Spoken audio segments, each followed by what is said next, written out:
right.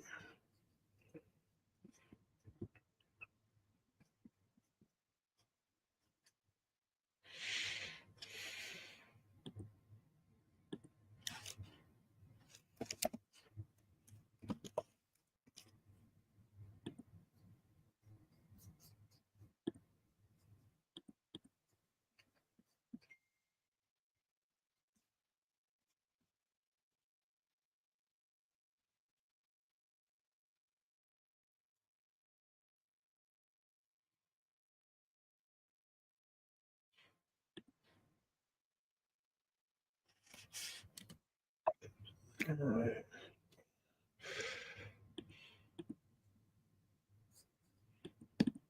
Chat, let me know you ain't here. Chat, let me know. What's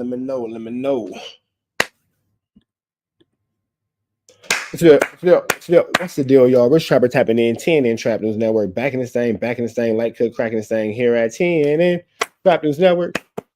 It's that good news you can use. It's that good knowledge. You ain't finna get nobody's college, big dog. Hit the like, hit the comment, hit the get subscribe button. Good news you can use. Good news you can use. Good news you can use.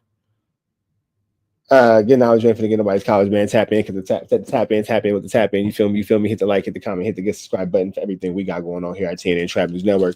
Good news you can use. Get knowledge, you ain't finna get nobody's college, man. Sacramento in the house. What's the deal? If you want to be a part of the Rich Trapper Mafia, hit me up on Instagram, TRAPNEWS, become a part of the Rich Trapper Mafia. We are looking for paid correspondents here at TNN Trap News Network. So if you want the position, let me know something. We'd love to have you a part of this Trap News Network family and support the DEPORT, man. The link is in the description. Get pathetic FLAKKO deported out of these great United States. You feel me? So let's get into that. We finna slide into this though, man. The deadliest gang in San Fernando Valley, Canoga Park, Reseda, and Northridge.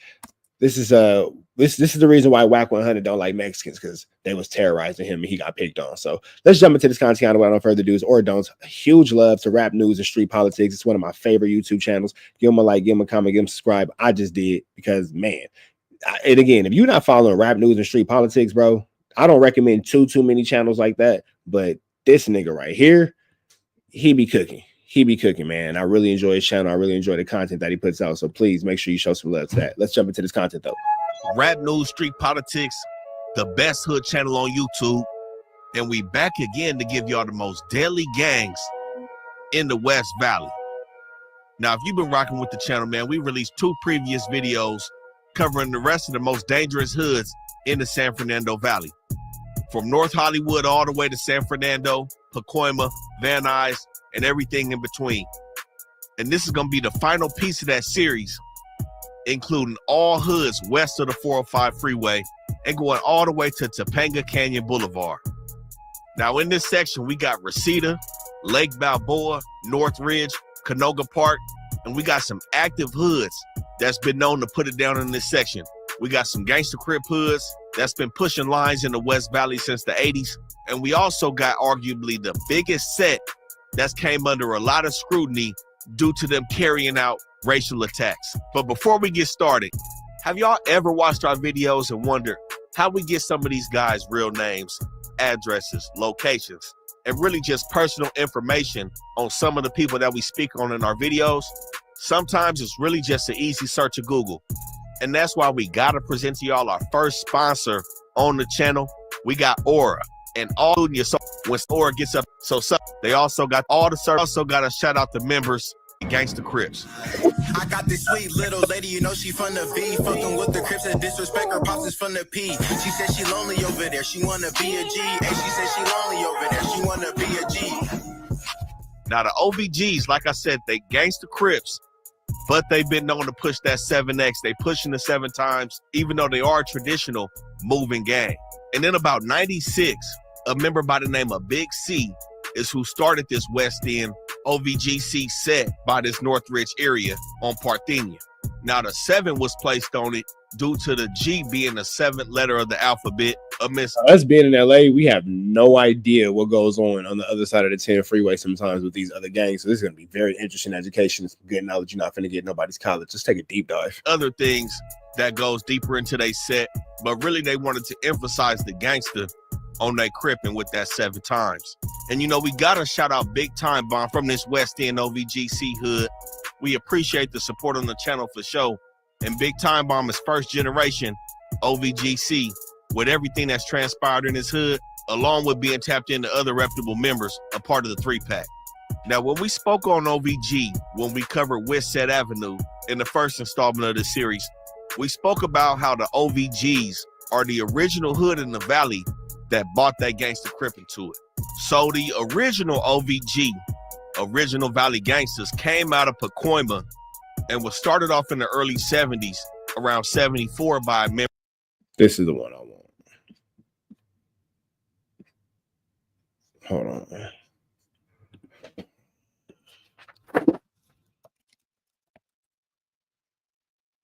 This is the one I want. Rap news, street politics, got all, and that Google bosses and YouTube news got it real close lately.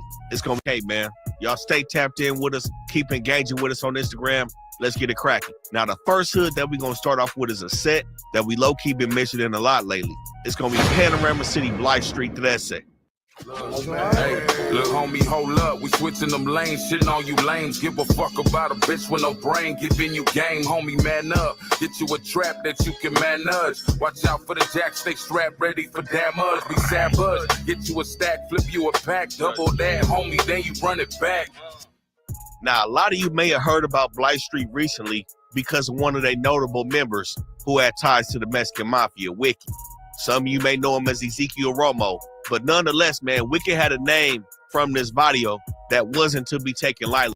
I think that's the dude that was like one of their top powers, if I understand correctly. While he was still alive. Now, Wicked was locked down behind them walls, man, but still controlling a lot of business for the Mexican Mafia with Blythe Street and conducting movements through this San Fernando Valley, man. It's pretty much said that this dude was putting hits out on just about anybody that rubbed him the wrong way. You know what I'm saying? From gang rivals, informants, drug addicts, and even members of his own hood. It was said that this dude was putting hits on just about everybody. But like I said, Wicked had a strong hold in the drug game in Panorama City. And all those things combined is why some say the Mexican Mafia removed this dude back in July 2024 in Sentinella prison, man. They poked him up, and Wicked is no longer a problem for these dudes in this neighborhood. But Blythe Street, they was popping way before Wicked had made that name for itself.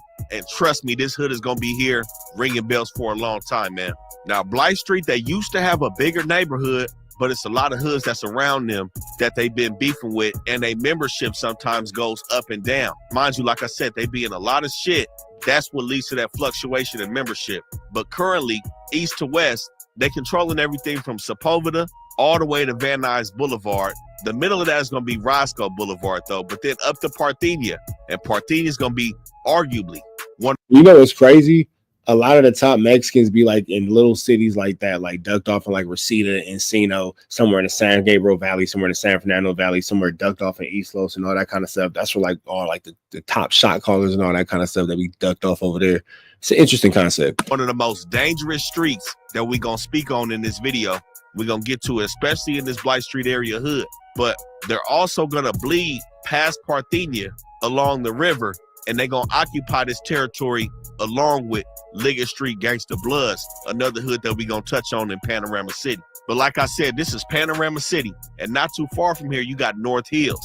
This whole area, man, has been known to have an extremely high crime rate. If we just going off the numbers, man, it's said that your house is 300% more likely to be flocked, aka robbed, in this section if you don't have home security. 300 more times these dudes is flocking in this section. And on a grade scale of violent crime, they rate anywhere from a C- to a F between this Panorama City and Northeast Hill section. A lot of people to think a certain way, like us, and they consider us a danger to them. Gabriel is from Los Angeles. He's a member of a Hispanic gang called Blythe Street. He was imprisoned for crimes he committed as part of the gang. See, you gotta think, it's definitely nice in the Valley, but you gotta think, bro, the Mexican presence in the Valley is different. You feel me? Like, they presence, the Valley is pretty much theirs. And you gotta understand too, especially when you talk about like Sun Valley and all them kind of stuff and all that, man, them shot callers be over there tucked off on them ranches with the horses and all kind of stuff, doing all kind of shit, fool. I'm here for kidnapping. Now, these dudes is known to wear that Boston Red Sox hat, repping that B on it for Blythe Street, of course. And like I said, Parthenia is going to be a very active street next to this indoor swap meet, the Panorama City swap meet. Now, what we saw on here on Parthenia at the swap meet, man, Not too long ago, we saw 4 people get shot, 1 man get killed in this section. That's right at the swap meet. On Christmas Day, a murder that we talked about was off Parthenia and Cedros in this section, where a young man lost his life, again, on Christmas with his family, hanging outside for a smoke break. Some dudes rode up to him and popped him right there. And then another murder not too far from here on Parthenia, the 8600 block of Parthenia, was really going to be Columbus Street hood, a hood we going to Now, when you was recently in Liggett Street or at Night Street, Liggett Street did coexist in a cordial manner. People have with beef they been, and then these further out to the desert, but Liggett Street is still going to occupy this area. Hey, look, hey. Whoa. Oh, the sad. Hey, niggas 2D. Now, they really going to be by Wakefield and Chase, but they have been known to have bigger territory that's kind of being impeded on by their enemies, especially Blythe Street. So originally, they went from Parthenia all the way up to Plummer Street. And once you pass Nordoff, these dudes was going from Kester to Woodman. And they've occupied Albert Park, Tobias Avenue Park. I think that the Valley Bloods and Crips are dramatically outnumbered by the Mexicans for sure. And Sepulveda Rec Centers originally in their hood.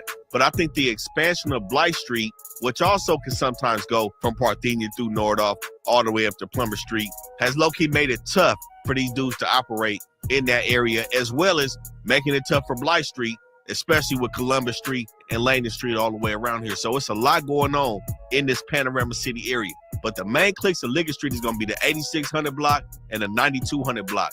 And the interesting thing we saw about that 9200 block, we see them functioning with the Inglewood family Gangsta Bloods repping that 9 Deuce Hood Day. So they do got connections with other Gangsta Bloods in the city, and they also been known to be tight-knit with them Pacoima Pyu Bloods. Now, along with Blythe Street and Columbus Street being some enemies from them, they also beefing with the 3-pack, OVG, Witset, and Dead End.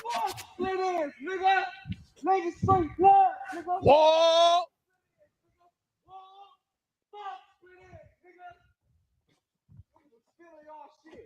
Dead homie. Now, a lot of people say Witset and them have had a deadly war, man, a real bloody war between both of them hoods. But Liggett Street is still one of the more deeper and active black hoods in the valley. Now, some other beef they've been known to have is with Canoga Park, Alabama, a hood whose name has been involved in some real racial tension in the valley. Liggett Street is not shied away, and they've been known to beef it with CPA as well. Now, this hood started around the late 80s, early 90s, and they originally weren't affiliated with Bloods or Crips. And a real reputable member that a lot of people have heard about from this section is a dude named Lunatic coming out of Westside Liggett Street. And I think at one point, Blythe Street and Liggett Street did coexist in a cordial manner until an isolated incident where somebody was saying where some dudes from Liggett Street had kind of pressed some old school dudes from Blythe Street, and that led to their beef over here in Panorama City, man. Now, most recently, we seen a real ominous murder in this section, man, off Van Nuys and Osborne, where it was said to do. I didn't know that the Valley had this much going on. I'm a South Central baby. See what I'm saying? So first of all, Reg Dog, why the hell are you all the way in Pacoima? Hey, what the hell how did you end up way over there? That's far from you, my nigga. How you even end up over there with them niggas? Dude was just riding his car at night, and some people across from this apartment building ended up seeing him pop his whole car up, killed him, and he crashed into the apartment building gate. Now, again, that was recently in Liggett Street and Blythe Street hood on Van Nuys and Osborne Street, man. So, again, it's very active and dangerous in Panorama City. Now, when you leave out this Panorama City, North Hills area, just northeast of this section, we got, man, arguably one of the most shadiest cities in the 818. We got Pacoima. Now, a dope fact about Pacoima is it was said that this was the first city in Los Angeles County that allowed people of color to purchase land and property right here in this San Fernando Valley, man. And it was said that this area, especially San Fernando, which is right across the 118 from Pacoima, has had a strong Hispanic presence before this was even land of America. So we know it's a lot of history in this section, man. But as it stands, for Pacoima in terms of violent crime, it's looking just like Panorama City, between the C- and the F on crimegrade.org. And it said that a crime here occurs every 1 hour and 49 minutes in this small section, man. And again, the same statistics with the flocking. Your house is about 300% more likely to get popped in by some dudes looking for your safe. Now, Pacoima, like I said, very small city, around 7 square miles. You know what's crazy? Pacoima probably is super active. Wack is just a loser, so he makes the city look bad. But we're not going to put the whole city of Pacoima on Officer Rat Run Hunter. You feel me? Fully. Hey, Mike, I really want to post what you're saying, but I don't be posting no dissing. But goodness gracious, you have an animosity towards these guys in the comments. I'm gonna let you, but sheesh, goodness gracious, the animosity is very clear. Packed with nothing but gang activity. And we got to start it off with Southside Pacoima, or Pacas 13, which them is the dudes who used to chase Wack right there. Got it. Just said to be by far one of the largest barrios in the valley. In the San Fernando Valley, a deadly shooting overnight in Pacoima. The LAPD says one man was killed near Woodcock Avenue and Brownwell Street.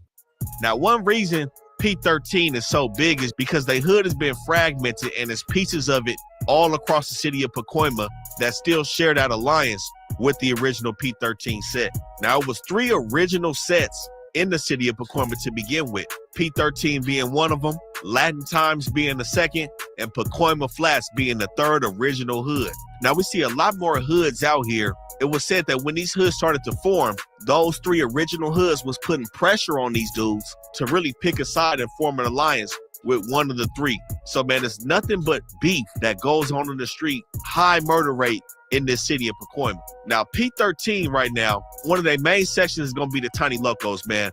Controlling, I would say, the biggest territory between all the hoods over here, and it's a lot of beef to show for it, man. These dudes is going from Hayden Avenue all the way to Glen Oaks Boulevard. And the strip out here, one of the main streets, which would be comparable to a Crenshaw or a Fig or a Cesar Chavez or Indiana in East LA, they got Van Nuys Boulevard. About 70% of the hoods out here border Van Nuys Boulevard, so you can only imagine how cracking that street is. The projects is going to be over here. Everything is popping right here on Van Nuys Boulevard. But also at P13, they got like 20 cliques with what's said to be like with 50 members coming out of each clique. Now, that's a gang of motherfucking people, bro. That's a hell of people. These dudes is also said to be cool with Pacoima Paxton Street locos and Brownstone locos, 2 hoods that are going to be southwest of Hayden Avenue from this Tiny Locos area with P13. And they're also going to be clicked up with Pacoima Southside locos, a hood that's right behind Pacoima Cayuga Street between Terrabella and Osborne. And across Osborne, Lil Pacoima 13 is also going to be tight-knit with P13. So this is what I'm saying with Pacoima 13 having a lot of membership and alliances in this Pacoima area. But the thing is, as these generations go on, sometimes a lot of history gets lost, just how it is when we were talking about Rafford Street and CMK. These younger dudes is just trying to make a name for themselves. So sometimes they just gonna bump heads with anybody, no matter where you from and what kind of ties y'all OGs had in the past. Some of these hoods out here just ready to get cracking. Now, a lot of these Pacoima hoods you're gonna see in this Pittsburgh gear repping that P. Pacoima is a very confusing place when trying to break down the origins of these hoods out here, how they form, who gets along, and who's beefing with each other. But it's a couple hoods out here that really just beef with everybody. But like I said, a lot of these sets really formed off them original 3. Now, a hood that's really beefing with these Tiny Locos over here is going to be the Knock Knock Boys. We're going to get to the Knock Knock Boys on the other side of the 5 in Arletta, but that's the hood that we see off Mercer and Hayden, really trying to beef it in them apartments with them Tiny Locos. But we also see P13 beefing it with Pacoima Crazy Boys, who's going to be right on the other side of the 118 freeway, really bordering that Paxton Park area. They beefing it with Eastside Pacoima Terrabella Street, Van Nuys Boys, who's occupying them 9 apartments, and for sure they beefing with the Project Boys, aka Pacoima Flats, as well as 18th Street. And we also seen some Linux wall banging over here, whacking out the Tiny Locos as well. Now, this hood really dates back to the 1950s. Damn, the Linux made it all the way over there? That's hella far from Linux. And they still have a lot of say-so in this Pacoima area now. Now, with that hood, Pacoima Southside Locos, they're going to be very tight-knit with these Pacoima 13 Tiny Locos across Van Nuys Boulevard, but they still their own set, and they don't have any identity that goes along with any other Southside Locos hoods that we may see throughout other parts of the city. And like we said, Lil Pacoima is there too. Lil Pacoima is also going to be tight-knit with these dudes, but they hood is not really as active as they used to be anymore in this area between Branford Street and Osborne Street, going from Hayden to San Fernando Road. That area is pretty much going to be Latin Times at this point. And another notable thing about this section, they had 2 members that made it to California's Most Wanted, man. Jose Padilla and Felix Ugalde. Both of them dudes are putting in work and made it to the Most Wanted list in California. It just is what it is. Like we said, going back past Van Nuys Boulevard is 2 sets that we also going to include in this P13 section that we spoke on before. We got Southside Pacoima Paxton Street locos and Southside Pacoima Brown Street locos. 18 at Pacoima here, boy, to shut that down. Your hood to my hood, it's all the same. Them streeters and them locals and they all gang bang. From my hood to your hood, it's all the same. The streeters and the locals and we all gang bang. From your hood to my hood, it's all the same. Them streeters and them locals and they all gang bang. From my hood to your hood, it's all the same. The streeters and the locals and we all gang bang.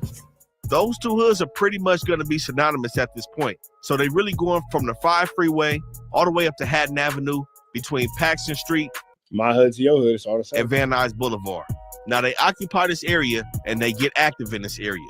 Richie Valens Rec Center is going to be a main hangout for these dudes, and they also connect under the tunnel going to Paxton Park as well, where the Pacoima Crazy Boys are. Now the CBZs also was known to break off from P13, but they're going to be beefing it with these dudes now.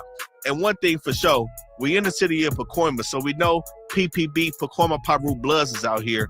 The same hood Wack 100 is from. The Brownstone Locos is going to have a rapper named. Okay, so we got somebody in the chat that know what the fuck you talking about. Shout out to our residential Southsider with his black ass, my nigga Rich Rabbit. Okay, so Rich Rabbit can give us a little bit more going on Dopey. He wanted, okay, so Dopey is which one, Rich Rabbit? Because nigga, we black as fuck over here on some West Side shit, nigga. We don't know nothing about this, bro. Spoke on before, we got Southside Pacoima Paxton Street locos and Southside Pacoima Brown Street locos. 18 at Pacoima here. So I'm gonna say this is Dopey right here. Oh, from 18th Street. Boy, to shut that down. Your hood to my hood, it's all the same. Them streeters and is this Dopey right here, or the one with the mustache? them locals and they all gang bang. From my hood to your hood, it's all the same. The streeters and the locals and we all gang bang. From your hood to my hood, it's all the same. Them streeters and them locals and they all gang bang. From my hood to your hood, it's all the same. The streeters and the locals and we all gang bang. Those 2 hoods are Said he one of them ones. I'm like, I'm already knowing. Mustache, got you. Hey, so look, that nigga looks like he tripping. I'm not gonna lie.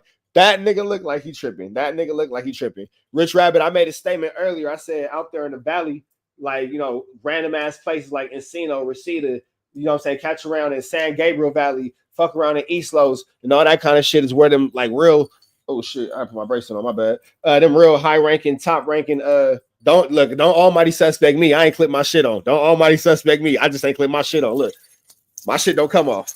Look, I could break on you. My watch ain't gonna fly off. Don't almighty suspect me. I ain't clipping. But I said out there in the valley, Reseda, Encino, Canoga Park, Pacoima, East Los, San Gabriel Valley. That's when, look, it's on now. It's on now. Don't look, oh shit, damn it. I can't almighty suspect. What the hell? Oh, I'm dumb as fuck. I didn't hit the class. My bad. I'm dumb as fuck. My bad. That's me. I said that's where them dudes be at, though. That's where them dudes be at. That's where them joints be at. That's where them dudes be at. That be out there running, calling the shots and all that. All right, look. Boom. I could boom. All right, I hit the clap. All right, now. I hit the class. All right, now. I got my shit together. Don't do it. I got my shit together. You ain't finna almighty suspect me. They're pretty much gonna be synonymous at life. I didn't hit the class the first time, so my shit almost fucked up. Don't do it to me. Point. So they really going from the 5 chat crazy. The chat crazy. You feel me? Don't almighty suspect me. Do not almighty suspect your boy. Do not. I try to get my shit together. Freeway all the way up to Haddon Avenue between Paxton Street and Van Nuys Boulevard. Now they occupy this area and they get active in this area. Richie Valens Rec Center is gonna be a main hangout. Maybe I need to do a video on what's the name? Droopy. Dopey, excuse me, Dopey. Because hey, everybody in the comments is giving it up to this dude. So maybe I need to do some research and do a video on Dopey. Show him some love. Give y'all some knowledge y'all can't get in college via Dopey. For these dudes, and they also connect under the tunnel going to Paxton Park as well, where the Pacoima Crazy Boys are. Now the CBZs also was known to break off from P13. Wait, this nigga said this shit right here. Now it's gonna start acting crazy. Now it's finna start acting crazy. But they gonna be beefing it with these dudes now. Don't almighty suspect me. And one thing for sure, we in the city of Pacoima, so we know PPB, Pacoima Pyu Bloods is out here. The same hood Wack 100 is from. The Brownstone Locos is gonna have a rapper named Grincho coming out this section, and we seen him taking shots at Wack. Let the whole hood know you like a snitch. I don't boo-boo, you be doodle as I spit Pacoima voodoo. See some wounds in your future, cause I'm something like a Google. Talking about some politics, 30 years been off the yard. I'm a change man, your honor, cause this life was just too hard. And of course, we don't. So you have Wack's direct enemy, his direct enemy from a hood that directly beefs with his hood, pressing. Y'all got to make sure y'all see. All right, let me stop playing. Stop playing. Charm still intact and all that. You feel me? Stop playing. Stop playing. You feel me? Before I end up. All right now. All right. You feel me? Just saying. Anyway, Wack's direct enemy is on his line, pressing this ninja. And all this super turned up gang banging he doing online and all that. Yo, what about the Mexicans from Pacoima that's actively on your head right now in 2025? They beef with PPB, but the thing is, man, these dudes had their hands in a lot more than just gangbanging between BSL and Paxton Street. If you know what I'm saying, man, they really involved in some street activities, and they looking to get busy in this area. We seen a man killed over here in their hood off Laurel Canyon and Van Nuys Boulevard by the police, man, when he was trying to carjack people and really do his stuff, man. He was knocked down over here. Now, again, these sets are tied into the original Pacoima Tres, which had a clique called the Tinies and Locos, which was combined to make them Brownstone Locos. Now, a couple years back, we seen some crazy stuff happen in this area off Paula Avenue, which is a hot zone in this Tiny Loco set. We seen a 10-year-old little girl get shot along with 5 other dudes outside on Paula Avenue next to Glen Oaks. And we also seen a policeman get shot over here on Paxton near Glen Oaks. So, you know, this area, like I said, is extremely dangerous, and it's going up all between Paxton Street and Van Nuys Boulevard. Now, a hood that's going to have a crazy reputation right across Van Nuys Boulevard, right around this Tiny Loco P13 set, man, we got Southside Pacoima Project Boys, who are synonymous with Pacas Flats. My lane, yeah, I'm getting hella cake, yeah, I'm getting hella face. Don't fuck with no fakes, all my niggas beat the case. And not do the race, we ain't take K. So fuck what you say, you know what I bang, we stay throwing J's. Party pop out, now he running no way. He said he knew me, but that nigga just a lame. He ain't really with the gang, that nigga just claim. I'm a trans boy nigga, so I gotta keep that thing. You beef with blacks and then like say nigga in every song? How does that work? I ain't new to the gang, but a break what you. Now, when I say Pacas, it's really just another way to say Pacoima, man. But the Project Boys is definitely one of the most active and deadly gangs in the whole San Fernando Valley. I say that because they run in a dangerous housing complex called the San Fernando Gardens. Now, this area, man, this is a spot that you do not want to get caught in. These dudes, they control the projects and they control the blocks outside the projects between Sutter Avenue all the way up to Herrick and Pierce Street to Van Nuys Boulevard. And these streets that are outside the projects, these dudes, like I said, they're going to be on Carl Street, Hoyt Street, and they're going to be all in the projects getting it cracking. And they're not afraid to come outside. This isn't one of them projects where you can get lost in for real. When you coming down Pierce Street, and a lot of shit comes down Pierce Street or Van Nuys, but really Pierce, which is the back end of their project, you're going to see these dudes just hanging out. You know, compared to the projects and Watch, you kind of got to bend a corner. You know what I'm saying? To really get up in there. So the streets, Van Nuys runs through the entire valley? Run into some shit. But on Pierce Street, you can see the whole situation that's going down. Pearson Norris, Pearson Lehigh, Pearson Paula. It's cracking in this section, man. Now, there's been a lot of extremely televised murders that have went down in these projects. But most recently, it was a dude that was on the run from the folks, man. And he ended up pulling into these projects and jumped out with the pistol late night running through the projects, man. The police ended up killing this dude. The footage is crazy, man. They knocked the dude down. Crazy situation. But this is not something that's new to these dudes over here in the projects.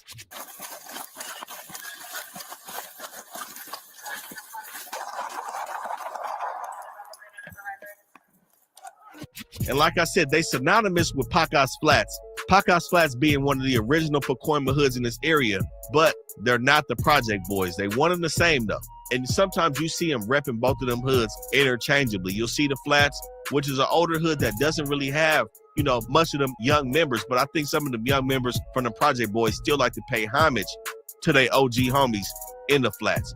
They also gonna be at David Gonzalez Rec Center. That's gonna be right outside the projects as well. And they're going to be entrenched in a lot of beef, man. The only allies I think they really known to have is with themselves, man, between the Flats and the Boys. There go Rich Rabbit Cousin. I had to. That nigga Rich Rabbit Cousin right there. That's Rich Rabbit Cousin. Boys, they beefing with P13. A crazy beef that was going on at one point down Pierce Street was with Southside Pacoima Pierce Boys. They beefing with the Van Nuys Boys. They for sure beefing with the Pyrus. They beefing with Terrabella, beefing with the Humphrey Boys. And like the whole city of Pacoima, they beefing with Barrio San Fernando, man. It's nothing new. But this neighborhood, extremely recognizable, hundreds of members. Not no 50 members, they not the 10-man, hundreds of members, and are very notable, especially when it comes to the likes of dudes that's linked in with the Mexican Mafia, like Huedo Smooth and Slick, who's running the program over here. Now, one of their members also made the news recently, was setting a woman on fire by Bakersfield, man. We seen a couple years back, he ended up setting his girlfriend on fire, just really going to a whole nother level with the shit. But just recently, we seen them actually go down for that murder that transpired in 2022. So we can tell these dudes is ruthless, and they really looking to play ball with anybody at this point, not just their enemies. We also seen the young teen get killed over here at their basketball courts by 4 other young dudes. And a man was killed when driving down Sutter Avenue again on their blocks outside the projects, because like I said, they be outside block banging as well, man. Now, one thing for sure, in Pacoima, there is racial tension, man. The racial tension, and this is why Wack has such a hatred for Mexicans, is really because of PPB being out here, man. None of these hoods is gonna get along with Pacoima Pyu anymore. At one time, some hoods did. We're gonna talk about who it was, but the racial tension, man, it's almost at an all-time high. It's really cracking out here. Again, like I said, we've been out here, we've been in the projects, we function on some of these blocks, man. So we pretty much caught the vibe and the aura of this whole situation in Pacoima, and it's nothing to play with for real. And a couple of they cliques over here with the Project Boys are gonna be Cross Street, Los Pequeños, and 2 dudes named Pimps and Purple was also killed over here off Clark Street in Lehigh, again, in they blocks, not the project. Now, of course, these dudes, like I said, have ties to them higher up members that's locked behind them walls, man, so they involved in a lot of shit. We see the indictments coming down. We see the task force, the FBI sweeping through their hood. Most recently, the FBI swept up 10 members that was associated with both Project Boys and the Flats. And they always are subject of numerous gang sweeps. Like we said, we seen the cops just knock down somebody from their hood in their hood. And the reason why these dudes keep growing is because, like I said, with the videos, they like to soak up these cliques. And one of the biggest cliques that the Project Boys have soaked up was a clique called HPR. But nonetheless, man, this area is filled with nothing but destruction and murder, man. The projects over here is nothing to play with. One of the most dangerous projects in Los Angeles County. I'm going to keep it real with you. Now, it's also going to be a hood called Eastside Pacoima Pierce Boys 13. That's going to be tucked in between Glen Oaks, where Terrabella and Van Nuys Boys are, and the projects over here, right next to David Gonzalez Park. Now, the Pierce Boys in this area by the David Gonzalez Rec Center used to be what I believe was kind of like neutral grounds between a few of the hoods out here, like the Flats, the Pierce Boys, the Pyrus, and the Front Valley Street Crips, where a lot of different people used to stay in these projects and be at this rec center back in the day. But the Pierce Boys, whose main clique is the Young Gangsters, the YGS clique, this is going to be a hood that's tucked into a lot of beef right next to these projects, but they not really as active as they used to be. Now, like I said, with Pierce Street being the main street out here, running the same way as Van Nuys does, when you go up Pierce past Glen Oaks, you run into a lot of situations as well. One of them being Eastside Pacoima Terrabella Street, Glesse.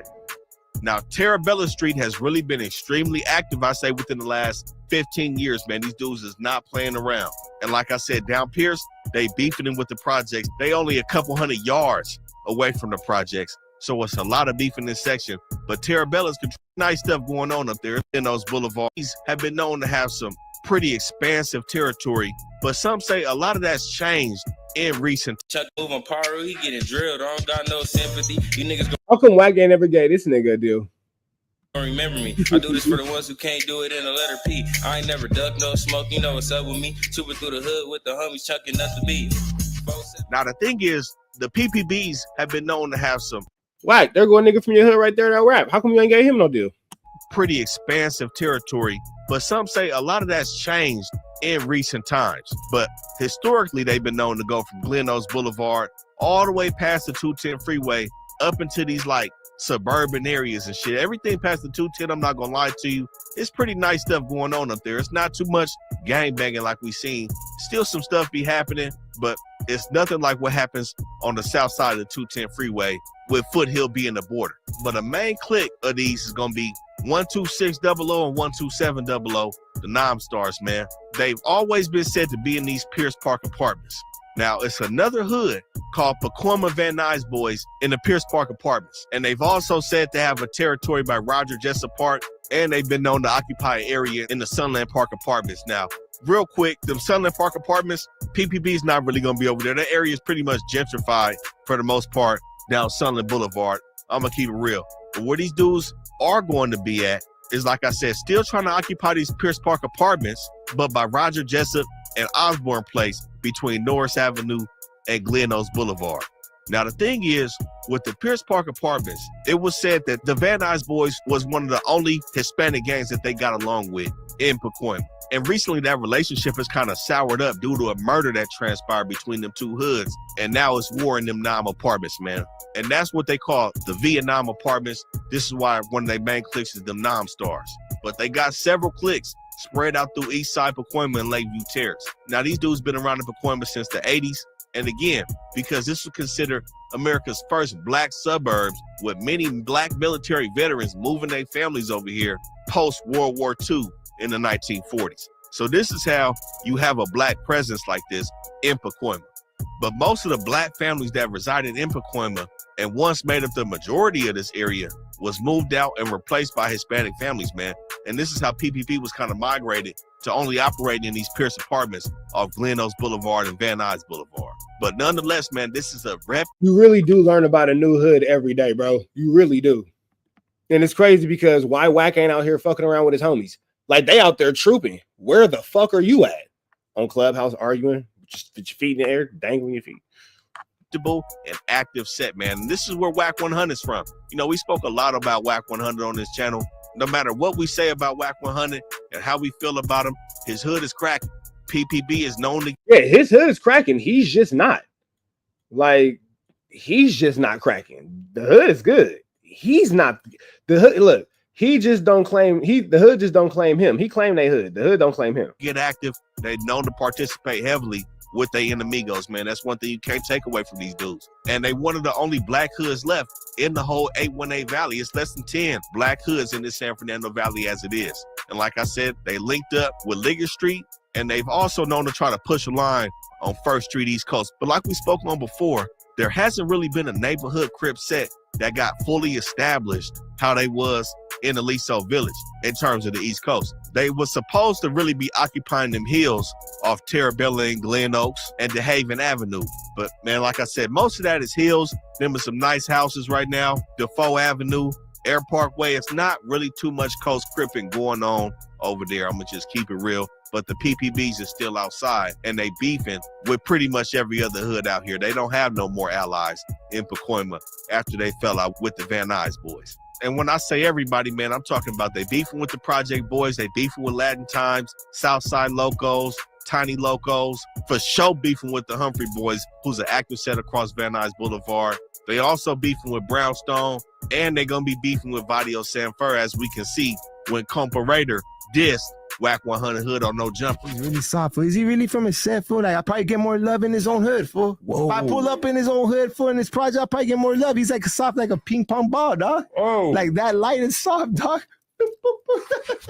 is still going up. Now, they also got a lot of rappers from here, man, and with that, they move around the city. They've also been known to beef with the 30s and the 100s and some LA hoods just because of their affiliation as some Pyu Bloods. Now, this hood known to wear the Philly hats with that P on it. As we know, these is Pyrus, but this is one of only few non-Compton Pyu hoods and only one of two Pyu blood gangs. And what I mean by that is when you look at the name, you see two P's and a B. They're Pyu Bloods, not just Bloods, not just Pyrus. The only other hood that shares that with them is going to be them 30 rules in the low bottoms, man, who officially go by Eastside Rolling 30 Bloodstone Pyrus. Now, it's also said that these dudes, shout out to them, have been around Hanson Dam Rec Center, which is kind of a more recent hangout for these dudes. But because of their beef with the Van Nuys boys, there has been speculation about them migrating north towards that Lancaster, Palmdale area. Like it said, a lot of black hoods have been doing. But it's also said that there was one other, potentially, other blood hood. You mean to tell me that your hood, Wack 100, this nigga Mike is sick. You mean to tell me Wack 100, your hood is in an active war right now, and you buying guns to give to the Crips? You mean to tell me Wack 100, your hood is actively engaging in war right now, and instead of getting your hood blown down, you bought guns for the Crips? Got it. Good to know. Hood that was in Barnacles, this area. They're now a Sureño gang now, but Vine Street, which people claim was originally Vine Street Mafia Bloods. Now, I don't necessarily find it's hard to believe because Vine Street is known to have started separate from those big three hoods that we spoke on in Latin Times, P13, and the Flats. And they initially didn't get along with some of the Pacoima hoods, even though they didn't want to drop the Pacoima out of their name. But as we know now, Vine Street, which occupies the other side of the 118 freeway, next to the Pacoima criminals, they Vine Street to say now. But as we spoke on with that beef with them in San Fern, it was said in 2003, a member from Pacoima Pyu killed another member from Barrio San Fern, and this led to targeted attacks versus affiliated and non-affiliated blacks in this Pacoima Pyu area. Like I said, racial tension is no joke. Why is this picture familiar? Why is this picture familiar? God bless this man and his soul, but why is this picture familiar? And this led to targeted attacks versus affiliated and non-affiliated blacks in this Pacoima Pyu area.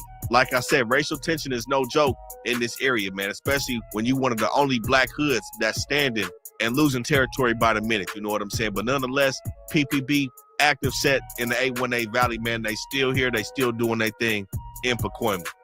Now that takes us to a hood that I said PPB. All right, man, chat, we're gonna continue to watch this, but if y'all watching at home, man, y'all know the deal. Red dots to the left, y'all know the rest, and it's free Avenue Angel, so he's free. We go.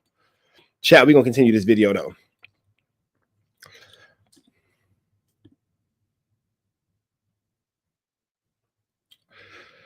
Okay.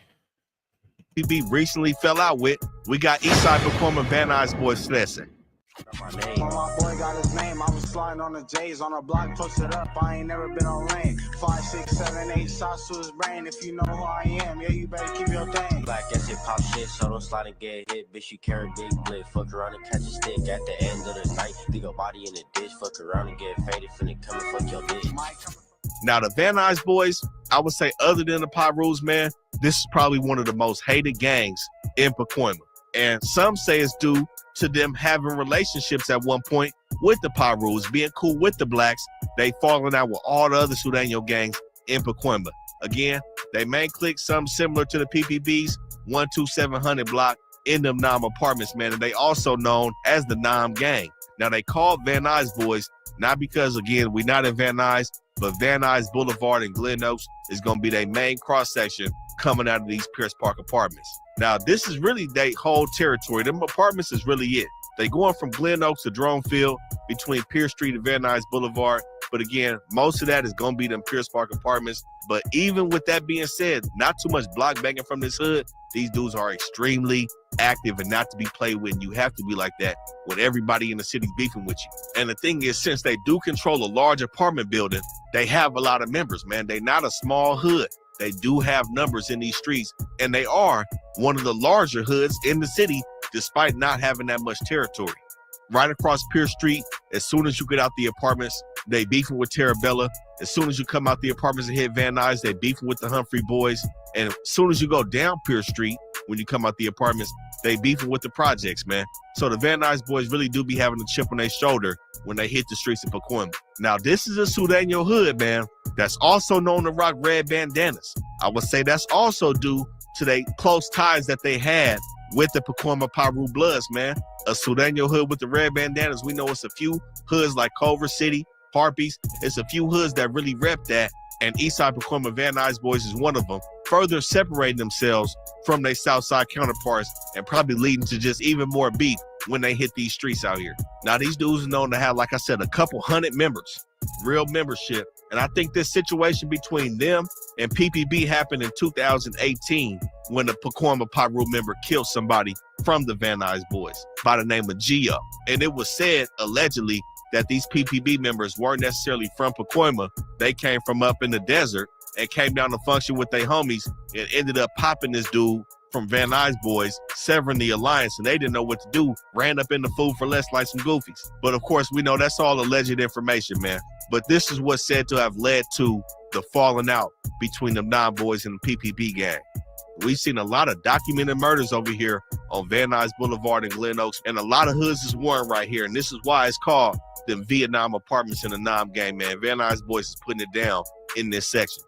Now, two hoods that are across from the Van Nuys boys that's really beefing it right now with each other, man. We got Eastside Pacoima Humphrey boys to that say, and Eastside Pacoima criminals to that say.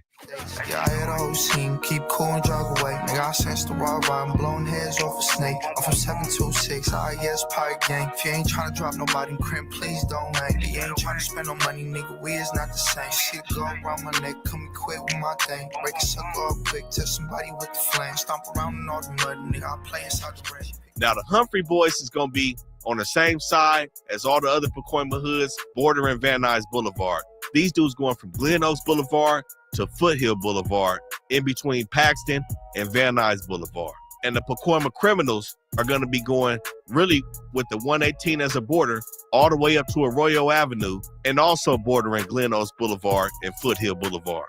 Now, the Humphrey boys is also known to have a major beef with the Pacoima Pyu Bloods as well as the Van Nuys boys. And it's said that this hood started around the 70s, and these dudes got about 80 to 100 members as well. So they still kind of deep on these streets, man, and they controlling a lot of blocks in this area. And one of their main spots that they be around when they not hitting up in the criminals hood is Hubert Humphrey Memorial Park. And they're going to be all through the back streets behind the park, man. But it's a couple streets that connect this hood to their most active enemy right now. Dronefield, Borden, and Glen Oaks is going to lead them right under the 118 freeway into Eastside Pacoima's criminal territory, where they really beefing with these dudes on Vine Street and Dronefield, Borden and Vine Street, all the way up to Arroyo, man. Now, the criminals is a smaller set, but in recent times, these dudes have really been picking up their activity and really playing ball in Pacoima. And where a lot of this beef is really bubbling up is by the San Fernando swap meet and Arroyo and Borden. Extremely active area. And it said that these dudes also branched off of Pacoima to that say. As we said, Pacoima 13 has a lot of hands in a lot of different situations in this hood. But I believe this hood right now is not seeing eye to eye with the other hoods that branched off P13 due to them having just young active members that's looking to make a name for themselves right now. Now, recently, we seen a man killed over here in this criminals hood, really bordering this Vine Street hood by Glen Oaks, man. And Vine Street is right across Glen Oaks from this hood. But Vine Street really is not going to be as active and really participating in that war that the Humphrey boys and the criminals got going on right now. But one interesting thing, man, right around this border of Vine Street, there did used to be a Crip set, Eastside Front Street Valley Crips. Now, this set isn't here anymore, so it's not much to say about these dudes, but this just shows how these Crip and Blood sets are not really lasting in the Valley, man. Especially, it's more than likely due to PPB putting it down, also with them being in the middle of P13's hood.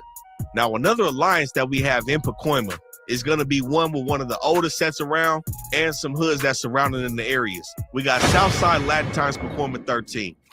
Latin Time gang, homie. You already know what time it is. Latin Time. Now, like I said, Latin Times is one of them big three hoods that originally occupied Pacoima.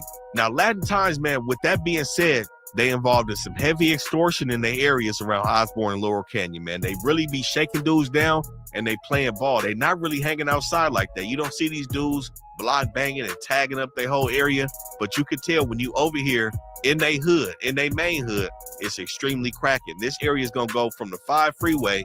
The middle of it is going to be Laurel Canyon, but it's going to go from the 5 to Hayden Avenue. And then they have a section over here by Roger Jessup Park where the PPBs are as well, between Norris and San Fernando Road and Montauk and Osborne Street. But again, this is also a very large hood, and they cool with the Southside Pacoima Knock Knock Boys and Southside Cayuga Street. Now, most notably, they soaked up a clique called TDS, which was a tag banging crew. You know, the same kind of crew that we touched on with Drex the Joint and that whole situation. Latin Times picked one of these dudes up, and this is how these hoods continue to grow and have membership flourish in a section. But Cago Canyon and Laurel Canyon is also going to be some heavy stomping area for the Latin Times, man. Now, this hood got about 160 documented members in it, but again, they're not one of these hoods that you're going to see hanging out outside.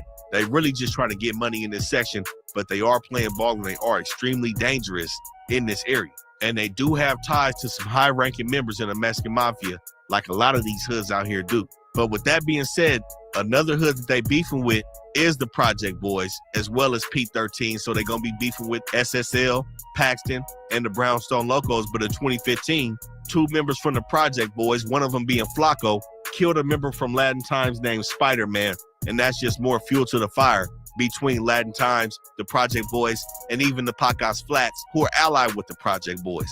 And like we said, Latin Times is also going to be tied in with the Knock Knock Boys as well. Now, I know a lot of y'all wondering what is going on with the Knock Knock Boys. How did they get that name? Southside Pacoima Knock Knock Boys, and it said that they got it because they come knocking at your door with the beef, man. That's just what it is. Now, they technically on the other side of the 5 in a city called Arleta, but they rock Pacoima, man. Now, they have a sizable territory going all the way from Osborne Street up to Paxton Street, bordering the 5 and Arleta Avenue. Now, we also said they was cool with Terrabella, so not only are they cool with Latin Times, Terrabella, but also Cayuga Street, and they really beefing it right here on Van Nuys Boulevard with these Paxton Street locos and Brownstone locos, as well as the rest of P13 up Van Nuys Boulevard. Now, these dudes is also said to have about 80 to 100 members in their section as well. And they've been known to beef it heavy with the Violent Boys, who we told y'all VBS is beefing with everything Pacoima. But this is a Pacoima hood that's probably going to be closest to VBS being on the other side of the 5, along with Latin Times. Now, mostly we see these dudes really active on that Sharp Avenue area where them tunnels are that connect this side of the 5 to the other side. They really active over here, man. But we seen a couple murders, man. We seen one over here off Starwood a couple years back, but an extremely nasty murder did occur over here right outside their hood on the border of these dudes in Southside Nonstop Locos hood, where a man that killed a woman in front of her baby, man. Just some crazy stuff that's going on in this side of town, man. It's not a game to be played with in this Pacoima area. But the Knock Knock Boys, Latin Times, Cayuga Street, they are still cracking and active in Pacoima. Now, the next hood we're going to speak on truly claims to be the oldest barrio in the valley, man, which is disputed by everyone else, as you can see, especially disputed from all the hoods in Pacoima like P13, Latin Times. But we got Southside Barrio San Fernando. Look, I pray for better days. I was on the block cause crime pays. Don't make me hit the switch and hit your dumb ass in the face. You a lame, I'm caught up in this life, don't think I'll change. Put some bullets in your body, now tell me, can you relate? No, you can't, cause bitch, I fell deep up in the game. From a city where you learn to shoot before you catch your fate. It's a shame, but fuck it, cause now we got to shout out Comparator, man. He's always showing support to the channel. This is hood right here. We got to put these dudes on the map, but not just because of that, it's because these dudes are active, and they, like we said before, are definitely in the conversation of the top 5 largest territorial hoods in the San Fernando Valley. Now, these dudes have a lot of old tradition. Like we said, a lot of migrants came to this area, man, and these dudes have been around here for a long time. But one most notable thing is they have a true city rivalry between them and Pacoima. They beefing with everything in Pacoima. Now, it was said that there were some Hispanic ranchers that occupied this San Fer area, and they own some horses as well as some land. Now, it said dudes from Pacoima came and stole one of the horses from San Fer, refused to give it back, and that's how the beef started between San Fer and Pacoima. Now, I've heard that story go interchangeable, where the dudes from Pacoima had a horse and San Fer stole it. You know, that's going to be something that's going to be up for debate for centuries, I'm sure. But that's just what the story is between how old, and you can tell how old it is, with the beef between San Fernando and the city of Pacoima. Now, Vadio Sanfur is known to wear them Giants hats, man, them San Francisco Giants hats, repping that big ass F on it. And most recently, man, some of these dudes have came under scrutiny with the Mexican Mafia. Not too long ago, a member named Fly was just took out from them dudes, and he was just made. Maybe between some disagreements as to who was collecting taxes on a specific turf. Somebody got killed over it, and it is what it is. But again, this is an old school hood that has ties to a lot of big players in the game, if you know what I'm saying.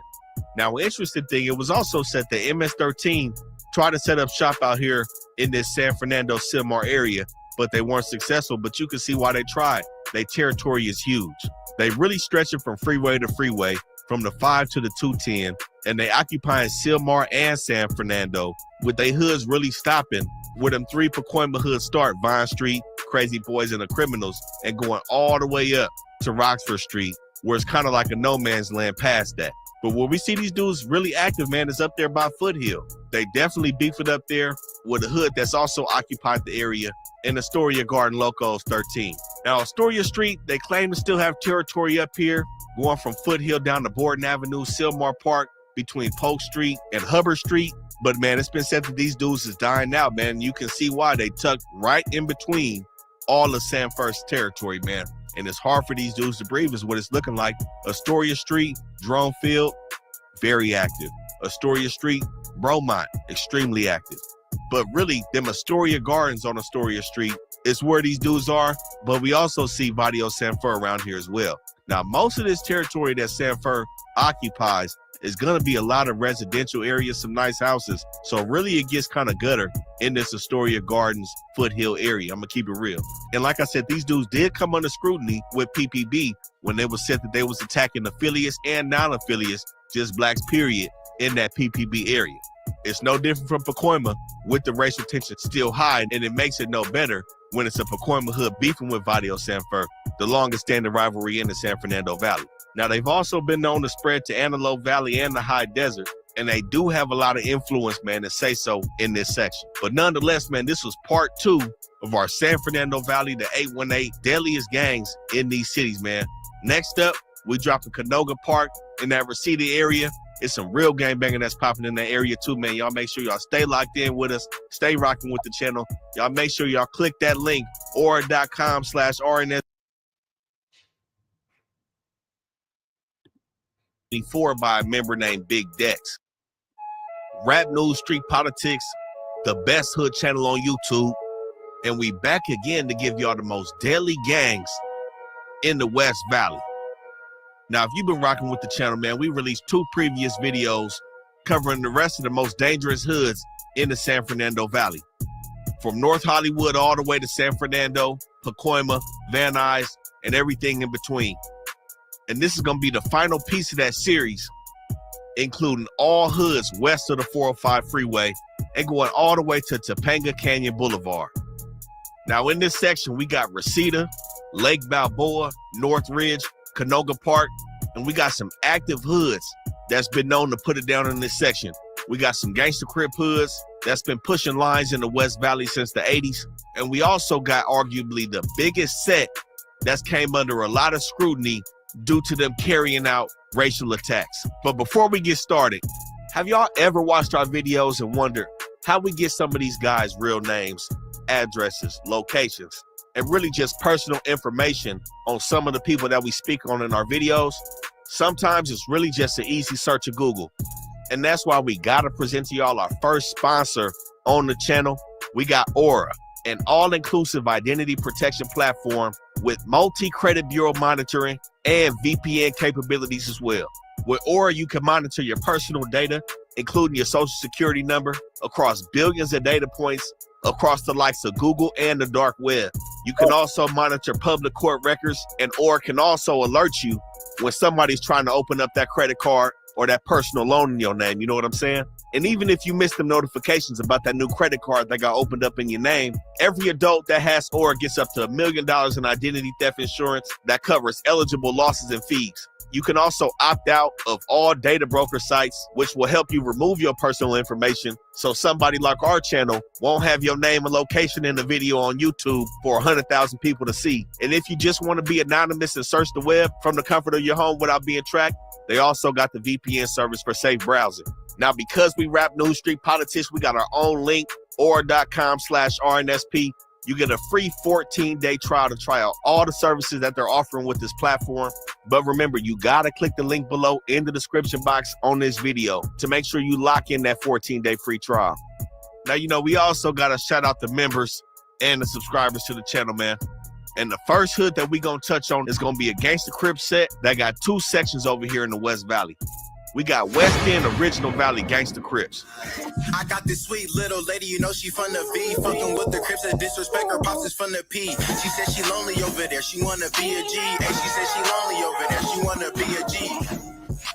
Now the OBGs, like I said, they Gangsta Crips, but they've been known to push that 7X. They pushing the 7 times, even though they are a traditional moving gang.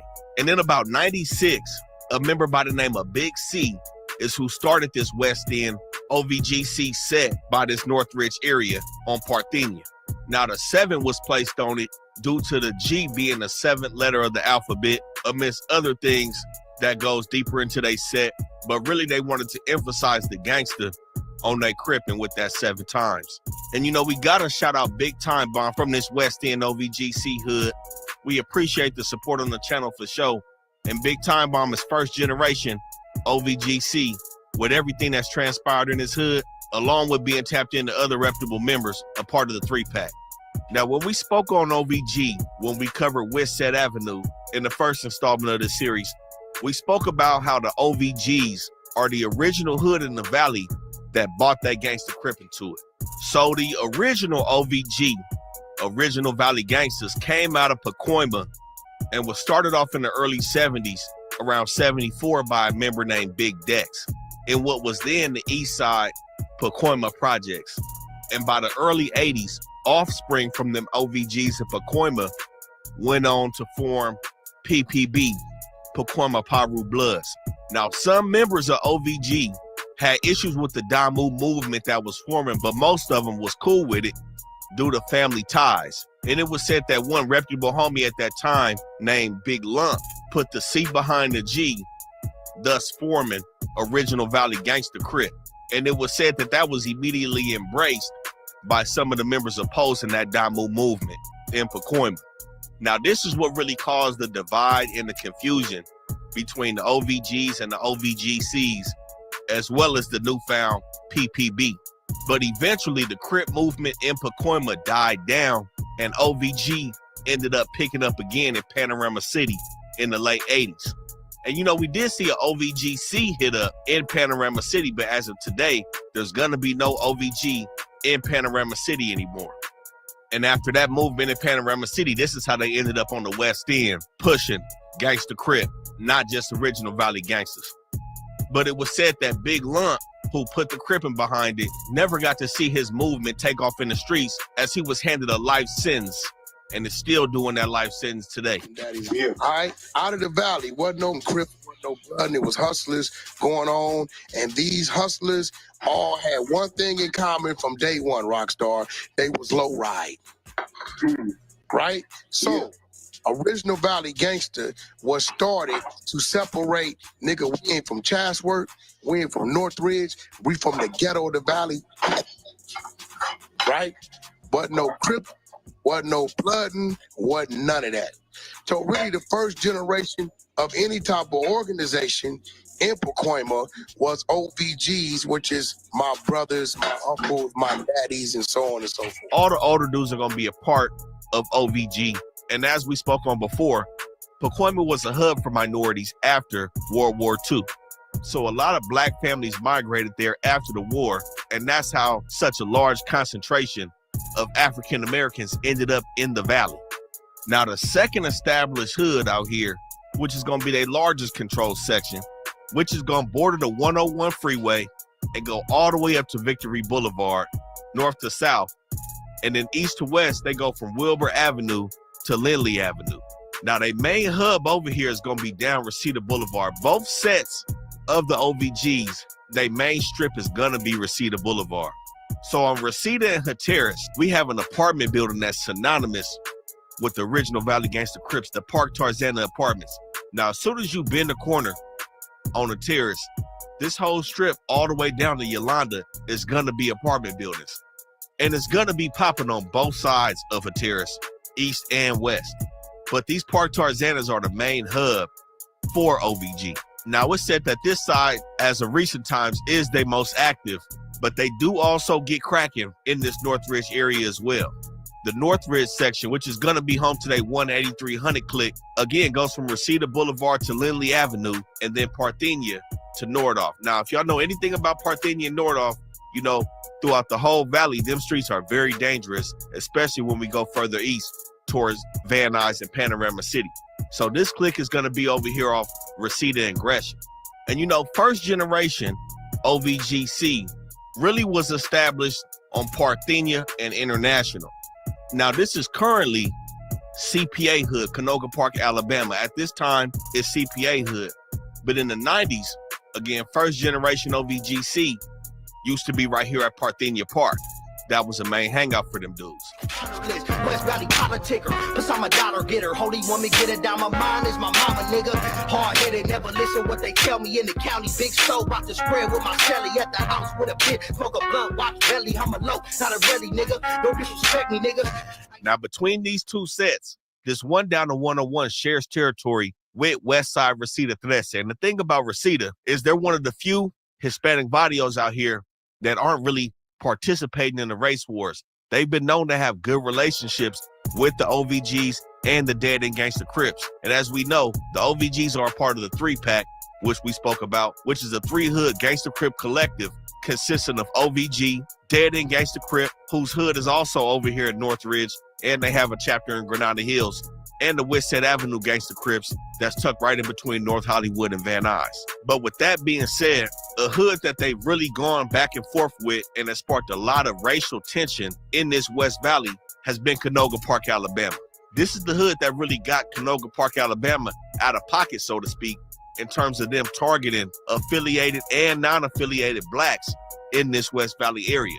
Now, it was said that this beef really cracked off with OVGs being over here at Parthenia Park, off Parthenia International, and them having a specific culture about their hood. So, like we spoke on with OVG and Pacoima, those original Valley gangsters, those dudes were known for hustling and not too much gangbanging. That was really getting chilly in that crack era in the 80s and the 90s. So when OVGC landed over here in this what's now CPA section, they had dudes that had money in their hood and more than likely had what's deemed to be more of a flashy culture or persona about themselves being over here. And this is what led to the racial tension and then bumping heads with dudes from CPA. Now, it's said that CPA will go and hang stuffed animal monkeys from their porches and make other racial gestures in this war. And this really led to a lot of black youth in this area gravitating towards OVGC because of the racial problems that they was having, to where dudes was basically like, man, I may as well just join this set since I'm being racially profiled anyway. A typical minority story in Los Angeles that black and brown have both been through. That's the crazy part. But along with that, drawing young members in, OVG really soaked up other cliques around the way, growing their numbers. Cliques like Collins Block Crip, Sherman Way Mafia, and Gresham Gangsta Crip. And the Gresham Gangsta Crips was established in Reseda, and that's how that OVG clique in Reseda formed, sharing their hood with Reseda 13. They war with the OVGs, Dead Ends, and the 3-pack as a whole. Again, everybody in the 3-pack is going to share the same enemies. But not only do they beef with Canoga Park, they also going to beef with the Crazies. We're going to touch on the Crazies, but both of their sections is pretty much going to surround CYS. And the section that that Northridge clique really be going at it with is a hood called Bryant Street, which is a very active hood that beefs with their allies Dead End, who's closer to Bryant Street. And then they also have Brown Pride Sureños. Now, I don't really know where their relationship lies with BPS because they're just across Parthenia from OVG and across Reseda from Dead End Gangsters. But BPS also beefs it with Bryant Street. But nonetheless, just like Westset, they beef with all the Bloods in the Valley. include Liggett Street and Pacoima Pyu.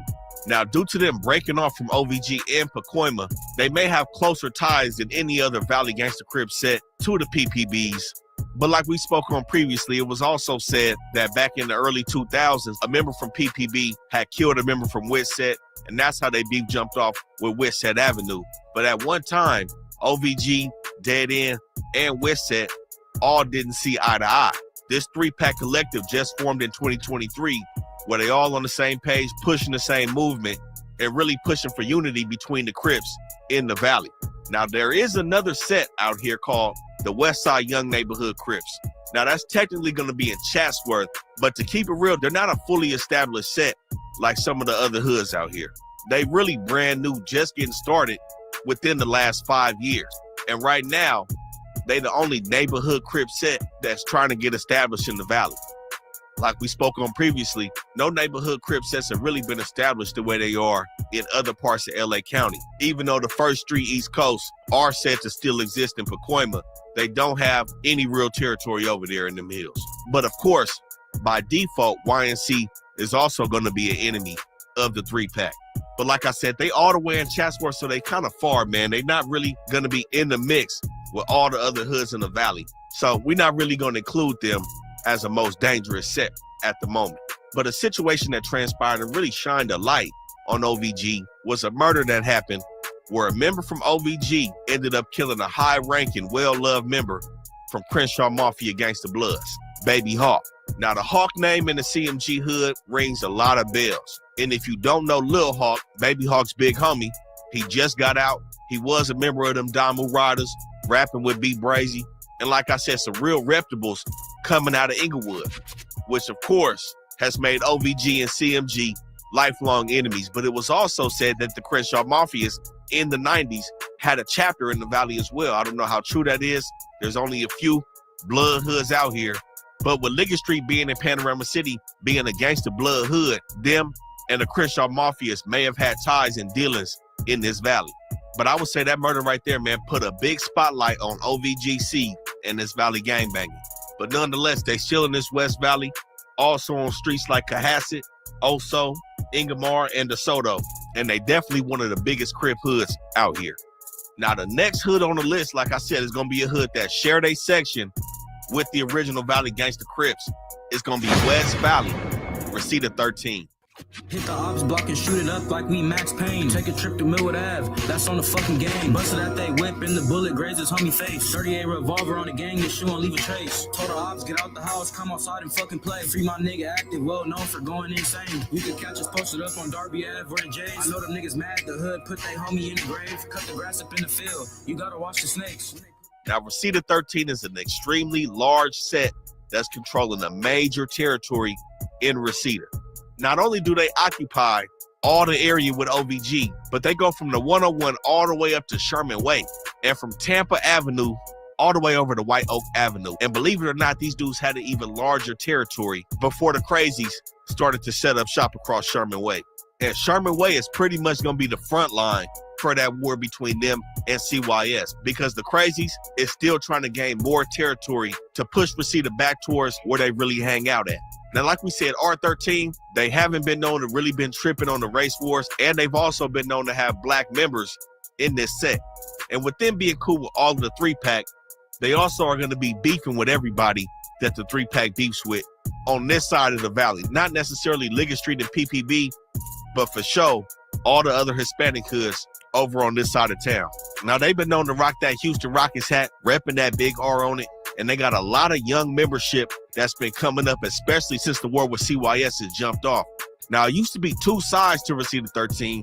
It used to be West Side and South Side. And they have a clique over here called the Pequeños clique. That's really the older heads that will rep the South Side. And a lot of them dudes is locked up. Then they had the DGS clique, which was really repping the West Side of Reseda. And some of the DGSs is still active today. They also have a Pedos clique and a Rascals clique. Now, that Rascals clique was really recruited by the Southside members, them older heads, fresh out of Reseda High School, which is going to be close to the main blocks that they hang on. And it was said that both of them sides had beefed it for a little bit over a drug deal that went wrong. But when the crazies came through here looking to beef it, it said that the West Side and the South Side Resedas dropped that beef, came together to put it down against the Crazies, because again, the Crazies is really a hood that's from LA.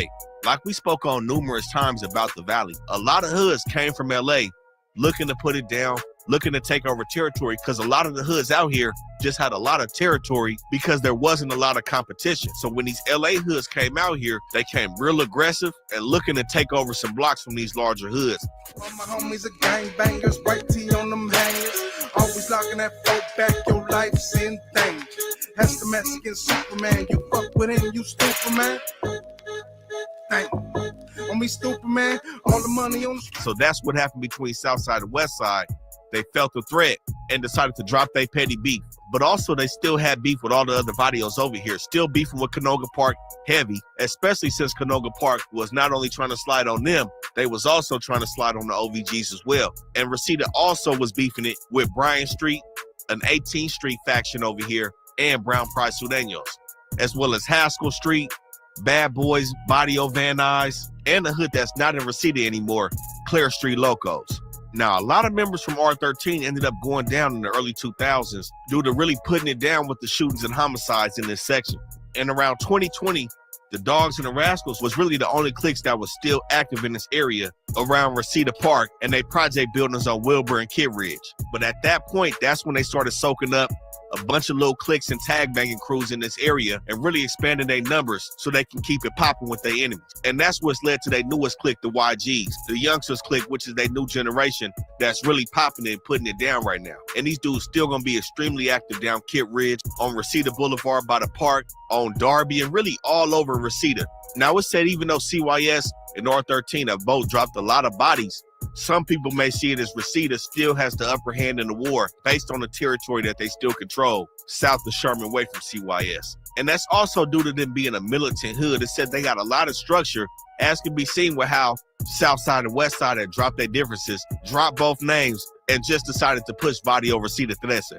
But nonetheless, like I said, this is a major hood, extremely activated in the city of Reseda, and looking to put it down on everybody that's pushing in their territory. Now, next up on the list, we got one of the most notorious sets in the whole valley, period, not just the West Valley. We got West Valley, Canoga Park, Alabama, 13. Breaking news in Canoga Park. Police are searching. There's been a deadly shooting at a bar called the Rabbit Hole. This is on Roscoe Boulevard. A man was rushed to a deadly shootout at a strip club in the San Fernando Valley caught on camera. It happened in Canoga Park at Expo's Gentlemen's Club. KCON Online's Jeff. Eventually pulled into a parking lot of an apartment complex near Vassar and Cohasset. We the ones sliding down Canoga, top down, blowing loud. So what? 100 on a dash on Canoga, on Canoga, on Canoga. We the ones sliding down Canoga, top down, blowing loud. So what? 100 on a dash on Canoga, on Canoga, on Canoga. Now, Canoga Park is definitely one of the oldest and largest sets in this area, and definitely top 5 when we're talking about a hood that controls the most territory in the San Fernando Valley. It's said that these dudes started around the 1950s, and they got a very isolated hood. When you look at their terrain on the map, they pretty much pushed off from everybody, and they've kind of took over Canoga Park and Winnetka as a whole. Now, Canoga Park definitely has an infamous reputation for being racist out here in this West Valley. Now, it was said that really began due to their beef with OVG and the Dead End Gangsters, two hoods that's not going to be far from this area. So when you see they hood to the south is going to border Van Nuys Street. When you slide down Van Nuys, again, one of the most dangerous streets in the San Fernando Valley, period, you're not going to be too far from OVG, and you're going to run into OVG's allies in Reseda 13. But from Van Nuys all the way up to Parthenia, some even say Nordoff, and from Topanga Canyon all the way to Winnetka, these dudes have, like I said, arguably the biggest active territory, maybe rivaled by Barrio Van Nuys and San Fer, as well as the Vineland Boys. But when I say active, you know, some of these hoods, they control large spaces, but a lot of it be residential, a lot of it be real cool, and they only be kicking it on a couple blocks. Now, it's also said that it's not really easy to be initiated into this hood, with some of their members really being courted and processed for upwards of 2 years before they fully accepted into the barrio over here in Canoga Park. And one of their main rivals for a long time is going to be Reseda 13, who also has a lot of structure. So that's not new to hear how they putting things down and vetting their prospects, if you know what I'm saying. Now, there was another hood that did occupy this area off Winnetka called the West Side Winnetka Criminals. But honestly, man, in that section off Cohasset, Ledwell, it's nothing going on over there. Runnymede, Winnetka Criminals is going to be no more. It's just Canoga Park was too big for them dudes. So they pretty much just died out in the West Valley. Now, Canoga Park is also known to be strict on membership once you actually get rolling with these dudes. And, you know, tactics like that is probably how a lot of their young dudes end up getting sent off on these race missions. Like I said, there's multiple reports of these dudes shooting at and killing black non-affiliates, dudes that's not even gangbanging, not rocking with OVG or Dead End. And mind you, there's not a lot of African-American presence other than in them two hoods that we can speak on in this West Valley. So it's very easy to tell who's gangbanging and who's not. So like I said, a lot of those targeted hits on non-affiliates was done on purpose. And this is why these dudes get the bad rap that they do for being racist. Now, also with Canoga Park and Reseda having some nice middle-class families in it, you can also imagine that the drug trade for both of these hoods be booming. Off Stratton Street, Lanark Park, extremely active for CPA over there, all down to Topanga Canyon. And not too far from here, we just saw a murder back in September on the 8300 block of Northgate. Now, I'm going to say, off Schomburn and Northgate, Schomburn Street from Topanga Canyon to Canoga Avenue, probably one of the shadiest areas you're going to see over here, man. These apartments, especially where this dude got killed at the Northgate apartments, this is nothing to play with in CPA hood. Roscoe Boulevard is also not going to be far from here, but the Northgate apartments is real close to Lanark Park. This is all the area where it's super popping at. Now, in 2002, 97 members of CPA went down on an indictment. Now, when you got 97 dudes to lose to a federal indictment and your hood's still lively, it's cracking, it's going, that's how you know these dudes are super tied in. Their membership is large and they're not playing any games in this area, man. You know, usually we hear 30, 40 dudes. Hoods like MS-13 may have 100 dudes, but this rivals them. This is a large-scale hood that's for sure tied in with the Mexican Mafia. A lot of these dudes are in prison as well, putting it down. And, you know, the cities in the West Valley have noticed that to the point where they've also put them on the city's most dangerous list for being responsible for hate crimes. And with that being said, not only do they beef with the Gangsta Crips, even the liquor streets and the PPBs are going to beef with them just off the simple fact of race. Panorama City and Pacoima, pretty far from Canoga, Alabama. But trust me, they find ways to get to each other and get cracking. And that's mostly going to be based on race, even though they share common enemies in the OBGs.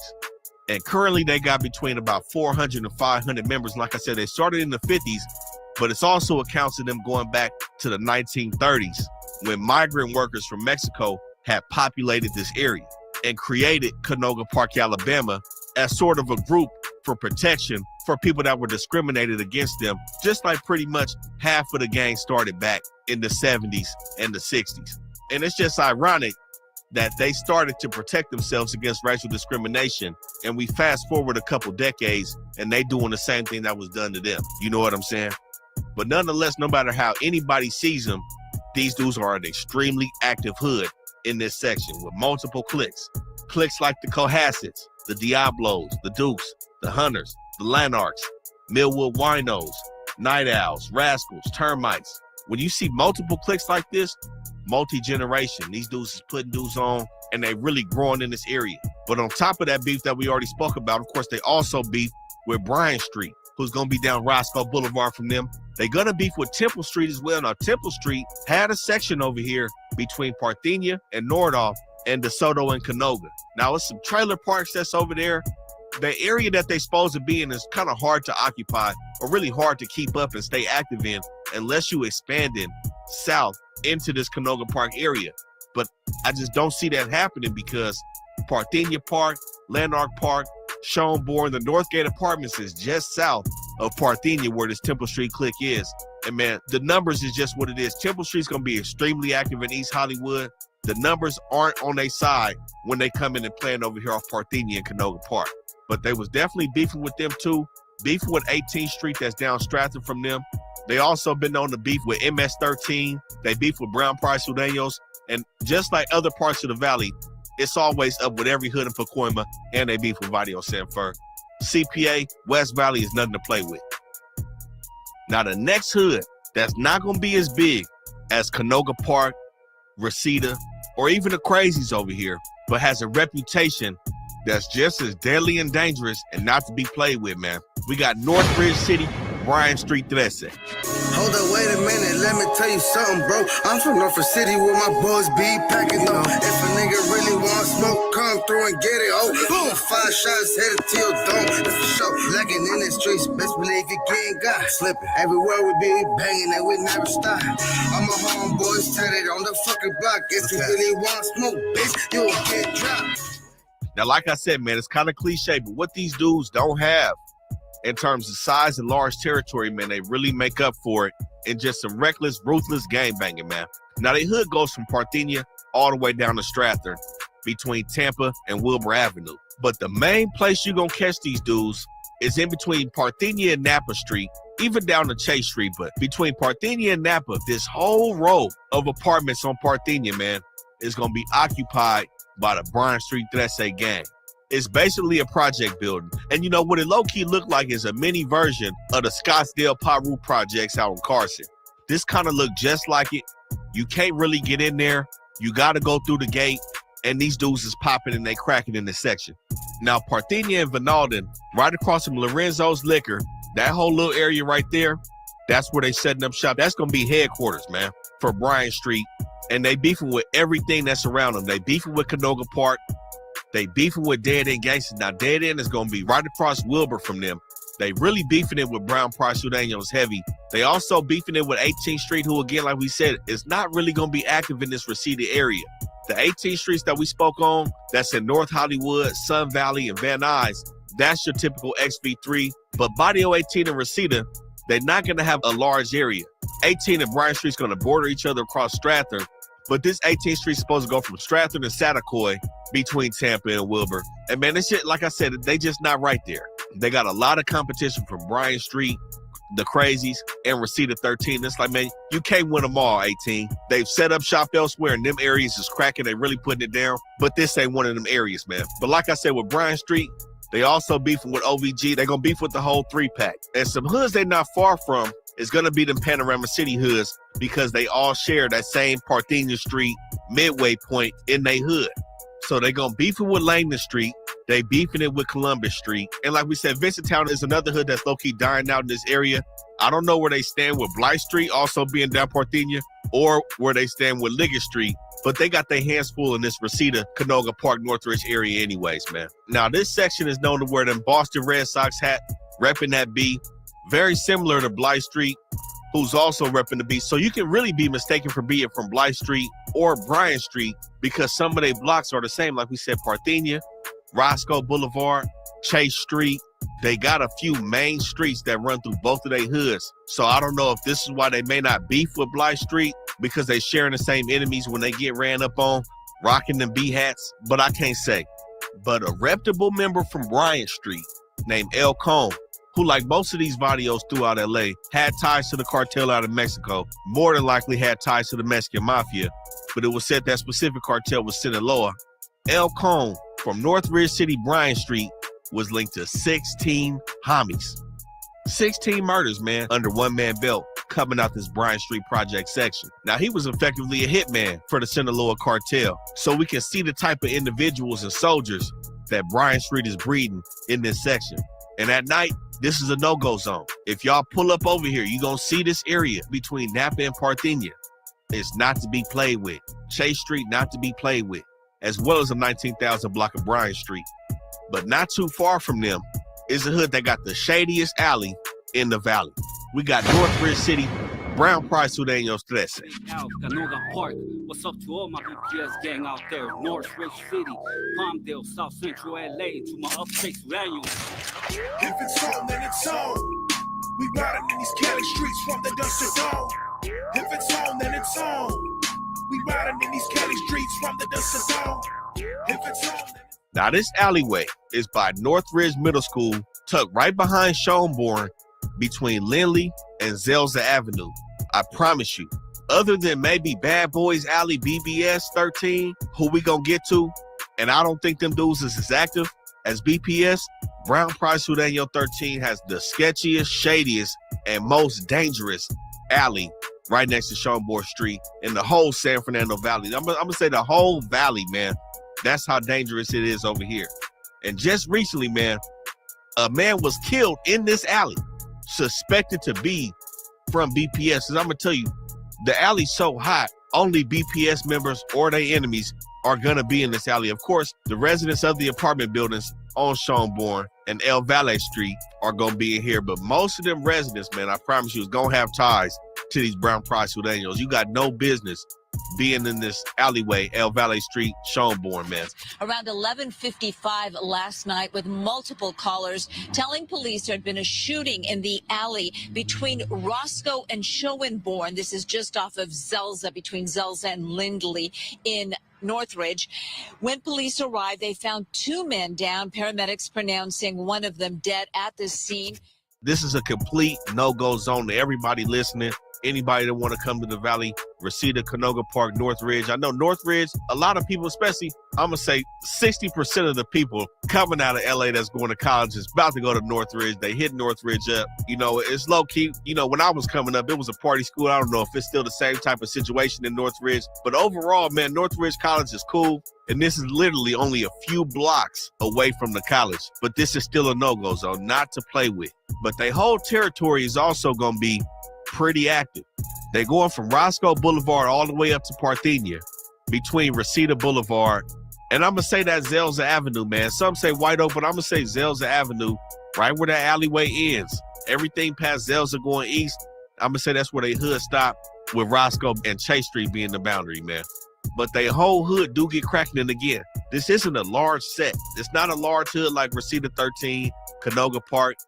I'm going to say they just about equal size as Bryan Street in terms of their territory. And they probably have the same amount of members. I'm going to give the edge to Bryan Street, who has the most members. But right now, these two hoods is really beefing. Them is main rivals right now. I'm gonna keep it real. They kind of, you know, they be skipping over Dead End. Dead End is tucked right in between BPS and Bryan Street. But Bryan Street and BPS is a more deadly war than Dead End has with either one of them hoods. They extremely active, and all it takes is a ride down Roscoe Boulevard from either one of these hoods, and it's cracking. Now, it's also said that Brown Pride Sudeno also tried to set up shop deep in the city in they trade gangster hood, but that specific subset of BPS was not sustainable. And, you know, we say BPS, especially when we talk about the city, we thinking of Black P Stones, but this is a Sudeno gang, Brown Pride Sudenos, and their original hood used to be near Harvard Park, where they would beef with the Harvard Park Rims and Florencia. But that's what led them to being relocated. Now they on the east side by the main streets, man. But they beefing with Video 80th Street over there.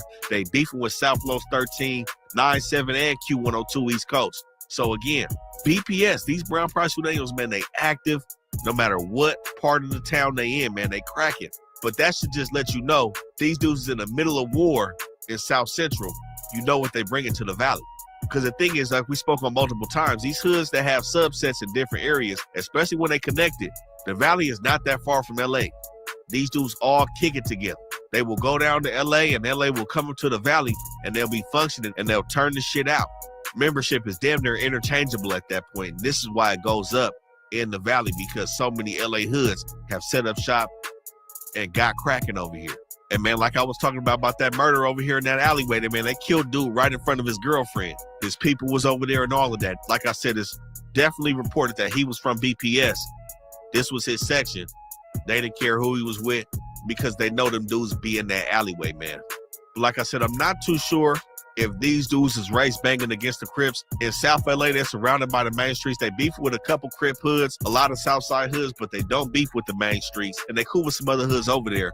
So I don't know if they got those racial tensions that some of the other hoods may have out here with the Dead Ends and the OBGs.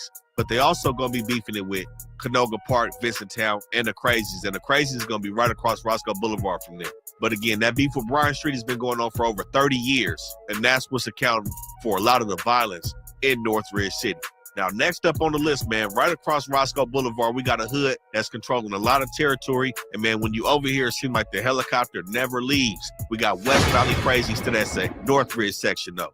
And I say Northridge because this is the same Crazies that's by Echo Park, man, by Diamond Street by everything that's popping over there. We touched on them when we did a Highland Park video. Now, I know they're not in Highland Park, but since we didn't add them in the Pico Union video because it's close to Pico Union, all them hoods over there like Rafford Street, we didn't add them in that video, so we added them into the Highland Park video, just in case y'all wondering where we covered them at when we was covering the hoods in LA. But that crazies down there is extremely popping and active, man. And I told you, they bought that activity to Reseda because they wanted to take over this territory from Reseda 13. And with that being said, Reseda 13 is their original main rival. Now, like I said, 18th Street was in this area before CYS got here, but as you can see, CYS is controlling the second most territory in this Reseda area. They going all the way from Roscoe Boulevard down to Sherman Way between White Oak and Wilbur Avenue. Straight block. But they main street where they gonna be most active at is all down Satakoy, Keswick Street, Satakoy and Canby, Valerie and Reseda. These dudes is extremely active in this section. And I know some of y'all in the comments gonna say, man, how many times this dude gonna say extremely active? We telling y'all these streets just in case you want to come over here. And then we'll see how many times you say, damn, these motherfuckers active.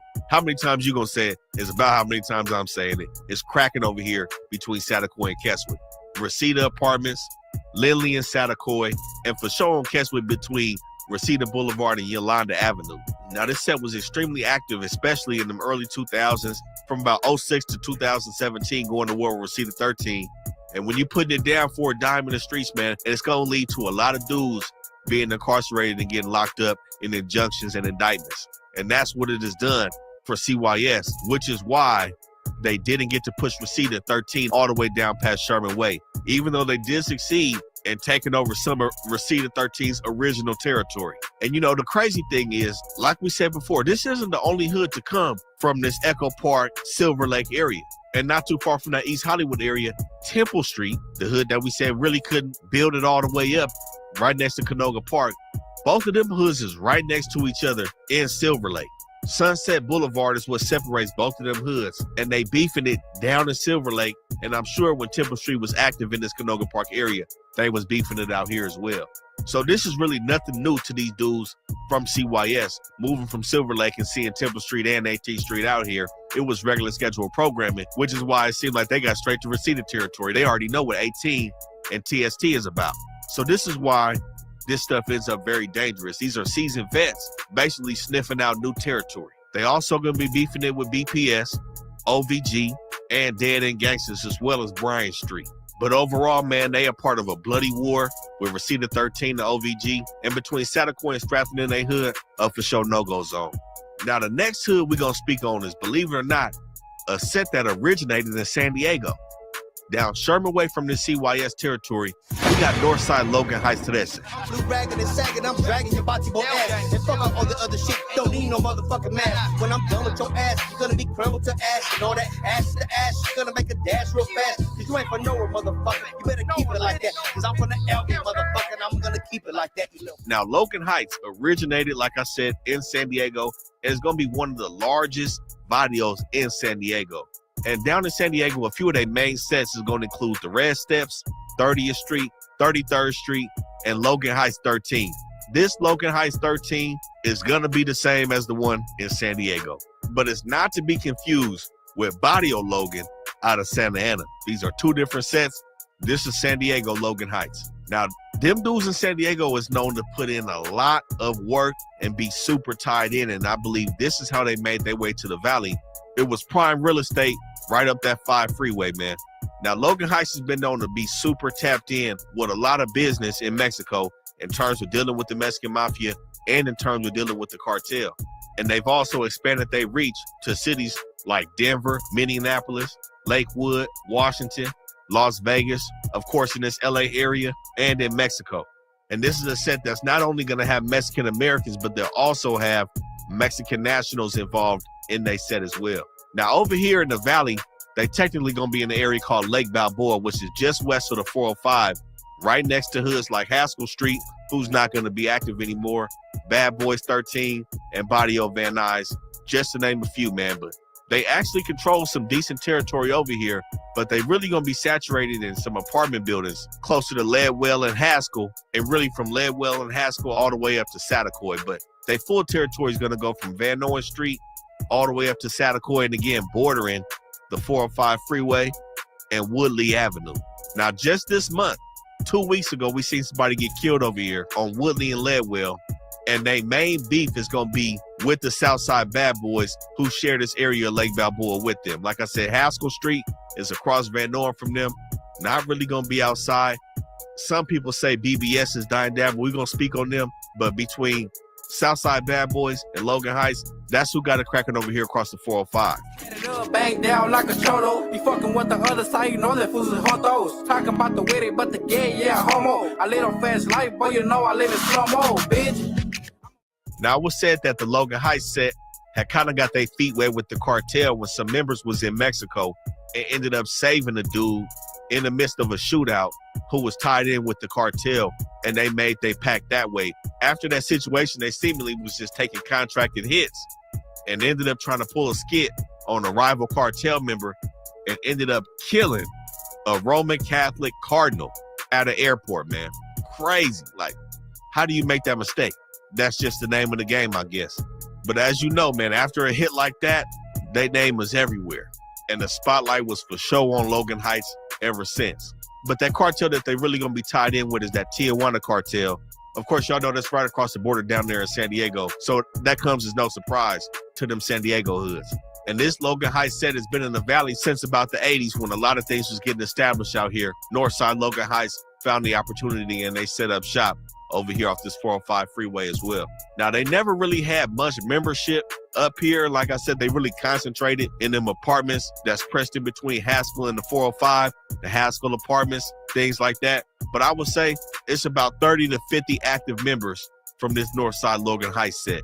But along with beefing with BBS, when Haskell Street was still around, they was beefing with Haskell Street. Barrio Van Nuys, right across Sherman Way and Van Nuys from them, they beefing with Barrio Van Nuys. And they also going to be beefing with the Alley Locos, who we spoke on when we covered Van Nuys as well. But Logan Heights, man, like I said, a murder just occurred over here, Leadwell and Woodley. This is still not an area to play in. And this territory going to lead us to our next hood on the list, which is Southside Bad Boys today. Now, these dudes are really concentrated in one area as well, which is pretty much the same as Logan Heights. It seems like these dudes are just going at it with themselves. They in their own world over here in this Lake Balboa area. But they're going to be most active in them alleyways around Van Nuys and Woodley. They occupy them apartments on Woodley between Van Nuys and Kid Ridge. And it's been said that these dudes is kind of putting people on and growing in this setting. When we was over there, man, we did see some activity in them apartments on Woodley. We was all through they set, and they was outside seemingly looking to beef with Logan Heights. I'm not going to lie, but a lot of people say they kind of dying out, but I think some people just got to go over there. But along with Logan Heights, they also beefed with Barrio Van Nuys. They did beef with Haskell Street when they was outside. They also beefed with Langdon Street, Liggett Street Bloods, and MS-13. So BBS is known to have a little bit more function with the beef with some bigger enemies than Logan Heights, though. But they area gonna go from Victory up to Van Nuys, and the Van Nuys Airport is right there past Van Nuys. So when you get to Van Nuys, they really slide between Havenhurst and Balboa Boulevard. And then from Balboa Boulevard, they'll go to Woodley Avenue. So that Woodley and Van Nuys area is extremely active between Logan Heights and BBS. That Allen's Liquor and Junior Market right there on the corner, this where these dudes be at. And again, all them apartment buildings and them alleyways off Woodley Avenue is popping. But I'm gonna keep it real, man. I don't think that alleyway is as deadly as Brown Price Sudaño's alleyway, man. I'm gonna just keep it real with that. But nonetheless, in this Lake Balboa area, Southside Bad Boys 13 and Logan Heights is putting it down. Now, the last hood we're going to touch on, man, for the Valley is going to be Westside Dead End Gangsta Crips. We're standing outside of one of these businesses. They were actually painting over graffiti on one of the walls over here when a man drove up in his car and started firing in their direction and then took off. You can see here that police have set up. Now, these dudes is back in Northridge City. They're going to be a Westside hood. And just like OVG, they're going to have two parts. Now, that first extremely active part that we was talking about is going to be right in between Brown Price Sudaño's, Bryan Street, and next to CYS. From Parthenia all the way down to Roscoe Boulevard, north to south, and east to west, they're going to be on Wilbur to Reseda Boulevard.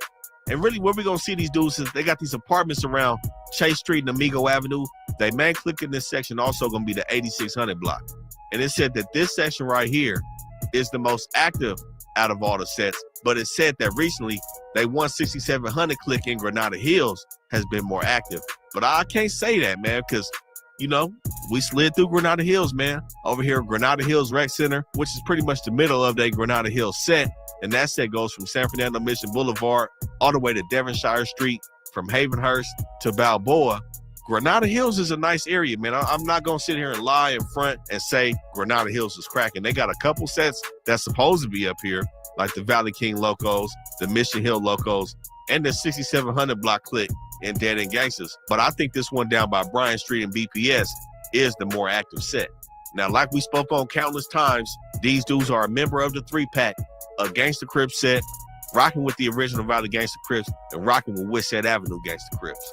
And both of their sections is pretty much going to be about the same distance from their enemies in the Liggett Street Gangsta Bloods. Really down Parthenia, that's where they run into Liggett Street and Panorama City. But their main enemy that they usually go at it with, man, is going to be Bryan Street. Now, like we said, Bryan Street's nothing to play with in this area. They right next door to Bryan Street. And this area used to be claimed by Bryan Street, but it's for sure been taken over by the Dead End Gangsta Crips. And like we said, this is Northridge City. We spoke on the college being over here. Dead End Gangsters was in the news, man. They had to rob some students when they was flocking the apartments over here. So like I said, man, we know Cal State Northridge is usually a cool school, but these gangsters are still over here and they still putting it down in this area. And Dead End is not an exception to that. Now, they also going to be beefing with Pacoima Pyu, just like the rest of the 3-pack. That one NAC hood that maybe people is trying to form, that young neighborhood Crip set over in Chatsworth, them and OVG going to be beefing with them. And they also going to be beefing with Canoga Park, Alabama, for sure, because of the racial tension, as well as the Crazies and that hood we was telling you that's not here no more. They was beefing it with Clare Street Locos in Reseda. Now, again, they still got a fresh new ally with the 3-pack the last couple of years. They brought it together with OVG and Westset, when at one point, them and Westset for sure did beef over little tit for tat shit here and there, but they cleaned it up and they moving as one under that Gangsta Crip moving card. And this set is going to be diagonal to that other OVG set that's on Reseda and Gresham. Both of them hoods going to border Reseda. OVG is just on the other side of this Dead End Gangsta Crip set over here in Northridge. But nonetheless, man, they still putting it down in this section. Of course, they still functioning with their allies, man, and they looking to get cracking, man. But nonetheless, man, we got to thank y'all again for rocking with us on this series. Again, we spoke on over 30 of the most deadly and dangerous gangs in the San Fernando Valley, and we glad we was able to provide you with these no-go zones in the 818, man. Y'all make sure y'all stay tapped in with us. We're thinking about just making a barbershop edit of this video. We know it's 3 videos long, over 2 hours. We may make the barbershop edit so y'all can just cut it on and listen to all 3 parts in one. But let us know how y'all rocking with us in the channel. Stay tapped in. It's the best hood channel on YouTube. And make sure y'all hit up our sponsor, man, and click that link at the bottom, or.com/RNSP. We out.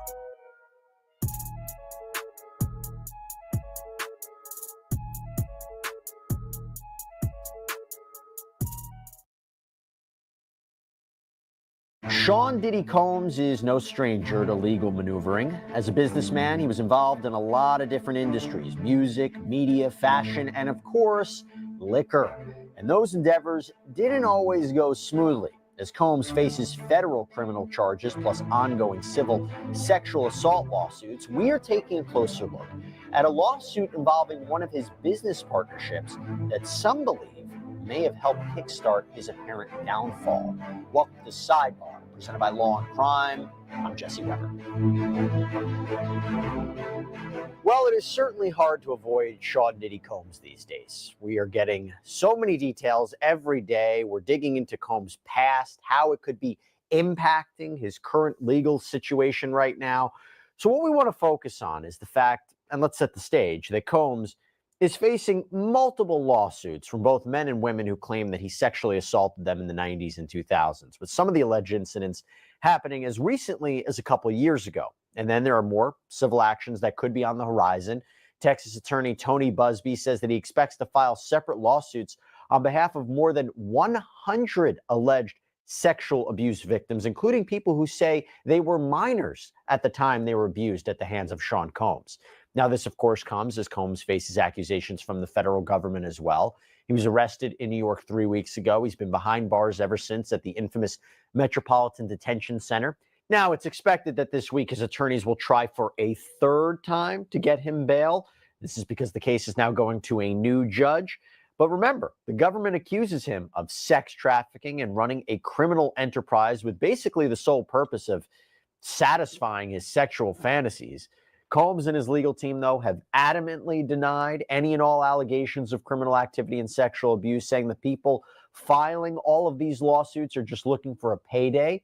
Combs' lead counsel says that Combs is looking forward to proving his innocence in court and that he may even get up on the stand and testify. Now, as a reminder, I have to put in this caveat. There are not going to be any cameras in the courtroom for his criminal trial. New York courts do not permit filming inside, let alone federal courts. I could go on and on about how I think that's a big mistake, but that's a sidebar for a different day. But what we are going to have are probably courtroom sketches. We'll hear accounts from people inside, maybe live reporting, but it won't be like the Johnny Depp trial where our cameras capture the whole thing, unfortunately. So, but going back to lawsuits, the lawsuit that seemed to have kicked things off in a very big way was a multi-million-dollar lawsuit from Combs' ex-girlfriend, Cassandra Ventura, who we've talked about a lot, Cassie, as she has come to be known. She claimed that Combs had systematically groomed and abused her for a decade, and that Combs, remember, he settled that lawsuit the very next day. Now, he denied the allegations. We know what happened. He was hit with a lot of other lawsuits after that, and then the raids and the criminal charges came. Okay. But at the same time that all these lawsuits, these sexual abuse lawsuits started, Combs was dealing with something else. He was dealing with another lawsuit that he'd filed months earlier, accusing his longtime business partner, Diageo, of racism. And that is what we want to talk about today. And to do that, I want to bring in criminal defense and civil rights attorney Tyler Bailey to talk more about this. Tyler, thanks so much for coming on. What is your reaction to the current situation that Sean Combs finds himself in? Because as I mentioned, it wasn't bad enough that he was facing a number of lawsuits. It wasn't bad enough that his homes were raided. It wasn't bad enough that he, was hit with federal charges. But now 100 more lawsuits could be on the horizon, and you have to wonder if he could be hit with additional charges as a result of that. Well, when it rains, it pours. And for Sean Diddy Combs, it appears as if the world is crumbling around him. He's in jail. Bond has been denied. Countless lawsuits. For somebody who was arguably a billionaire to be in the position that he's in now has to be, a complete 180 and shocking for him. All these lawsuits, at some point, the money could dry up. His assets could be frozen. There's a lot that I'm pretty sure he's thinking about while trying to defend himself and probably protect his mental state while incarcerated. Now, to be clear, there are a number of defenses he could raise, both for the civil lawsuits and the criminal charges, mostly saying everybody's not telling the truth. This was all consensual. The problem for him will be if he's hit with charges related to minors, perhaps the solicitation of minors. The reason I bring that up is because when you have at least 25 people who are going to come forward in these lawsuits, this is according to Tony Busby, that says they were minors when they were abused. Do you think Sean Combs is going to be hit with a superseding indictment, like an amended indictment, a new indictment, where charges related to minors will be a part of it? Well, I think if there's some credible facts that are gathered as a result of these additional possible civil actions, they would probably have an obligation to bring a superseding indictment. And Jesse, the feds don't investigate and bring cases unless they're strong. They have a high conviction rate. So yes, he can raise defenses. Anybody can raise a defense. Now, overcoming the federal government is a tough challenge for people who are even at the means as Sean Diddy Combs does here. So if there are allegations that there were minors involved, we could very much see something of that sort, more charges coming down from the feds on Mr. Combs. By the way, as I was going through this lawsuit, it made me think how skilled you have to be in this area of law, litigation, something I practiced, by the way. And particularly, I got to call out personal injury cases. Those can be very, very complicated. They can be emotional.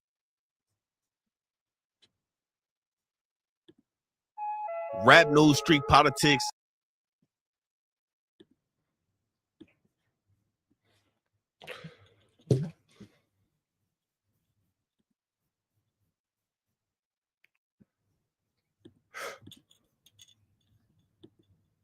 My bad, y'all. I want to shot a video real quick. I'm back. I had to do a quick little video. I'm back. Hey, Rich Rabbit, are you still in here? Rich Rabbit, are you still in here? Is Rich Rabbit still in here?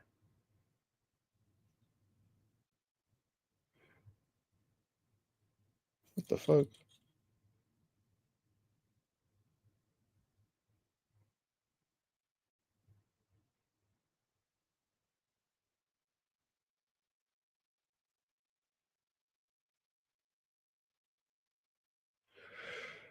All right.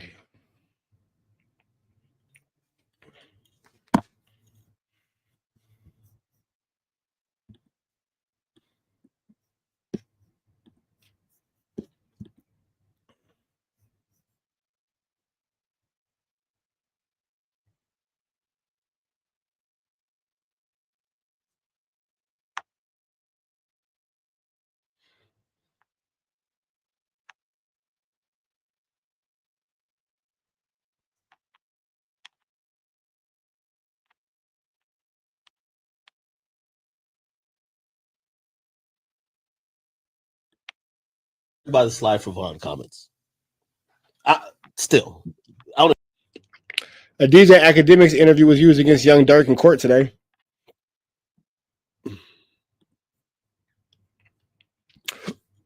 Let's get into that.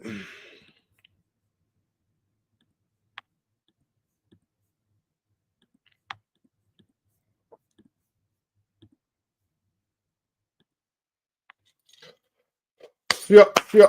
What's the deal, y'all? We're sharp tapping in CNN Trap News Network. Back in the same, like cracking the same here at CNN Trap News Network. It's that good news you can use, that good knowledge. You ain't finna get nobody's college, big dog. Hit the like, hit the comment, hit the good subscribe button for everything we have going on here at TNN Trap News Network. It's that news you can use, that good knowledge you ain't finna get in nobody's college, big dog. Hit the like, hit the comment, hit the good subscribe button. Everything we have going on here at TNN Trap News Network. News you can use, some knowledge you ain't finna get nobody's college, man. It's TNN Trap News Network. We finna slide over here to DJ Academics, getting young Lil Durk some more time in this young indictment. You feel me? This Rikiana. Before we get into that, I need y'all to make sure you hit me up on Instagram, TRAPNEWS, NETWORX, Trap News Network. Get into that if you ain't got into that. We would love to have you as part of this Trap News Network family, this Trap News Network team. Get into that if you ain't got into that. You feel me? We finna jump into this Kantiana. Support the deport. Hit the link in the description to support the deport to get Pathetic Fatso out of these great United States. We're going to get that up out of there too, man. Make sure we get Pathetic Fatso all the way out of this great country of ours. This land is our land. This land is my land. This land is your land. This land is not Pathetic Fatso's land. Make sure you get into that. We're going to get into this, though, man. Shout out to Urban Politician TV. Academics getting Lil Durk. He's Wackademics snitching on Lil Durk. Let's get into it. I don't know if people still say by the slide for Vaughn comments. I don't know if people still say it. They used to say it, but you also mentioned a song. They be like, they be saying slide for Vaughn. I think they trolling me. Yo, by the way, them songs is fire. I ain't gonna lie. For some reason, I just don't see the comments no more.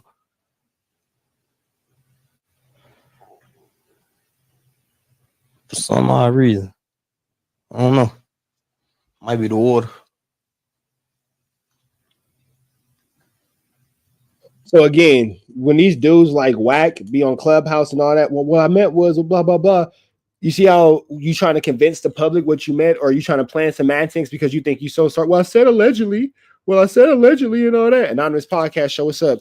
Well, I said allegedly. Well, I never actually said blah, blah. You see how the DA doesn't care about any of that? So when you niggas be on these podcasts and these platforms, and y'all think that y'all so smart. Everybody's such a genius. Oh, well, I didn't say it. Well, technically, I didn't, blah, blah, blah. You think the DA care about your technicalities? You think the DA care about your semantics? Yeah, okay. Here it is. Obviously not. You be sending comments a lot? They kind of chilled out a little bit. I wonder why. We here though. We different in Iraq.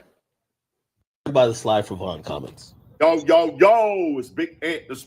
And that's all it took to get you a murder charge. It's all it took to get you a murder charge. Spokesman, man, we back. Another edition of Urban Politicians TV, UPTV. Make sure you stay on your pivot at all times, man.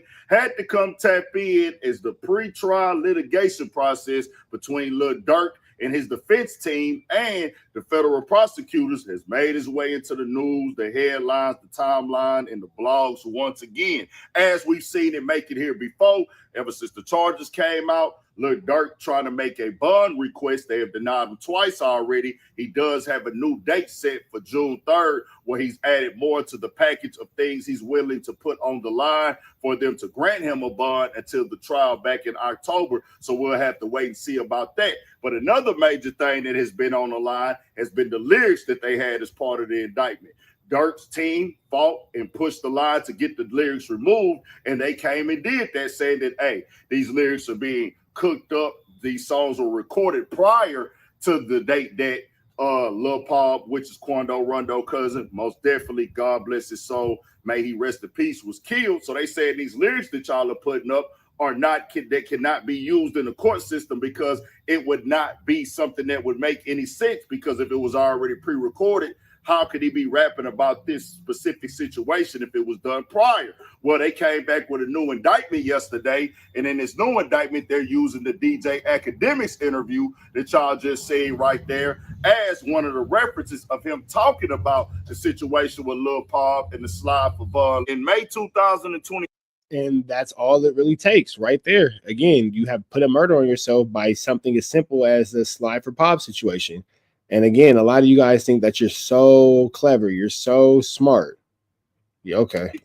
Defendant appeared on a well-known podcast where he tactically admitted his involvement in the killing of SR, which would be Lil Pop, specifically after being asked about his rivalry with TB, which is Quando Rondo. And in response to the interviewer's question about whether the defendant was triggered by the slide for Vaughn comments, a reference to slotting or exacting revenge for OTF member DB's death, which is King Von, defendant coldly responded, "For some reason, I just don't see them comments no more. For some odd reason. Might be the water. We here, though. See Lil Durk realest interview ever. Last interview on the Off the Record with Academics, DJ Academics video clip, and they put the links up for the YouTube video right there in the new indictment. And in a write-up from Billboard, it says, the new indictment makes clear that the grand jury indicted defendant for his conduct, not for his status as a rapper or because of the violent lyrics, the feds say. The allegations made clear that the defendant used his power, his wealth, and his control over OTF to exact daily revenge on his rival. But Durk's lawyers sharply pushed back, arguing Wonderful Wayne could not have referenced the Rondo shooting because the rapper wrote and recorded his verses 7 months before the incident ever happened. In April, prosecutors filed a so-called superseding indictment that removed the lyrics. Monday's court filing, while focused on the removal of the lyrics, also strongly defends their use in the first place. The feds say Durk has repeatedly used his pulpit to promote violence and that the lyrics they are going above and beyond to make sure that this nigga gets up out of here. bear a striking resemblance to the facts of the case. Whether or not the defendant's lyrics about greenlighting a rival were written before or after SR's death, the release of the song after the murder gave defendant's fans fodder to associate him with the murder, a claim that the defendant himself seemed to admit during an interview with a popular podcast, the feds write. Now, when it comes to all this, I'm going to say innocent until proven guilty. He didn't answer that question directly in that podcast with DJ Academics. He didn't say, yeah, we did that. He didn't claim that. They even been mixing those lyrics up with it. This was 2 years ago, but like I said before, bro, just having these conversations on podcasts, y'all see what it is. The feds is watching. It's part of the new indictment. Hey, this conversation was brought up to you. Academics asked you about those comments, and you kind of played into it a little bit. That's why I tell people when y'all sitting down, hey, man, all this old stuff that's referencing death, referencing real street beef or violence, whether you got... Leave it alone. All that, leave it alone. Because, again, y'all be thinking y'all so smart. thinking y'all playing in semantics, thinking y'all playing in clever wordplay, thinking y'all hiding behind clever tones and all that kind of stuff and blah, blah, blah. C-Mac reacts. What we doing? Sitting here watching Lil Durk, DJ Academics interview, get him more time by the feds because it's now being used in the federal RICO. And it's safe to say at this point that the DJ Academics interview is a huge part of the reason why Lil Durk is not going to get a bond and might be tried with the murder of Lil Pab. The whole concept of I don't see those comments of Sly for Vaughn is why Lil Durk is going to be pretty much potentially doing life in the penitentiary for this murder, and it's going to be called by the streets that DJ Academics is a snitch. Nothing to do with it or not, it'll have you inside that courtroom. So for future references, like I tell everybody here, bro, you got to know and understand that they are watching. Whether you did it or not, anything connected or tied to any type of murder, somebody losing their life, even if you just joking and playing and think, man, I ain't got nothing to do with it. I could just troll into it and play into it with my. You hear that? And what's Wack's favorite thing? Oh, I was trolling. You see how where that trolling gets you? Don't look like nobody's playing with y'all back. My career, nigga, they'll use that to take you down. And when you go inside of these federal courtrooms, it's all about what they think that you can put out there that they can put out there to convince the jury, hey, this guy's capable of this. He's capable of doing these things. See how he moved about it in this interview right here? This is what it references. This is what it's behind. This is the storyline for it. We put it up on the tech board on this date once we saw it mentioned, and we've been watching. And other evidence will have to be attached to it, of course, to prove it. But it's just one of the things to stay far away from. Y'all do what y'all want to do. I'm just going to come on here and tell niggas the real, man. If you're out here and committed any crimes, tied to crimes, even if you haven't done these crimes, do not play into this at all. And for niggas doing the interviews, feel it how you want to feel about it. Do what you want to do. It's your platform. At the same time, niggas got to be like, hey, I'm asking a question that can get a nigga jammed right now, even if he don't answer. Just the fact that it get brought up, it's getting acknowledged that it is a thing. These people are watching, man. Niggas got to figure out what they gonna do. Y'all do how y'all want to do. Y'all move how y'all want to move with it. I'm just going to come on here and speak the real about it. Niggas better stop speaking on this stuff on these podcasts. They keep showing niggas and letting niggas know we are watching, we listening, we recording, we document. He wonders, how is Wack not in jail? I get it. We're talking about Lil Durk and DJ Academics, but how is everybody in jail but Wack 100, who makes all these crazy salacious threats? How is everybody in jail literally but this individual? And we will make all this stuff a part of your indictment. That's for the interviewers and the dudes that's getting interviewed. So niggas better know, nigga. Yeah, hey man, it's up to you to answer the question. That's the main thing niggas like to say. Hey man, hey, he ain't had to answer the question. Don't matter if he answered it or not. They'll say he was quiet on it and said no comment instead of just saying, man, I ain't got nothing to do with that. Any type of body language, any type of thing, even though Durk. Y'all still think Lil Durk will be at Sunday service with Sharice and Loose Cannon? Probably not. Just didn't answer. He spoke, he played it off, played into it a tad bit, didn't say I did nothing. They can use that in the feds, my nigga. It's all about a conspiracy, bro. And that just adds on to these things. They can't use the lyrics right now as they got that removed, but they're going to go after everything else. Posts, comments, everything that they can use to get a nigga locked up. So I just tell niggas, not with this case right here. Everybody innocent until proven guilty in this situation. But just know, bro, this ain't how niggas want to go out at all. I see that, you know, the rap, the drill music, and wanting to live the reality in the game. We just see how the top drill rappers get caught up in this stuff. We see this, bro. We seen some of the biggest rappers get indicted, whether it be state or feds in these last couple years, bro. I know certain niggas, that's the music they like. They think that's their way into this, but you got to see the other side of it as well. You got to think, nigga, do my family want me here? Do my family want me facing these years in prison? Or do my family want me to go to prison? Or do they want me possibly leave my life? You know they want you here, my nigga. Ain't no nigga made to be going out like this at all. As in, hey, it happens, but this is not why you was put on this earth, my nigga. I don't care what nobody say. Niggas do what they do. You live how you live. That's your choice. But I got to be a nigga that come on here and say, hey, bro, niggas just got to move a little. You got to move smarter, bro. And don't ever question yourself Are they watching? Are they looking to catch me slipping? Yes, nigga. If you even gotta wonder if they trying to catch you, the answer is yes. You better know and have it understood they catching you, looking to catch you slipping, and they watching all these podcasts, nigga. They watching everything on the internet, nigga. DMs, Instagram, YouTube, Twitter, Facebook, anything that they can use, nigga. They gonna use it and they gonna put it in the indictment, nigga. Tell me what y'all think. We got more coming, more videos, all that. 1,000 for shit show. Big love to Urban Politician, man. We about it to the next one. Y'all know the deal. Red dots to the left. Y'all know the rest. And it's free. Avenue Angel Tweets free. We go. Let me take y'all back to Rap News Street Politics. There's one more video I want to do with y'all before I get some rest in for the night. I low-key took a good-ass DW flame earlier today, so I'm wide the fuck awake. Low-key. I took a fire DW flame earlier today. Hold on.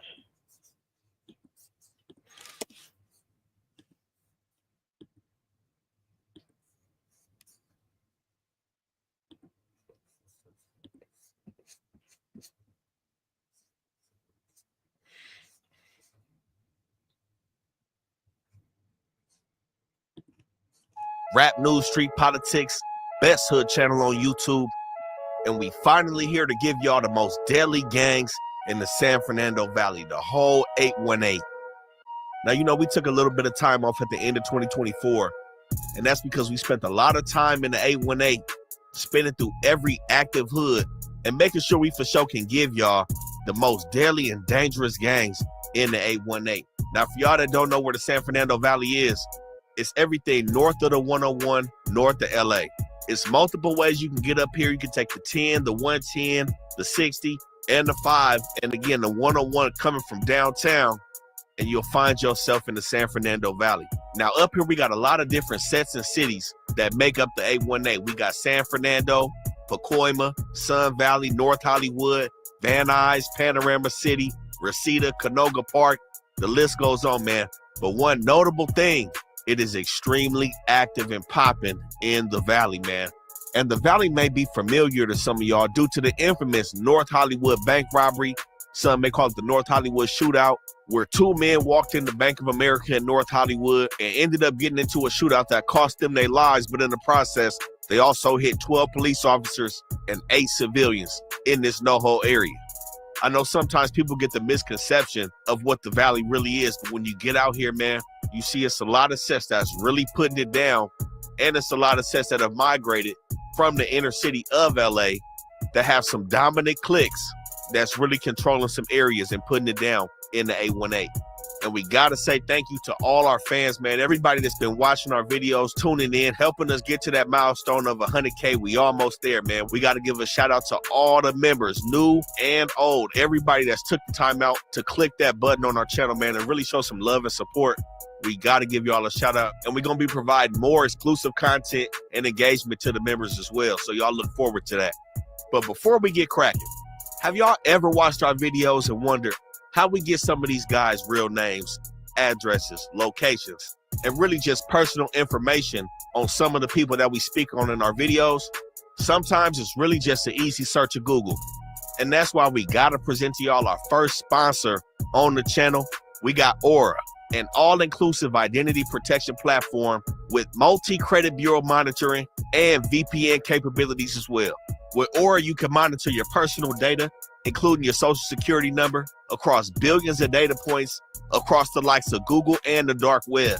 You can also monitor public court records, and Aura can also alert you when somebody's trying to open up that credit card or that personal loan in your name. You know what I'm saying? And even if you miss the notifications about that new credit card that got opened up in your name, every adult that has Aura gets up to $1 million in identity theft insurance that covers eligible losses and fees. You can also opt out of all data broker sites, which will help you remove your personal information so somebody like our channel won't have your name and location in the video on YouTube for 100,000 people to see. And if you just want to be anonymous and search the web from the comfort of your home without being tracked, they also got the VPN service for safe browsing. Now, because we Rap News Street Politics, we got our own link, aura.com/RNSP. You get a free 14-day trial to try out all the services that they're offering with this platform. But remember, you got to click the link below in the description box on this video to make sure you lock in that 14-day free trial. But with that being said, man, we got to hit y'all with over 30 hoods in the 818. We going to split it up in 3 different videos. But look, we going to hit y'all back to back with all 3 of them. In this video, we start with North Hollywood, Van Nuys, and Sun Valley. Let's get right into it with the first hood on the list. What some people say is the first hood to set up shop in North Hollywood. We got Westside Clientone 14. That North Hollywood click the 4th hood. Turning soul to a stain, plus I got a lot of aim. When you hear them shots bang, off the 14th Street gang. HPG, we lit away, I'm taking out all these lanes, rearranging the game. Get used to my face, I'm here to stay. One thing you don't know about me, about me, about me, about me, about me, about me. I'm a motherfucking CXIV. Now, why I say the 4th hood is because Clientone has multiple sets throughout the section. We know their first section was in that Pico Union area, where these dudes started off early in the 1900s, like the 1920s. Now, even though that's the first hood in the Pico Union area, that hood is really not going to be active anymore, mainly due to the construction of the 110 freeway. They do still got some OGs around from that section, but they got 3 other active hoods. 2 of them we already spoke on in past videos. They got that low bottom set where Bugsy is from, and they got that East Hollywood set right by the MS-13s. But this is their 4th hood. This is the 4th one to be established. And trust me, this is one of their most active sets, beefing with a lot of enemigos over here, man. And they also got size. So as soon as you hit North Hollywood, these dudes gonna stretch from Burbank all the way to Van Nuys. And they're gonna be in between Violent Avenue and Clybourne. But if you ever been in this area, some of their most active streets is going to be off Whitnall and Cartwright and Whitnall and Denny. They also be at that Circus Liquor on the corner of Violent and Burbank. Now, some things that we don't usually see with Hispanic hoods is a lot of these sets being allied together. Clientone 14 is going to be tight-knit with a hood that's just across Violent from them, the North Hollywood boys. And again, just because I say Clientone 14, to some of y'all that's kind of new to the channel, the 14 does not mean it's a Norteño set. These dudes are still Sureños. The 14 just stands for the street that they started on. And again, the back history of these guys, this is the hood that 18th Street was originally formed off of when Clientone didn't want to sanction in their own version of 18th Street. 18th Street became their own set, and that's a long-time rivalry with Clientone and 18th Street that goes all the way to this 818 San Fernando Valley area. All right, what's up, baby? Come on, nigga. Come on. Come outside, nigga. Come on. Come outside. Come on, nigga. Come outside, you fucking smacky. Now, this hood in North Hollywood started about 1975, and it said that 2 brothers from the second hood of Clientone, Big Cuate and Ricky, were the founders of this North Hollywood set. And a few cliques that exist over here is Tiny Locos, Tierra Street Locos, and Crazy Alley Gangsters. But like I said, this for sure was the first LA hood to exist in North Hollywood, a gang that came from the inner city of LA and now occupies the 818. Now, with this being one of their larger, most active hoods, this area is also not really gentrified. So what we see here is a lot of beef that they got going on. Beefing with hoods like 18th Street, like I said, who has multiple different sets in the valley that we gonna speak on. But they do have a hood in North Hollywood that Clientone is beefing with. Also beefing with the Violent Boys that's just across Violent from them, north of Victory Boulevard. And they beefing with the North Hollywood Locos, an extremely active hood that used to have a section near Clientone across Burbank Boulevard, the Cleon Street Clique. But we gonna get into North Hollywood Locos and where they really active at. But right now, Clientone is controlling this whole area between Burbank and Van Nuys Street. A lot of territory. Some other hoods that they also beef with, Barrio Van Nuys, which is a large old school set in Van Nuys. Pico Nuevo, which is another hood that's out here from another area in Pico Rivera. They beefing with the Playboys. Now the Playboys, they do make a little bit of presence known in the valley. The PBSs out here are not like East Side or West Side or even South Side PBS that we see in the city. They're not going to have enough presence. The thing is, a lot of hoods like Clientone have came out here from LA and dudes try to set up shop. It's a few hoods out here that have tried to set up shop. They see other hoods from LA have stronghold cliques out here and they try to do the same. But it's so much competition in the valley that some of them just don't last or get a chance to bubble up. And I would say PBS is one of them ones that came from LA that doesn't have a stronghold like Clientone, 18th Street, and MS-13. But Clientone is also beefing with Reseda Avenue Gangsta Crips. We got some Gangsta Crips in the valley that we touching on as well. And they beefing with a hood that share some of Reseda territory, the Alley Locos as well. So nonetheless, man, like I'm saying, Clientone is an extremely active set. Nothing to play with in LA, East Hollywood, or North Hollywood. Now, the next hood we're going to speak on has really kind of been dubbed one of the most reckless hoods in the valley. And honestly, out of the over 30 most active hoods out here, they for sure in the top 5 of controlling the most territory in the 818.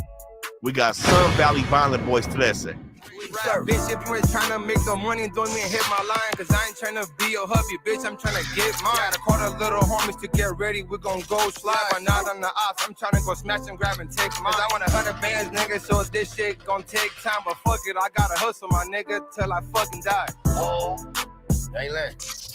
Now, the Violent Boys have set up shop in really 2 different areas that's not too far from each other. They're in North Hollywood, and they pretty much control, I'm gonna say 90% of Sun Valley. Now, it's said that these dudes is really a combination of 3 different sets that used to occupy this area. The Violent Boys, which claimed North Hollywood, Soul Trece and Soul Valley, and another set called the Village Boys. Now, with those 3 combined, they formed Sun Valley Violent Boys, who used to go by VLB instead of VBS. Now, it's also said that some of their founding members had ties to 18th Street, a dude named Teddy Green Eyes Lopez. And, you know, due to them having ties with 18 previously to starting Violent Boys, when everything jumped off with VBS, this led to them automatically beefing with 18th Street. Now, a lot of their members was real young at the time and said that they was breaking a lot of MA rules and ended up falling under a green light from the Mexican Mafia. Now, their formation alone set off 2 things. Like I said, number 1, they beef with 18th Street, and they beef with the Pacoima hoods, who also have an extremely deadly reputation. But it said that when VBS got the green light from the Mexican Mafia, Green Eyes had ran into some members from Pacoima, got into it with them dudes, and they recognized that he was up for a hit. And they ended up whacking Green Eyes because his hood was on that list. You know what I'm saying?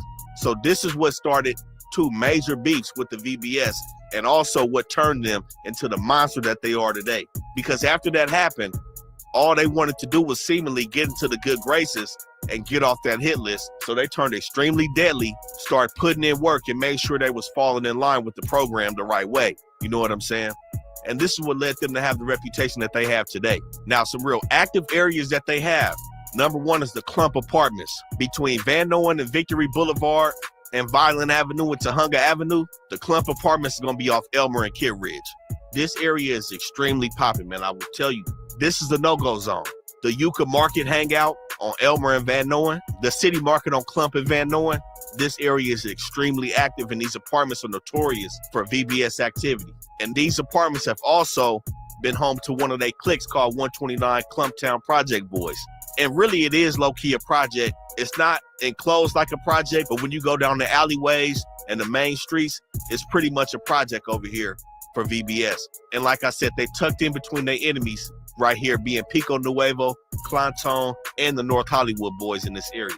Now, they also around Stagg and Morella in Sun Valley, Peoria Street, D's Liquor on Lankershim and Satakoy, the Lakeview Terrace Rec Center, and the Riverton Apartments. Man, like I'm saying, these dudes got an extremely large hood in this section.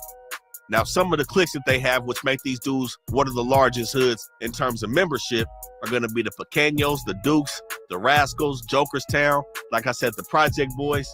And that 129 Clump Street clique in North Hollywood used to be a tagging crew known as 129 OTN before they was absorbed into the Violent Boys Trece gang. Now, in their aggression and their recklessness, we've seen a lot of people get dropped over here. And we even seen them kill a Burbank police officer and wound and paralyze his partner. A member from this set named Ramon Aranda was also killed during this shootout with the folks, man. Like I said, these dudes are known to get real reckless when it comes to their gangbanging, man. And Ramon's Crime E went down for them homicides. But the key thing that stands out is there was no cooperation from the Violent Boys, as well as no cooperation from the family of them dudes that was doing the work, which led to a lot of them VBS members' families going down on charges for interfering, obstructing, harboring, and aiding and abetting a fugitive in this murder case. But another thing that's said about VBS is the ties that they had with Armenian Power. And you know, we spoke on Armenian Power a couple times on this channel when we mentioned that snitch G-Face who was claiming to be from East Hollywood White Fence. But VBS was really tapped in with membership from Armenian Power, which is why they gained a reputation and specializing in the distribution of some large-scale operations with a few substances that's popular right now. And they've also been known to be involved in some heavy artillery gunplay and trafficking as well, due to their ties with the Armenian Power 13 gang. Now, more recently, we did see two people that got popped over here in the Cove Apartments off Armenta Street, and some other extremely active areas that these dudes gonna be around is Leadwell and Ensign Street, and all down Vineland, especially by Sherman Way, which is where they beef with 18th Street really gets cracking. And some we also seen transpire from one of their more popular members, a rapper out of they set named Rich Rad.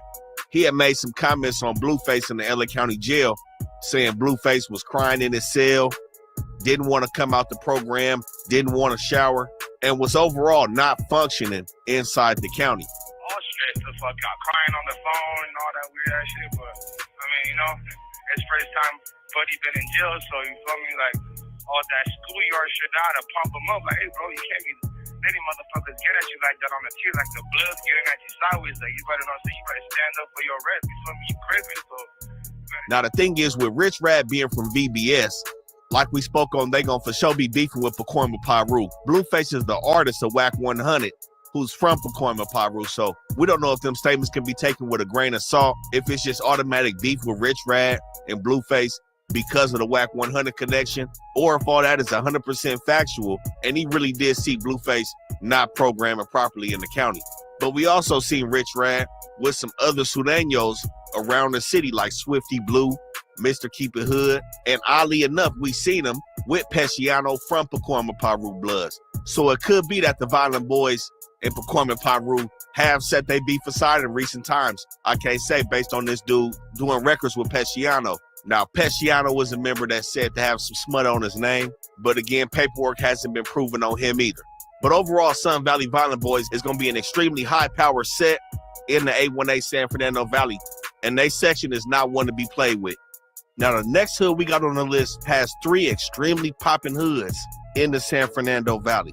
This is a set that got over 20 hoods in LA County alone. You know, we got Barrio 18th Street. Now back in the street, you gotta watch out what you're wearing. My little nigga knock it down, nigga just staring. Cut it all around so you can see the set I'm rapping. Y'all can catch me in the section, y'all can catch me with the weapon. Y'all ain't stepping how I'm stepping. Me and my nigga big as wolf. We gon' walk up and we shoot. See them tattoos, nigga, get my nigga knowing I'm the truth. Only spilling out the real when I'm hanging in the booth.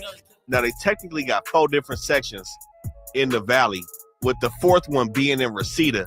But when we get to Reseda, we're going to show y'all why we're not going to include them in this video. But the sets that is active, we got North Hollywood, main clique going to be Friar Locos. We got another North Side Barrio 18th Street in Sun Valley. The main clique's going to be Mid Valley Gangsters and Cyclones. And we got another clique in the North Side, the Del Monte Gangsters, which is a break off from the Hollywood Gangsters clique in East Hollywood. That's in Van Nuys, man, in a really active area over there in Van Nuys. But we going to start in this North Hollywood section off Friar Street with them Friar Locos. This is also going to be the section where that North Hollywood bank robbery went down, right on Laurel Canyon and Kid Ridge, which is the divider between this 18th Street North Hollywood set, Rafford Street, and the North Hollywood Boys.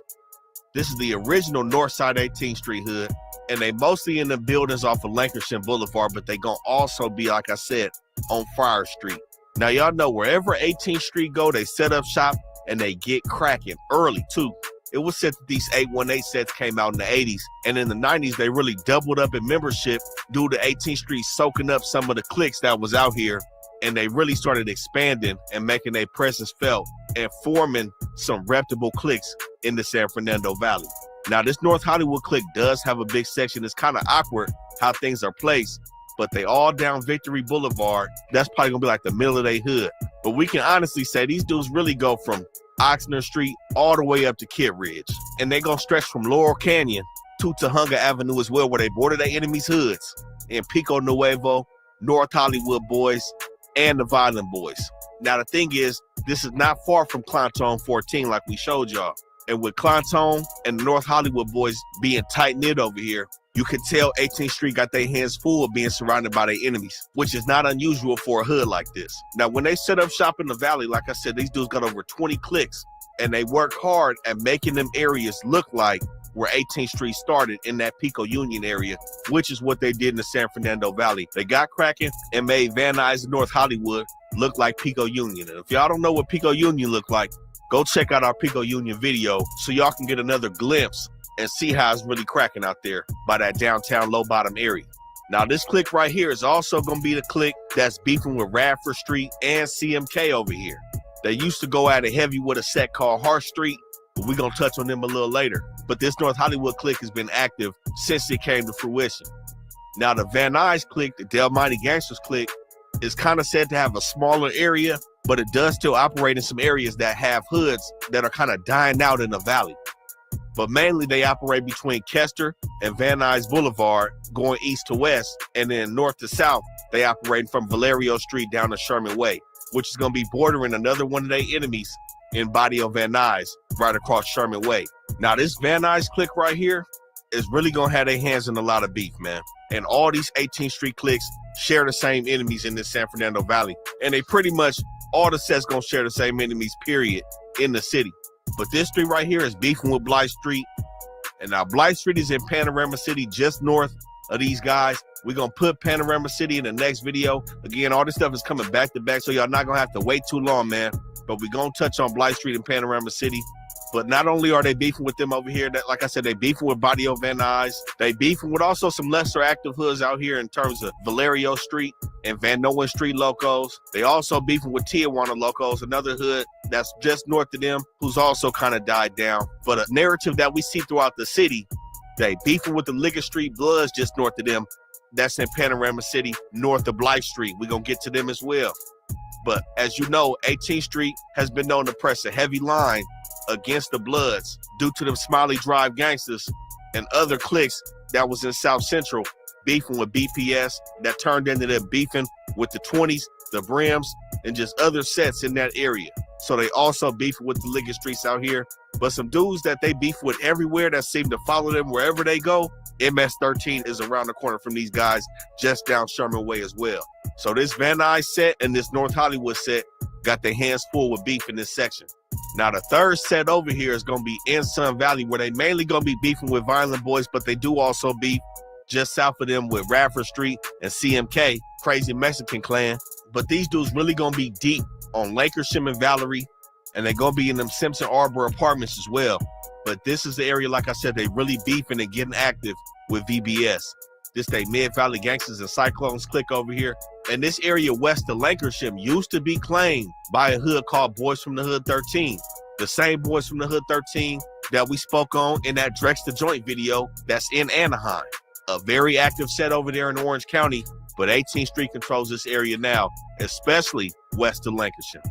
Now overall, they're going to go from Laurel Canyon to Tahunga Avenue over here as well, east and west, and north and south, they between Satakoy and Sherman Way. But Lancashire is going to be in the middle of their hood. And again, these dudes are going to share the same enemies as the other two 18th Street sets in the city. And you know, wherever Barrio 18 go, man, they putting it down. Now, the next hood we're going to touch on is a major set that's been in the Valley also since the 80s, man. This set is going to be a part of a 3-pack collective, and what's called the 3-pack, Westside Avenue Gangsta Crib. Use is what my niggas seeing for. It's 6'5" and I ain't never been on Milo. I'm a valley nigga out the no-ho to be exact. The 818's most hated, that's a known fact. But so what? I'm from the Wisher nigga woods. No car crash, still doing damage to your hood. To my enemies. Now the 3-pack is gonna consist of Witset, OVG, Original Valley Gangsta Crib, and Dead End Gangsta Crib. And really the 3 remaining Crip hoods that's in the Valley. Now, an interesting fact, man, contrary to popular belief, there's been no real neighborhood Crip establishments in the Valley. We know a lot of talkers about First Street, but they never got to set their shit up like they wanted to, like they did in the Aliso Village in East LA. I'm gonna just keep it real with that. They never got to set it up the way they wanted to. But we gotta shout out Big Quan, KK from Westside Avenue. We seen him in all kind of shit. You seen him in Rodney video. You seen him with the Postman from Compton. Big Quam is somebody that's really representing this set and has brought the gangster cripping together in the Valley. Quam from Westside Ave, 3 up top, you already know. Y'all should know these BK. We up. Westside, dead against Chris. Yeah. 516-786, nigga. Now these dudes really be politicking off Oxnard and Westset. That Dale's Junior Liquor used to be a big hangout spot for them. Oxnard Plaza, Grand Villa Apartments. This is where these dudes be at in this section. We here with BK Deuce from Western Avenue, yeah. Grimy, Western Avenue Gangsta Crib, 5900 block. You feel me? I know the truth. Me, the Western Avenue Gangsta Crib, moving. And this was visiting? So we have Valley Park, man. We on the court side. Set, Western Avenue, we in the set, the Hood Park. You know the truth. Now, a lot of their members used to stay in them Woodman apartments off Woodman and Oxnard, so this is how these dudes started to really become a collective around this area. Now, initially, they started off as Westset gangsters, like a Black Rag set, Black Rag gangsters, and eventually joined that gangster car in 1992 in Wasco, which was led by their homie Lil Snoop. Now, this turned into some gangster cripping, is what led to their neighborhood cripping, Rolling Hunted beef throughout the rest of the city of LA. And really anybody that's pushing the neighborhood crip line, whether they run into them in the Valley or in LA. Now, a lot of them didn't used to push the 3 at the beginning, but as time went on, they began to really embrace that gangster crip Trey Time movement. You know what I'm saying? Now, as you can imagine, there isn't a grip of black hoods in the Valley. Like I said, there's 3 gangster crip sets, a couple blood sets. And when I say a couple, I really mean about 2. We got Liggett Street and PPB, Pacoima Pyu Bloods, who we gonna touch on as well. Westset, OVG, and Dead End beef with both of them blood hoods in the Valley. Now, what kicked off the beef between them and the PPBs was when the PPBs had killed a member from Westset by the name of Lil Blue in 2001. And really, it's been cracking since then. They also got beef with Barrio Van Nuys, MS-13, Rafford Street, really the other Hispanic gangs that surround them other than one, the Alley Locos, which they really been cool with. Not allied with, as some may think, but they've been cool with, but we're going to speak on Alley Locos as well. But they pretty much surrounded by their enemies. Now, they hood is occupying a large area too, really stretching all the way from Burbank Boulevard up to Sherman Way. They can operate this whole area between Coldwater Canyon and that 170 freeway, man. So they got a lot of territory in this section, and they be putting it down. Like I said, they've been here since the late 80s putting it down in this section. And other things people may have spoke about was the Bloodstone Villains being in the Valley. The Bloodstone Villains was said to have occupied the area really underneath Clanton, down Violent around Magnolia. There's really not enough territory to even operate right there. I'm gonna keep it real with you. But it was said that they had a Magnolia side clique where they hung around the Lancashire and the old apartment buildings, but that stuff is heavily gentrified now, and the Villains is not going to be active in the Valley, mostly going to be active in that low bottom area in South Central. Crips get together is terrible. Niggas just ain't no unity with the homies, with no Crips, nigga. Only like gangs and neighborhoods, everything all broke up. Who's gonna be Crips no more? That one of the deepest Crips shit ever. You know what I'm saying? Y'all content wise, you know what I'm saying? They still there, but it's like, what they gonna do, man? Now, even though these dudes is pushing Westset to the end, which means that they rocking with everything from Westset all the way to Dead End Gangsters, which is the 3-pack, OVG, Westset, and Dead End Gangster Crip, these dudes didn't always used to get along. Now, Westset and OVG had an agreement that was pretty much broke in a situation where they wasn't supposed to be turning their homies onto each other's hoods. Like, if a dude from Westset ran into some dudes from OVG, the OVG dudes wouldn't try to turn the homies into their hood and vice versa.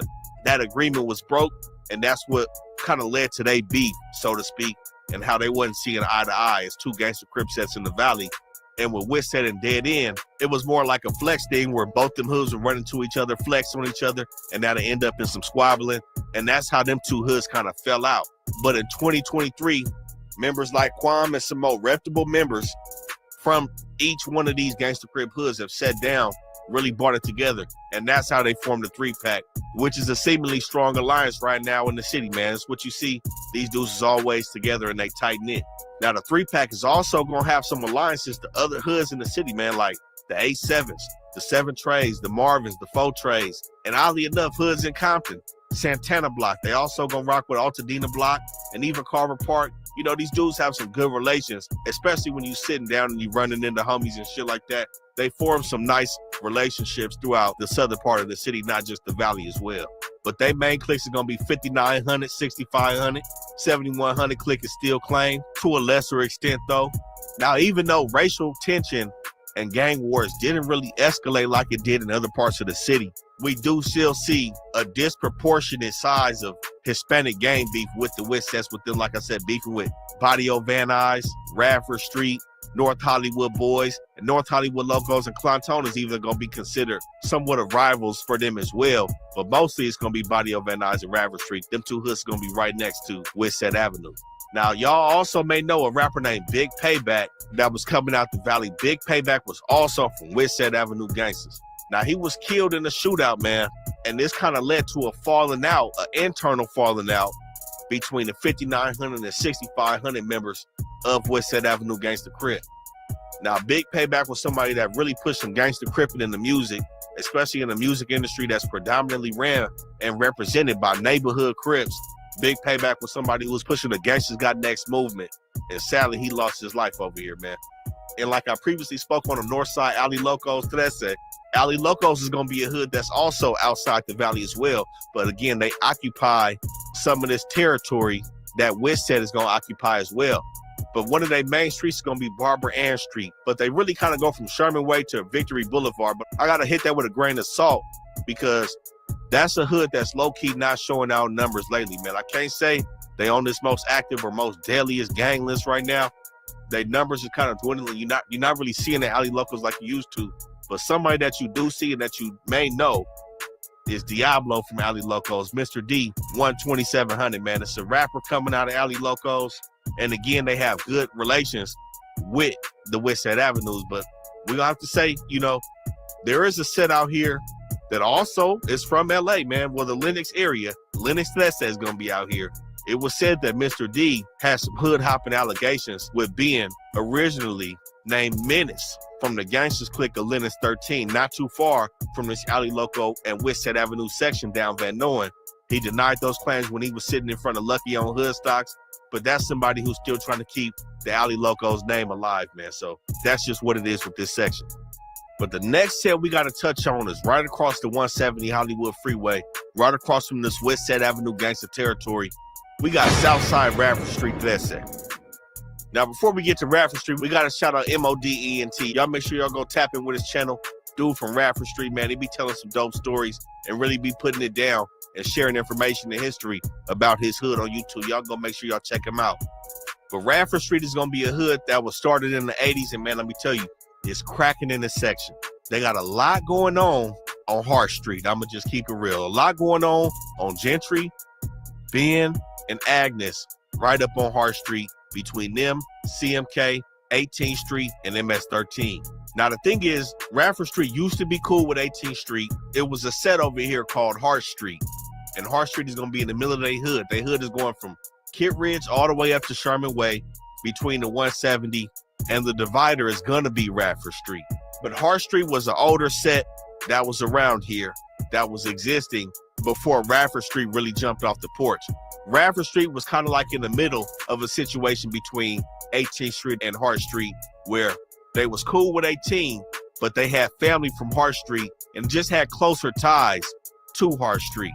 And with Hart Street beefing with 18, when Hart Street started to die down and Rafford Street started to really pick up, they basically inherited the beef with 18th Street, along with Rafford Street getting along with the Violent Boys as well. It's like they was pretty much cool with all the 18th Street Enemigos at the time. So it was only right for them to start beefing with 18th Street as well, which turned out to be a very deadly war, man. Like I said, it's very active in this Rafford Street section. And when we was over here, we did have some words with some Rafford Street dudes. That ended respectfully, though. You know what I'm saying? Nothing crazy, but I'm going to just say these dudes was patrolling their area and looking to do their shit in their section. I'm going to just say that for real. Now, they did used to control more area, but some of that area has kind of been impeded on with hoods like 18th Street, Pico Nuevo, and CMK. Like I said, Rafford Street is the divider between their hood and CMK. And we're going to touch on CMK, but I'm going to say right now that's probably one of their main enemies on Hart Street is Crazy Mexican Clan. Now, they also going to be very active on Rafford and the Whole Street and Gentry and Van Nuys. And again, Van Nuys is a street that runs through their hood, but Van Nuys may be one of the deadliest streets in the city. I'm going to just say that we're going to touch on why that is as well. Now, these dudes is known to wear Colorado Rockies gear for that RST. And they used to be cool with CMK, man. That's the crazy part. They used to be cool with Crazy Mexican Clan, with some of their older homies. But it said that new generation, like the young dudes that we seen in Rodney in LA video, them young dudes have kind of lost some of their history that the older homies may have tried to set forth. And with that, they lost their cool with a hood that they kind of share their hood with, which is Rafford Street. And that's kind of what led to the beef. And it's been a cracking and ongoing beef, especially when you got young dudes like we seen with CMK just looking to get their name out there. That's always when it's most deadly. Now, the crazy thing is they've known to be cool with Blythe Street. Like I said, they was cool with the Violent Boys, and they've also been known to be cool with the North Hollywood Locos, who are just down Van Nuys from them as well. Now, even though they don't have the biggest hood over here, they're not known to be clicking up with these hoods just because they cool with them. They want to be known for holding their own in their section and tending to their own beef and handling their own issues, if you know what I'm saying.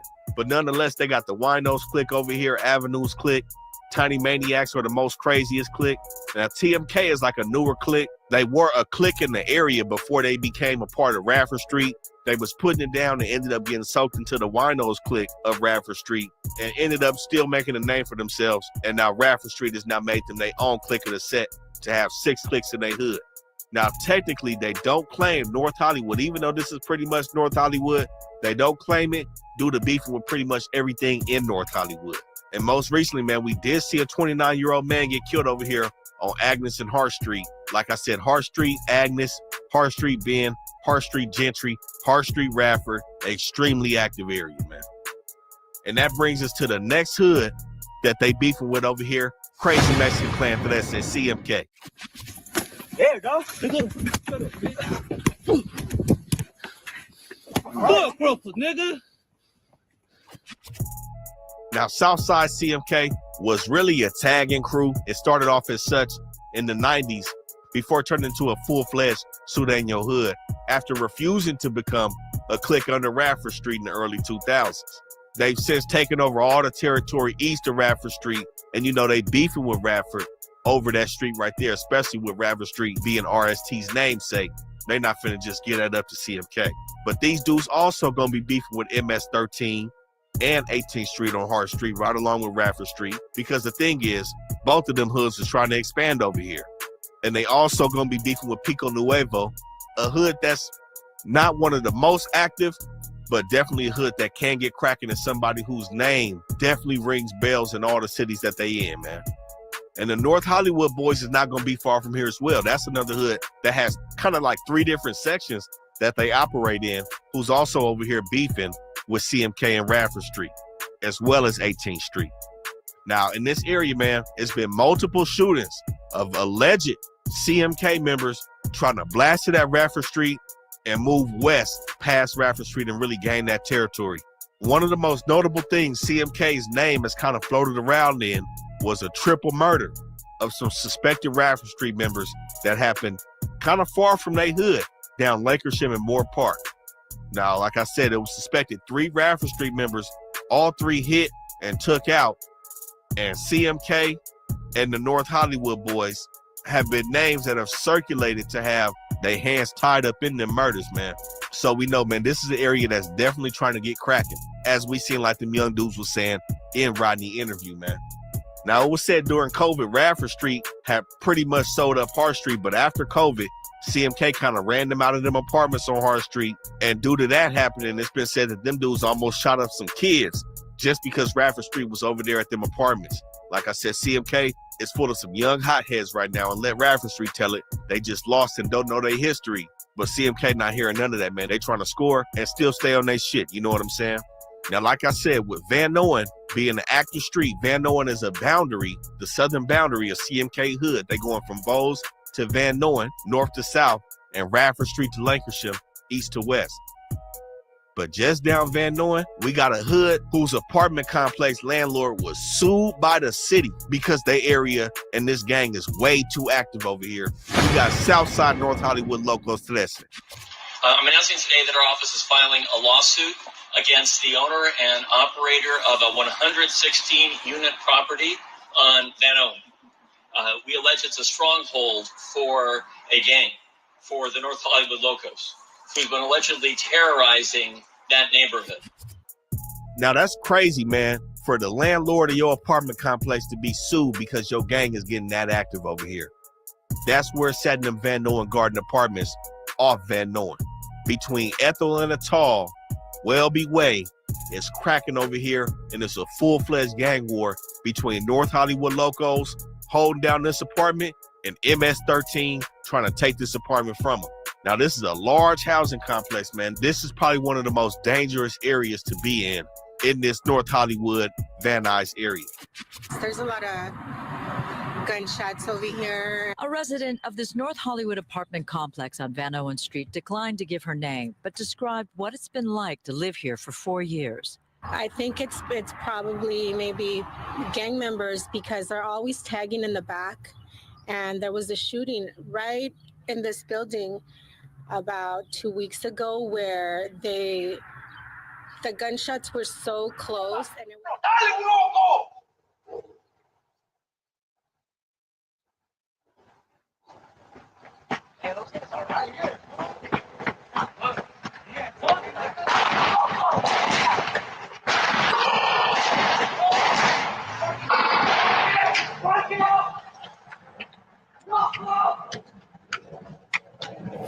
Now, reason being is because MS-13 Full Locos clique used to control these apartments, but North Hollywood locals, man, picked them dudes up and moved them right across Van Nuys and south of Fulton and made this their stronghold. They was also said to have had a set over by Clanton between Burbank Boulevard and Magnolia Boulevard. They Cleon Street clique like I was talking about earlier, but that area is very gentrified. So for the most part, man, you could just imagine all them dudes that was from Cleon Street have came over and started to put their work in at these Van Nuys Garden Apartments. And man, you know, you got a tall task on your hands when you're going against hoods like MS-13, Westside Avenue Gangsters, Clanton, Lennox, Alley Locos, and the Violent Boys, man. Now this NHLS side, this is the Projects clique. That's going to be the main set that's running things in these buildings over here.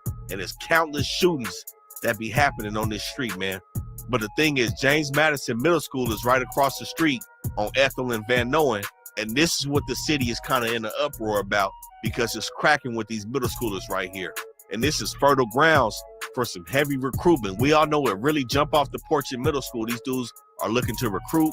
You got MS-13 and the Hollywood locals right here, just pretty much waiting for these dudes to push a line coming out of middle school. And this is what the city doesn't want. This is why they're trying to push these dudes up out of here. But they got a strong grip on it, man. I don't know if it'll work anytime soon. They going down from Van Nuys to Hamlin Street, pretty much to Victory Boulevard. And they border east to west is going to be the river all the way to Coldwater Canyon Avenue. So everything in between that, man, is going to be all them.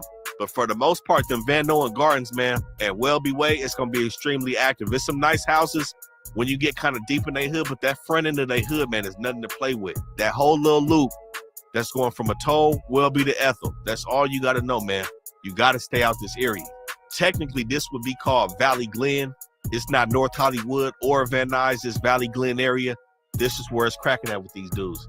Now, what's said in this whole area, man, you got about 500 to 700 gang members in these concentrated blocks over here. So you can just imagine how much is going up and why they call this the deadliest gang-controlled apartments in the city. And on top of that, just across Coldwater Canyon, they also going to be beefing with Westside, which also means they beefing with all them three-pack gangster Crips. So the North Hollywood Locos has definitely made a name for themselves as one of the most deadly gangs in the 818. But next up on the list, we got the hood that's trying to take North Hollywood Locos out their spot. You got Northside Mara Salvatrucha 13 in Valley Glen. Los Angeles police say they arrested 3 members of MS-13 in early morning raids this week at 10 locations throughout the San Fernando Valley. It is a murder mystery for the LAPD. Who murdered the man in the red rental car and why? It happened at 3:30 this morning on Fulton Avenue in North Hollywood. 24 people linked to the notorious MS-13 street gang now behind bars. Prosecutors say that they are brutal killers who use knives, machetes, even baseball bats in a series of gruesome murders. Now, like I said, that Fulton Locos clique at MS-13, they was running things in that Van Nuys Garden Apartments. But right now they've been pushed south of Fulton. But if you know anything like these dudes, they very similar to how they operate to 18th Street. And the thing is, MS-13 and 18 are going to be transnational, transcontinental hoods, where these dudes is on different continents and different nations. These dudes is not playing. So you know how they operate, man. When they get out somewhere, they looking to expand and conquer this shit and really get their hands dirty. And that's what they doing over here with this Fulton Locos clique, man. Now, they've always known to have Salvadorians. They got Guatemalans, Hondurans, pretty much like the rest of the MS-13 cliques. But they really going to be over here in this Valley Plaza Sports Complex. Now, they got two sides to this section. The one across from Van Nuys Gardens, bordering Van Nuys all the way up to Sherman Way, and then east to west bordering the river to Ethel Avenue. But their main and their largest section is going to be underneath Van Nuys, starting at Fulton Avenue all the way down to Oxnard Street. And Fulton Avenue is how they're going to have that Fulton Avenue's clique, they main street running through the middle of their hood. Now, just like the usual MS-13, we done seen federal prosecutors really try to come down on this side of MS-13, charging 9 of these dudes with 4 gang murders. Earlier this month, an indictment was just unsealed where a total of 31 of these dudes have went down in a decades-long investigation. That included 11 bodies. Now, the feds first started filing this in like 2019 with their main focus on the Fulton Avenue clique out here in this Valley Glen, Van Nuys area. But Fulton Ave is also going to operate as far north as Panorama City, Van Nuys, and North Hollywood, man. They all around the valley looking to get popping and taking their enemies out, as you can see. Now, the key thing that they trying to say about this Fulton Avenue clique is that these dudes got extremely gruesome with requiring their members to have a for show documented dead body under their name before they was fully indoctrinated into the set over here in Valley Glen. So that lets you know, man, they training dudes to make sure they get these bodies under their belt. So when they get into it with their enemies, like the North Hollywood Locos, 18th Street, Alley Locos, Armenian Power, Lennox 13, Barrio Van Nuys, any enemies they running into, man, they want them dudes to be well trained at knocking shit down in these streets in the valley. And like I said, these dudes is also down Van Nuys and beefing with CMK and Rafford Street. Nothing new. They want all the beef because they're looking to control all the territory. Now, recently, we saw some non-affiliates that had a rental car that was rolling through their hood, man, presumably coming from Van Nuys Street, that North Hollywood Loco section, and driving down Fulton. Man, they shot one of these dudes in the face in the car, a non-affiliate. In the middle of the war, they're not playing. So this is why I say Van Nuys could be one of the deadliest streets in the valley. You cannot be sliding down here just looking around for houses and shit, especially if you're looking like somebody that could be involved in some street activity. This dude got hit up for no reason, just driving. Now, they was also said to have a clique on Sepulveda, which isn't too far from here, south of Langdon Street and kind of northwest of Blythe Street, but they allegedly died out, and this is going to be their most active set in the valley. But nonetheless, man, it's no surprise that these dudes is going to have a spot on damn near every deadly gang list in the area that they occupy.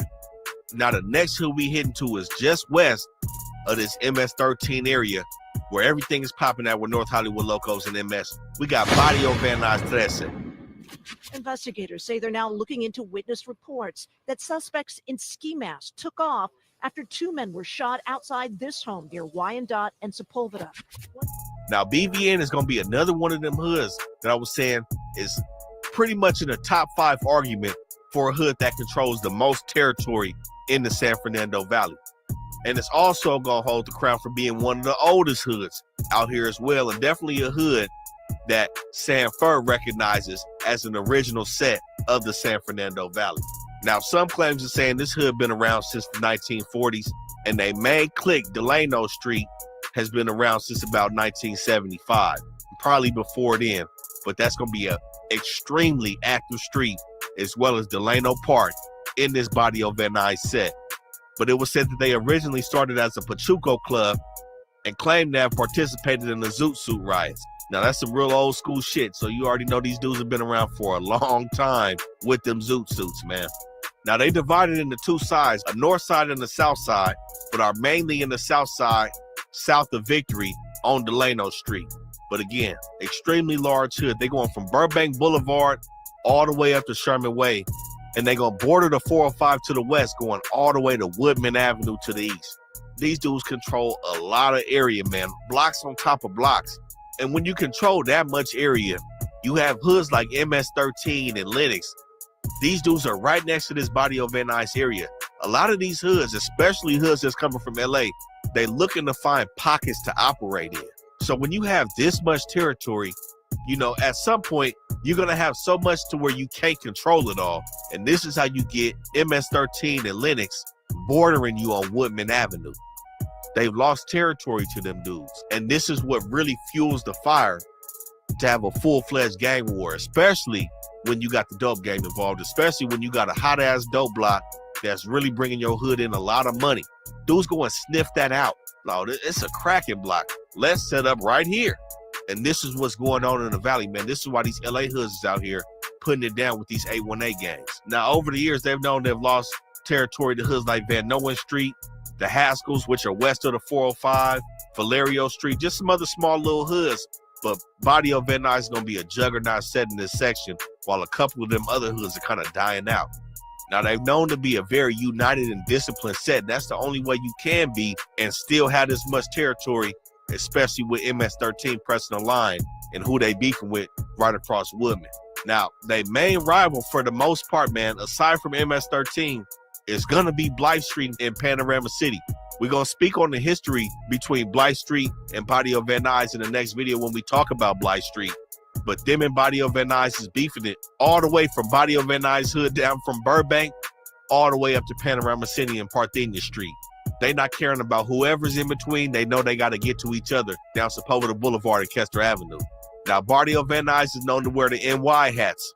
And that's for people that just want to know how to move around if they find themselves in these hoods. But aside from Blythe Street and MS-13, they also going to be beefing with Tijuana Locos, a hood that's not really there either.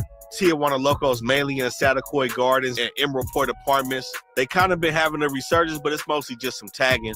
They right underneath Blythe Street, but Barrio Van Nuys is looking to whack these dudes out all down Satacoy Street. And like we said earlier in the video, they also going to be beefing with the 3-pack. Since they beef with West Side Avenue gangsters, they're going to beef with OVG and Dead End Gangsta Crip as well. And this section, man, is responsible for countless amount of shootings and crime. Every time you see some shit that say Van Nuys on it, it more than likely didn't happen in Barrio Van Nuys hood. But another reason why this set is so large is because of the membership. And you can tell by the cliques. Like I said, the North Side and South Side clique, Delano Street, Dukes, Cyclones, Jokers, Poor Boys, Tiny Locos, Traviesos, and the Locos. They used to beef with a tagging crew named Wicked Pot Smokers.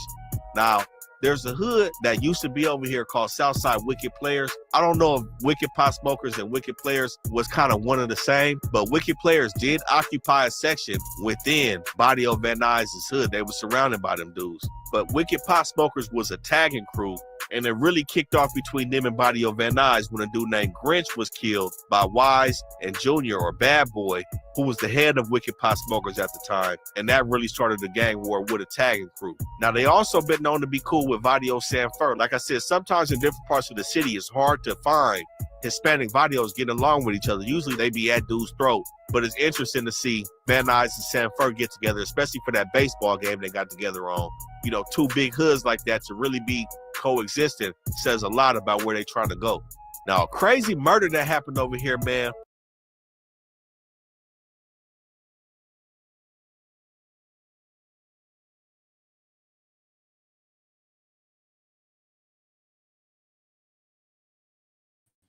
Doing too much.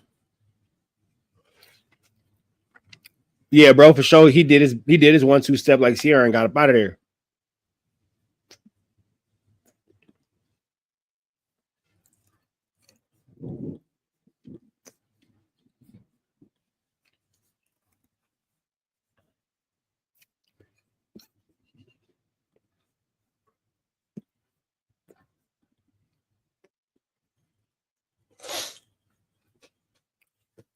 Y'all, Sharper type of TNN Trappers Network. Back in the same, like cracking the same here at TNN Trappers Network.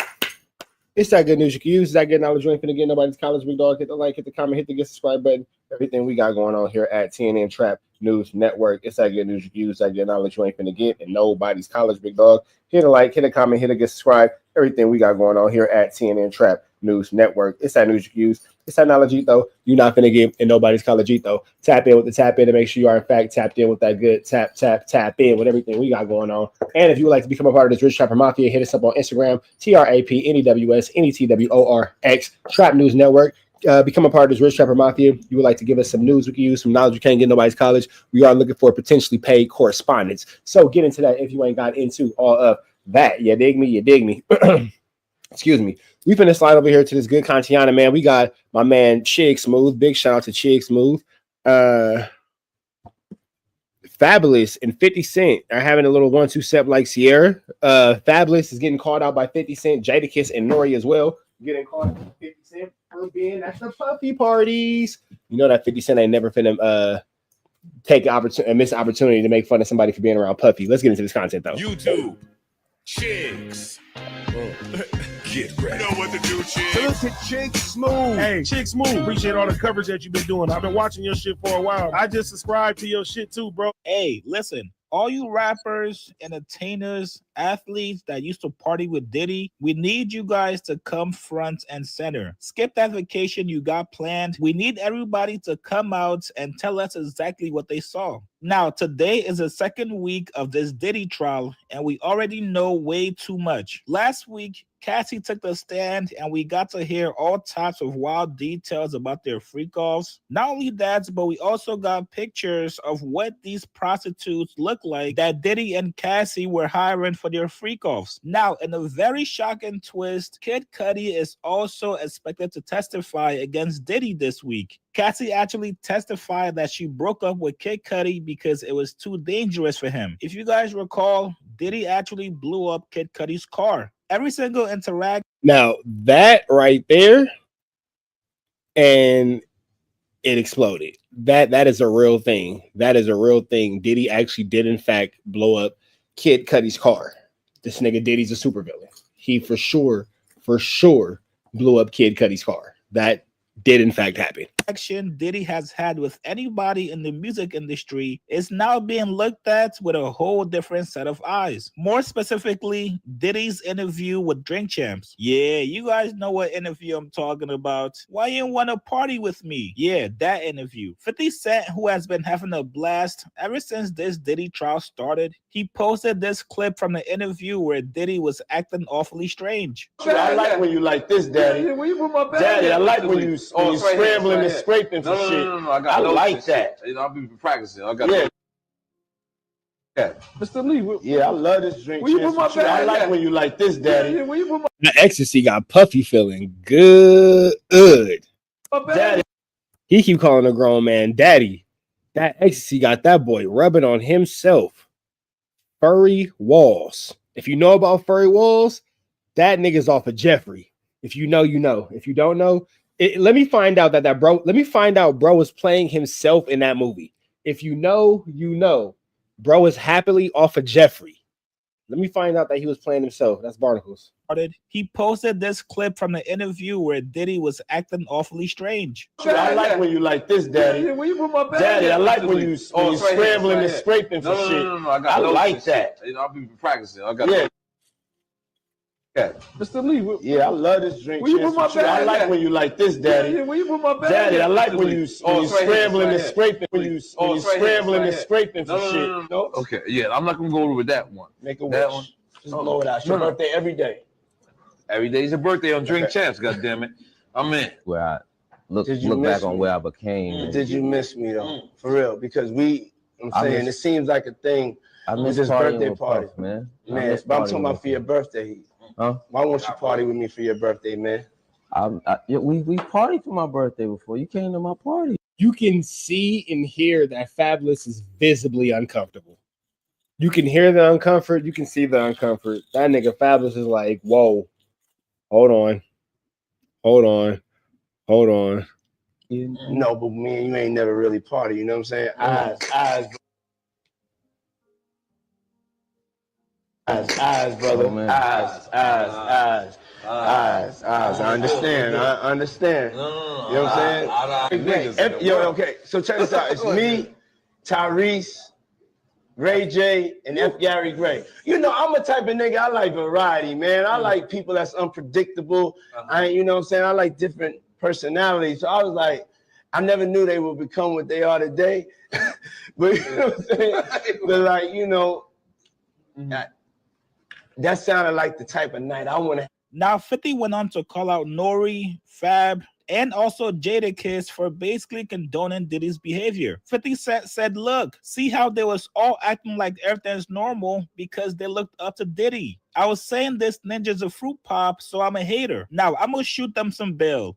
In this clip, you can tell Fab was definitely concerned. He was definitely uncomfortable with it. The same thing with Jadakiss as well. Now, after this interview happened on Drink Champ 7 years ago, 50 actually called Diddy gay. Diddy did an interview with the Breakfast Club, and sure enough, he was asked about the clip. Here was his response to it. We segueing into the Drink Champs interview when you was with Nori and Fab and Jada and everybody. They made a compilation video of you because they said you were sounding real suspect on the interview. Yeah.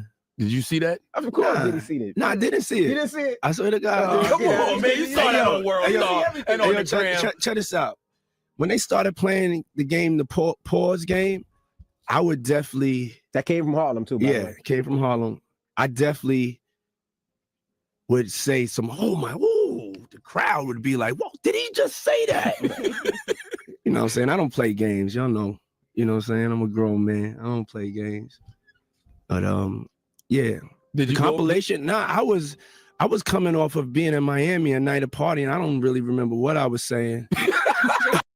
It was that ecstasy. That ecstasy got them all emotional and mushy for sure.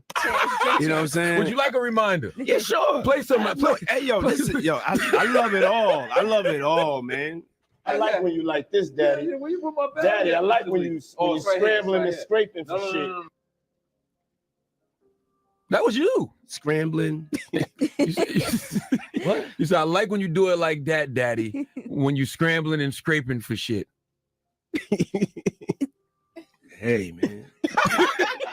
Hey, the last thing you want to hear a man tell another man is, I like it like that, Daddy. I like it when you're scrambling and scraping. That kind of sounds like actual or alt.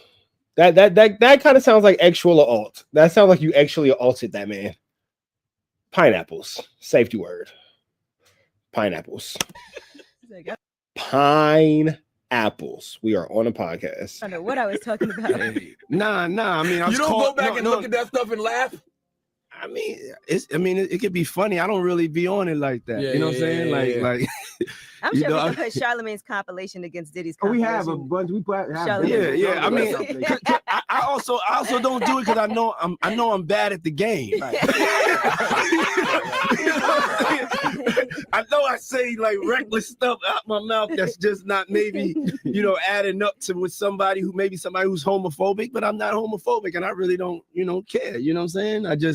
But I'm bad at the game, and it's probably hilarious. I would love to see it. I would love to see the video compilation. It's hilarious. 50 came up here and he was giving you flack for the asking Fab the party. So he'll ask you to play the clip, man. Yeah, play the clip.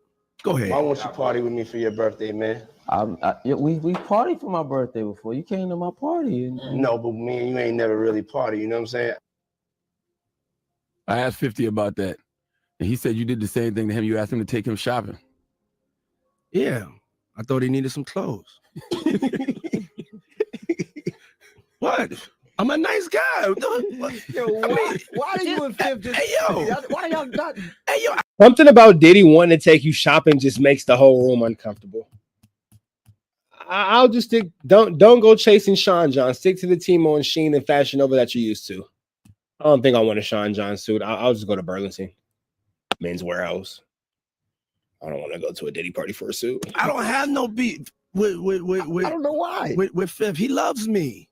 He loves me. Do y'all really can't have see a it? beef? I mean, y'all can't see it. No, we can't see y'all it. Y'all can't see that he loves me. But see, you really, hold on, you really think that's hate? When you really break it down, you've been out here a long time. You know he loves me. I don't think he like you. You know he loves me. I don't think he like you. Okay. But why not? Y'all both passionate. Y'all both. I don't know. Check this out. I don't know. Like I don't. Both the same. No, we are not. Okay. We are not the same. But I mean, we are not cut from the same cloth. Work hard. Yeah, and I mean, I respect that. I don't never hit him with no, nothing. I don't even think of no other man. Besides, if I'm thinking about another man, I'm thinking about uplifting. I'm not thinking about all that. All them gnats, they can't really touch me. Y'all, at the end of the day, y'all see and y'all know what it is. The track record, y'all know the business acumen, y'all know the community service, y'all know what I'm about, and when he does that, it's like funny to me. I don't really take it personal. I know he has a different sense of humor, and he's just not in my life. We don't have to never cross paths, and I will never say nothing negative about him, because that's just not me. It feels like something must have happened though, like that we just don't know about behind the scenes. He loves me. That maybe a situation, a deal went bad. I don't know what it is. Sometimes people that feel like they don't like you and they act like that, they really love you. Like I'm not. It all makes sense why 50 never really rocked with Diddy, but we still got a lot of people that was close to Diddy that's gone radio silent. French Montana, where you at, boy? We've been looking for you. Kevin Hart, come on now, brother. Ashton. I want to hear what Carisha got to say. Where is Young Miami when you need her? Kutcher, we ain't forget about you. You too, Jamie Foxx. Hey, all you dudes that used to brag about being invited to Puff's party, we sure would love to hear exactly what went down and what you saw. You guys get in the comments below. Would you guys let Diddy party with you for your birthday? And which one of Diddy's party friends do you guys want to hear from? Diddy cannot party with me for my birthday. He's not allowed at my birthday party, but I would like to hear from Young Miami. Where is Carisha when we need her? Red dots to the left, the rest. Free Avenue, so he's free. Be gone. Where is Carisha when you need her? De donde es Young Miami? Where that bitch at? That's off Oxnard and Ranchito at those apartments right there on Oxnard, man. We seen the LAPD employee kill his wife and his 13-year-old teenage son not too long ago. That was just some crazy, devastating news we came across when we was doing research on Barrio Van Nuys, man. It's just a lot that be going on in this area, in this hood. And we also recently seen a woman that just got stabbed off Sepulveda as well. But some more enemies of these dudes, not only are they beefing with MS-13, but they beefing with MS-13's enemies in North Hollywood locals. They beefing with the North Hollywood boys, which means they're going to be beefing with Clanton. Next to Blythe Street, you got Columbus Street. They beefing with Columbus Street. They beefing with Langdon Street, which is next to Columbus Street. Beefing with Lenox, Rafford Street, the Bad Boys, and Haskell Street on the west side of the 405, as well as Logan Heights. We're going to speak on Haskell Street, Logan Heights, and the Bad Boys when we get west of the 405 in the third part of this series. But nonetheless, man, Barrio Van Nuys is a hood that really be putting it down and getting active as one of the oldest sets in the valley. Now, the next hood we're going to get to is going back across the 170, man. The hood that we told y'all was real tight-knit with Clanton 14. We got Southside North Hollywood boys. To that say, NHBZ. My name is Gil. I'm from North Hollywood. They used to call me Stranger from North Hollywood boys, man. North Hollywood, for anybody here in the city of LA, it's on the 170 between the 101 and the 5. For people who are out of town, it's the Circus Liquor, man. You see that in all kind of movies, that famous Circus Liquor or the North Hollywood shooting. Now, a lot of times you be in the valley, man, you'll see a lot of NHBZ and NHLS. Those are two different hoods, but they hit up very similar to North Hollywood locals. And of course, they hoods, they damn near overlap each other based on how everybody be hitting up in the valley. But North Hollywood boys, man, they got a few different sections over here. They first and most cracking area is going to be over here tucked in between 18th Street and Clanton 14. North to south, going from Victory Boulevard to Burbank Boulevard and Tujunga Avenue to Vineland Avenue, going west to east. But they also got a little extended pocket between Oxnard and Irwin. They fighting for that territory against 18th Street. So I'm going to say that's kind of unclaimed right now. And then they do have a section between Van Nuys Street and Victory Boulevard, bordering the 170 freeway in Laurel Canyon. But nonetheless, man, they main clique is going to be the Tierra Street Locos. And you can tell by how spread out they are and how they still have territory in a couple different spots. They hood used to be a lot larger, but they lost territory due to gentrification, and hoods like 18th Street and Pico Nuevo, Vineland Boys coming to press a line in this North Hollywood area. Now, they also had some internal conflict not too long ago where one member had killed another over just a petty-ass dispute, man. And, you know, sometimes we see that in a lot of different hoods, pretty much most hoods, man. It's going to be some internal disputes, not always to the point where you finna kill the homie. So we seen that over here. I don't know how much that really divided they hood, if it's still divided. But like I said, man, it's always good to have some allies around here. And that is what they have across Violent Ave with Clown 14, a very established and active set that can help you keep your hood together, if you know what I'm saying. Not saying they need that, but Clown is very seasoned at running multiple sets. Now, the Tierra Street clique is really going to be active around Tierra and Sahunga. But really, man, you can find these dudes all through this whole North Hollywood area. They stay hidden up everywhere, whether it's they hood, Clanton hood, or this 18th Street hood. These dudes be looking to spread around. But not only are they beefing with 18th Street, they beefing with the violent boys. They beefing with the neighborhood felons who really not there anymore. I'm going to keep it real, down by Burbank Boulevard. But that was a beef at one point. And they also beefing with the North Hollywood Locos. And some lesser beefs that they'll have is with Barrio Van Nuys, Alley Locos, MS-13, Pico Nuevo, Rafford Street, and Westside Avenue, man. So this is a set that still is putting it down in the valley. I'm going to keep it real. And sadly, man, we did see a 14-year-old girl get killed over here. Rest in peace to her. Along with a 24-year-old man killed right over here on Victory and Agnes, which is the border of they hood and 18th Street hood. So like I said, these dudes is fighting for territory right over in this area, man. And sadly, 2 people lost their life, a child and a man that she was with. We can't say exactly the details about what hood is responsible for it, but it's very cracking in this area. And honestly, not only does this border 18th Street hood, but it also borders the Violent Boys and Pico Nuevo to a lesser extent. Now, yet another hood that's out here going back west past the 170, man, another hood that came from LA, really that Lenox area by Inglewood, and a hood that's kind of also known to be racial, man. I'm going to keep it real, but they put it down and they well respected in a section. We got Northside Lenox 13 in Valley Glen. That be chasing the check. Ain't nobody had my back when a nigga was dead broke. And that's why we ain't talking, just run me the neck, ho. Look, I'm bald-headed, so you know a nigga gang bang is gangland. 10th Street until my brains hang. Niggas catch me slipping, better kill me, I'm a double back. Niggas trying to miss the hood trophy, how you fumble that?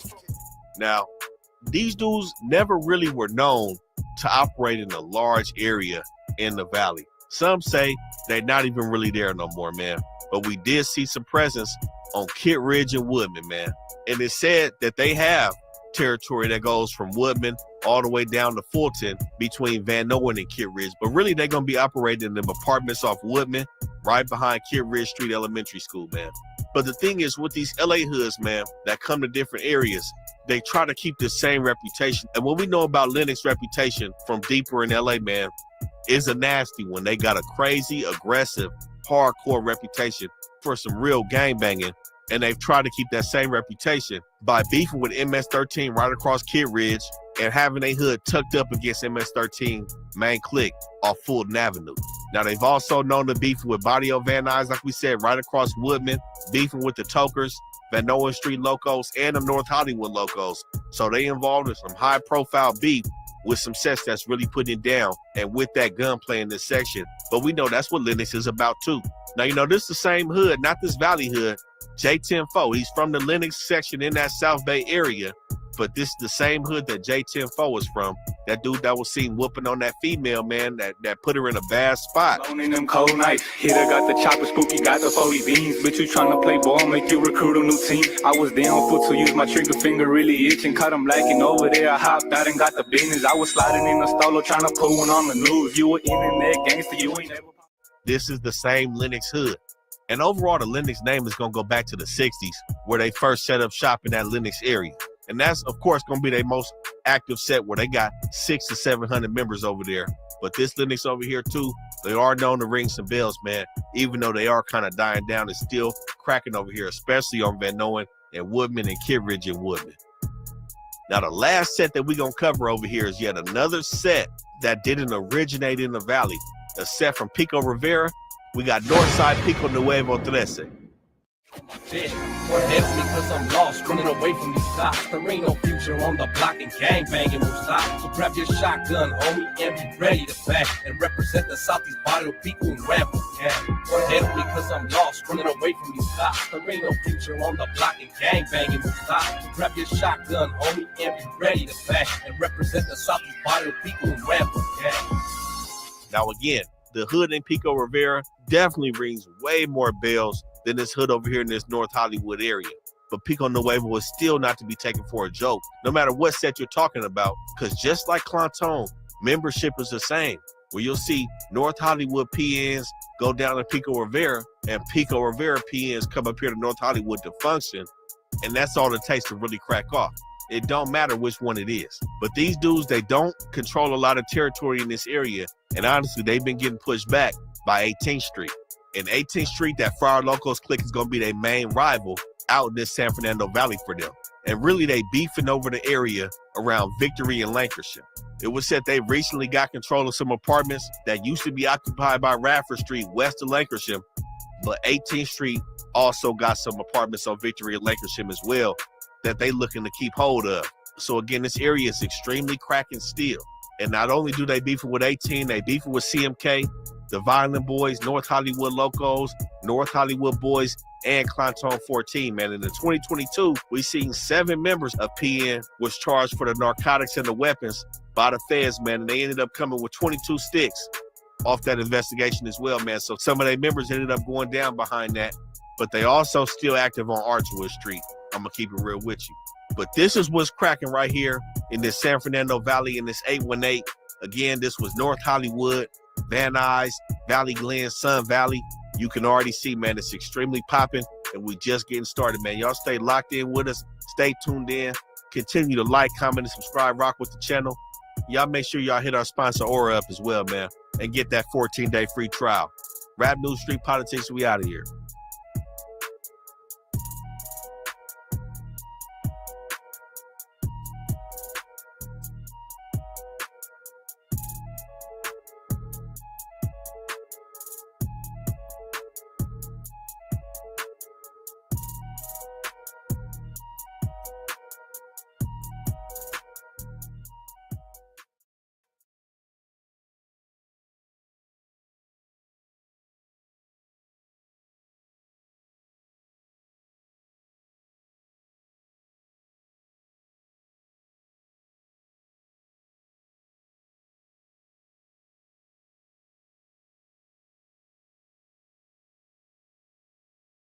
What's up, and Trap These Don't keep back the same, like cracking the same, man. Make sure y'all like, comment, subscribe for more of this good content. We rich trappers, we tapping in, man. I had a long day of content. Y'all see them bags under my eyes, man. I gave y'all 14, 15 pieces yesterday up late. Get the deal, y'all. Rich trappers tapping in Trap News Network. We back the same, like cracking the same, man. Make sure y'all like, comment, subscribe for more of this good content we got going on here at 10.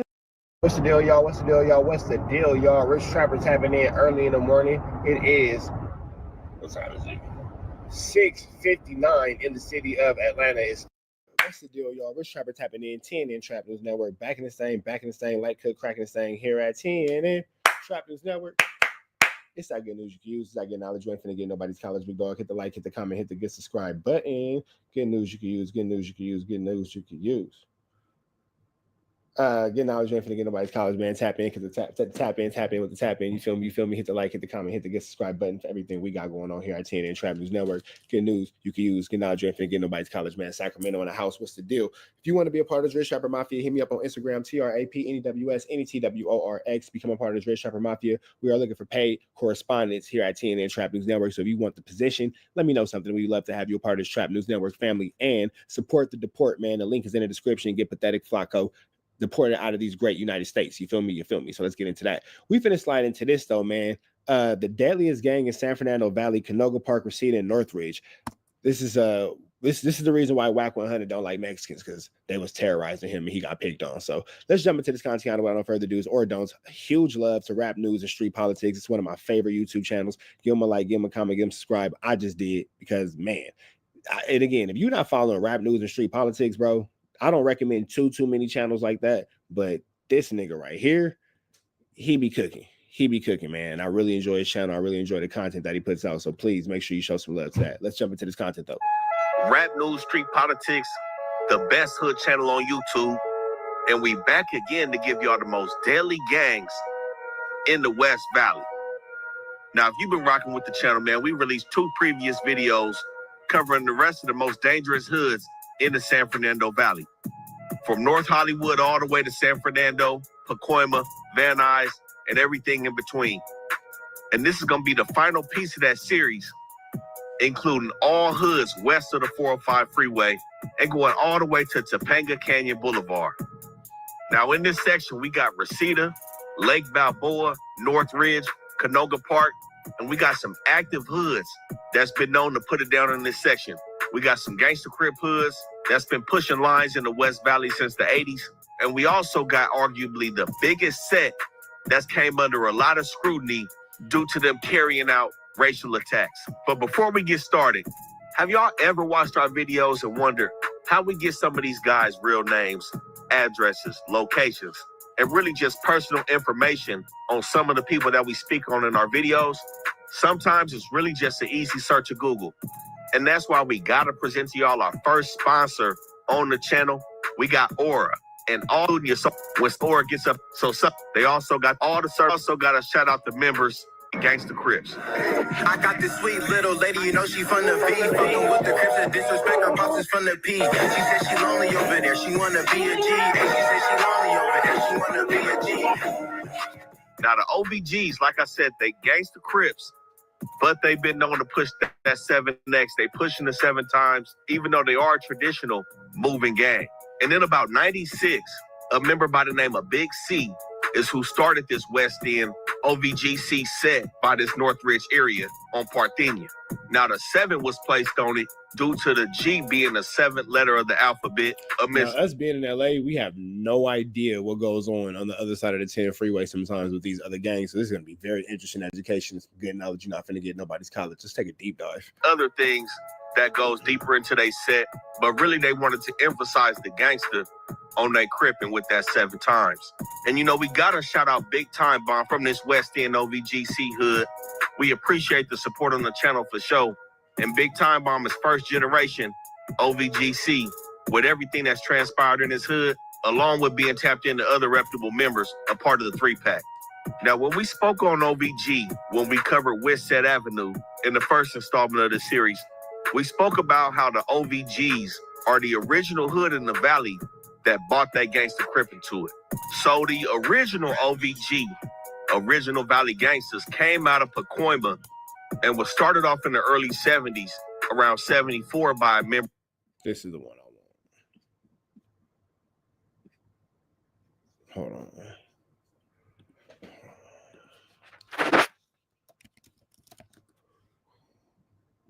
This is the one I want. Rap News Street Politics got off, and that Google bosses and YouTube News got it real close lately.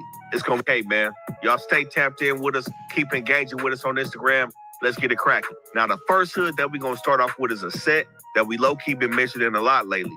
It's gonna be Panorama City, Blythe Street to that set.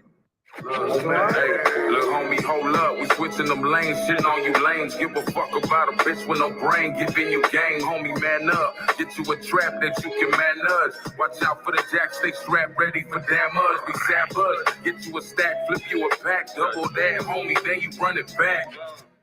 Now, a lot of you may have heard about Blythe Street recently because of one of their notable members who had ties to the Mexican Mafia, Wicked.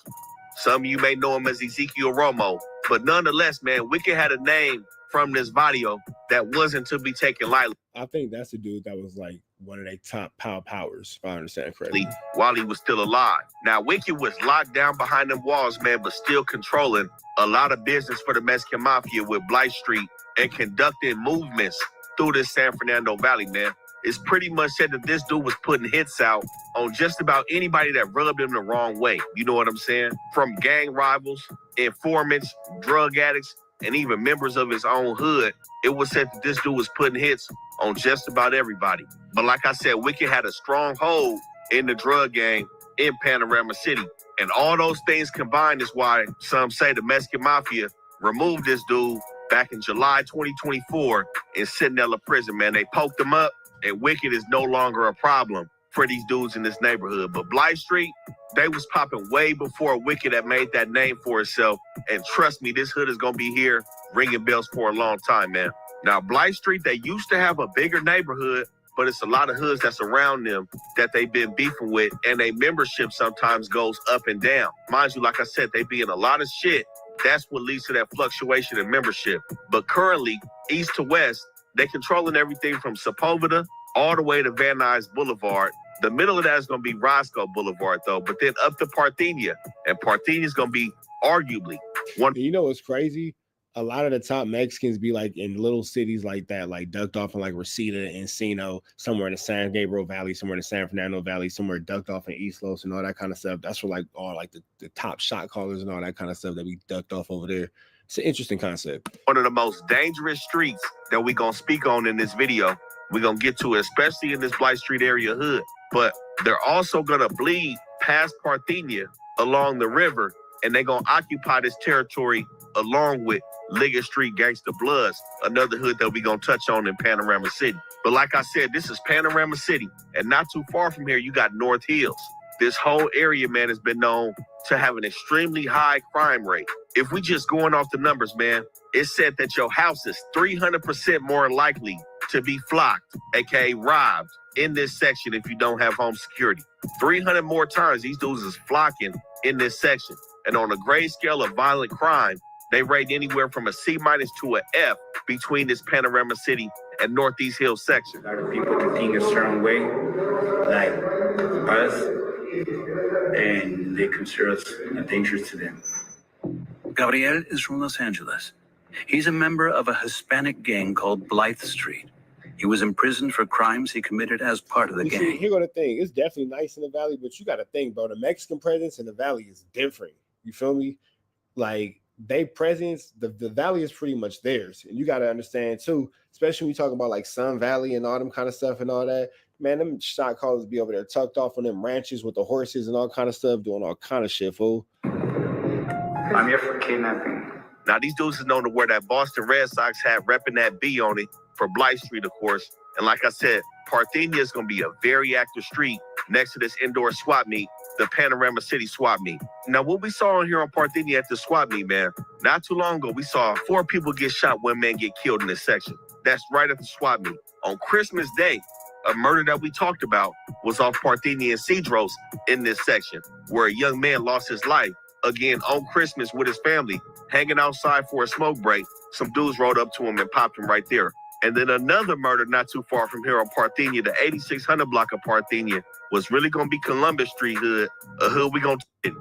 Now, when you was recently in Liggett Street or not Street, Liggett Street did coexist in a cordial manner. People have with beef they and them at these further out to the desert, but Liggett Street is still going to occupy this area.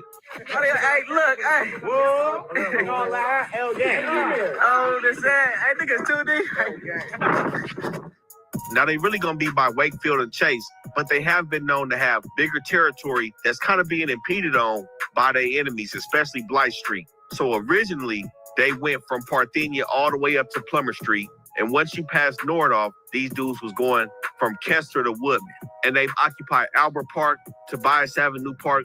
I think that the Valley Bloods and Crips are dramatically outnumbered by the Mexicans for sure. And Sepulveda Rec Center is originally in their hood. But I think the expansion of Blight Street, which also can sometimes go from Parthenia through Nordoff all the way up to Plummer Street, has low-key made it tough for these dudes to operate in that area, as well as making it tough for Blight Street, especially with Columbus Street and Langdon Street all the way around here. So it's a lot going on in this Panorama City area. But the main clicks of Liggett Street is going to be the 8600 block and the 9200 block. And the interesting thing we saw about that 9200 block, we see them functioning with the Inglewood family Gangsta Bloods repping that 9 Deuce Hood Day. So they do got connections with other Gangsta Bloods in the city, and they also been known to be tight-knit with them Pacoima Pyu Bloods. Now, along with Blight Street and Columbus Street being some enemies from them, they also beef with the 3-pack, OVG, Witset, and Dead End. Split ends, nigga. Lady Street blood, nigga. Whoa! Whoa! Fuck, split ends, nigga. We was spilling y'all shit. Dead homies. Now, a lot of people say Witset and them have had a deadly war, man, a real bloody war between both of them hoods. But Liggett Street is still one of the more deeper and active black hoods in the Valley. Now, some other beef they've been known to have is with Canoga Park, Alabama, a hood whose name has been involved in some real racial tension in the Valley. Liggett Street is not shied away, and they've been known to beef it with CPA as well. Now, this hood started around the late 80s, early 90s, and they originally weren't affiliated with Bloods or Crips. And a real reputable member that a lot of people have heard about from this section is a dude named Lunatic coming out of West Side Liggett Street. And I think at one point, Blythe Street and Liggett Street did coexist in a cordial manner until an isolated incident where somebody was saying where some dudes from Liggett Street had kind of pressed some old school dudes from Blythe Street, and that led to their beef over here in Panorama City, man. Now, most recently, we seen a real ominous murder in this section, man, off Van Nuys and Osborne, where it was said to I didn't know that the Valley had this much going on. I'm a South Central baby. You know what I'm saying? So, first of all, Reg Dog, why the hell are you all the way in Pacoima? Like, what the hell how did you end up way over there? That's far from you, my nigga. How you even end up over there with them niggas? Dude was just riding his car at night, and some people across from this apartment building ended up seeing him pop his whole car up, killed him, and he crashed into the apartment building gate. Now, again, that was recently in Liggett Street and Blythe Street Hood on Van Nuys and Osborne Street, man. So, again, it's very active and dangerous in Panorama City. Now, when you leave out this Panorama City, North Hills area, just northeast of this section, we got, man, arguably one of the most shadiest cities in the 818. We got Pacoima. Now, a dope fact about Pacoima is it was said that this was the first city in Los Angeles County that allowed people of color to purchase land and property right here in this San Fernando Valley, man. And it was said that this area, especially San Fernando, which is right across the 118 from Pacoima, has had a strong Hispanic presence before this was even land of America. So we know it's a lot of history in this section, man. But as it stands, for Pacoima in terms of violent crime, it's looking just like Panorama City, between the C- and the F on crimegrade.org. And it said that a crime here occurs every 1 hour and 49 minutes in this small section, man. And again, the same statistics with the flocking. Your house is about 300% more likely to get popped in by some dudes looking for your safe. Now, Pacoima, like I said, very small city, around 7 square miles. You know what's crazy? Pacoima probably is super active. Wack is just a loser, so he makes the city look bad. But we're not going to put the whole city of Pacoima on Officer Rat Run Hunter. You feel me? Fully. Hey, Mike, I really want to post what you're saying, but I don't be posting no dissing. But goodness gracious, you have an animosity towards these guys in the comments. I'm going to let you, but sheesh. Goodness gracious, the animosity is very clear. Packed with nothing but gang activity. And we got to start it off with Southside Pacoima, or Pacas 13. With them as the dudes who used to chase Wack right there. Got it. Just said to be by far one of the largest barrios in the valley. In the San Fernando Valley, a deadly shooting overnight in Pacoima. The LAPD says one man was killed near Woodcock Avenue and Brownwell Street. Now, one reason P13 is so big is because their hood has been fragmented and there's pieces of it all across the city of Pacoima that still share that alliance with the original P13 set. Now, it was 3 original sets in the city of Pacoima to begin with, P13 being one of them, Latin Times being the second, and Pacoima Flats being the third original hood. Now, we see a lot more hoods out here. It was said that when these hoods started to form, those 3 original hoods was putting pressure on these dudes to really pick a side and form an alliance with one of the 3. So, man, it's nothing but beef that goes on in the street, high murder rate in this city of Pacoima. Now, P13 right now, one of their main sections is going to be the Tiny Locos, man. Controlling, I would say, the biggest territory between all the hoods over here, and it's a lot of beef to show for it, man. These dudes is going from Hayden Avenue all the way to Glen Oaks Boulevard.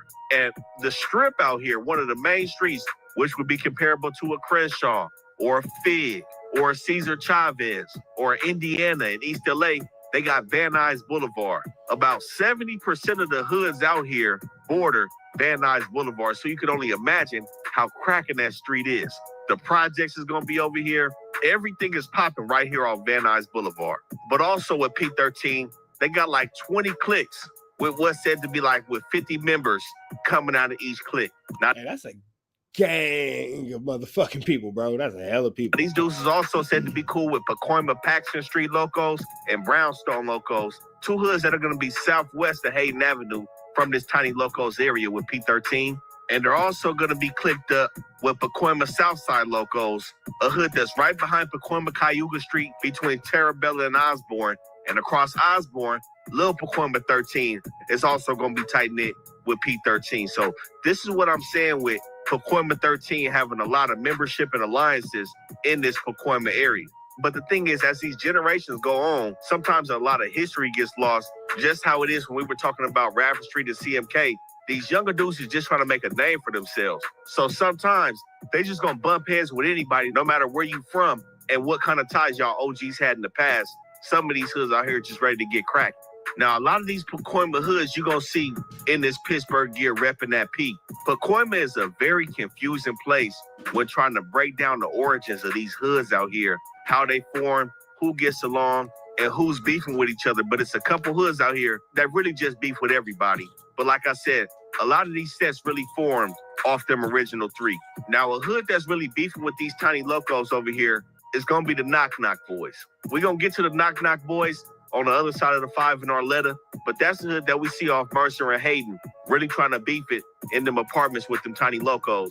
But we also see P13 beefing it with Pacoima Crazy Boys, who's gonna be right on the other side of the 118 freeway, really bordering that Paxton Park area. They beefing it with Eastside Pacoima Terrabella Street, Van Nuys Boys, who's occupying them 9 apartments, and for sure they beefing with the Project Boys, aka Pacoima Flats, as well as 18th Street, and we also seen some Lennox wall banging over here, whacking out the tiny locos as well. Now, this hood really dates back to the 1950s. Damn, the Lennox made it all the way over there? That's hella far from Lennox. And they still have a lot of say-so in this Pacoima area now. Now, with that hood, Pacoima Southside locos, they're going to be very tight-knit with these Pacoima 13 tiny locos across Van Nuys Boulevard, but they still their own set, and they don't have any identity that goes along with any other Southside locos hoods that we may see throughout other parts of the city. And like we said, Lil Pacoima is there too. Lil Pacoima is also going to be tight-knit with these dudes, but they hood is not really as active as they used to be anymore in this area between Bradford Street and Osborne Street, going from Hayden to San Fernando Road. That area is pretty much going to be Latin times at this point. And another notable thing about this section, they had 2 members that made it to California's Most Wanted, man. Jose Padilla and Felix Ugalde. Both of them dudes are putting in work and made it to the Most Wanted list in California. It just is what it is. Like we said, going back past Van Nuys Boulevard is 2 sets that we also going to include in this P13 section that we spoke on before. We got Southside Pacoima Paxton Street locos and Southside Pacoima Brown Street locos. Seen that Pacoima here, boy. The shit there. Your hood to my hood, it's all the same. Them streeters and them locals and they all gang bang. From our hood to your hood, it's all the same. The streeters and the locals and we all gang bang. From your hood to my hood, it's all the same. Them streeters and them locals and they all gang bang. From our hood to your hood, it's all the same. The streeters and the locals and we all gang bang. Those 2 hoods are pretty much going to be synonymous at this point. So they really going from the 5 freeway all the way up to Haddon Avenue between Paxton Street, my hood to your hood, it's all the same, and Van Nuys Boulevard. Now they occupy this area and they get active in this area. Richie Valens Rec Center is going to be a main hangout for these dudes, and they also connect under the tunnel going to Paxton Park as well, where the Pacoima Crazy Boys are. Now the CBZs also was known to break off from P13, but they're going to be beefing it with these dudes now.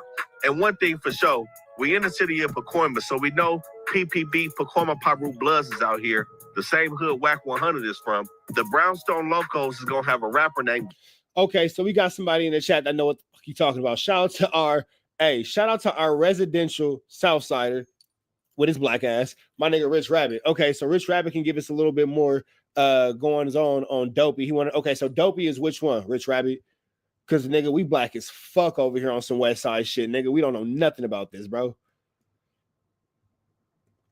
Spoke on before, we got Southside Pacoima Paxton Street locos and Southside Pacoima Brown Street locos. Seen that Pacoima here. So I'm gonna say this is Dopey right here. Oh, from 18th Street. Okay. The shit there. Your hood to my hood, it's all the same. Them streeters and is this Dopey right here, or the one with the mustache? them locals and they all gang bang. From our hood to your hood, it's all the same. The streeters and the locals and we all gang bang. From your hood to my hood, it's all the same. Them streeters and them locals and they all gang bang. From our hood to your hood, it's all the same. The streeters and the locals and we all gang bang. Those 2 hoods are said he one of them ones. I'm like, I'm already knowing. Mustache, got you. Hey, so look. That nigga looks like he tripping. I'm not gonna lie.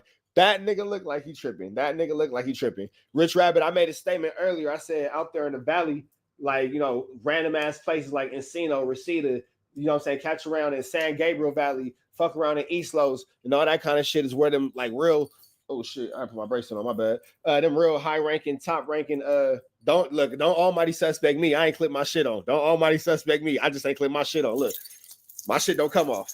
My shit don't come off. Look, I could break on you. My watch ain't gonna fly off. Don't almighty suspect me. I ain't clipping. I ain't clipping. I ain't clipping. I ain't clipping. I ain't clipping.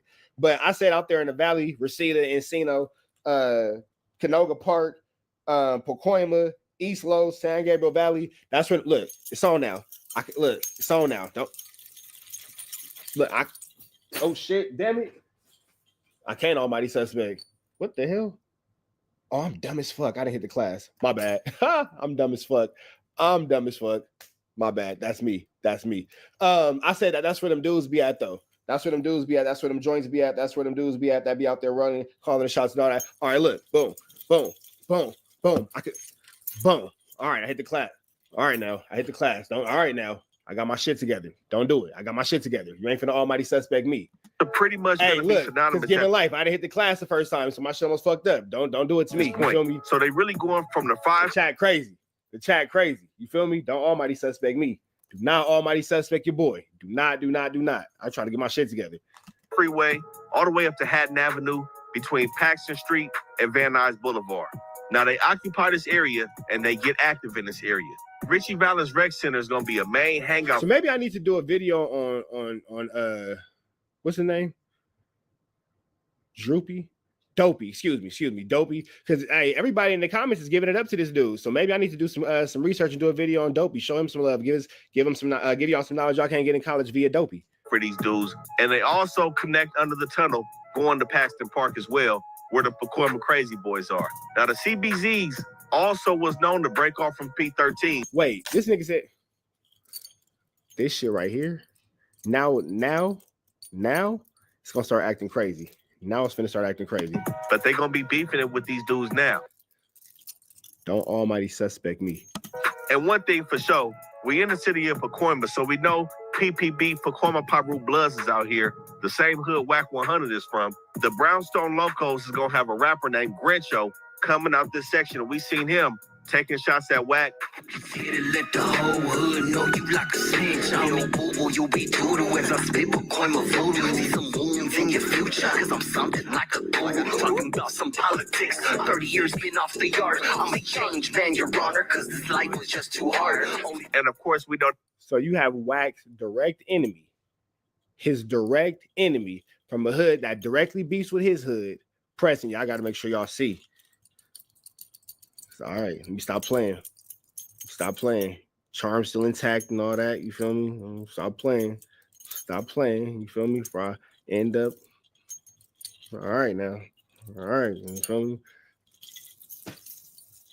Just saying. Anyway, Wack's direct enemy is on his line, pressing this ninja. And all this super turned up gang banging he doing online and all that. Yo, what about the Mexicans from Pacoima that's actively on your head right now in 2025? They beefing with PPB, but the thing is, man, these dudes had their hands in a lot more than just gangbanging between BSL and Paxton Street. If you know what I'm saying, man, they really involved in some street activities and they looking to get busy in this area. We see the man killed over here in their hood off Laurel Canyon and Van Nuys Boulevard by the police, man, when he was trying to carjack people and really do his stuff, man. He was knocked down over here. Now, again, these sets are tied into the original Pacoima Tres, which had a clique called the Tinies and Locos, which was combined to make them Brownstone Locos.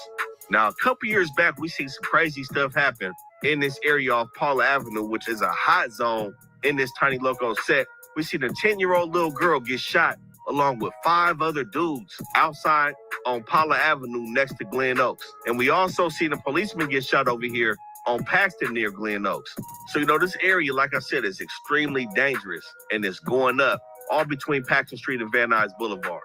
Now, a hood that's going to have a crazy reputation right across Van Nuys Boulevard, right around this Tiny Loco P13 set, man. We got Southside Pacoima Project Boys who are synonymous with Pacas Flats. Yeah, I'm getting hella cake, yeah, I'm getting hella face. Don't fuck with no fakes, all my niggas get the case. If not do the race, we ain't take K. So fuck what you say, you know what I bang, we stay throwing J's. Party pop out, now he running no raid. He said he knew me, but that nigga just a lame. He ain't really with the gang, that nigga just lame. I'm a trans boy nigga, so I gotta keep that thing. Can you beef with blacks and then like say nigga in every song? How does that work? I ain't new to the gang, but a big one too. Now, when I say Pacas, it's really just another way to say Pacoima, man. But the Project Boys is definitely one of the most active and deadly gangs in the whole San Fernando Valley. I say that because they run in a dangerous housing complex called the San Fernando Gardens. Now, this area, man, this is a spot that you do not want to get caught in. These dudes, they control the projects and they control the blocks outside the projects between Sutter Avenue all the way up to Herrick and Pierce Street to Van Nuys Boulevard. And these streets that are outside the projects, these dudes, like I said, they're going to be on Carl Street, Hoyt Street, and they're going to be all in the projects getting it cracking. And they're not afraid to come outside. This isn't one of them projects where you can get lost in for real. When you coming down Pierce Street, and a lot of shit comes down Pierce Street or Van Nuys, but really Pierce, which is the back end of their project, you're going to see these dudes just hanging out. You know, compared to the projects and Watch, you kind of got to bend a corner. You know what I'm saying? To really get up in there. So the streets, Van Nuys runs through the entire valley? Got it. And run into some shit.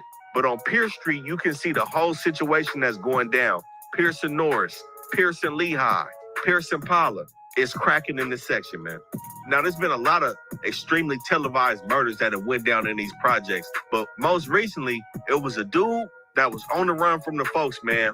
And he ended up pulling into these projects and jumped out with the pistol, late night, running through the projects, man. The police ended up killing this dude. The footage is crazy, man. They knocked the dude down. Crazy situation. But this is not something that's new to these dudes over here in the project.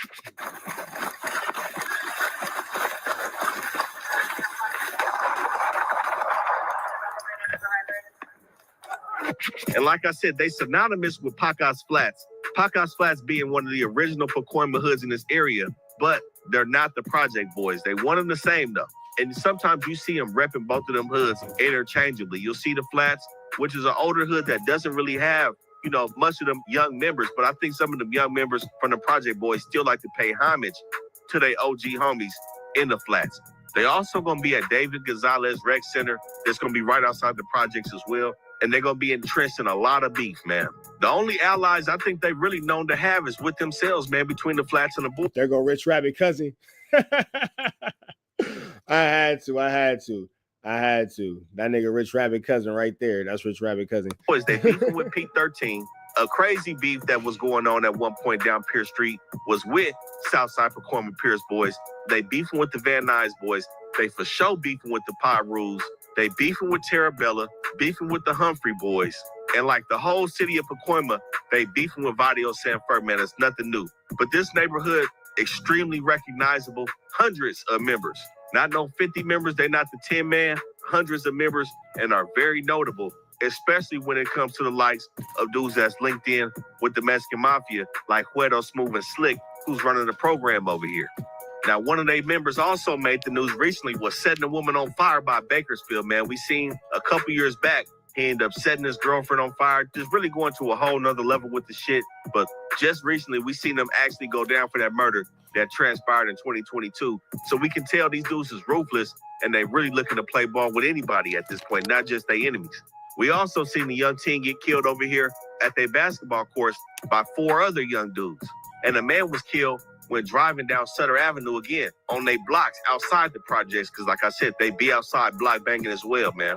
Now, one thing for sure, in Pacoima, there is racial tension, man. The racial tension, and this is why Wack has such a hatred for Mexicans, is really because of PPB being out here, man. None of these hoods is gonna get along with Pacoima Pyu anymore. At one time, some hoods did. We gonna talk about who it was, but the racial tension, man, it's almost at an all-time high. It's really cracking out here. Again, like I said, we've been out here. We've been in the projects. We function on some of these blocks, man. So we pretty much caught the vibe and the aura of this whole situation in Pacoima, and it's nothing to play with for real. And a couple of they cliques over here with the Project Boys are going to be Carl Street, Los Pequeños, and 2 dudes named Pimps and Purple was also killed over here off Clark Street in Lehigh. again, in they blocks, not the project. Now, of course, these dudes, like I said, have ties to them higher up members that's locked behind them walls, man, so they involved in a lot of shit. We see the indictments coming down. We see the task force, the FBI sweeping through their hood. Most recently, the FBI swept up 10 members that was associated with both Project Boys and the Flats. And they always are subject of numerous gang sweeps. Like we said, we seen the cops just knock down somebody from their hood in their hood. And the reason why these dudes keep growing is because, like I said, with the videos, they like to soak up these clicks. And one of the biggest clicks that the Project Boys have soaked up was a click called HPR. But nonetheless, man, this area is filled with nothing but destruction and murder, man. The projects over here is nothing to play with. One of the most dangerous projects in Los Angeles County. I'm going to keep it real with you. Now, it's also going to be a hood called Eastside Pacoima Pyu Boys 13 that's going to be tucked in between Glen Oaks, where Terrorized and Van Nuys Boys are, and the projects over here right next to David Gonzalez Park. Now, the Pierce Boys in this area by the David Gonzalez Rec Center used to be what I believe was kind of like neutral grounds between a few of the hoods out here, like the Flats, the Pierce Boys, the Pyrus, and the Front Valley Street Crips, where a lot of different people used to stay in these projects and be at this rec center back in the day. But the Pierce Boys, whose main clique is the Young Gangsters, the YGS clique, this is going to be a hood that's tucked into a lot of beef right next to these projects, but they not really as active as they used to be. Now, like I said, with Pierce Street being the main street out here, running the same way as Van Nuys does, when you go up Pierce past Glen Oaks, you run into a lot of situations as well. One of them being Eastside Pacoima Terrabella Street Glessing. Now, Terrabella Street has really been extremely active, I say, within the last 15 years, man. These dudes is not playing around. And like I said, down Pierce, they beefing with the projects. They only a couple hundred yards away from the projects. So it's a lot of beef in this section. But Terrabella's nice stuff going on up there in those boulevards. These have been known to have some pretty expansive territory, but some say a lot of that's changed in recent. Chuck moving Paru, he getting drilled. I don't got no sympathy. You niggas How come Wack ain't never gave this nigga a deal? don't remember me. I do this for the ones who can't do it in the letter P. I ain't never ducked no smoke. You know what's up with me. Trooping through the hood with the homies chunking up the beat. Now the thing is, the PPBs have been known to have some Wack, there go a nigga from your hood right there that rap. How come you ain't gave him no deal? pretty expansive territory, but some say a lot of that's changed in recent times. But historically, they've been known to go from Glen Oaks Boulevard all the way past the 210 freeway up into these like suburban areas and shit. Everything past the 210, I'm not gonna lie to you, it's pretty nice stuff going on up there. It's not too much gang banging like we seen. Still some stuff be happening, but it's nothing like what happens on the south side of the 210 freeway with Foothill being the border. But a main clique of these is gonna be 12600 and 12700, the Nom Stars, man. They've always been said to be in these Pierce Park apartments. Now, it's another hood called Pacoima Van Nuys Boys in the Pierce Park apartments. And they've also said to have a territory by Roger Jessup Park, and they've been known to occupy an area in the Sunland Park apartments. Now, real quick, them Sunland Park apartments, PPB's not really going to be over there. That area is pretty much gentrified for the most part down Sunland Boulevard. I'm going to keep it real. But where these dudes are going to be at is, like I said, still trying to occupy these Pierce Park apartments, but by Roger Jessup and Osborne Place between Norris Avenue and Glen Oaks Boulevard.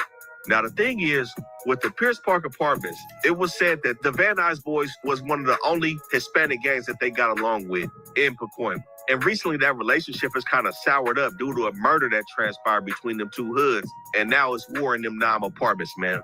And that's what they call the Vietnam apartments. This is why one of their main cliques is the Nom Stars. But they got several cliques spread out through Eastside Pacoima and Lakeview Terrace. Now, these dudes been around in Pacoima since the 80s. And again, because this was considered America's first black suburbs, with many black military veterans moving their families over here post-World War II in the 1940s. So this is how you have a black presence like this in Pacoima. But most of the black families that resided in Pacoima and once made up the majority of this area was moved out and replaced by Hispanic families, man. And this is how PPP was kind of migrated to only operate in these Pierce apartments off Glen Oaks Boulevard and Van Nuys Boulevard. But nonetheless, man, this is a rep. You really do learn about a new hood every day, bro. You really do. And it's crazy because why Wack ain't out here fucking around with his homies? Like, they out there trooping. Where the fuck are you at? On Clubhouse arguing, just with your feet in the air, dangling your feet.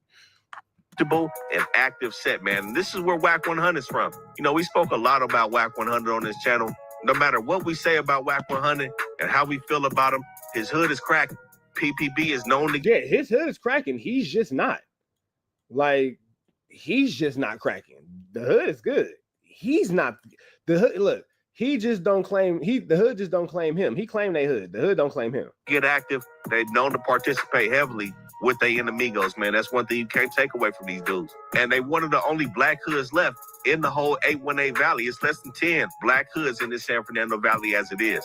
And like I said, they linked up with Liggett Street, and they've also known to try to push a line on First Street East Coast. But like we spoke on before, there hasn't really been a neighborhood crib set that got fully established how they was in Aliso Village in terms of the East Coast. They were supposed to really be occupying them hills off Terrabella and Glen Oaks and DeHaven Avenue. But man, like I said, most of that is hills. Them are some nice houses right now. Defoe Avenue, Air Parkway. It's not really too much coast cripping going on over there. I'm gonna just keep it real. But the PPBs are still outside, and they beefing with pretty much every other hood out here. They don't have no more allies in Pacoima after they fell out with the Van Nuys boys. And when I say everybody, man, I'm talking about they beefing with the Project Boys, they beefing with Latin Times, Southside Locos, Tiny Locos, for sure beefing with the Humphrey Boys, who's an active set across Van Nuys Boulevard. They also beefing with Brownstone, and they're going to be beefing with Barrio San Fer, as we can see when Comparator dissed Wack 100 hood on No Jumper. He's really soft. Is he really from his set, fool? Like, I probably get more love in his own hood, fool. If I pull up in his own hood, fool, in his project, I probably get more love. He's like soft like a ping pong ball, dog. Oh. Like that light and soft, dog. It's still going up. Now, they also got a lot of rappers from here, man, and with that, they move around the city. They've also been known to beef with the 30s and the 100s and some LA hoods just because of their affiliation as some Paru Bloods. Now, this hood known to wear the Philly hats with that P on it. As we know, these is Parus, but this is one of only few non-Compton Paru hoods and only one of two Paru blood gangs. And what I mean by that is when you look at the name, you see two P's and a B. They're Paru Bloods. Not just Bloods, not just Parus. The only other hood that shares that with them is going to be them 30 rules in the low bottoms, man, who officially go by Eastside Rolling 30 Bloodstone Parus. Now, it's also said that these dudes, shout out to them, have been around Hanson Dam Rec Center, which is kind of a more recent hangout for these dudes. But because of their beef with the Van Nuys boys, there has been speculation about them migrating north towards that Lancaster, Palmdale area. Like I said, a lot of black hoods have been doing. But it's also said that there was one other, potentially, other Bloods. So you mean to tell me that your hood, Wack 100, this nigga Mike is sick. You mean to tell me Wack 100, your hood is in an active war right now, and you buying guns to give to the Crips? You mean to tell me Wack 100, your hood is actively engaging in war right now, and instead of getting your hood blower down, you bought guns for the Crips? Got it. Good to know. Hood that was in Barnacles, this area. They're now a Sureño gang now, but Vine Street, which people claim was originally Vine Street Mafia Bloods. Now, I don't necessarily find this hard to believe because Vine Street is known to have started separate from those big three hoods that we spoke on in Latin Times, P13, and the Flats. And they initially didn't get along with some of the Pacoima hoods, even though they didn't want to drop the Pacoima out of their name. But as we know now, Vine Street, which occupies the other side of the 118 freeway, next to the Pacoima criminals, they Vine Street Veste now. But as we spoke on with that beef with them in San Fer, it was said in 2003, a member from Pacoima Pyu killed another member from Barrio San Fer, and this led to targeted attacks versus affiliated and non-affiliated blacks in this Pacoima Pyu area. Like I said, racial tension is no joke. Why is this picture familiar? Why is this picture familiar? God bless his man and his soul, but why is this picture familiar? And this led to targeted attacks versus affiliated and non-affiliated blacks in this Pacoima Pyu area. Like I said, racial tension is no joke in this area, man, especially when you one of the only black hoods that's standing and losing territory by the minute, you know what I'm saying? But nonetheless, PPB active set in the 818 Valley, man, they still here, they still doing their thing in Pacoima.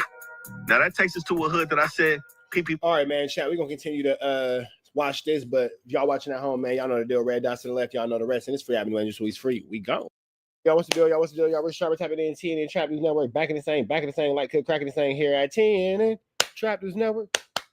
Good news you can use. Good knowledge, though. You ain't finna get nobody's collegito. You ain't finna get nobody's collegito. You ain't finna get nobody's collegito. Big dog, tap in with the tap in. When you tap in with that tap in, man, it's more than TNN. It's that TNN Trap News Network. It's that news you can use. That knowledge you ain't finna get nobody's college, man. If you want to be a Trap News Network live correspondent, 6, go home.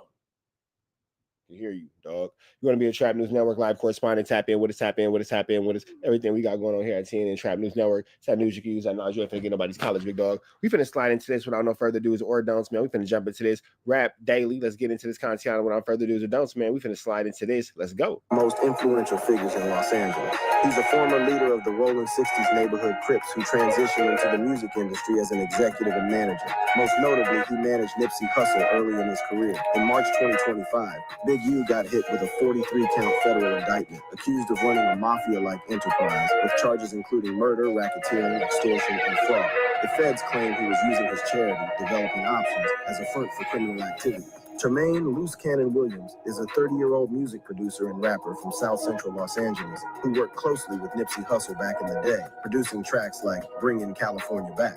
Following Nipsey's tragic murder in 2019, Loose Cannon transitioned from behind the boards to stepping. It's crazy that people actually believe Loose Cannon's lies, and this guy actually thinks Loose Cannon is everybody who he lies about being. Into the booth himself. He got scooped up in the same federal RICO case as Big U in March 2025. And then there's Z here Brick Baby Mitchell, a rapper and No Jumper podcast host also affiliated with the Rolling 60s.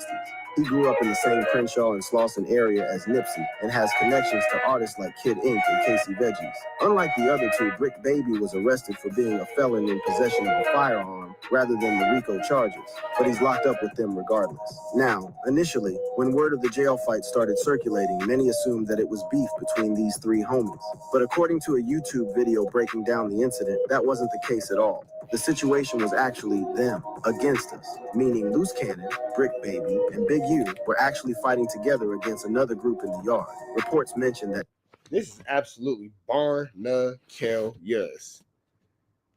Barnacles. This is like the most barnacles thing that we are about to hear in a long time.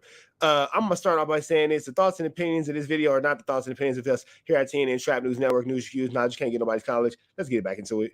Despite their personal differences, when it came down to it, these three put aside their beefs to stand united against what appears to have been members of a rival gang, most likely Bloods. It was more of an other side against them situation.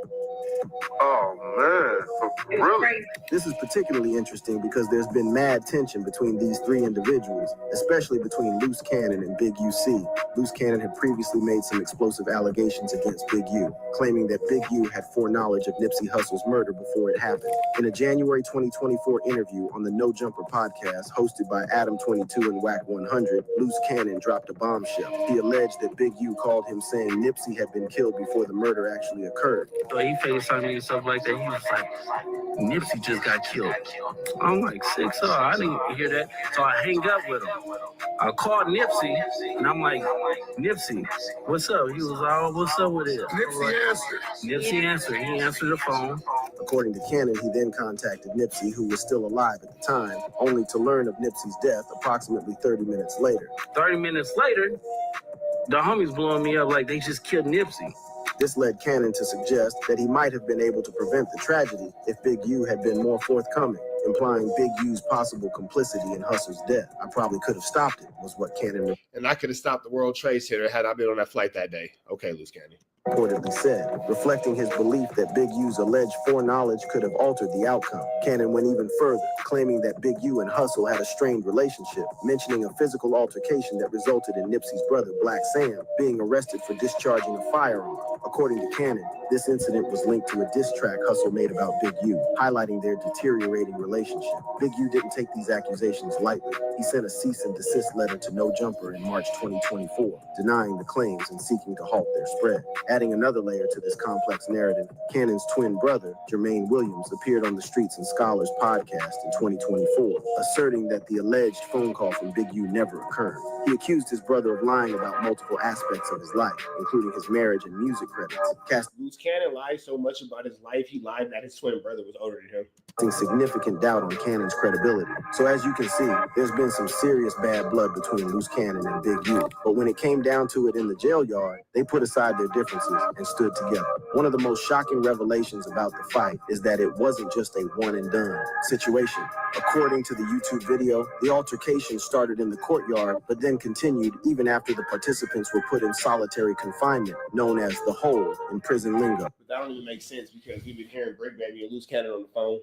So they're probably not in the hole, considering that they keep calling into No Jumper. And like Brick Baby now has a Friday show with FLAKKO, it seems like. So I can't really see where they're in the hole at. That doesn't really sound like solitary confinement to me. That shows just how deep the animosity ran between the two sides. That's deep right there. I think the fact that because they want them to all be friends or kumbaya, I don't know. I told him, I said, you better shut. I don't care if you fought with you or not.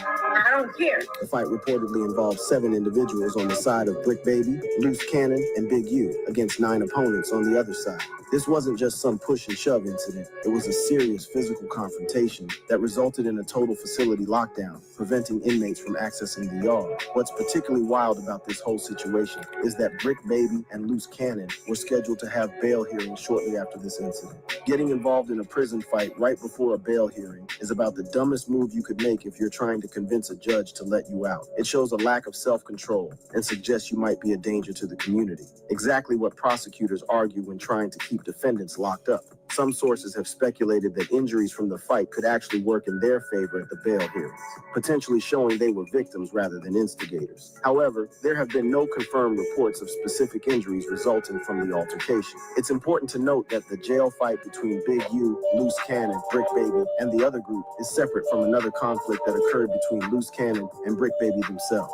According to reports, there was a dispute between the two within their cell or module, where Loose Cannon allegedly confronted Brick Baby. This led to a temporary separation, but they report call him Brick Baby.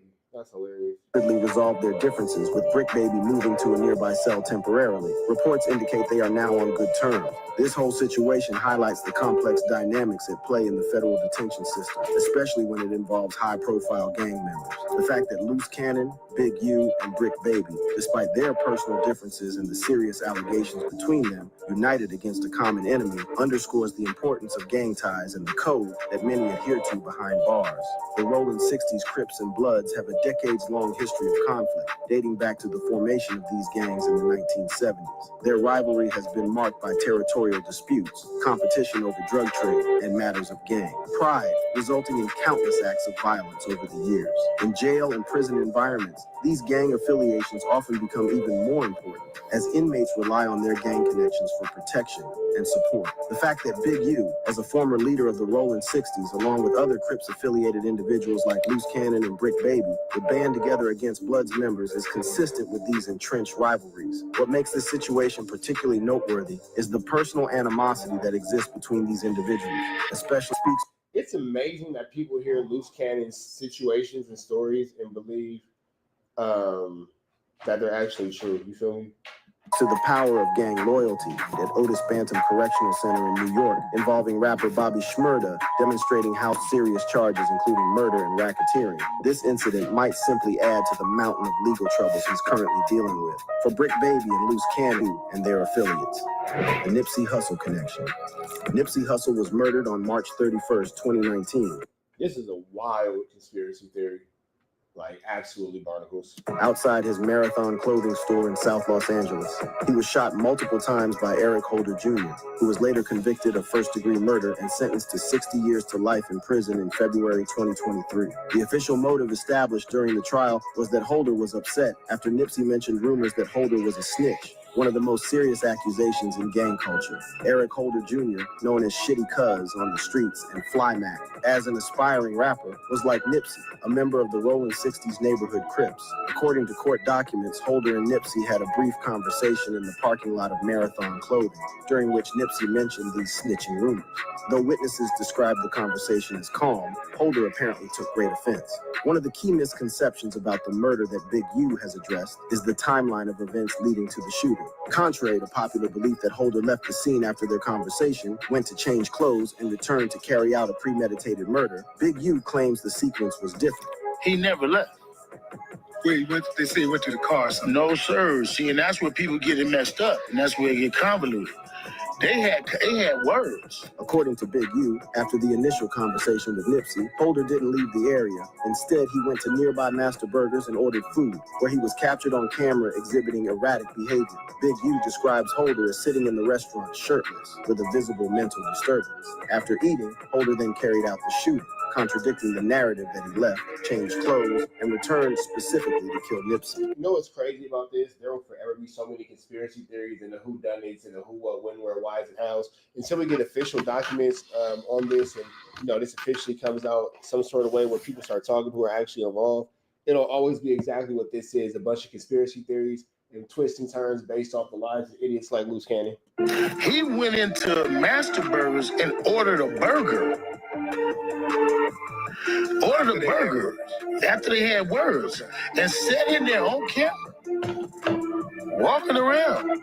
And you can see the derangeness in his head. He sat in there with his shirt off, then walked out. So he didn't leave like they make you think he had words with Nip. This detail is significant because it speaks to the question of whether Nipsey's murder was a premeditated hit or the result of a personal dispute that escalated. Big U argues that Holder's behavior, having a public argument, staying in the area, ordering food, having his girlfriend there, doesn't align with the actions of someone carrying out a planned assassination. But also, something else that didn't make sense to me, the hit didn't make sense to me, because who takes this girl on a hit? And who goes, if you're going to go do a hit, if it is a hit, you're going to go do a hit. But this is where Loose Cannon's explosive allegations come into play. In a January 2024 No Jumper podcast, Loose Cannon claimed that Big U called him saying Nipsey had been killed before the murder actually happened. Cannon says he then called Nipsey. So with that being said, again, anybody who says Loose Cannon didn't snitch, that's clearly snitching, just throwing that into the universe. Answered the phone, only to learn about his death approximately 30 minutes later. He FaceTimed me. So he FaceTimed me and stuff like that. He was like, Nipsey just got killed. I'm like, sick, so I didn't hear that. So I hang up with him. I called Nipsey, and I'm like, Nipsey, what's up? He was like, oh, what's up with it? Nipsey answered. Nipsey answered. He answered the phone. And I was like, I love you, cuz, or whatever like that. Did you tell him to call you this guy? Or you didn't even mention it? I didn't mention it. And that's what me up, because my cousin is Nipsey baby mama. You know what I'm saying? So it was like, I could have probably stopped it, right? When asked why he didn't warn Nipsey about Big U's call, Cannon explained that because it never happened, you can't warn somebody about something that only happened within your own mind. Because it didn't happen, a Loose Cannon's a food flammer, a skulldugger, and a larceny. You just made that up.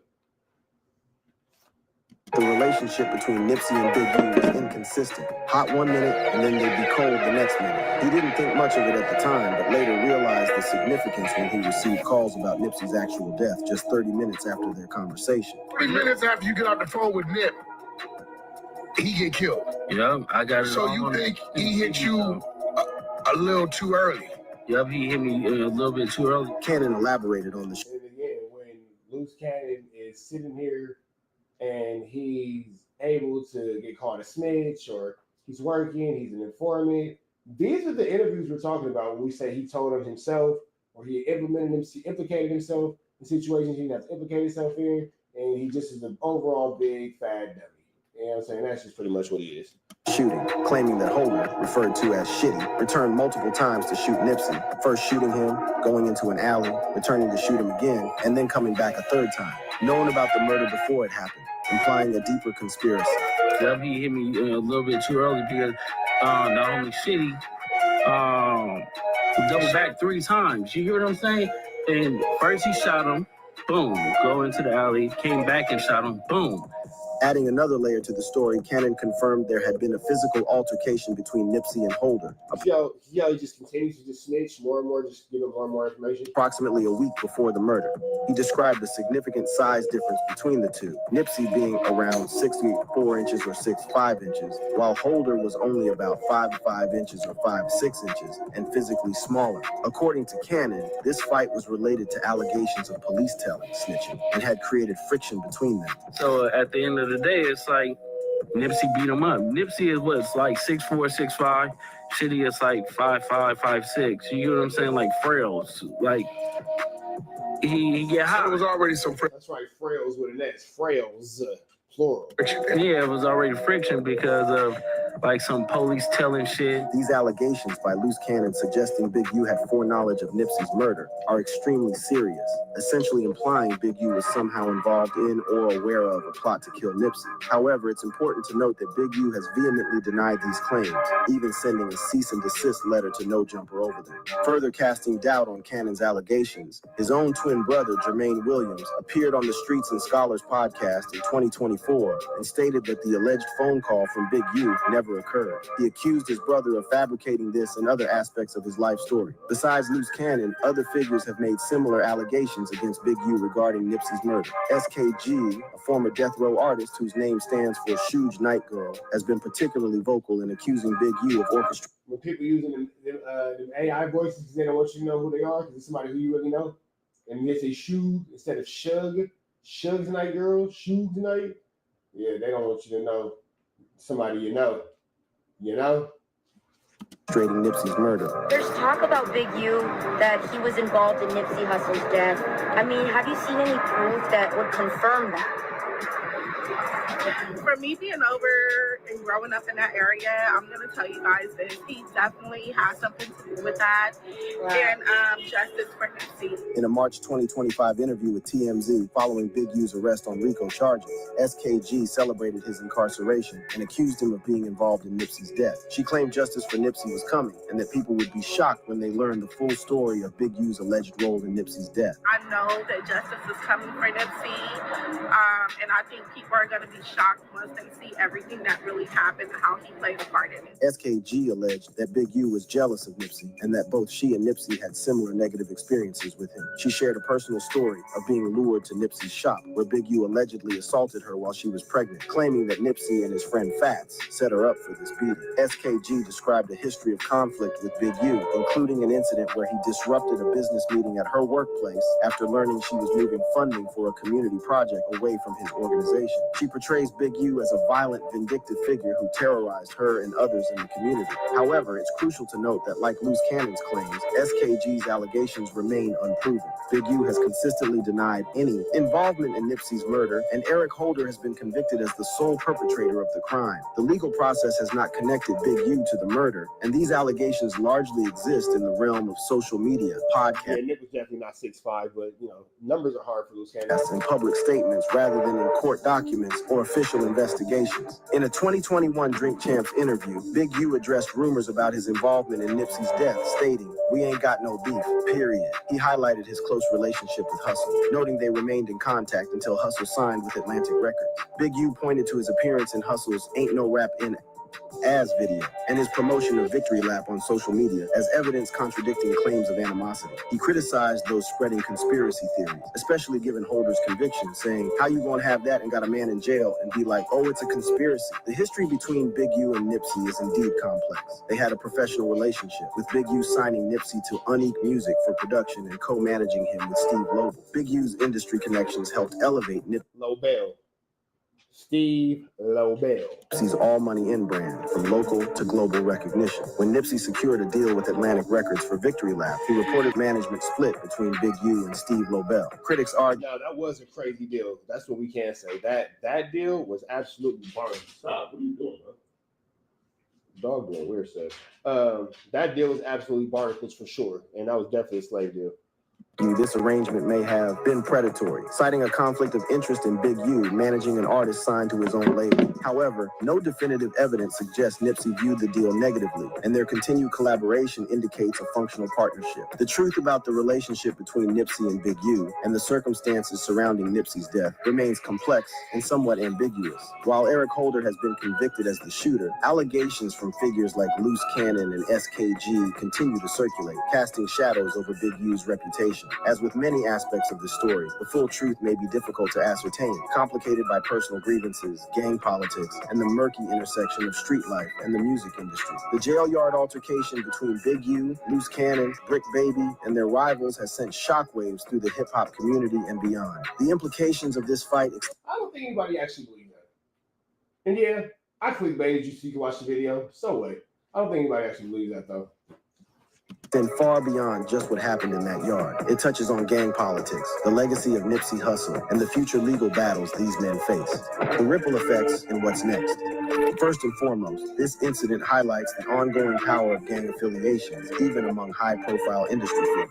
Despite the serious allegations Loose Cannon has made against Big U regarding Nipsey Hussle's murder when faced with rival gang members, they stood together as Crips. This demonstrates how deep these loyalties run and how they can sometimes supersede even the most serious personal beefs. The Rolling 60s Neighborhood Crips, one of Los Angeles' largest and most influential street gangs, has a complex history dating back to its formation in 1976. With an estimated 1,600 members as of 2004 figures, the gang spans a significant territory in South LA, from Slauson Avenue to Florence Avenue, between Western Avenue and Crenshaw Boulevard. Both Nipsey Hussle and Eric Holder Jr. were members, as are Big U, Loose Cannon, and Brick Baby. The jail fight is particularly noteworthy because it occurred between members of the Rolling 60s Crips and what are believed to be Bloods members. The Bloods-Crips rivalry is one of the longest standing and most violent in American gang history, dating back to the early 1970s. What started as neighborhood protection quickly evolved into territorial disputes, competition over the drug trade, and matters of gang pride, resulting in countless acts of violence over the decades. By 2014, an estimated 20,000 You made it sound like a crazy movie, didn't you? deaths were attributed to the broader gang war, highlighting the devastating impact these conflicts have had on communities. In prison environments, these rivalries often intensify as inmates rely on gang affiliations for protection and support. The fact that the fight continued even in solitary confinement speaks to the Again, nobody was in solitary confinement because they have all been on the phone. I'm not sure how much research this guy's done, or maybe he's just pushing the narrative because he knows it's going to get clicks. People like me will do reactions to it. Same way I'm going to push the narrative. I'm sorry, give y'all a clickbait title so y'all can watch it and all that kind of stuff. But nobody was actually in solitary confinement. That part right there, that didn't quite happen, my sir. Depth of this animosity. From a legal perspective, this fight couldn't have come at a worse time for Brick Baby and Loose Cannon, who were reportedly scheduled for bail hearings shortly after the incident. Getting involved in jail violence typically doesn't help one's case for pretrial release, as it can be seen as evidence of continued dangerous behavior. Whether this will impact their chances of release remains to be seen, but it certainly doesn't improve their position. For Big U, who already faces the most serious charges, including murder and racketeering, this incident might be just another drop in the bucket of his legal troubles. However, it could potentially lead to additional disciplinary measures within the detention facility and might be considered when evaluating his conduct during eventual sentencing if he's convicted. The fight also raises questions about security measures in federal detention facilities, particularly when housing individuals with known gang affiliations and histories of conflict. The fact that the altercation continued even after the participants were placed in solitary confinement suggests potential gaps in security protocols that might need to be addressed. This incident also feeds into the ongoing narrative surrounding Big U and the allegations regarding his possible involvement in Nipsey Hussle's death. While Eric Holder Jr. has been convicted of Nipsey's murder, the claims made by figures like Loose Cannon and SKG continue to cast shadows over Big U's reputation. Which again is directly snitching, just throw that into the universe, that for sure is snitching by, definition of you are placing this murder on this man. This is I don't know. I'm not sure what to say. Regardless of whether there's substantive evidence to support them. In his March 2025 arrest video, Big U specifically referenced Wack, Loose Cannon, 600, and this internet stuff as being partially responsible for his legal trouble. That's how you know he's using the AI voice changer. You say Wack. Instead of saying Wack 600, that nigga said Wack. That's that AI glitching on you, big dog. Suggesting that public accusations and online discussions played a role in drawing law enforcement attention. When they raided my houses and my property, it was actually about Wack, Loose Cannon, 600, and this internet stuff. All of y'all five. One particularly contentious relationship in this web of conflicts is between Big U and Wack 100, a prominent music manager known for working with artists like The Game, Blueface. Their feud escalated significantly in March 2025 when Big U accused Wack 100 of assisting federal authorities in building the RICO case against him. In videos posted before surrendering to federal authorities, Big U claimed that Wack 100, sometimes referred to as 600, was an informant who assisted the FBI. Yeah, see, he doesn't know what he's talking about. He said sometimes Wack 100, sometimes referred to as 600. Yeah, he has no idea what he's talking about. Can't take you serious, big dog. Can't take you serious, big dog. You're a vulture to the culture. You are a vulture to the culture. You just said that Wack 100 was known as 600. You are a voce to the culture, big dog. A voce to the culture. Even alleging that Wack was actually with the police during raids on his property and had video and footage of it. Wack 100 responded forcefully during a clubhouse appearance on March 20th, 2025, vehemently denying any involvement, stating, "Got nothing to do with Wack." He refuted claims that he was circulating legal documents or threatening Big U, suggesting other individuals might be responsible, and asserting his stance in both street and music industry contexts. They actually describe you as a rival, basically almost somebody that they might be looking to their damn self. So it doesn't look like, but I will say some of what you may have done may have helped with the timing, right? I think you tip it off to you. I think that definitely. I did what? I think you going online and saying that, and the only reason I'm saying this is that if you ever read any federal indictment, I did what? I tipped him off? DJ Academics accused Wack 100 of being the reason Big U got indicted, suggesting Wack had tipped off authorities or provided information. While Wack denied Well, we know that for a fact. We know that. That's what we know is true. these allegations, the exchange highlights the complicated web of accusations and counter-accusations surrounding Big U's legal troubles. The feud between Wack 100 and Big U has a long history, dating back to comments Wack made following Nipsey Hussle's murder in 2019. Wack made controversial statements praising Eric Holder, the convicted killer, arguing that Holder was justified under gang rules for responding to perceived disrespect. These remarks provoked a strong reaction from Big U, who reportedly called and scolded Wack. By 2022, my fellow Americans from America, it is my civic duty to bring you a land of love and for hope and for peace. My job is to bring you, that's right, my job is to bring you love, liberty, and freedom in the American way. We will not, I repeat, we will not be bullied, be harassed, be flu-flammed, skull-dug, and larcened by these domestic and international criminals. That's right, criminals. These thugs want to come into our country barefoot with hyena jerky, dripping in sweat, and covered in roaches, and take over these great lands. We will not. That's right, American citizens. We will not stand for such an injustice on the land that God gave us. Hear me and hear me well. We will not, I repeat, we will not stand for those uncivil unions here at TNN Trap News Network. A message from Uncle Trappington. Uncle Samington was busy with doing something. Uncle Sam was busy with doing some shit. But this is America with no A, just the M. America. He sweats, he stinks, he stutters, he's a foul individual in our great US of A. America, we shouldn't stand for these zebra chasing, barefoot, AK-47 toting rebels and thugs to come into our country covered in hyena jerky and sand to send these messages to our citizens. He has that weird freaky case in Ohio. David Jala, the weird freaky case in Ohio. He's been told so many times that he must stop his flu-flammery, skullduggery, and larceny. His skullduggery and larceny. We're going to pause the music on that. His skullduggery and larceny. Let the music play. He has charges for stealing out of Walmart. That's right, stealing out of God's favorite store, but only from the trailer park. So, because it's not really we shop at Target, but we going somewhere. Walmart is God's company for America. You feel me? With that being said,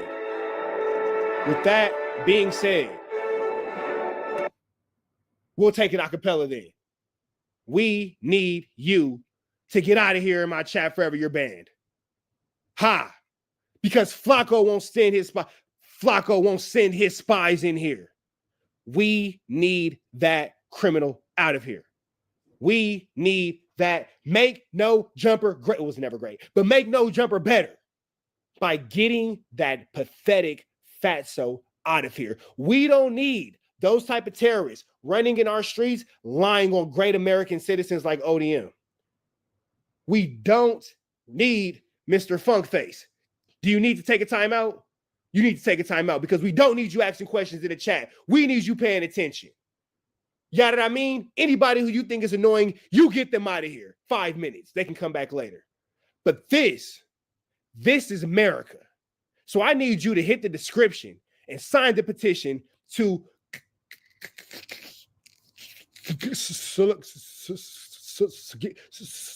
get him out of here. Get him out of here. Get him out of here. ODM is an American citizen taking care of his kids. He's at Disneyland celebrating the birth of his child as a single father. And that man right there, oh yeah, that man, you know what I mean? Drop the link. You know what I mean? Drop the link. We got a couple signatures. Drop the link right there for the petition. You know what I mean? Drop the link right there. In God's favorite place, Disneyland. ODM citizen. Oh, I like that. Shout out to ODM citizen. So I need you, American citizens, because ODM's link was full. His petition got signed to capacity, so we did another one because we're fighting God's fight. We will not allow these foreign and domestic threats to continue to harass these great American people. That's all I'm saying. ODM Slimison. ODM Slimison. Scotty, because I'm working. You feel me? You know what I'm saying? Not a good look. ODM's head with that gray. Not a good look at ODM's head. That's a gray with black skin. I'm not sure what the hell you're talking about. Anyway, no, Angel, he does not want any type of physical altercation with me.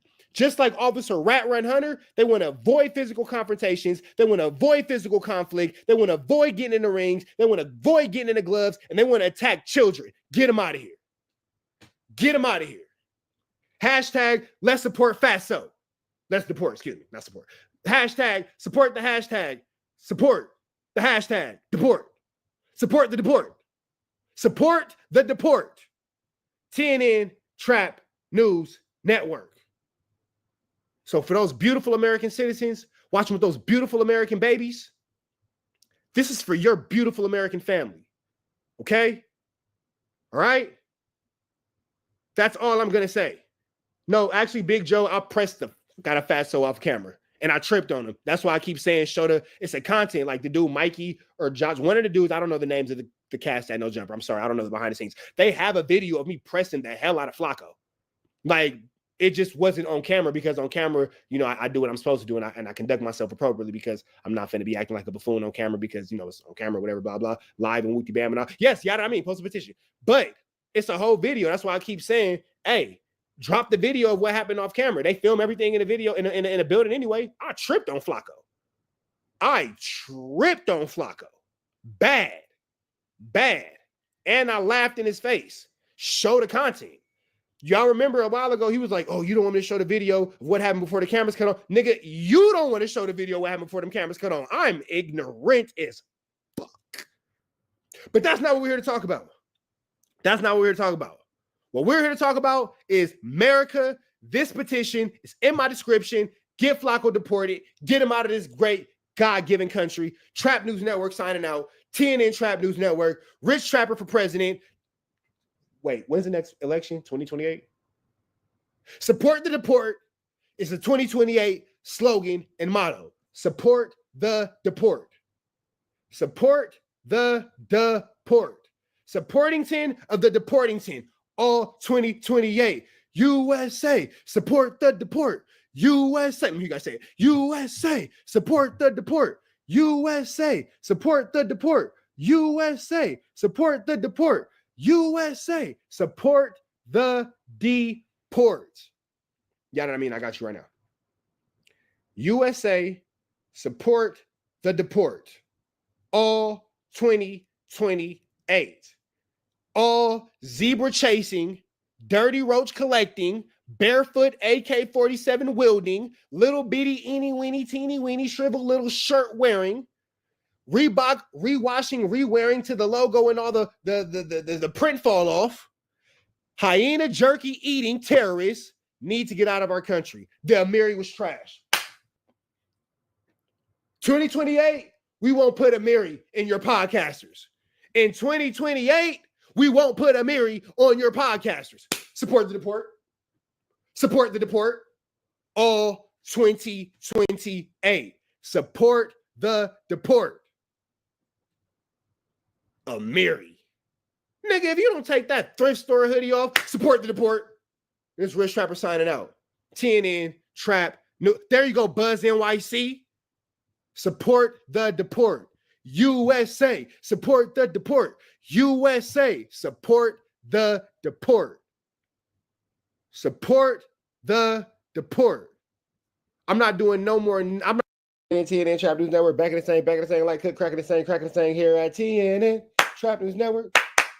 It's not good as you use. It's not good knowledge. You ain't finna get nobody's college, big dog. Hit the like, hit the comment, hit the get subscribe button so we can bring you something, man. Hit that notification bell here. All say tapped in for the latest and the greatest. What we got going on here at TNN Trap News Network. So news you can use. I get knowledge. You ain't finna get nobody's college, big dog. The knowledgeington, you're not finna get nobody's collegeington. You feel me? You feel me? Here, all say tapped in for the latest and the greatest. Everything we got going on here at TNN Trap News Network. Like, comment, subscribe. Like, comment, subscribe. Like, comment, and hit that get subscribe button. Everything we got going on here at TNN Trap News Network. We would love for y'all to hit that notification bell. We would love for y'all to hit all. And if y'all would love to be a part of this Trap News Network family, hit me on Instagram, TRAPNEWSNETWORX, Trap News Network. Get into that if you ain't got into all of that. You feel me? You feel me? Like, comment, subscribe. Like, comment, subscribe. Like, comment, subscribe. You feel me? You feel me? Let's get into this good contiana. We finna jump into this no jumper space. You want to be a Trap News Network correspondent, TRAPNEWSNETWOR. Boom, X Trap News Network. Get into that. If you ain't got into that, we would love to have you aboard in this Trap News Network family. We finna jump into this contiana, man. We got Almighty Suspect calling in to address his beefs with Brandon. Not sure how much longer this is finna play out before it goes nowhere like it always does. Let's get into this content. Let's go. Yeah. Hey, what up? I tried to be on that show today, but Adam didn't want me to be on there unexpected with your boy next to you. But I definitely FLAKKO? to come up there. I'm suspect. But I told Adam I'm not worried about the nigga. If we get on the show, we on the show. It's about the show. But nigga, you're lying about what I said yesterday. No. Go ahead. Yeah, let's speak. You're lying about what I said yesterday, saying I contradicted myself. The thing with you is you want to be accepted by people. Let me finish. You want to be accepted by people so bad that when I say something about specific people or a group of people, you take that as me taking the side of a group that's against them. I never said Diddy was good or bad. I simply said Diddy was doing what record label executives do or were doing in New York. That's not me condoning his actions. With the Jewish people, only thing I said, which was actually me making fun of you, like jokingly, is Jewish people were complicit in the slave trade. Because if you know your history, and I agreed, and laughed at that. But now, this is the same filibuster. No, I can't let him finish because here's the thing. No, I can't let him finish because he's not in front of me, and I can say what I want to say because I'm holding the phone. But if I was in front of Brandon, I'd be absolutely quiet. This is the same filibuster tactic that you know. No, brother. This is the same filibuster tactic that you're using last time. You said 3 different things. You feel me? You gotta let me like respond to the first thing first. You feel me? Like before, you can't make all your points and then like I get a chance to rebuttal. Respond to the puppy thing. Okay, so you literally started out by the same thing that you were on Jewish record execs helmets for, and then saying Master P should be applauded for actually offering people more money and pushing ownership and larger percentages. You wound up saying, well, Puffy did what he was just playing the game the way he was supposed to, even though he's doing the exact opposite of what Master P was doing and signing people to essentially slave deals. So how is yes, obviously. So where in what I said did I condemn or praise either one? I didn't say the Jews were bad or good for what they were doing in the record label industry. I just said Master P should be applauded. But I never said they were bad. If someone's dumb enough to sell you their intellectual property for pennies on the dollars, kudos to you. If someone's dumb enough to sign a 360 deal without reading the paperwork, kudos to you, and they should have did their homework. That's not me saying that what you did was good. It's also not me saying it was bad. I'm just saying this is what happened. The two things are not mutually exclusive, Lush. You think because I'm not okay. demonizing them, I'm taking their side. That's not me. That's not what I do. So I don't judge any part. But clearly this comes. Lush would never talk to Brandon over the phone. Like he's making little smart ass comments. Oh, well, clearly. Lush is the biggest coward. And let's never take away from the fact that Lush is outside hanging out with 13-year-old boys. Right. Let's never take away from the fact that Lush is hanging out with 13-year-old boys. So there's that, you know. So the context of you being an advocate of your people. So why, and you're making fun of people that were signing deals. You're saying these idiots, the locks who were begging for their freedom. I could never respect Jadakiss because he was begging for his freedom like a sucker. That's essentially implying that it's totally okay what happened to them. But then on the same token, but you did say that it was wrong when you're implying these guys are being put in situations where they're signing slave deals. That's not, you're not giving kudos to the record executives that are doing that. You are, yes, of course, you're demonizing them. Okay, so what I said was, if you remember, was Jadakiss and the Locks present themselves to be bosses, big-time drug dealers who are smart and know about business. So I said they presented themselves as one thing, but in reality, they were ignorant of what was going on as far as business concerning their record deal. So I never said... But this is why you don't know what the you're talking about. Because you literally were like, you know who understands the business? And you're literally just piggybacking off of what Almighty Suspect said. Lush has no original ideas or thoughts of his own. And I guarantee again, if Brandon was in front of him, you would lick meat like you did the whole time he was in front of you. You didn't have none of that energy. Lush gets really turned up when he's away from people. That's a very interesting concept. He's disrespecting Brandon in a way that he never did. Never did. Brandon was just in this nigga's face, and Lush was on his knees with his nose and his belly button, tongue on testicles. Crazy how that worked. Deserves props. Pusha T at the ripe old age of 53 who gets it. By the way, the Clips signed the worst deal in hip-hop history. And you said, but he didn't complain about it. I said, what are you talking about? He literally was on a 4-year hiatus and said, I'm sorry to the fans, but the Crackers wasn't playing fair at Jive. So he literally, in a single, not even on an album cut, on a fucking single, Mr. Me Too, was complaining about the situation he's in. But when Jadakiss does it, he is somehow inferior. Come on, bro. Come on, bro. Yeah, you get. Yeah, Lush is a puppy.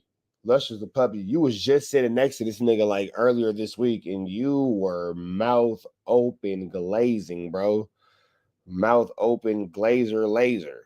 And now you spicy icy. You feel me? You was just the team captain of the Glazer Lasers. You was just the team captain of the LA Glazer Lasers. Now look at you talking spicy like if Brandon was in front. You talking like if Brandon was in front of you. You slap him in his face. Interesting. And smoke, Brandon. Listen, if you let me talk, I'm doing what you. And this is how childish is. You're getting smoked, Brandon. I'm smoking you right now. I'm cooking you. This is what LA podcasting has turned into. Smokers and potential diabetic coma victims sitting around who don't ever come outside. Talking trash. Oh, I smoked you. I just smoked you just now. Right. Is somehow inferior. Come on, bro. Come on, bro. Yeah, you're getting smoked, Brandon. Listen, if you let me talk, I'm doing what you said I don't do. I'm letting you speak, and then I'm waiting till you're done. Yeah, wrap it up, Butchie Bandit. The Clips, Pusha T took a 4-year hiatus because they would not do business the way he wanted it done. So he was a man. He protested with his feet, but he didn't go on a tour on different radio stations complaining about for 20 years like the Locks did. The methodology. Wait a minute. I'll let you talk. Go ahead. And Jive never called in live on a radio station and asked. And they're like, who is bro right here? Co-signing and dick eating. It's always some random person. It's always some random person dick eating. Just who is bro? Why are you even commenting right now? Why do you have an opinion at all? Why can't you just sit back and chill out? Why do you got to be a part of this moment? Why do you want to get involved unless you want to get involved? And nobody wants to get involved when they're getting involved. Pusha T, what did I do to you? How did I get over on you? The way Puffy called in the Hot 97 and basically left the Locks speechless, which to me said a lot of the shit y'all complaining about is not legit. It's not real. Because when he put you guys on the spot in public forum. No, he took advantage of some kids, though, bro. He took advantage of some kids. You see in the middle of the sentence?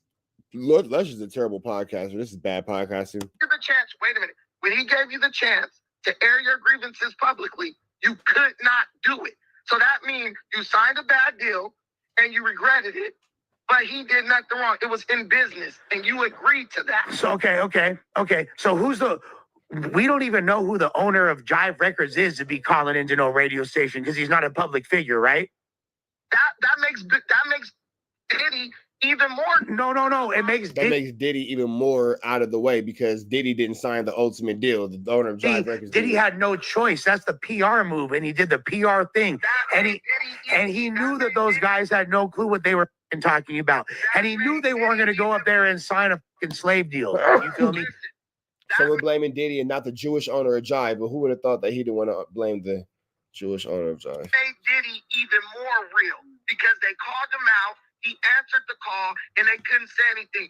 Every artist knows that they need a manager. If you get a bad deal, that's something you should bring up with your manager or your agent. The record executive has an obligation to operate in the best interest of the label. Which in the best interest of one artist out of 1,000. No, but that's not the way the game works, though, at all. That's literally exactly how the game works. Lush knows the music game. He doesn't know the music business. So that's exactly of the label. Which in the best interest of one artist out of 1,000. No, but that's not the way the game works, though, at all. That is the way the game works. You know what? Lush is right. I'm wrong. Lush is 100% right. That is the way the game works. The music business is extremely different than the music game. Hear me and hear me well. The music business is way more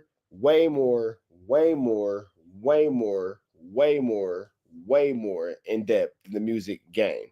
Lush knows the music game. He doesn't know the music business. Oh, and that's why anytime an A&R leaves a label, whatever artists were under them are no longer prioritized and are out the game. That's why this is because that's a part of the business. One of the biggest things plaguing the industry for decades. I know FLAKKO wants to talk about something else. Brandon, we got to run it back. We got to run it back, player. You just want the world to be fair. If you want the world to be fair, you're Jewish. Sign that nigga next to you to a record deal. And Boochie Bandit, don't even mention me, nigga. Don't mention me. Don't mention me, Boochie Bandit. Hey, uncomfortable truth. That's everything y'all need right there. If you want the world to be fair, you're Jewish. Sign that nigga next to you to a record deal. Boochie Bandit, don't even mention me, nigga. Don't mention me. Don't mention me, Boochie Bandit. You was begging to see Lush when the nigga did a piss test. You're nigga.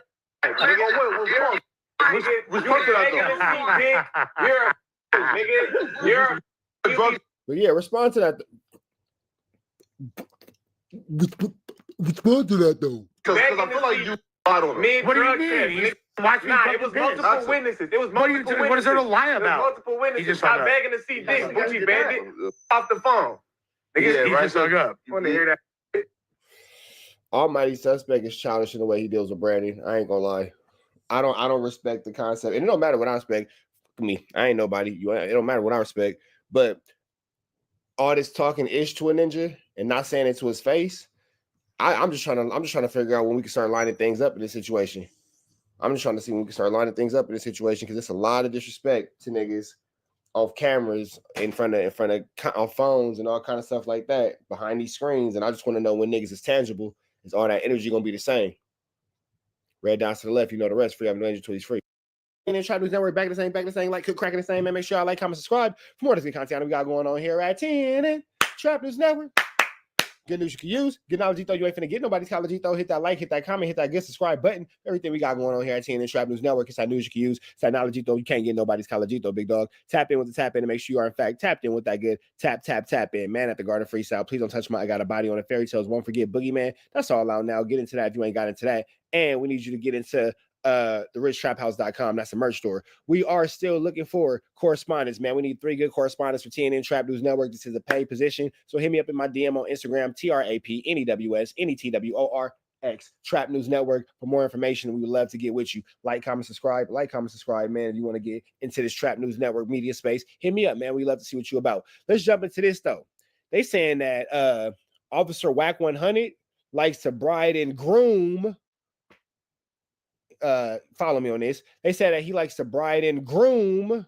There were a whole bunch of little girls.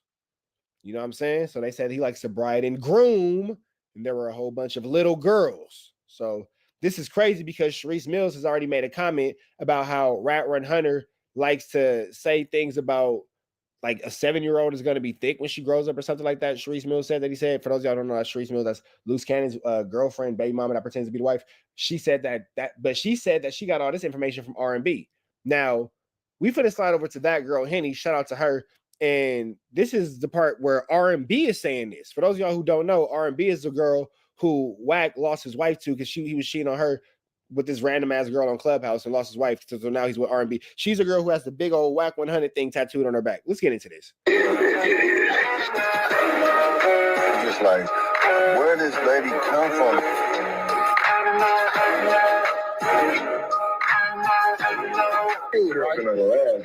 She on your life, G. Shout out to Henny over there.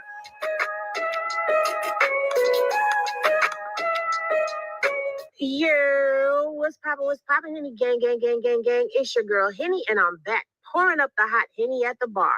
So your girl decided to open up a bar in the clubhouse streets, and we had some surprise guests stop by and pour up some Henny of their own. Don't worry, we have all the Henny they spilled. But in this video, Danny from District 13 on Clubhouse and an ex-100 ENT member poured up on allegations shared with her about Ty accusing Wack 100 of attempting to groom her 8-year-old daughter. Now, this is alleged, but grab your glasses and let's pour up on this hot Henny. Okay, so pretty much what ended up happening with that situation was there was a situation that happened on the floor between... Hey, before y'all get into this, man, make sure y'all show some love to that girl, Henny. Give her a like, give her a comment, give her a subscribe. I just did. Ty and Indigo. Indigo, out of nowhere, started attacking her and mentioning photos that she sent to Wack, different things that only a person who was in the, knew about the situation would know. So she got very paranoid because Indigo was packing her, and she's like, how does she know this information? So she calls me, and she's like, Danny, I think Wack's trying to set me up. I don't know what to do. But I'm like, why would you think he's trying to set you up?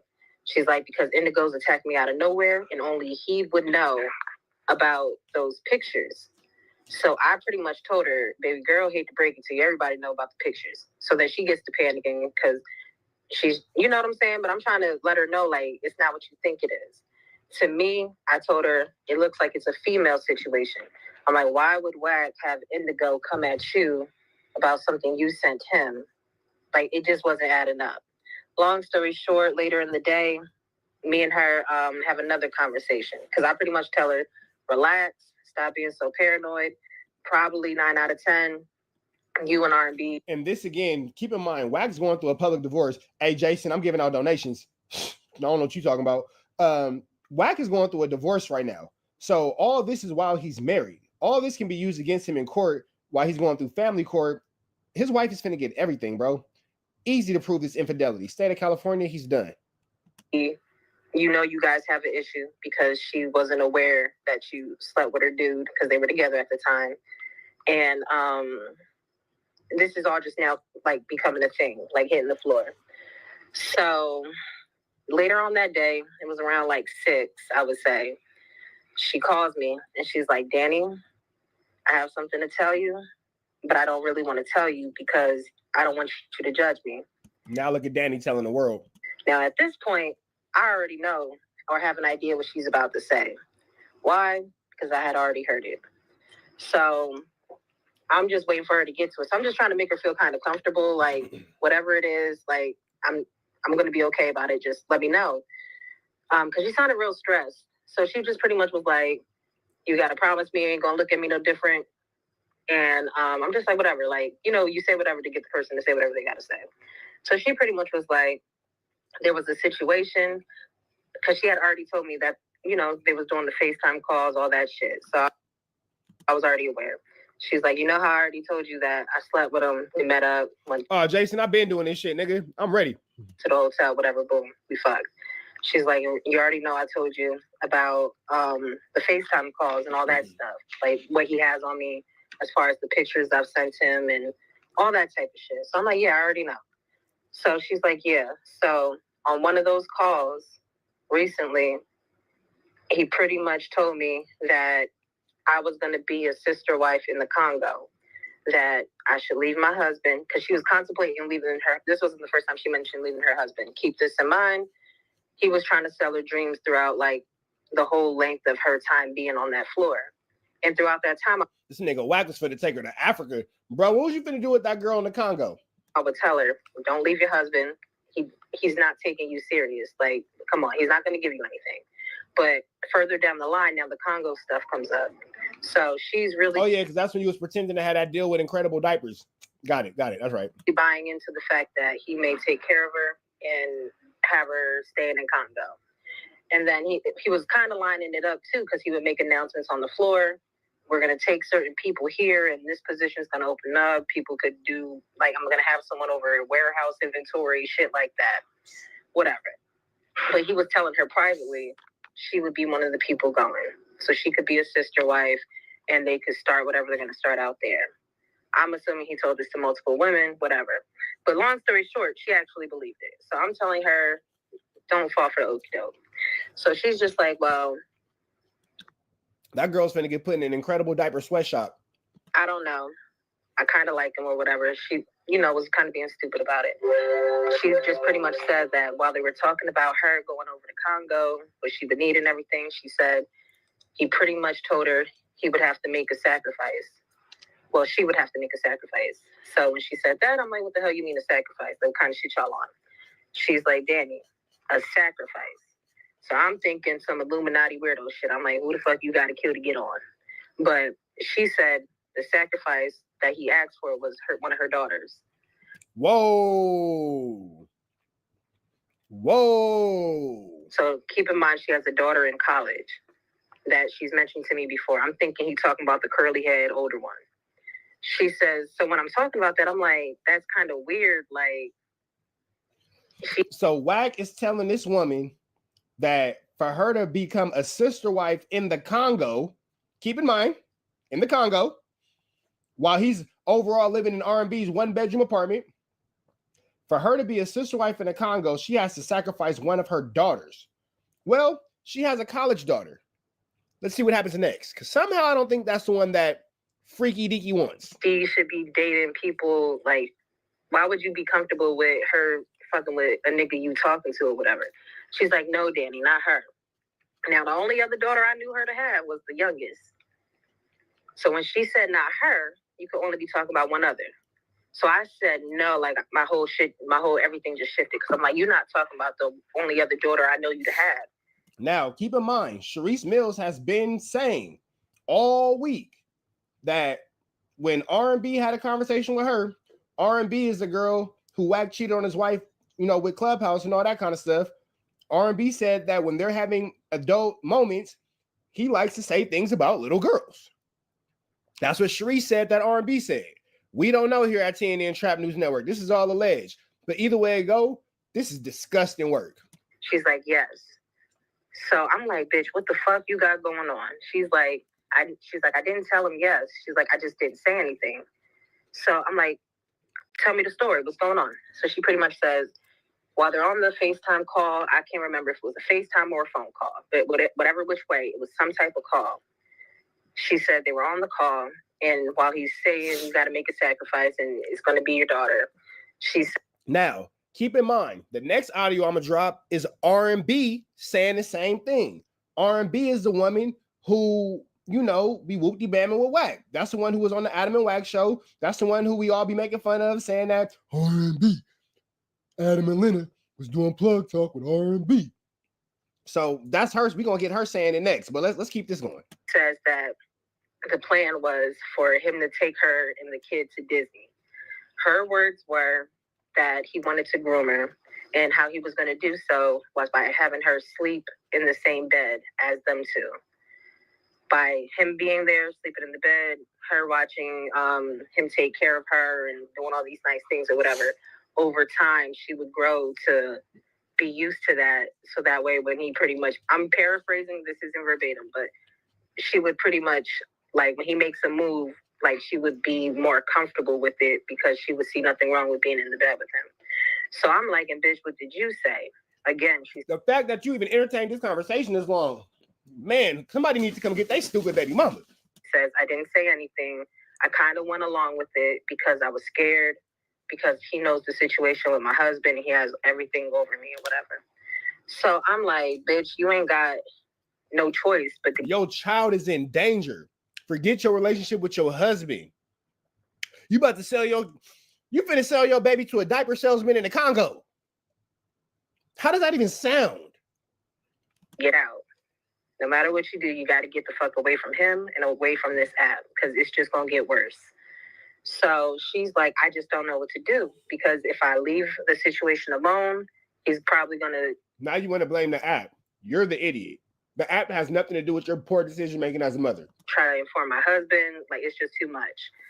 And I think she was really terrified of that. Like, the fact that he might say something to the husband, or like, yo, this is what she's doing out here or whatever. So I pretty much told her, leave completely. But as I'm telling her this, I get the vibe she's not trying to leave for real, because she's trying to find every way around doing what I'm telling her to do. I'm like, get your number, delete the app, and just let it be what it's going to be. So, my bad, my phone's ringing. Y'all can still hear me? Yeah, we can hear you. Yeah, I hear you. Okay, I bet I had got an incoming call, so give me a second. So, pretty much at that point, what ended up happening. Wait, there was more content on this? What the hell? There's a treasure trove of this man playing at the Barbie Dream House? Wow. So she tells me but here go the thing. It's not somebody taking advantage of a struggling mother, because she keeps talking about how she has a husband. No, she's not a victim. She's not a struggling mother. She's an idiot. She's a bad mom. She's a bad mom. She's a bad mom. She's not a struggling mother. She's not a damsel in distress. She's a bad mom, bro. She got a whole husband. How are you even in this situation? This shit. And where are we at in this story? Damn, I got distracted. Okay, whatever. I'm gonna just continue from what I remember. So from that point on, around 8 o'clock kind of comes around. And I remember it was the Love and R&B room. So, hold on, my phone keeps going off. But it was the Love and R&B room. And we get in there and Wack pretty much... Ready, set, go. You know what? Let's take into account nobody's seen this. Let's take into account. Let's just hypothetical real quick. I'm over here knocking this phone down. Don't worry about me. Minding my business. Let's just say nobody's seen this. Let's just say hypothetically, nobody's seen this. We all know for a fact, based off how niggas copy my literal content, my literal thumbnails, my literal lingo, my literal platforming of doing the lives and blah, blah, blah, blah, blah, blah, blah, blah, blah, I can keep going. We know for a fact, we're all seeing it now. So we should all be, the YouTube street should be on fire this time tomorrow with everybody running this story, especially the part about the next video of R&B saying it. Right? Okay. Let's just say nobody's saying it. Nobody's saying it. Cool. I'm the first one to put it out. Cool. I give you guys breaking news all the time. I'm always first with stories. That's nothing new. It's not even incredible anymore. No Nick Cannon, no diapers, no Congo trip with a little, never mind. I'm not going to touch that. But this, we can all agree, because everybody in our space watches my content, whether they want to admit it or not. This should be on fire in these YouTube streets tomorrow, right? Cool. Don't worry about it. I got y'all. Much makes an announcement to Ty that he needs to put something on the floor and get something clear with her. He asks her, did me and you ever sleep together? When she says no, I already knew at that point he already got to her and where this is going. So he pretty much tries to set it up to where it's like, well, why would you say we slept together then if we never slept together? So then she says, because I was laying a trap to see if who I told this to would come back and say something to you. So I'm already knowing what she's telling me is to be true, but I'm based off of what she's saying, obviously she's lying now. So I'm like, he's telling you to say these things and you're going along with it. So he pretty much says, well, who's the one person on the floor you told this to? She says me. When she says me, I'm like, fuck. Like, I would have never told him that you gave me any of this information. So in a nutshell, from that storyline, she ends up like, I think her and RB got into it, or he ends up going up on her, whatever the case may be. But that's how she ended up getting off the app. And that, to me, that worked because it was just like, well, stay off. You need to get off anyway. So that was kind of like her escape route, kind of sort of ish. Now, after that situation played out, around 4 o'clock in the morning, I get a phone call. And it's 4 o'clock in the morning, my time. So when I get this phone call, waking me up out of my sleep, I'm like, what the hell is going on? It's Wack calling me. So I'm like, yo, what's up? Like, what's going on? He's calling me, asking me a whole bunch of questions about Ty. So I'm like, I know you're not serious. I know you're not playing with me 4 o'clock in the morning about Ty right now. But it was already still on my mind about what she had told me earlier that day. So while I'm on the phone with him, I say to him, yo, I can't even hold you right now. I heard some shit and that shit fucking with me. Ty said, you know, you pushed up on her about her daughter. So it kind of was weird to me because he didn't even ask. Muddy Waters. We've already acknowledged the fact. Muddy Waters, is you a hoe? Muddy Waters, is you a hoe? Because we've already acknowledged the fact that this is old. We want to know why ain't nobody spoke about it because we already acknowledged that it's damn near a year old. So maybe you just missed it. Is you a hoe? I'm going to put you on timeout for 5 minutes until I figure it out. I'm going to put you on timeout for 5 minutes while we figure it out. I'm not sure. I think you might have been a hoe. Ask any questions. Like, I told him what was said. Like, it's always one. Asking, like, is this true or not? But his response to me was, the bitch is crazy. It was never anything direct. You know, like when someone hears some shit like that, like, what do you mean? Or where is this coming from? It was none of that. It was, the bitch is crazy. It was like he was already prepared for how to deal with this. Because immediately he sends me screenshots of their text messages from like months ago. I think I still have the screenshots to this day. But he sent me screenshots saying, look at these text messages, Danny. I'm reading the text messages, and I'm not going to lie, the text messages did sound kind of crazy. So I'm like, but he didn't know how I knew or whatever. So I'm just like, I know what she's telling me was the truth. You know what I mean? But I'm like, you're already prepping me to try to believe she's crazy and discredit it. But I'm like, if she was so crazy, what was you doing fucking her? Like, if she's so mentally ill and schizophrenic the way you're saying, you had no business laying with her to begin with, right? So fast forward. So this shit weighing heavy on my mind. I did what I had to do with the situation, obviously. There's a child involved. So once I did my part, I got off the app. I waited a day, and then I pretty much told him, like, look, I ain't going to be here. I got work. You won't see me again. So I left the app. Because obviously, if you just say you're going, he tries to find a way to fuck with you and make it a narrative and all types of shit. So I was like, I don't even need this right now. So I just get off the app. While I'm off the app, I talk to a guy I know. And this situation, I believe, happened around February. Around March, like I would say sometime mid or late February, because I remember around March, that's when I'm talking to my friend and I'm telling him the situation. I'm like, this shit fucking with me. Like, I don't know how to handle it. I don't know what to do with it. The only thing I do know is when you hear something regarding the child line. But because this is the internet, because this is so many different things, I'm like, I don't know how to work this. Like, you know what I'm saying? Like, I'm like, I'm in this state. This is this state. I don't know who's who. I don't know how they will be able to prove it, like anything like that. So I'm chopping it up with him. And he pretty much says, like, do you have proof? And that's how this whole kind of thing starts. He's like, do you have proof? So I tell him what proof I do have at that moment, right? And then he's like, cover your ass. So then I'm like, okay. So I would say some months went by and different people from the floor was hitting me up, like, Danny, come back, you know, whatever, like, this shit's dry, whatever. So I'm like, you know what? Okay. I went back in, got certain clips that I needed, certain text messages, certain conversations to validate what was going on and everything like that, put my shit together. And then that's how come, like, some people are wondering, like, that last straw with me and Wack.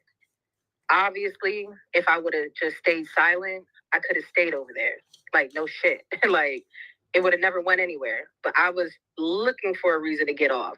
That's why I came off the mic with the pussy shit. Like, just hurry up and drop me and get me out of here type shit. Because I was like, my plan was never to stay over here. But neither here nor there. I talked to a few people and like to put different things together to see what could be done. And all I could tell y'all is I did my part in this situation. Now, after this situation, she's texted me. And when she texted me, trying to clear her name in a sense, but making it clear that she kind of texted me like backhandedly, like where she's saying it happened, but she's trying to take away her involvement in it.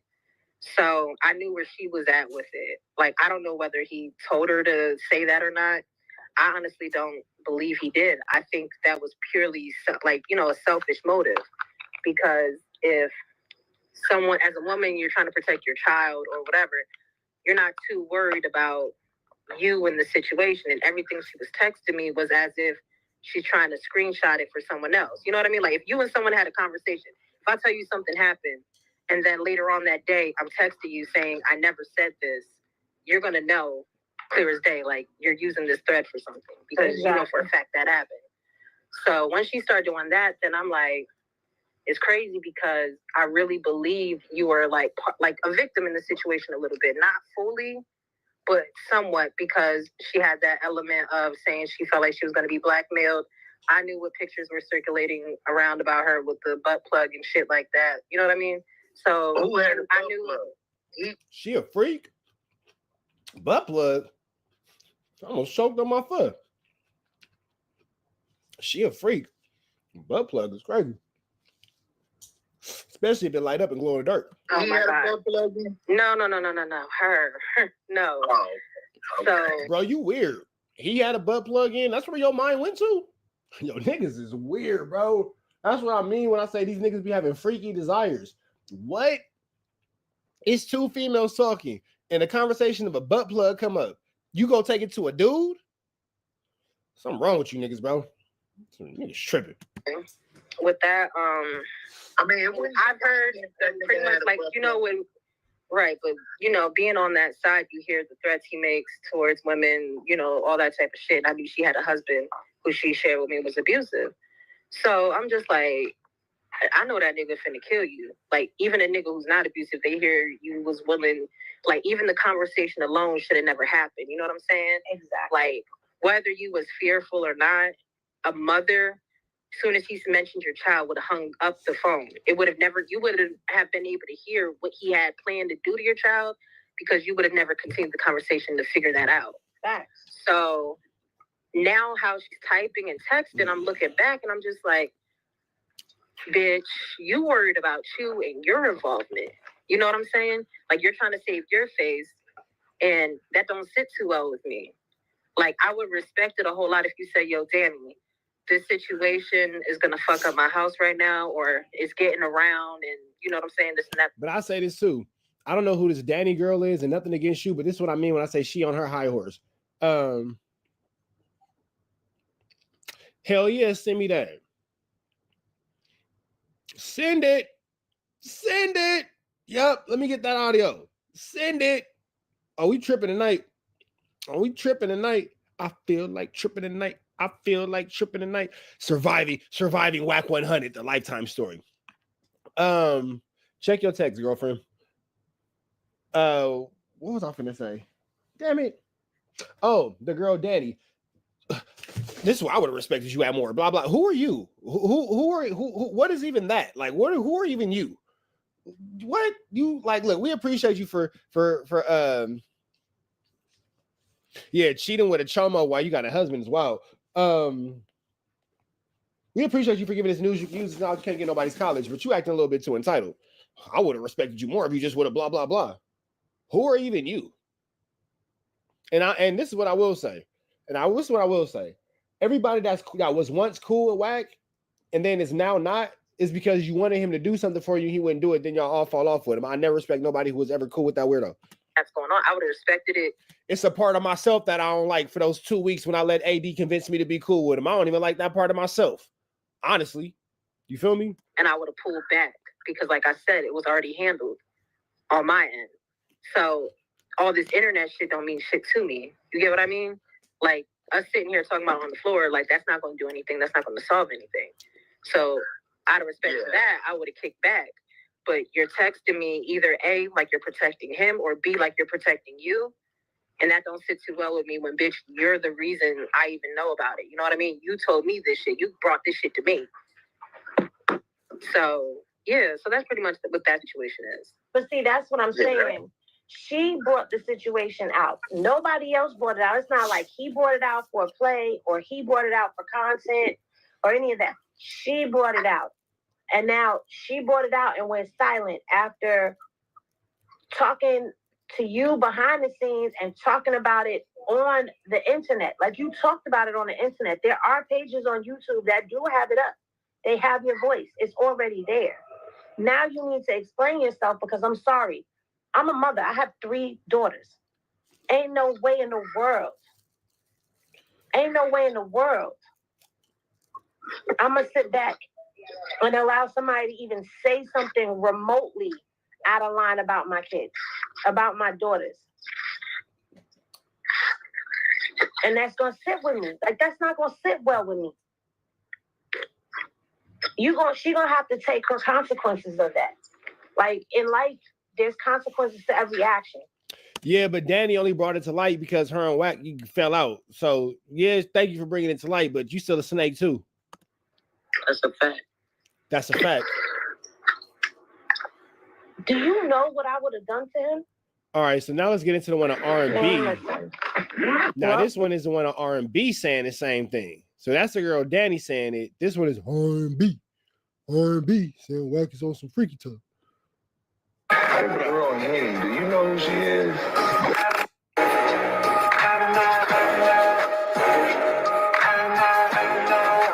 On your ass. She on your life, G. Shout out to Henny over there.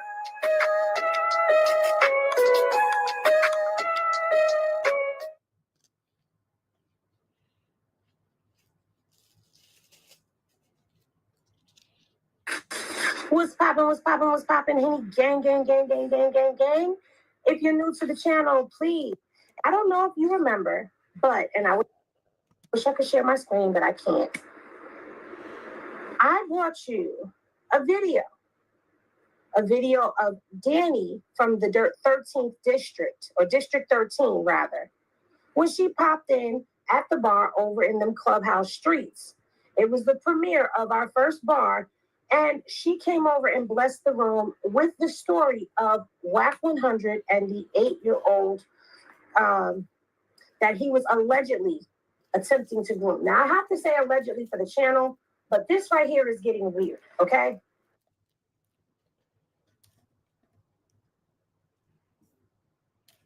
Can you hear me now?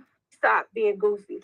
I done had some Starbucks coffee. This is my second cup, and it is a venti, so this is my second large cup of coffee because I was sleepy. Anywho, so when we had our first premiere of our clubhouse room over in those clubhouse streets, she said, sing some more.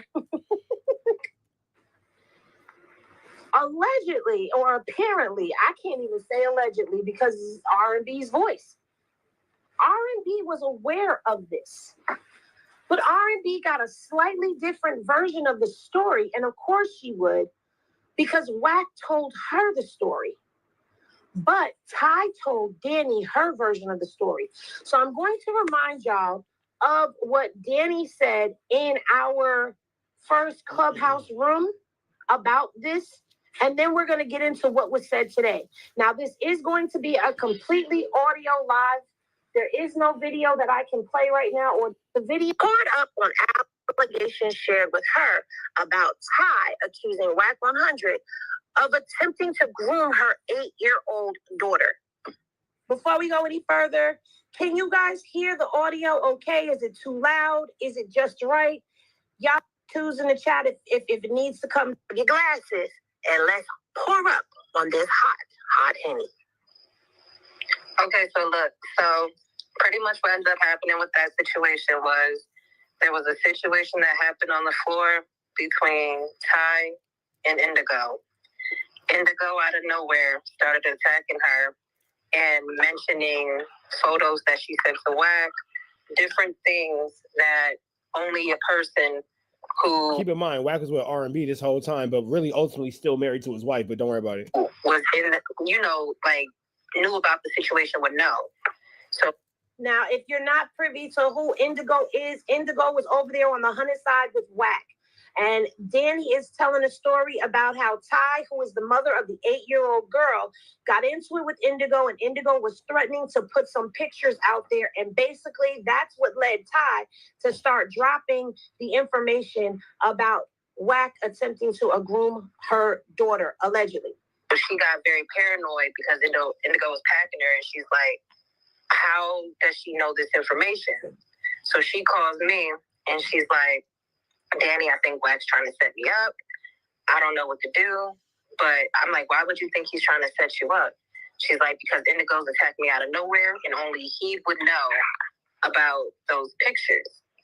So I pretty much told her, baby girl, hate to break it to you, everybody know about the pictures. So that she gets to panicking because she's, you know what I'm saying? But I'm trying to let her know, like, it's not what you think it is. To me, I told her, it looks like it's a female situation.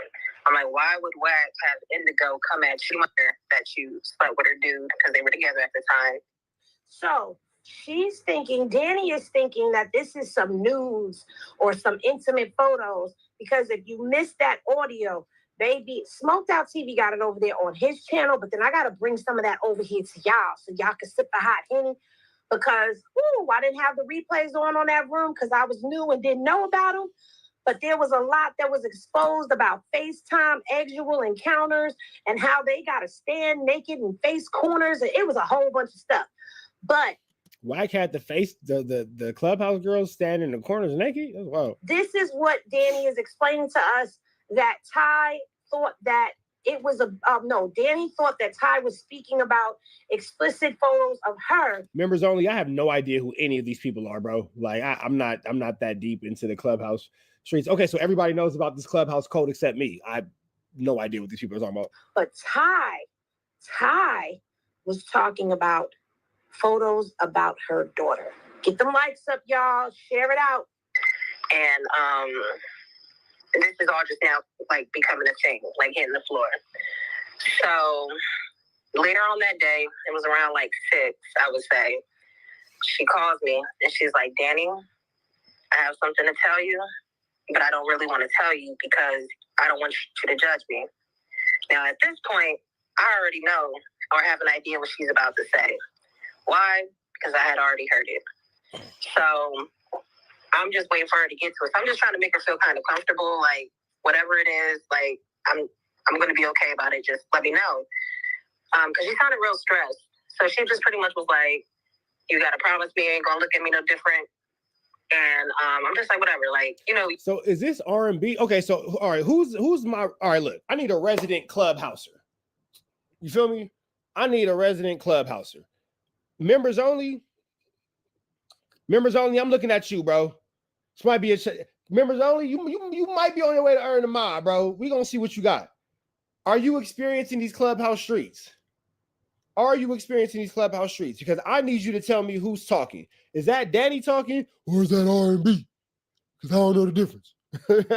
I need to know. So this is the one where Danny drops the audio of R&B speaking to CS2 back about the girl.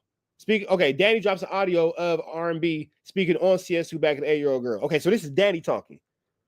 This dude, This is the craziest name. Wackabee 100. That's hilarious.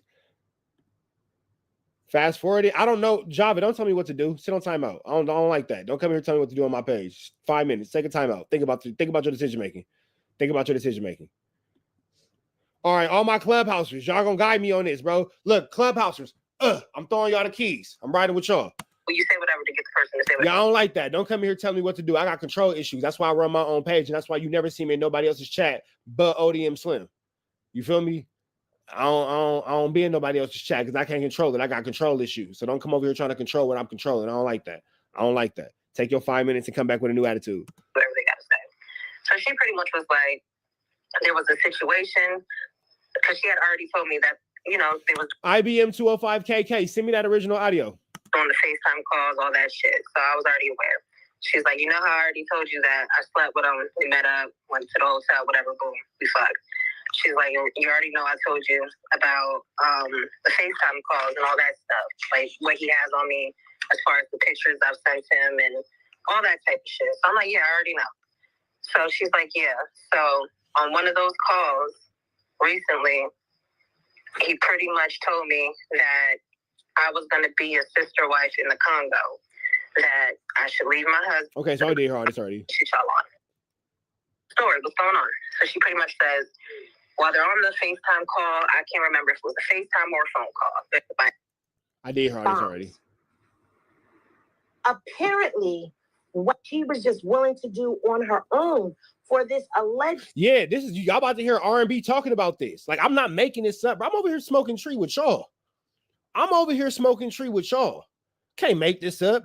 I got my girl on FaceTime. She talking. My son put a SpongeBob stick on it. Baby on FaceTime. She's sitting right here. She listening because it's like a soap opera for her. We texting. I'm blowing tree, hanging out with the homies. This is not made up. This is. You know what I'm saying? Oh, I'm blocked on FLAKKO's page. So I can't put it up. D-Laura, you can send it to me or screen record it, send it to my Instagram. I appreciate it. Spot in the Congo. Now, if you don't know, Wack has been promising people jobs in the Congo with incredible diapers. So he's been selling these dreams for a minute to the people of the 100 side, okay? And now these girls who he has either had sexual encounters with or he has shown sexual interest in are all being promised this, to my understanding, okay? Now, what I'm going to play for you is the conversation that Danny played in District 13 today between... Hey, so members only, send me that content of Wack admitting everything but the kid stuff. She and R&B, Wack's current girlfriend. Child, this is a trigger warning all the way around the board. Y'all ready? Let's get into this content. But either which way, I'm like, dude, either which way, because how you gonna say that and you a whole mother too? Is that R&B talking? That was the only thing that saved her from me cussing her ass out at the time, but when she tried to put the shit on you, she tried to say, oh, it was R&B's idea. And then So this is Danny that's speaking right now that's saying that Ty told her it was all R&B's idea. That's R&B. I know that voice. That's R&B.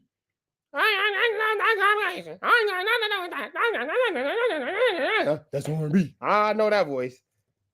So this is I know that voice. That's R&B. I know that voice.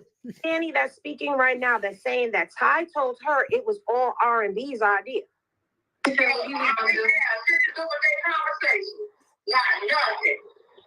hear me? Not a word. Bitch, I already knew. But she had already told me they had a conversation before they even put you in on it. Right. You called me laughing because he was like, baby, you're not gonna believe this shit. This shit is crazy. That's what he said. I was like, what happened? He said, this bitch said she gonna turn her light in the door. So when she said that, I was not gonna believe. Even put you in on it. Right. You called me laughing because he was like, baby, you're not gonna believe this shit. This shit is crazy. That's this bitch said she could sacrifice her daughter. So when she said that, I was like, how old is she? I don't even think she told me how old the girl was. Now, this is R&B talking, and she's saying that Wack called her laughing, saying, you ain't gonna believe this. This girl gonna sacrifice her daughter. Yo.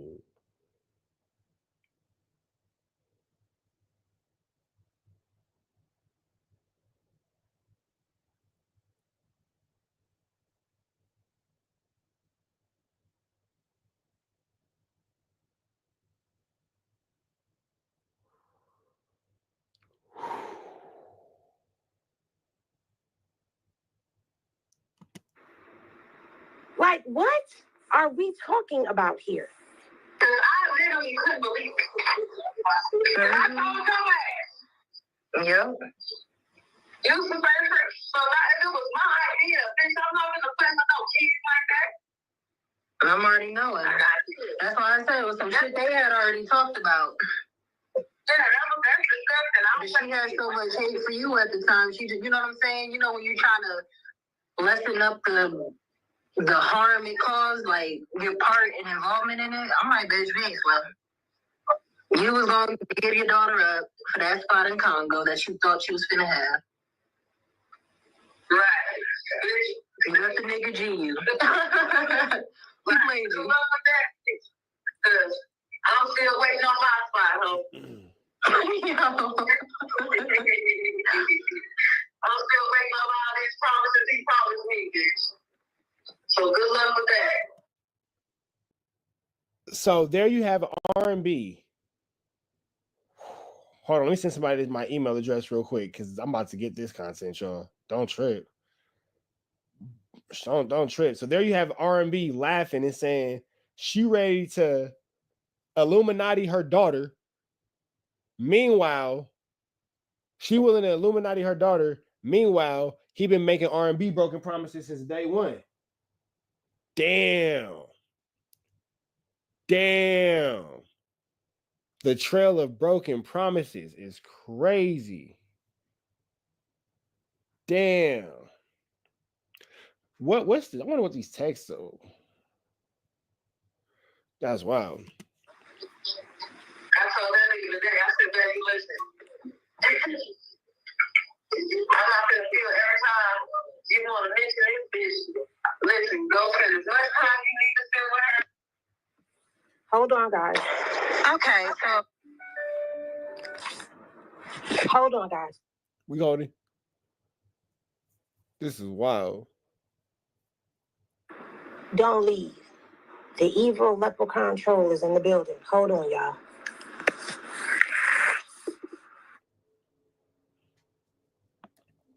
I'm trying to do a pop. But yeah, this is some sick-ish that's going on right now. Okay?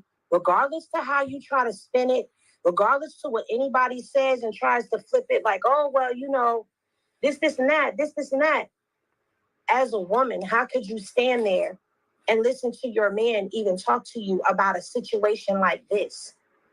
How could you even condone? How is nobody talking about this? What's up with y'all, Unc? What's up? FLAKKO.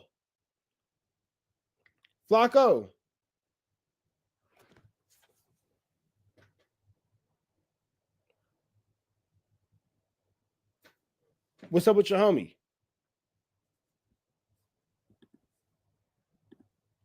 This type of behavior. I could never. But let's go ahead. Let's get back into this content.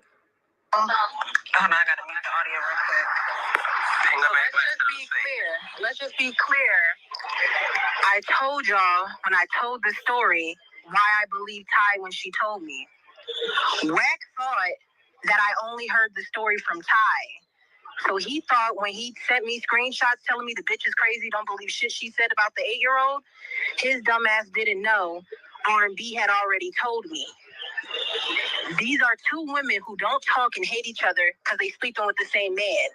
But they both got one story in common. This damn 8-year-old. Did y'all catch that? Did y'all catch that? R&B and Ty do not get along with each other. And they were not getting along with each other because they were both sleeping with Wack at the time. So for R&B to have a story about an 8-year-old girl and Ty, and for Ty to be talking about her 8-year-old daughter, and it all connects to Wack. Come on, ladies. Y'all know how it goes. When somebody's sleeping with your man, you ain't friendly with them. Y'all are not friends. This is R&B talking with Danny. Danny is playing audio of her conversation with R&B about the 8-year-old and what Wack told her. Wack, of course, went back to R&B and told her the story as if Ty did this all on her own. Ty is saying Wack brought this to her. But either way, here are two women that do not get along with each other because of this one man telling the same story. Come on, man. This is some real sick ish right here. Let's go. I'm not sitting here making shit up. Both of these women came to me about this story.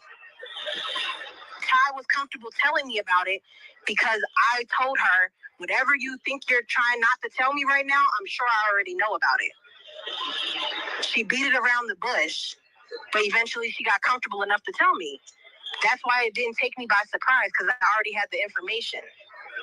So what took place that day on that phone call was Wack and Ty was having their conversation, like I told you guys. But what Wack did was he calls R&B on a three-way. When R&B gets on that call, she finds out that they're discussing the daughter. She don't know how old the daughter is. Not until further in the conversation. Further in the conversation, once they get to that part, she hangs up and calls me directly. Bitch, you ain't gonna believe this shit. I say, what happened? She tell me what happened.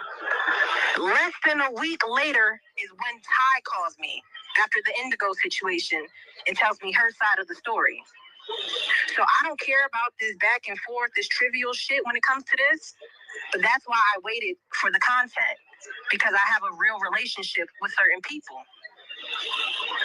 So the reason why Danny came out and decided to drop the audio with R&B telling her about the conversation she had with Wack about Ty and this 8-year-old girl is because people were out here in these streets saying that this was just a play that was being run. And we all know that Wack is good for running plays. And because a lot of the District 13, matter of fact, all of the District 13 members, as far as I know, come from the 100 side and they don't mess with Wack anymore. So people are saying, oh, they were just running a play. So Danny decided who runs a play like that involving a little girl? Who even plays like that? Dropping the content, and she's showing that R&B had a conversation about this. So when she says that when Ty was speaking to her and she told her, oh, go ahead, I probably already know about it. She did already know about it because she found out the same night that the conversation happened between Wack and Ty on the phone, because Wack placed R&B on a three-way call and she was listening to the conversation and hung up and called Danny immediately. Let's listen. And I didn't want to throw nobody under the bus. But that's the real of the situation. So I forgot to mention this part too. She's also explaining why she didn't drop this is because she's cool with R&B. And she didn't want to throw her under the bus. But now that people are starting to come for her and come for her credibility and saying that this story was a play, she said, F it, I'm going to drop this content and let the chips fall where they may. I told y'all it was deeper than y'all thought or knew.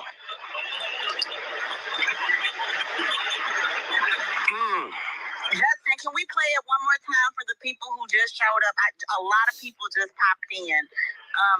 Just one more time. We're going to be running this all day. Yeah, I can play. I can play whatever. I was Funk Flex. I will drop 1,000 bombs right now. 1,000 of them shit. Almost like Baghdad. Bomb and shit. There you go. There you go. New York City, stand up.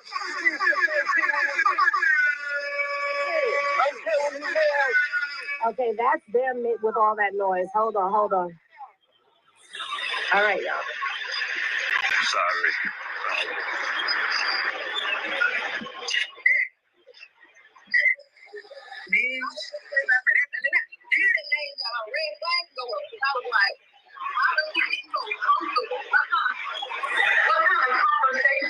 You know, I think the basketball was that. He's telling herself a lot. Right. What kind of conversation you and her had to make her say, like, she was standing by her door? Right. You told her some petty shit. You know what I'm saying? But for her to say something like that, you don't say nothing like that to a man. Y'all like that conversation. Right. So R&B is very low in this portion of the video. But what she's saying is she asked Wack, what kind of conversation did you guys have in order for her to feel comfortable like that and say something like that to you? Because there had to be some kind of conversation that had to be in order for her to feel comfortable enough to say something like that. Yeah, that's wild, bro. And the fact that R&B's still with him here is almost a year later and she's still around. Crazy. Crazy. 205 KK, IBM 205 KK. Check your DM. So now she's questioning that, but it's too late. The fact that R&B's still around is wild. You feel me? The damage is already done. Like, you've already had the conversation. This whole attempted thing to groom that daughter was already out in the open. Like, there's no justification for that at all.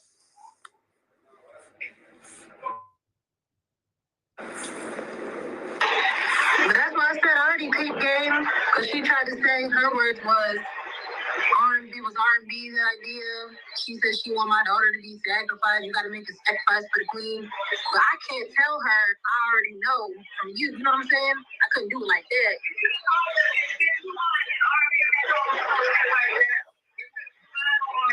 Now, because if I would have told her like that, she gonna be like, "Well, bitch, what conversation you have with R&B?" So what R&B said to her was, you could have told her, B, you lying, because I already heard from R&B, and R&B wouldn't do nothing like that. So now Danny's saying that she couldn't say nothing like that because then the girl is going to question her what kind of conversation she having with R&B. So I was trying to keep everything outside of that. Yeah, her ain't never had no conversation. That nigga literally called me last. Talking about, listen, what is shit, baby? Listen to this. Because you know, I always set his ass up. He would never tell me that he's fucking with these people. We know that.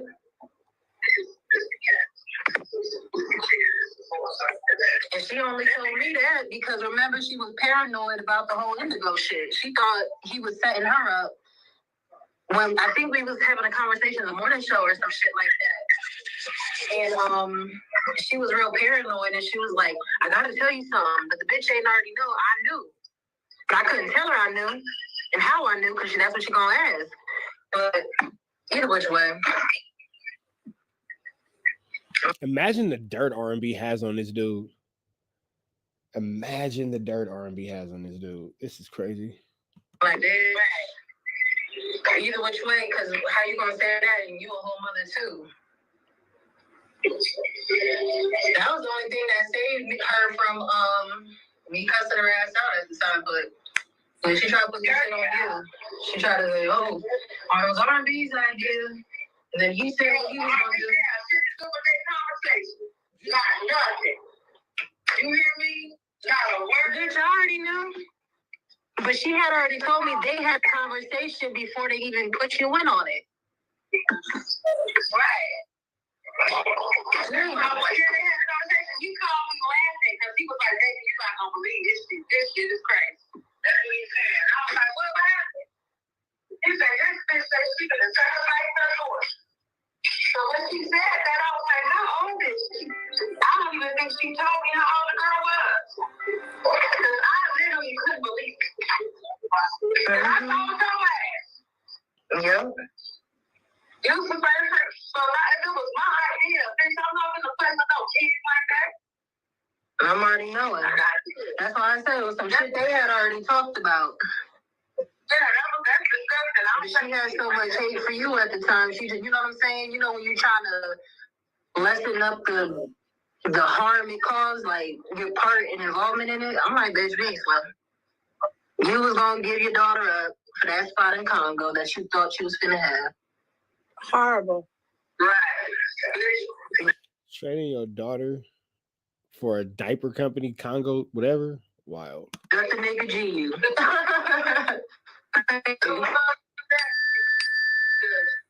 still waiting on my spot, ho. I'm still waiting on all these promises he promised me, bitch. So good luck with that. I told that nigga today, I said that. Chat, we're going to keep it here, man, but y'all know the deal is red dots to the left. Y'all know the rest, man. Y'all copy all my other content. Let's see what happens with this one. Y'all be better today than what y'all were yesterday, be even better tomorrow, but today be at your best. You know the rest, red dots to the left. You know the deal. Free Avenue Angel Tweets, free. What's the deal, y'all? We're Trapped Up at NTN and Trap News Network. We back in the same, like it, cracking the same, man. Make sure y'all like, comment, subscribe. Come on to the content we got going on here at TNN, Trap News Network. Good news, use. You know, you can't get nobody's college, big dog. I ain't even finna hold y'all, man. It's a little bit late. I'm trying to get to the biz ed. So I'm about to throw y'all this quick little content. Munchie B just went off on Sharice Mills. Go and check my last video if you want to see that. Now he's talking about loose cannon getting PC'd up. Let's get into this content. Let's go. Him out. Showing all that, they didn't even flag it. Yo, they can't. Munch just immediately turning up on this. Like, that was so fucking funny. Let him he started it. He started it. We ain't there. You gonna go PC. Oh, we good. Like, you're about to be out of there in a minute. Oh, loose? Hell yeah. He said big you. No, that's definitely true. I think that loose cannons are so gonna PC up. We're gonna knock him out. Yo, but they're in the same section, apparently, right? But what's this I heard about people was saying that he was actually in MCJ and he wasn't even in it? No, MDC. Yeah, but I heard the people was saying that he was actually in MCJ at one point, like, and it wasn't even just back then? Yeah. I mean, but he didn't have this dumb shit going on with him. Or even getting on people's nerves. You know what I'm saying? Yeah. Like, everybody know that the dude's not really from where he's from. Okay? I believe in DNA. You know what I'm saying? His dad is a compulsive snitch, bro. His dad is a compulsive snitch. Hopper at this park over, bro, the 60s. And he's put people in jail and got them life. The apple don't fall too far from the tree. You said in open court, I didn't do that, my brother did. That's telling. Did Luce actually, what I wanted... That is definitely telling. I know, did Luce actually grow up in LA or are you from the IE? Man, he's from the IE, man. That's the main thing. He's from the IE, bro. Anybody who's seen, I was very, very impressed by Trevor Ross's Big U indictment documentary. Extremely well made. Probably the best piece of content I watched while I was on vacation. But I was left feeling like there's definitely some holes in Loose Cannon's story. Now you just now saying that. It's crazy, Adam. He Loose Cannon locked up. Now you comfortable saying that, Adam? Got it. Definitely some stuff. God damn, she's calling back, and you know that means he's on the line. Man, Sweetie? Let me just call back. Hold on. Hold on. He said, Sweetie, I gotta talk to you, Sweetie. Fuck. I want to know if he wants to do. Was he really with Brick or not? I mean, we knew somebody if you can't see. Oh, there we go. What you saying? Let's keep it civil. What are you trying to say here? Words are hard. What are you trying to say here? Adam just spoke to Loose Cannon like he was a slow kid. Hey, man, they about to talk some content, man. He see me, right? But how can he see me? Who said that? He didn't say that. Man, you lying again? You lying again? I can't wait till I beat He didn't say that. Didn't you produce for 50 Cent? Hey, bro, he said he produced for 50 Cent. Didn't you produce for 50 Cent? Hold on, did you tell Adam you had a song with Drake? He sound like Snoopy Badass. You bringing Drake to Bopton now? Look, didn't you tell Adam you had a song with Drake? Yep. Where's the song at? Where's the song at? Where is the song at? Where's the song at? Where's the song at? Where is the song? Where's the song? What happened when you pushed up on Meek Mills and then security they just turned their back on you and let you do it? Sweetie! What happened? What happened? Hey, what happened when Nip told you to finish what he started? Untalented as fuck though. Untalented as fuck though. I want to know, bro, what happened? Yeah, that's crazy. Nipsey, Nip the Great said, finish what I started, and you have no career, no accolades. But I guarantee What happened? right there, bro. What happened? Nobody comes. What happened to you dissing Wack 100 on Cookout, but now you was sucking his dick? You was a straight. What happened? I'm not for I want to know. Hey, like, can they like do like a, you know, you let him talk, and he let you talk? One mic. Like one mic. What'd you? You need to do appreciate it. Oh, he's pretty good. Man, I'm dope, bitch. No, he's pretty good. I'm dope. Let him talk, and he let you talk. One mic. Like one mic. What'd you? You need to do appreciate it. Oh, he's pretty good. Man, I'm dope, bitch. Knock it off. I'll be home soon. That's good. Home soon, bro. Man, I'll meet you on Albert. Yeah. Shut the fuck up. You can't talk. I'll meet you on Albert. Buster, you's a mark. I'll meet you on Albert. Shut the fuck up. Hey, come on. I'm waiting for you. I ain't giving you no dick. You ain't waiting on me. I dare you. Can't get none. I dare you. What? Oh, my mama, I dare you. You can't even find You me. say you sound like a snitch like your husband. Be quiet. Yo, Sharice. I sound like a snitch like my How you sound? You sound like a snitch like your husband. Be quiet. Damn it. I'm already on Aberdeen. Get back. No, your bitch ass is the snitch. Your bitch ass is the one that got fucked in the ass. So No, that didn't happen. Sharice, I have a question. If Loose Cannon gets 20 years, you gonna hold him down? Hell no. Absolutely. Hell no. Absolutely. Real bitch alert. Hell no. This nigga Adam is burnt all the way out, bro. Real, absolutely. Hey. Hell no. You can't get conjugal in the feds. You don't have me. Listen, bro. You with a girl before. Hey, what that nigga Brick say? You ain't even talk, bro. This nigga said,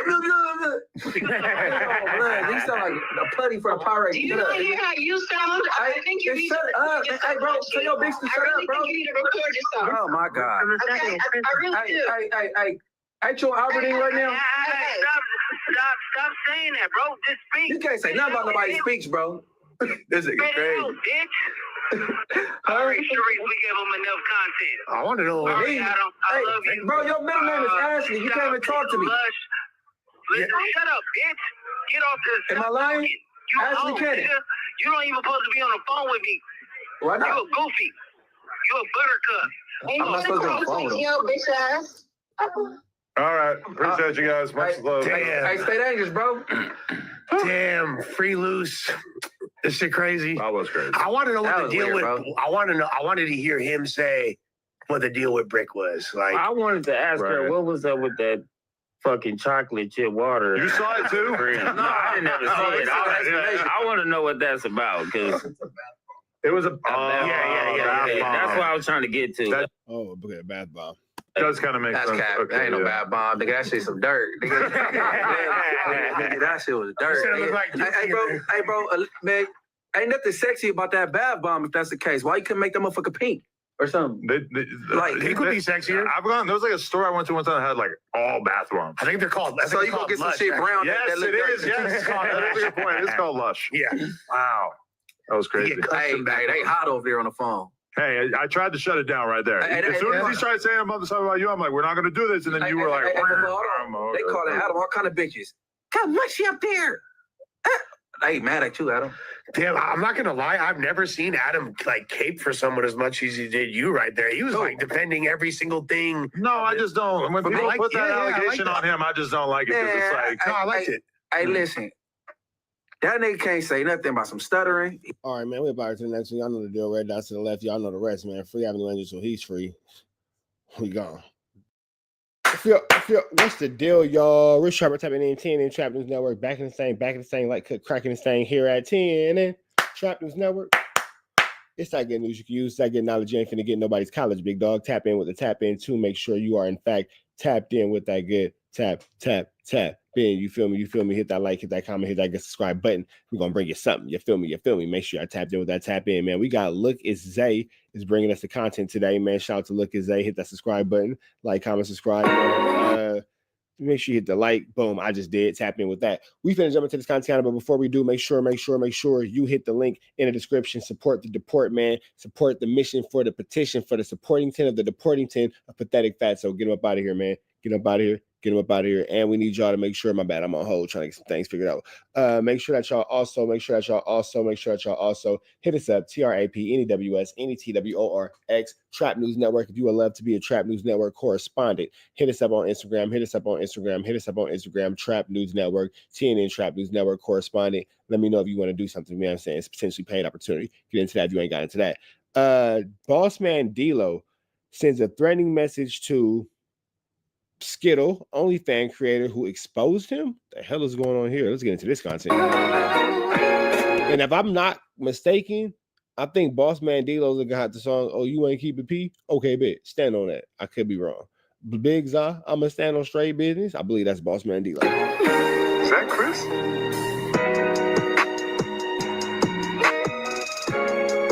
Damn.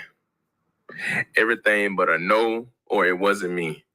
Now, let me start trolling. But in all seriousness, bro, I feel sad for dude, because in situations like this, bro, even if your intention wasn't even that, or even if that wasn't you responding to it, people going to try to use it against you as, oh, he responded, so he got to be guilty. And if you don't respond, oh, he don't respond, so he got to be guilty. In a situation like this, your best bet is just keep quiet, bro, and deal with it in real life. As long as you know deep down inside they want you, that's all that matter. But the way this look, I feel like you just had to go respond. But I know you don't want to get that person no more clout, because that's all it's going to do is they going to gain from it, and you not. I ain't going to hold you. Man, what is good, YouTube? Y'all already know who it is, bro. It's Lucas J here, y'all. Back with another video, man. And today, y'all, we got a crazy and wild video to talk about. Now, I know y'all see me with this mic again. Know my throat don't hurt. I'm actually enjoying doing videos like this. I like using this mic, bro. I be tired of doing the PC. I like getting up and being active. But in all seriousness, man, we got a crazy and wild video to talk about. It seems like in today's classroom, once again, y'all, we got Mr. Boss Man D-Lo on the roster. Yes, y'all, we got Mr. Boss Man D-Lo on the roster. Mr. Boss Man DL on the roster, whatever y'all was trying to call him yesterday. And it seemed like he responded to the Burrow trying to expose him on social media. And he sent him a message, and I ain't gonna lie, he ain't taking it too lightly. Now, we're gonna talk about it, and I'm gonna show y'all everything, but real quick before we get into it, because I ain't gonna make a video. Seems like we got Mr. Boss Man D-Lo on the roster. Now, y'all know yesterday I made a video, which has been actually doing pretty well. Boss Man D-Lo has been trending on social media because of Burrow, right? Content creator that happens to do OF. Pretty much had went on to expose him and say that, you know, Boss Man D-Lo pretty much tried to get him to eat him up for the low ski. That nigga look like a flamboyant Power Ranger. What the hell is going on here? This nigga is a Burrow, right? A content creator that happens to do OF. Pretty much had went on to expose him and say that, you know, that nigga look like he finna go fight crime on his way to FLAKKO house. Boss Man D-Lo pretty much tried to get him to eat him up for the low ski. And for some reason, brother didn't like it. He went on to expose Boss Man D-Lo. Now, he went on to show some message that was allegedly Boss Man D-Lo, but he also showed a DM where Boss Man D-Lo literally it was a video where you could see him literally going to Boss Man D-Lo real page and Boss Man D-Lo texting him with a question mark. And he said the rest of it was in vanish mode. Now, that was all we had got so far. You know, he was showing the messages or whatever. He was going on to say that Boss Man D-Lo was being cheap, and he was trying to link with her when they was in Miami. And it was just a whole bunch of BS. Now, today it seems like Boss Man D-Lo has responded, and the way he responded. What happened to just going to the strip club and finding you a pretty girl and buying some good old backroom booty? You feel me? Local strip club, find you one of them good old pretty girls, wooty bam and blah, blah, blah. Pay for the private room. Do your big one. You feel me?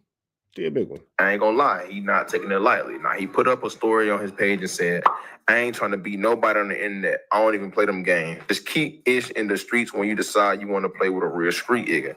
And he followed up and said, that's all I got to say. New music on the way, new videos, new sauce, I'm coming. Now, as y'all see, he went on to say that, man, straight up, dude better have a gun when he sell. Now he want to kill the opponent. No, I'm just playing, I'm trolling. But seriously though, bro, as y'all see, he went on to like low-key threaten, bro, and said he better keep the street with him. Now listen, this be the thing, bro. You respond the way you respond, people are going to even think you're more guilty. Why? Because one thing about dudes, not saying Boss Man D-Lo, but when dudes get exposed, the first thing they want to do is go try to kill the opponent. You feel me? Try to take the person's life that they agreed to lay down with because they so embarrassed and they can't take backlash. Now, I'm not saying that's Boss Man D-Lo situation, but I will say, bro, if you know it's not true, bro, just don't feed into it. Don't respond to it. You feel me? If you do respond in a calm manner, laugh about it, like, you know, like one thing I always said, bro, people are going to believe what they want to believe anyway. You feel what I'm saying? It ain't like dude came out with a FaceTime video. Now, you did text, bro. And what makes you even more look a little more guilty is because you blocked him now. You just literally sent him a DM with a question mark. So it's like, what's the point of blocking him? If you want to hide nothing. This is a situation where I don't know. This nigga's kind of all over the place. I know I'll be all over the place, but this nigga's really all over the fucking place. Let's see if we can find something a little more clear on this. This nigga's all over the place. I'm not gonna lie. Bossman, D-Lo. I don't know. Let's see. But speaking of seeing in person, because I think like this is the thing too. If that's playing, you a grown man, he a grown man. Whoop on that nigga. Just don't call him the F word while you whooping on him. That way it ain't a hate crime. Whoop on that nigga. Take that assault. Take that assault. Take that assault. Take that assault. Whoop on that nigga. Just don't call him the F word because it's gonna be a hate crime. A transformer, a Bossman D-Lo. So a Decepticon. Apparently, Decepticon? Yeah, a Decepticon. Apparently, Wack is a troll. Apparently revealed that Bossman D-Lo was trying to sword fight with him. Pull it up. How's he gonna do that with a micro penis? That's gonna be like a. Bossman D-Lo? All right, we off of this. Red dots to the left. Y'all know the rest, man. Y'all can look more into it. It is. I don't know. I was like, what? That's my cue to exit. It's not.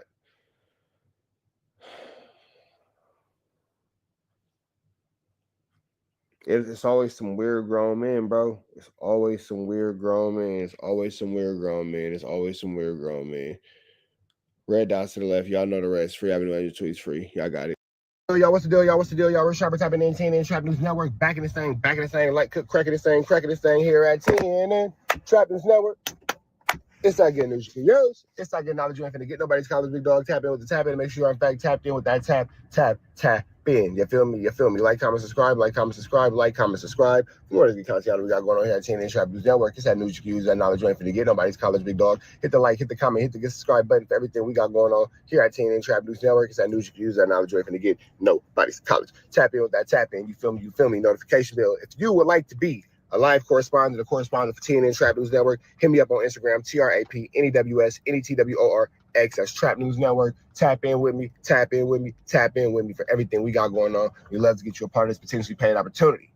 Let's jump into this content, man. Let's see what's going on in these YouTube streets. Our girl Gigi got some things going on. Let's see what she's talking about. Let's go. Okay, let me bring you up to speed. This is me emailing Black China asking her if she's having an affair with Luce, my husband. She says no, congrats, it's just business, right? You see it. Then she takes it a step further and goes public and says that Cannon and her are only working together on music and yada, yada, yada. All lies, right?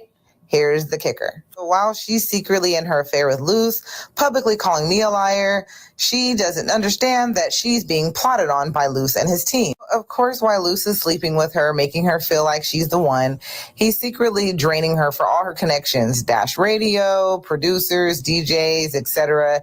Gets her on some bullshit-ass song that I don't even think was even released. So at this point, she thinks she's hit the jackpot. She's getting the dick. She's with this millionaire, big-time producer.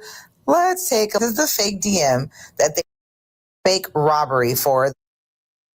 Here's a conversation between Forrest Bias Network, Damien, and Luce Cannon, literally talking about setting up China for this fake robbery for the show. And at this time, he brought in a new player, Sharice Mills, to go along with the bullshit. This is the fake DM that they created saying Black China admitted to breaking in and vandalizing the home. Let's hear from one of Cannon's IBM members. Hurt me, I'm so sorry from Black China. That was the epic thing that Sharice portrayed, that Black China wanted Cannon, I'm assuming, or something like that. I'm not sure why that was faked, but yeah, he was tying that to the house breaking. Oh, gotcha. Okay, so that was okay. She was basically trying to say that she admitted it. Don't hurt me, I'm so sorry. And China honestly didn't deserve all that. He dragged her through the mud, and you know, she was always good with me, but yeah, he was basically trying to, you know, put the blame on her. That's why he said, can we say that, you know, the network said, can we say that she did it on camera? And they were like, yeah, you know, because they were trying to blame it all on her. Honestly, it was a hype. It wasn't even, I think it was for the content. I think they were just trying to get some buzz surrounding. So here's my question. Why is Sharice going along with just fabricating all this when she knows it's not true? Or did she think that this was true? Honestly, they're both delusional. I can't even tell you. Like they met their max when they met each other. you know, because for her to see the signs that we see and all the stuff and to still turn a blind eye to it and still be riding for the dude, like, I just can't understand that. But I don't even know where her head was at that time. But I think she was just trying to take over what we had going on and trying to interject herself because she had just got off of that show with Chance or whatever and other things. So she was thinking this is her next opportunity. You know what I mean? But really, little did she know, it was really you she was trying to get at because Cannon was only looking like he was rich and had money because you were paying for it. So she thought she was with the rich dude, but she was with the wrong one. You had Cannon out here looking like he was God, and she thinking it's him, not knowing it's you behind the scenes the whole time. Yeah, it was all. Now, what was Cannon's mindset when, you know, he got with her? As far as like, you know, their relationship and stuff like that. Because I know there was one point that he had asked you something that you were just like flabbergasted about. Oh my God. So we're sitting there in the little, right outside the kitchen by the door that goes out to the back right there, by the pantry. And he was playing a song for us, saying that it was him singing on the song. And me and Barry looked at each other like, we know that ain't you singing. And then he tells me, hey, Crazy, go push up on Sharice. Go fuck Sharice. Go take her in the room and tell her Cannon said it's okay. And I looked at him like, are you out of your mind? Like, bro, are you out of your mind? First of all, I don't want to stick my dick in her at all. That's not, and nothing, you know, I'm not talking shit about her. That's just not me. She's not my type. Nothing against her, but she ain't me. Like, it wasn't gonna go down like that. But second of all, that's your girl. Why are you trying to get me to be on her and think that I'm gonna be cool with that? I don't get down like that. You know what I mean? I ain't sitting there getting sloppy seconds from some girl that you were just smashing. He was like, oh, China got 10 bands for me. I gotta get out of here. Like, I gotta get out of this house. China got 10 bands for me. Come on, Crazy, just do it for the team. And I'm like, I don't give a fuck. I ain't doing it. Team. Like, I'm not. He wanted me, and Barry was sitting right there. Barry could attest this. He probably won't, but Barry was a witness to that. He kept trying to push me on to Sharice, telling me, go take her in the room and fuck her and tell her Cannon said it's okay. I was like, bro, I don't know how delusional you really are, but you got me fucked up. There's no way I'm doing that.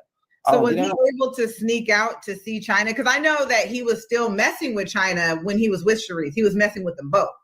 He was trying to do something else. I don't even think China wanted anything to do with him at that point. I don't know, but he didn't want him getting out that night.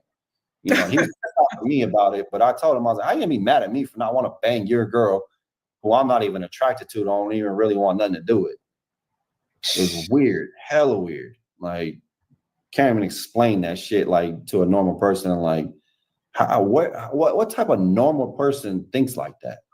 I mean, that's the first. So not only does China get played, then Sharice gets hoed out by her new man. This is messy. What do y'all think? Hey, somehow, some way, Loose Cannon strikes me as a disgusting individual who would tell his homie to smash his girl while he gonna go pick up some chili and all that because he don't love Sharice. Sharice is a girl who he accidentally got pregnant and he couldn't force her to lay on that table no more. And now you gotta have that baby. You feel me? They don't talk about how she had that schmish marriage as a result of you whooping her feet. It's not like the girl couldn't carry a child. It's not like the girl had any kind of health issues or complications, nothing like that. You was putting your hands on her and that disrupted that pregnancy. But that's y'all business for a different day, and that's a different day for y'all business. But that's neither here nor there, but that is actually here and there and everywhere because that's never all right. But regardless to the fact, Loose Cannon and his homie in there to smash Sharice is a very low, despicable, disgusting thing. I can see how he handles these situations. I can see how he moves about these situations. And it's clear to see that Loose Cannon just has no morals, no respect for himself or the people around him because that's disrespectful to your homie and to your girl. Now, we already see how they have him and Wack. We already see how they handle the women in their life. You got Wack on all over Clubhouse screaming at R&B, poor R&B over here looking like a victim. Blink twice if you need help, R&B. And then you got Sharice Mills, who's probably happy Loose Cannon's in jail because now she could 304 in peace while he's locked up without him drooling all over her. Come on, bro. I don't want to honk my horn because I'm making a video, but come on now. You got him drooling all over the remote control every time he try to play the PlayStation and all that kind of stuff. It's just a whole bunch of flammy, skullduggery, and larceny. But what I do know is this: above all, these types of behaviors are only affecting their children. These types of behaviors are only affecting the babies who, coming into their lives, who they have to really deal with and raise. One day your kids are going to look on the internet and they're going to see all this flammery, skullduggery, and larceny. You feel me? And it's going to go from there. But y'all know the deal, though. Red dots to the left. Y'all know the rest. Be better today than what you were yesterday. Be even better tomorrow. But today, be at your best. It's free. I've been waiting to tweet free. We go. What's the deal, y'all? What's the deal, y'all? What's the deal, y'all? We're trying to tap it in early in the morning. TNN Trap News Network back in the same, like Cook cracking the same. We here at TNN Trap News Network. It's that good news you use, that good knowledge you ain't finna get in nobody's college, big dog. Hit the like, hit the comment, hit the get subscribe button for everything we got going on here at TNN Trap News Network. It's that news you use, that knowledge you ain't finna get in nobody's college. Hit the like, hit the comment, hit the get subscribe button, notification bell, hit all. Stay tapped in for the latest and the greatest. Everything we got going on here at TNN Trap News Network. It's that news you use, it's that knowledge you're not finna get in nobody's college. You feel me? You feel me? Hit the like, hit the comment, hit the get subscribe button. We finna jump into this content. But before we do, man, make sure you hit the like, hit the comment, hit the subscribe button. If you want to be a part of this rich trapper mafia, hit me up. Hit the likes, hit the comments, but jump into Instagram DM, TRAPNEWS, NETWORX. Let me know about you being a part of this live correspondence shit we got going on here at TNN Trap News Network. You want to be a Trap News Network correspondent, Trap News Network anchor. You feel like you can give us some news with views, some knowledge that we can't get in college, man. Let me know something. Hit me up. We would love to get you a part of this potentially paid opportunity. You feel me? We finna get into this content, man. We finna jump into this content. The Trapper Ross says he's calling the police on Wack 100. Let's get into this content without no further ado. Let's get into it. Let's go. You talked to me. I spoke to you. Right. You I was like, do you want to talk to Wack? And you're like, okay. So I was like, all right, let me go talk to Wack. So I called Wack. I've been curious to this day what you said to Wack, because when I spoke to Wack afterwards, we had a completely different conversation. Right. So I had a conversation with him, and I basically was like, look, I could sort of see where things went left because I've been in a similar situation with you, and everyone handles things differently. Like with me, my thing was like, now fuck this. I'm gonna, get my security together, and I'm just not gonna, I'm gonna prepare for whatever bullshit comes my way when it comes to you, and I'm just gonna not talk to you anymore and break off all forms of communication between you and everyone around you, and that's the way I'm gonna handle it. Not to say this is the best way to handle it, I'm just saying this is the way I'm gonna handle it. And I'm like, with Trap Ross, I'm like, I don't think he's gonna handle it the same way. Right. I did say to him, I'll call the cops on you. Exactly. And he this didn't like is what I'm like, this dude's going to end up getting police involved. And like, nobody wants this. Right. Like nobody wants it. He's like, yo, this dude said that I extorted him and that's some bullshit. I'm like, well, he was wrong for that. I said he was wrong for that. But now we all have a way to handle this. We can either handle it the right way or the wrong way. And what I'm saying is that it's worth it for everyone to de-escalate the situation. Because I understand both sides of it. I've been on Traplo Ross's side with you and your reputation and the tough talk and stuff like that. You can get into a certain mode, and I can understand why things start to kind of go awry. So, I'm like, it's to everyone's benefit to work this out, right? It's like, that's what I said. Like there wasn't any sort of like, yo, I'm telling you, my girl was here. She even told me that I didn't get mad, and she liked the way I handled it. I'm like, yeah, but your reputation precedes you. You've created this image of yourself. You can't be shocked when people react to that image as opposed to who you really are. For me, it was almost a thing of like, look, I know Wack from the media. I know Wack from knocking out stitches and managing the game and being part of Ray J's career and all these stories and him lunging across to punch FLAKKO in the No Jumper show, and you know what I mean. So I'm honestly like, I went between Google and the message he sent me saying he had dirt on me. I thought I was about to be extorted in that moment, and looking back, I was possibly an overreaction, possibly me being a little small town bitch boy that just is reading about Wack on Google and thinking, oh my god, I'm about to be part of some weird plot to like shake me down. Isn't it interesting how all the cosplay stops when it comes time to be the hard A, not the ER, because we never gonna talk about the ER, but when it comes time to be the hard A, the guy, all the cute stuff stop. They start calling the police, don't they? Oh, well, your reputation. Well, I'm just so scared. I'm just such a victim. I'm so scared Wack is gonna do this to me. But at the same time, you did knock out Stitches. Ain't that your claim to fame? Assault on Stitches? Ain't that your claim to fame, Wack? Ain't that what you do? The game, the super banged out blood, you chase Future to the airport because he owed you some money, you owed Trick some money. Why wouldn't Traveler Ross feel like he's gonna be a victim of extortion? You just tried to clean it up at the last minute. Traveler Ross hit you with the ultimate Uno reverse card. Oh, you wanna play this game? You wanna play this game like a guy? Okay. Yeah, I'll call the police, and then that'll just be that. And you can fight for your life in commissary, because I'm not finna, whatever. Oh, this boy Wack's walls is crumbling down around him, ain't it? That nigga's walls is crumbling like a prostitute on the blade working overtime. Walls is crumbling. Let's jump back into this content. Wants the police involved in just a simple argument. Yeah. You see what I'm saying? I think he understood that as well. And I'm like, listen, this guy, if you keep this up, he's going to go to the police. Like, do you want that? I don't want that. You know what I'm saying? Like, I don't want this to keep going like this. So I think, and the conversation, it's not like he was like, yeah, Vlad, I agree with you. I'm going to go fix it. We just left it at that. Right. And my plan was to call you later on in the day and say, listen, we had a conversation. I think I managed to kind of take the temperature down a little bit. But then you called me. And what did you say? Well, you texted me, actually. Was that after? I think I spoke to you once, and then I spoke to you again after. You texted me afterwards. Yeah. So that's the thing, is like, when that was going on, bear in mind, I'd said to Wack at the end of this heated conversation, like, look, I'm going to call law enforcement. You need to just leave me alone. I just want to be left alone. I've removed the clip. I think where things got really tense was I basically said to him, I was like, I kind of stood my ground, but also was like, I've removed the clip. And then he's like, that ain't good enough. And that's when I felt like I'm getting double pressed. Like, well, that's not good enough now. What are you going to do? I think he'd said, like, I'm going to take your channel or something crazy. I can't remember. But like, he called me again and I wasn't trying to answer it because I was just scared. And I was Googling how to file a police report. And in the end, I was like, let me call him back. And I called him back and he was just like, bro, I don't know how we got this escalated so much. And I was kind of like, I agree. Honestly, I'm not used to these sort of dealings. Like, I'm kind of stressed out about this whole situation. I'm feeling like overly defending myself. I feel like it's just doesn't even need to have gotten to this point. Did he mention our conversation at all when he talked to you? Yeah, he did. Yeah, he said I spoke to Vlad. That was the first thing he said. And he was kind of like, he said what he said a few times, which I thought was really interesting and like really thoughtful, was just kind of like, look, we were all sat down having this massive moment, this hip hop legends roundtable not so long ago. For us to be beefing and having this big misunderstanding off the back of something so positive is just dumb.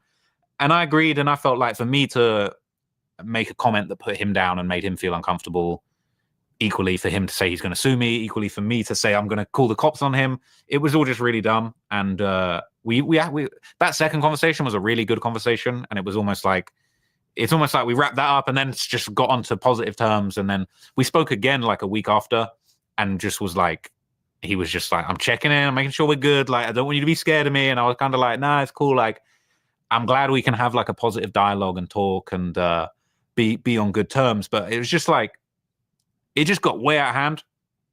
But what I will say, and I've been wanting to have a platform to say this, and this ain't me trying to say Wack does any kind of nefarious activity, but Wack has the content creators on the ropes for sure. He's got the content creators walking on eggshells. He's got everyone where he needs them to be. I feel like Wack is like the Suge Knight of YouTube right now. He's Death Row Digital. He is. I wouldn't be surprised you might catch Wack like dangling neon off a balcony somewhere and getting a deal. Because like Wack has just got all of the content creators under his thumb. But I'm not saying that he's necessarily got anything against them, but it's like, I feel like he knows how to insert himself in the situation. He knows how to apply pressure when it's required. He's got himself into all the rooms he needs to be. And I feel like when he needs to spread a narrative, if he's trying to push something that he's got going on, he's got all the chess pieces right where he needs him. So I got to tip my hat to Wack's power in this era, and how he's kind of like created a really interesting kind of persona of the bully of the sort of modern day hip hop era. And you know what I mean? I feel like you got whatever Wack says goes, man. I'm Team Wack now. So hey man, y'all better watch these white T-boys. You see what he did there? He left just enough to say, yeah, but he's like a Suge Knight guy. I'm not saying that he's doing anything crazy, but he's like the Suge Knight of the situation. I don't know what he has on people. He's insinuating extortion. Have Trap Lord Ross left the window open for extortion. Oh, you want to play with me? Watch this. And a lot of people are starting to take Wack's indirect threats and direct threats extremely personal. Y'all can't see what Trap Lord Ross is doing. It's because you don't want to see it. You don't want to see the game Trap Lord Ross is playing. It's because you don't want to see it. He said some flammery just now. Oh, I'm not saying that he's this. I ain't saying that he's that. But I am saying that, you know, you can go left for you, you can go back for you. If I was you, I wouldn't blah, blah, blah. Well, why? Is there a threat of damage? Is there a threat of harm? Is there a threat of some sort of violence against you? Who knows? We out here to the next one, though. Y'all know the deal. It's Rich Sharper signing out. TNN Trap News Network. Red dots to the left. You know the rest. And it's free. Avenue Agents, so he's free. We go. TNN Trap News Network. Back in the same, like Cook cracking the same here at TNN Trap News Network. It's that good news you can use. It's that good knowledge, though. You ain't finna get nobody's college, though, big dog. Hit the like, hit the comment, hit the good subscribe button. Everything we got going on here at TNN Trap News Network. It's that news you can use. It's that knowledge you ain't finna get nobody's college, big dog. Hit the like, comment, subscribe button, man. Make sure you tap in with the tap in. And if you would like to be a correspondent for Trap News Network, hit me up on Instagram, TRAPNEWS boom, X, Trap News Network. Get into that. You ain't got into all of that. You feel me? You feel me? Let's get into that. You ain't got into that. We finna slide over here to my man Cliff World, where he's instigating flammery, skullduggery, and larceny. Cliff World being larcenies, but we finna jump into this content. Let's get into it. Let's go. I think it would be interesting. I guess I'll just throw this out there first. You and Sharp. Oh, Sharp's how did this get amplified to such a degree that you're talking about flying out there to fight him? No, it's not. And I do feel like talking about Sharp is way below us at this point in the history of the podcast. It's kind of like me talking about TRL. It's just like at a certain point when somebody's content is getting that much less views than yours, at a certain point you kind of just got to leave them alone. But you guys have been going back and forth, and I'm curious. Ain't no back and forth. He's terrified at the prospect of me beating down his leg. Wait, like, what is beating down? Lush. I don't think anybody believes that Lush will actually whoop Sharp in a fight. I don't think anybody thinks that in real life. I don't think anybody's going to see this and say, yeah, in Sharp and fight, Lush and Sharp fighting, we have our money on Lush. I live in a studio apartment in Las Vegas, which costs less than me using my washing machine where I live at. You feel me? I don't even think you have the financial capabilities to fly me anywhere. How did you guys start going back and forth? Well, I mean, I basically let him. Basically, anybody, Adam, that I've ever gone back and forth with, they started it. You feel me? I'm a peaceful, loving person. I don't start. But guess what? I'm also on my bully Sharp, and he's getting marked out. And he's getting marked out for several reasons. Whoa. One, the way that he abuses women. You feel me? His way, the manipulating young women. The way he. What about the way you abuse substances and methamphetamines? That should be studied. Because you abuse the hell out of that pipe. Don't worry about it. Be sorry. Fetishizes. Let's take a look at that. Let's take a look at that one clip where he had where he was interviewing the one midget chick, and he was like, "Oh, you got your little panties on. He just say." Let's take a look into that, man. Oh, so yeah, point and shoot talked about. Even play those type of games. This is what he talked Sharp about. tank. Because I'm like, bitch, don't try to not fight me because I'm Tell short. them bitches, don't ever try to get short with me, bitch. Right. You feel me? Don't even play those type of games. Like, hell yeah. I ain't mad at that even shit. if I lose in a fight, like, I don't care. Like, that's not what matters to me. Because at the end of the day, you're fighting me because you're mad. Oh, no, they tried to say he said something weird. I'm pretty sure whatever telling the midget to tell a girl don't get short with me is crazy, but whatever. He said was very weird because Point and Shoot made a video about it, bro. So, but let's continue. Penny's, he got Dora the Explorer undies on. He's talking about, he's fetishizing. But you know what's crazy? You're going so hard on Sharp. What about what you were saying about Adam? When you were calling Adam 16 and saying that they ran a train on Lena, saying that he was Wookie Bam with little girls with Lil Pump. You said that. So if you have such a hardcore stance on this, why did you go back to work for No Jumper after you said all those things about Adam? Little girls, telling a midget she got Dora the Explorer undies. He used the word undies, all right? Then let's talk about how not only did he sexually harass every single woman that set foot in this office, but now he's making it a thing that he wants Sydney, who made the pimp cup, like, I'm gonna get it back for us. Like that wasn't up. Shorty showed me a lot of love because she got a secret Santa assignment to get you a gift and went on Etsy. She was required to get you that gift. She had to do something. She thought, since you're like this walking embodiment of a LARPer, this stereotype of a pimp. Brandon's not impressed at all. He's just staying out of his business. That you try to embody. She's like, oh, wouldn't it be funny? Kind of like, you know how Lil Jon has a pimp cup? Maybe this retard who pretends to be a pimp would like to have a pimp cup too. Right. And she bought it on Etsy, and he feels like, hey, shorty, I'm gonna do this for both of us. And now he's trying to lure her into his orbit of seediness. Although shorty don't follow him. She was creeped out by him that day and has not said a word to him since then. Now he's trying to bring her into it. The same way he sexually harassed various mods. I mean, I could go on and on. I'm calling Sharp out, but not physically. Because when I see him, I'm f***ing him up so bad. There's no reality in which I don't beat this out of Sharp. Matter of fact, I got 50 bands on it. I'll up 50 bands right now. 50 bands? I don't think that Lush has 50,000 for anything, honestly. And again, Lush, you're fighting the wrong fight, big dog. You need to be fighting for your sobriety. You need to be fighting for your sobriety, big dog. You over here trying to fight Sharp. No. That is the wrong fight, my brother. You need to be fighting for a clean bill of health. You need to be fighting for your life, because that heart of yours probably got one more ticks and clicks before it tips over. You feel me? You need to be fighting for your self-respect after calling Adam 16 and then disrespecting his wife and then being on the show licking balls. Just saying. Hands, bro. I'm not even gonna lie to you, Lush. I don't even think you got $5,000 in the bank account. Now you could prove me wrong, but some tell me you only got 5 bands, bro. Trying to chase a little 5 bands. You sound real confident, Lush. I want you to actually make this fade happen, because you're talking too tough right now. But we know that this is not going to happen. We know it's not going to happen because Lush waited until Sharp was gone. Sharp had been in LA for 7 months after leaving No Jumper. Lush literally waited until that dude left to have anything to say. Lush don't want to fight Sharp. The fade has to happen. Now, if I got to instigate this fade, I'm going to instigate this fade.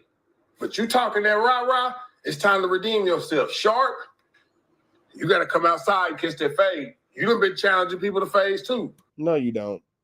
No, you don't. And this is why you don't. You can say what you want to say. I don't care. Niggas can feel how they want to feel about me. Let's be responsible, common sense using adults. Here, just for 1 second. Sharp, you were in LA for 7 months prior to leaving to go back to wherever you're going back to your business and all that kind of stuff. You made it abundantly clear. Abundantly clear that you were accessible. Through that time, Lush, none of them dudes wanted any type of problem with you. Nothing. So with that being said, what I'm going to say is, as we're continuing to be adults and we're continuing to act like we have some common sense here, I'm not going to say that you have to go fight anybody. There's nothing to prove. If you want to get into an actual fight with an actual smoker, you can go to any 7-Eleven in your local Vegas desert. You can go to any AMPM, any Walgreens, any place in San Bernardino County, Riverside County, the San Fernando Valley, whatever the case, and you could find a very active, probably much more formidable opponent by way of smoker than Lush. Straight the up, bro. Straight the up. I'm calling a spade a spade. If you want to get into it with any type of just junkie, bro, all you got to do is just go to your local whatever, bro, and they'll be right there waiting on you. I'm just saying. We're going to make it happen. I got 50 bands on it. Matter of fact, if Sharp beats my ass, I will not only quit No Jumper, I'll erase all of my music from digital streaming platforms and delete my YouTube channel. Well, I don't know if you want to do that. No, because... Look, Adam don't even believe in him. He was like, man, come on, bro. Get it together. Come on, bro. Get it together. We don't think you're going to do all that. Chill out, bro. Relax. No, Sharp is a pussy. He won't fight anybody. Can you give this guy some boxing lessons? I look at Sharp.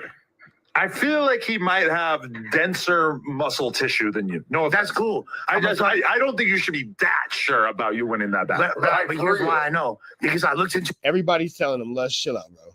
We hear you. your flummery, your skullduggery, your larceny. We hear your lies. We hear the lies in the thighs and all that kind of stuff. Nobody believes you, bro. Nobody believes in you. Nobody has trust in you. Nobody has faith in you. Nobody's looking at the situation saying, yep, we think that Lush is going to come out the victor. Chill out, bro. Your master just told you to sit down somewhere. Be a good boy and listen to your boss. To his soul. No cap. And I saw the way you feel when almighty suspect hit you upside your head, bro. You ain't got no squabbles. I think Sharp doesn't fight because you guys talked about on another episode, he's like always was drunk when he was coming in here. But that usually makes people fight more. No, but some people, they know when they're drunk, they're not in a fight. So some people will just like tolerate a lot of shit because they're like, even if I jump up and fight this person, I'm probably going to lose because I'm drunk off my ass. Well, I think that's more his thing. The thing about Sharp is like, can you imagine a scenario in which anyone could have worse cardio? Oh, yeah, exactly. Lush. You just said that Lush has no chance in beating Sharp in a fight. We don't have to imagine the scenario where somebody has worse cardio than Sharp. We're looking at Lush in real time. We're looking at him. Up to death every day for like the past 20, 30 years. You smoke so many cigarettes. You probably smoke like 4 cigarettes an hour. You're probably blasting through 2 or 3 packs in a day. And then you've probably, I would assume, have never exercised. You've never gotten your heart rate up. Like, I mean, that is a man who could really drop. So you mean to tell me that Lush is in so much better shape than Sharp? At any given time. I feel like if I was going to fight him as a person who's capable of running around the block, we not wishing death on Sharp, man, but you definitely should get out there and get your cardio up before you start asking for face. That's true. Same for Lush. Lush don't look like he too in shape him damn self. Sure would give that boy some laps until I was ready to knock his ass out because he's going to get he's like what the 100 guys fighting the gorilla. Well, he's probably got gorilla cardio. If I was him, I would make sure gorillas actually have amazing cardio. That was a terrible reference. I guard my kidney, you feel me, which is severely debilitated by the copious amount of alcohol. He's essentially a human life support system for poison at this point. Like says the crystal meth addict. Barnacle. He is a human life, and I use the word human generously with that white boy. You do with Sharp that white Sharp. Oh, he called him a white boy. He's still in Hellcat lingo now. That's what Cat was calling him. Oh, yeah, I know for sure this response from Sharp finna be fiery. I haven't even seen it, so I know he's finna get on it. He was half black. No, he's white. No, okay. You do know, you do know that the number one cause of new kidney failure cases is the use of methamphetamines. Yeah. So, which he tested clean for. I haven't taken meth. It only stays in your system for 3 days. We know the trick Lush pool. No, I'll take another drug test because I'm not doing meth and it wouldn't even matter. Drug test. Brandon sat up there and called that boy Lush out, said he called that boy a yoker. He was on that met. So as y'all was able to sit up there, you understand me and hear so eloquently with the ears on y'all. All right, man, I'm gonna let y'all get the rest of this out of let me see. Hold on, is there anything? Oh, Sharp has something to say. Let's see what Sharp has to say. Hey. Just don't unlock it, bro. This ain't a mode you want to unlock. Just don't do that to yourself. Saying some of the stuff that you're saying, I really be wanting to ignore a lot of it. And we might play the dozens back and forth. I get it, it's healthy, right? But because it starts to make me think, right? Like, did I really escape some real crazy shit? You know what I'm saying? When a motherfucker say that, dog, I've heard 2 people that's from up there that's done said, hey, they wish jail upon me, dog. I'm like, what the f going on? It makes me think, bro, I could be wrong. But damn it, I could be right. Yeah, I heard what he said. I heard he said this nigga 50 Cent quote and get rich or die trying. He want to fade. That was a Terrence Howard line. That was from from Get Rich or Die Trying. Get Rich or Die Trying. Let's go ahead and play. Let's go ahead and play that, man. I caught that, man. Terrence Howard. And I'm sorry on the fade. Like, why would you listen? I was in LA for 7 months. After on the fade, like, why would you think, bro? I could be wrong. But damn it, I could be right. Yeah, I heard what he said. I heard he say he want to fade. Like, why would you listen? I was in LA for 7 months after I left No Jumping, slandering. And that's the part right there. When he was in LA for all that time, nigga, I'm not finna sit here and listen to this nigga. I'm not finna sit here and listen to Sharp. Like, what are you talking about? So when it comes down to this stuff, and again, y'all in the comments, I'd be like, oh, well, he needs to fight Lush. He needs to fight Lush. You go fight Lush. You go to your local gas station and get into a fight with a smoker. Straight like that. Easy call. Because you guys are all idiots. If you say, oh, well, he needs to, blah, blah. Like, y'all in the chat, in the comments be the weakest niggas ever sometimes. I ain't gonna lie. Because y'all be encouraging and you know, praising this type of stupidity. Go fight Lush for what? He sat in LA for 7 months after he was gone from No Jumper, and Lush didn't want nothing. When he leave, Lush say something, so now he got to go back and forth after he's gone. A lot of you niggas wasn't raised by y'all daddies. You could tell by the way y'all agree with stupidity and host stuff on the internet, bro. Straight like that. Doing all that. Well, all of a sudden, I become the B word and all this extra shit once I break cross state line. I'm really with you on that one, homie, because you talked way too reckless. I will fly you out first class. You're only an hour away. You're going to ask, where am I at? You know exactly where I'm at. You don't watch my stream. You know I'm in Vegas. So Sharp, he accepts the fade. Lush, Sharp accepts the fade, bro. Don't be trying to backtrack out of it now. Now that the fade is lined up, Sharp, if you see this video, ain't no backtracking, bro. You and Lush got to catch the fade. I personally, myself personally, I get $500 for the winner. $500. I add it to the pot. That's word to my mother. That's on my soul. That's on everything I love. I get $500 to whoever win to add into it, bro. That's not even enough to do nothing with. Y'all niggas don't got 50,000 and all this nigga got his 500 for you. Look how much your entertainment is worth to the people watching. I know one of y'all need that 500, bro. Bro, you know this. Lush for sure need that 500. Buddy, I will fly you out, whoop your ass, buy you a dope sack, and put you back on the plane, man. Hell, I'll even make sure your stays here cool for a week. But as soon as you get off the plane, it's just gonna be me and you. I'm gonna be the only nigga to pick you up. I know the airport, I know the city. It'll be just me and you, bro. And we gonna bend right off from the airport. And get around the corner, we gonna handle business, and I wanna see what you saying then. Now we'll fly this man out. Since I'm so broke, all the extra, I will fly you out, nigga, and I will pick you up. You got that much on your heart? Bet. I promise you, homie, tomorrow, you can hop a flight, ain't nobody gonna jump. That's on my, you got my word, homie. Nobody, I will be the only person that picked you up. So this was 3 days ago. The No Jumper clip was 2 days ago. And ain't no fade been caught yet. Because Lush ain't gonna fight. I'm just saying. Sharp wasn't ducking no fade. He said he'll fly out there, bro. I'm just saying. I just want to see if you're going to look me in the eye and stand on all that shit you was saying, my nigga. Because you're going to have to do that. I'm a big buddy up and everything. And when I mark you up and scar you up, hey, you go back and you go tell the story. When I mark you up and scar you up, that means Sharp going to put out one of them butterfly knives and put that blade across your cheek like an old Mississippi pimp. I don't think he's gonna do that. I think he meant beating him up and punching on him. I don't think that he was gonna give him lacerations. I would hope not. You know, cameras, no nothing. You just go back and you go tell him, hey, leave that light skin alone.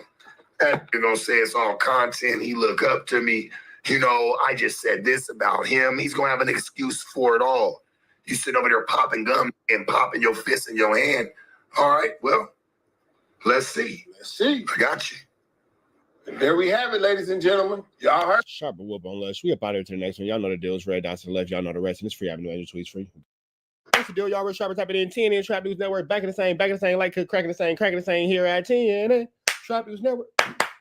It's that good news you can use. It's that good knowledge, though. You ain't finna get nobody's college, though, big dog. Hit the like, hit the comment, hit the get subscribe button. We're gonna bring you something. You feel me? Give me that good knowledge. Giving you that good knowledge, though. Giving you that good knowledge, though. Good knowledge, you ain't finna get nobody's college, though, big dog. Tap in with the tap in and make sure you are in fact tapped in with that good tap in. You feel me? Notification bell here. All stay tapped in for the latest and the greatest. We finna jump into this content, but before we do, make sure you hit the like, hit the comment, hit the get subscribe button for everything we got going on. And we need y'all to make sure you are subscribed to richtraphouse.com. If you want to be a part of this Rich Trapper Mafia, you feel like you can give us some news we can use and some knowledge we can't get in nobody's college, tap in with us on Instagram, TRAPNEWS Trap News Network, for us to be able to tap in with you, and you will be able to get into this Rich Trapper Mafia, become a live correspondent. It's a paid opportunity. Let me know about something. We got Conrad, we got Brick Baby, we got Brandon, and maybe a potential junkie. Let's see what he's talking about. Brick Baby says Loose Cannon tried to get him a snitch on Big U. Let's go. So, where are you at? How much have you spoken to Brick in recent memory? Do you believe that he has been experimenting with the transgender? Brandon, you got to dress better, bro. You get on No Jumper again with the motherfucking Nike shorts and a V-neck, I'm gonna fire your ass up, nigga. You out there with ankle socks on. Brandon, you got to dress better, my guy. You gotta dress better, my guy. Love you to death, bro. You gotta dress better, my guy. There's free break. I'm just gonna let that one hang. You know my bro like that booka book. No. Nah, I don't think so, bro. I mean, I know so. I know he ain't doing no shit. I don't believe it either. Especially if we have to take Loose's word for it. How you feel about Loose right now? I don't. That nigga's a clown, bro. Don't fuck around. I want to see the George Jefferson. Hey, that nigga Brick. Hey, bro. Hey, Brick, man, just stay on top, man. Straight up. You've been talking to him a decent amount? You worried that you're not going to see him on the streets for a while? To the stay on top. A good show he lays on his belly. I talked to him like a few days ago. Yeah, he tapped in. Just some quick, like, you know, brother, I love you and shit. It is tough to be someone who is making a ton of gay jokes on the podcast, and then you get locked up, and we keep making those jokes. But that shit is just not funny in there, like the way it is here. But like, I'm gay. It's not funny there. We know what you are, Lush. We know what you are. It's not funny out there the way it is. It's not funny at all. It just threw my combos with Brick. Like, I don't tend to initiate it, but he will. You feel me? Like, he'll make a book. Why don't you just do a gay snap? It was like, I don't tend to initiate it. I guess Oh, man. Tend to initiate it, like he will. You feel that nigga Brandon was like, "What's up with you, bro?" I mean, like, he'll make a book. Why don't you just do a gay snap? It was like, I don't tend to initiate it. I guess it was appropriate. I guess we were talking about his inner Dejan came out. Did you see the snap? I saw it. Yeah, we all zesty on that side of the table. For sure, this is the hetero side. The engineer got up and walked out. Like, fuck this shit. It's like you said earlier about osmosis. Hey man, it's on him. That's rainbow. And in this case, it's in him. But I'm bumped. Through me. Lush Rain? Rainbow Lush. That's your stripper name. Not a brick ass. Yeah, no, of course. But yeah, I mean, the most recent development that I spoke about on the Wack pod is that Brick told me on the phone that Loose asked him to snitch on Big U. I believe it. This came out of Brick's mouth. I wish I had a recording of it so I could prove it, but that is what he told me. And, you know, I could believe some corny ass busting like that. Given how many lies Luce has been caught up in over the course of the past couple months, and really you could go back to like his whole existence. I mean, even like saying that he produced Bodak Yellow for Cardi B, etc. That's insanity. It's just like, it slowly just feels like acting like Luce is not a compulsive liar is. You know what's crazy though? We were saying that for the longest, but Adam, you platformed that liar, and you platformed his lies, and you cheered on his lies, and you stood next to his lies, and you'll sit here and be like, "Oh, well, you know, it was Wack, it was Wack." Nah, my nigga, you was on a loose caboose. You was on a loose caboose. Now you switching up on a loosey caboosey. You was on a loose caboose, bro. Why you switching on now? You was just riding a loose caboose. I'm trying to figure it out, man. See how they switch on you, Adam? You was just riding a loose caboose. Now all of a sudden, you feel me? Barnacles work. Harder and harder to justify. Well, I feel like I've given him as much reasonable doubt as I possibly can, but at this point, it just feels like pretty open and shut. Let me ask you a question. If you were in Brick's situation, let's say loosely in that situation, you don't know that, maybe you do know the details. I think you know everything. Would you snitch on Big U? No, not if I had sworn myself to the gangster code. You would take like 80 years in prison. Neighborhood code. It's hard for me to put myself in that position because I ain't done it. This nigga be singing like goddamn. I mean, yeah. Like a canary. Look, that's why I'm not going to become a gang member today. It seems like a bad deal. If they told you 75 years, unless you tell us some incriminating information on this dude, would you snitch? Honestly. Doesn't sound like too bad of a deal. Would you do it? I don't know. I have to think about it. But Adam for sure would tell. We all know it. I'm telling you, 99% of gang members, but also, yes, human beings would tell, bro. Yeah, like, absolutely. At a certain point, reality kicks in. Like, I don't know this like that. That nigga was a parent. But Luce does know Big U like that. They spent a lot of time together. That doesn't mean you know somebody. I was really rooting for him. I was pushing for him. I was supporting him. But him getting caught up, or him getting Durk caught up the way that he did, is Lush will snitch on you, by the way. I just want to put that out there. That's why everybody I'm around, I'm not trying to give them anything that they could snitch on me for. Yeah. And there it is right there. Don't give them nothing to tell on you for, bro, because you know everybody around you, including Lesho the Smucker, will go ahead and snitch on you, bro. definitely going to snitch on you. I'm glad that you're aware. I'm glad that you're aware. To snitch on you in the police car. Don't tell me anything. It was all Adam. Never. I tell people, don't tell me what you do. So when I say I don't know, I'll be telling you. I personally don't trust like the police, but whatever. Like you know, it is like they gonna be. But you caught him on the Crips had no jumper. Would they be? But ultimately, I was rooting for Luce. It's a shame that him just having a conversation with Durk and telling him like, "Yo, you gonna get academics on the phone.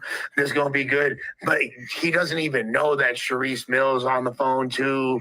And then all of a sudden, like Durk's being interviewed by Sharice Mills by proxy. That's like Luce getting Durk over in that situation is kind of mind-blowing. That this guy who was always kind of like a C-level player in the no jumper drama is now taking one of the biggest rappers and up him getting his freedom, which I don't know if it's as simple as that, but it seems like it's mostly as simple as that. Well, I mean, his bail was it wasn't just him because they said 12 different conversations, but the one that they made note of. Loose cannon fucked up Durk shit. Okay, so the reason why they mess it up, but he helped mess it up for sure. Rejected Durk getting bail is because never forget that Adam 22 was snitch on Big U. Reasons that they named was, he's using the three-way call system inappropriately, and the only recorded example of that is the fact that Luce basically was on stream with academics talking to him on the phone with his girl on the phone, and he got Durk to come over and talk on the phone, which I think he had kind of promoted in advance.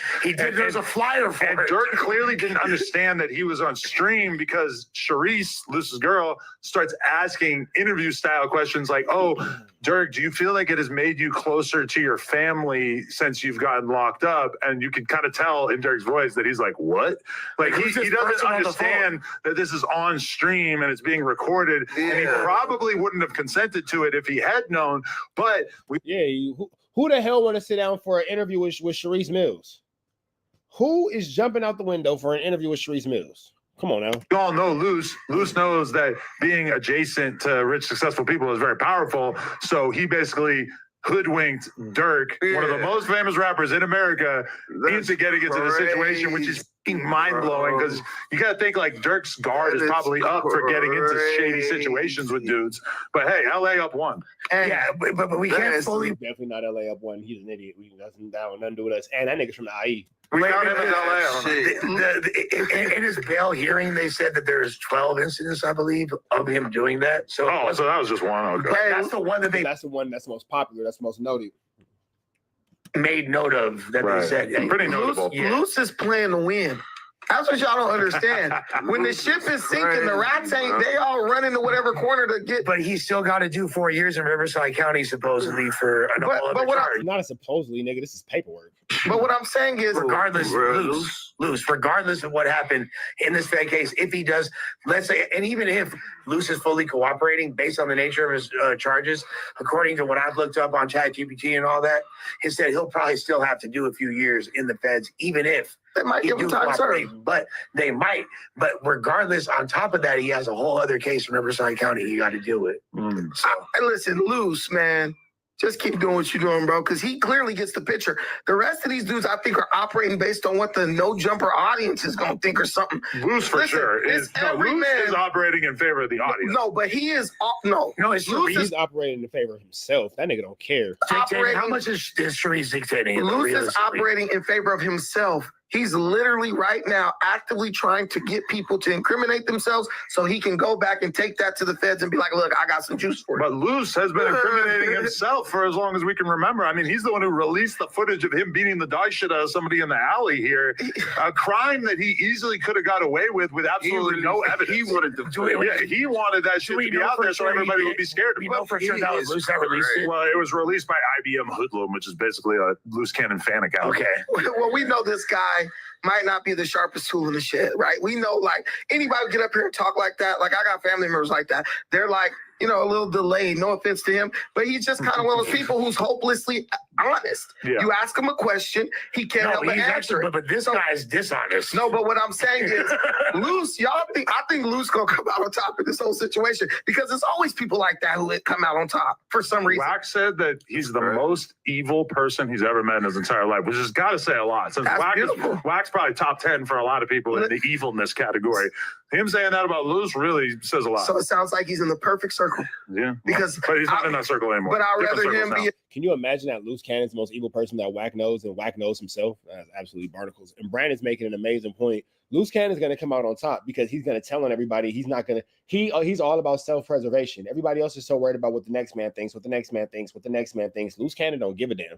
He's all about self-preservation. He's all about doing what he has to do for himself. Yeah, real outwardly evil, overtly evil person, then be around a bunch of people who acting like they're something and they're really something else behind closed doors. Smoking like a true Republican. For all we know, they could all be telling on each other. Oh, sorry. Sorry, I thought someone was calling you. I did. I was trying to call Jin Lee, but it went straight to the. I'd love to hear. I'd love to hear. Maybe we can get him to call in on the office, huh? All right, man. So let me know what y'all think. We up out here to the man, next one. We up out here. We up out here to the next one. Y'all know the deal is red dots to the left. Y'all know the rest, and it's free. I've been on your tweets free. We are gone. What's the deal, y'all? What's the deal, y'all? We're Trapping Tapping in Trapping Network, man. I'm in traffic in between fight training. Damn, she fine. I'm leaving jiu-jitsu on my way to Muay Thai right now. Got punching and kicking. Had some boxing earlier. Did some jiu-jitsu.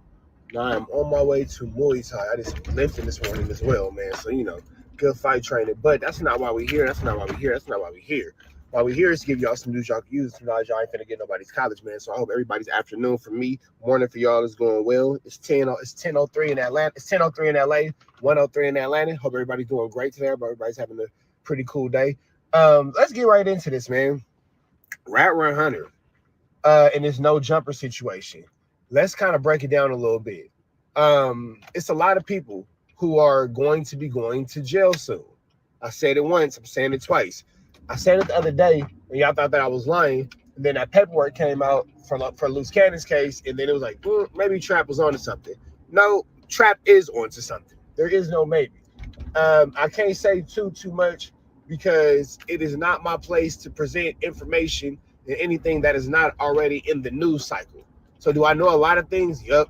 Am I going to say a little bit about it? Yup. Am I going to say everything about it? Nope. So, you know, it is what it is. Before y'all get in the comments, why would you even bring it up? Then right now is your chance to turn the content off. Right now. Here's your perfect chance. Because before you tell me, well, why would you bring it up? Why you keep listening after I just told you what I was and what I wasn't going to do? Anyway, Wack is, like I said before, high 90% chance of going to jail for this no jumper situation. Now, just because he gets arrested for it doesn't mean he'll be convicted for it, but he will be put into some sort of, you know, police custody and all that kind of stuff. However, if he decides to cooperate and work with the powers that be, he will not. How do I know this? Don't worry about it. What do I know? I know that there's an indictment coming down from the Burbank Police Department, and I know that the indictment is being treated right now. It's kind of like in a gray area. Will it be a part of a superseding indictment for this RICO, for this, you know, Big U situation? That would be determined by if they can kind of prove that Loose Cannon, you know, did that for the betterment of what was going on with Big U, or somehow it's like kind of tied to that. If they can somehow link up Loose Cannon and Big U's beef to that no jumper fight, you know what I'm saying? It could be a thing. Now, what can make it even trickier is the dude that's snitching has a relationship with Jay Reed. Jay Reed is a victim in a no jumper fight.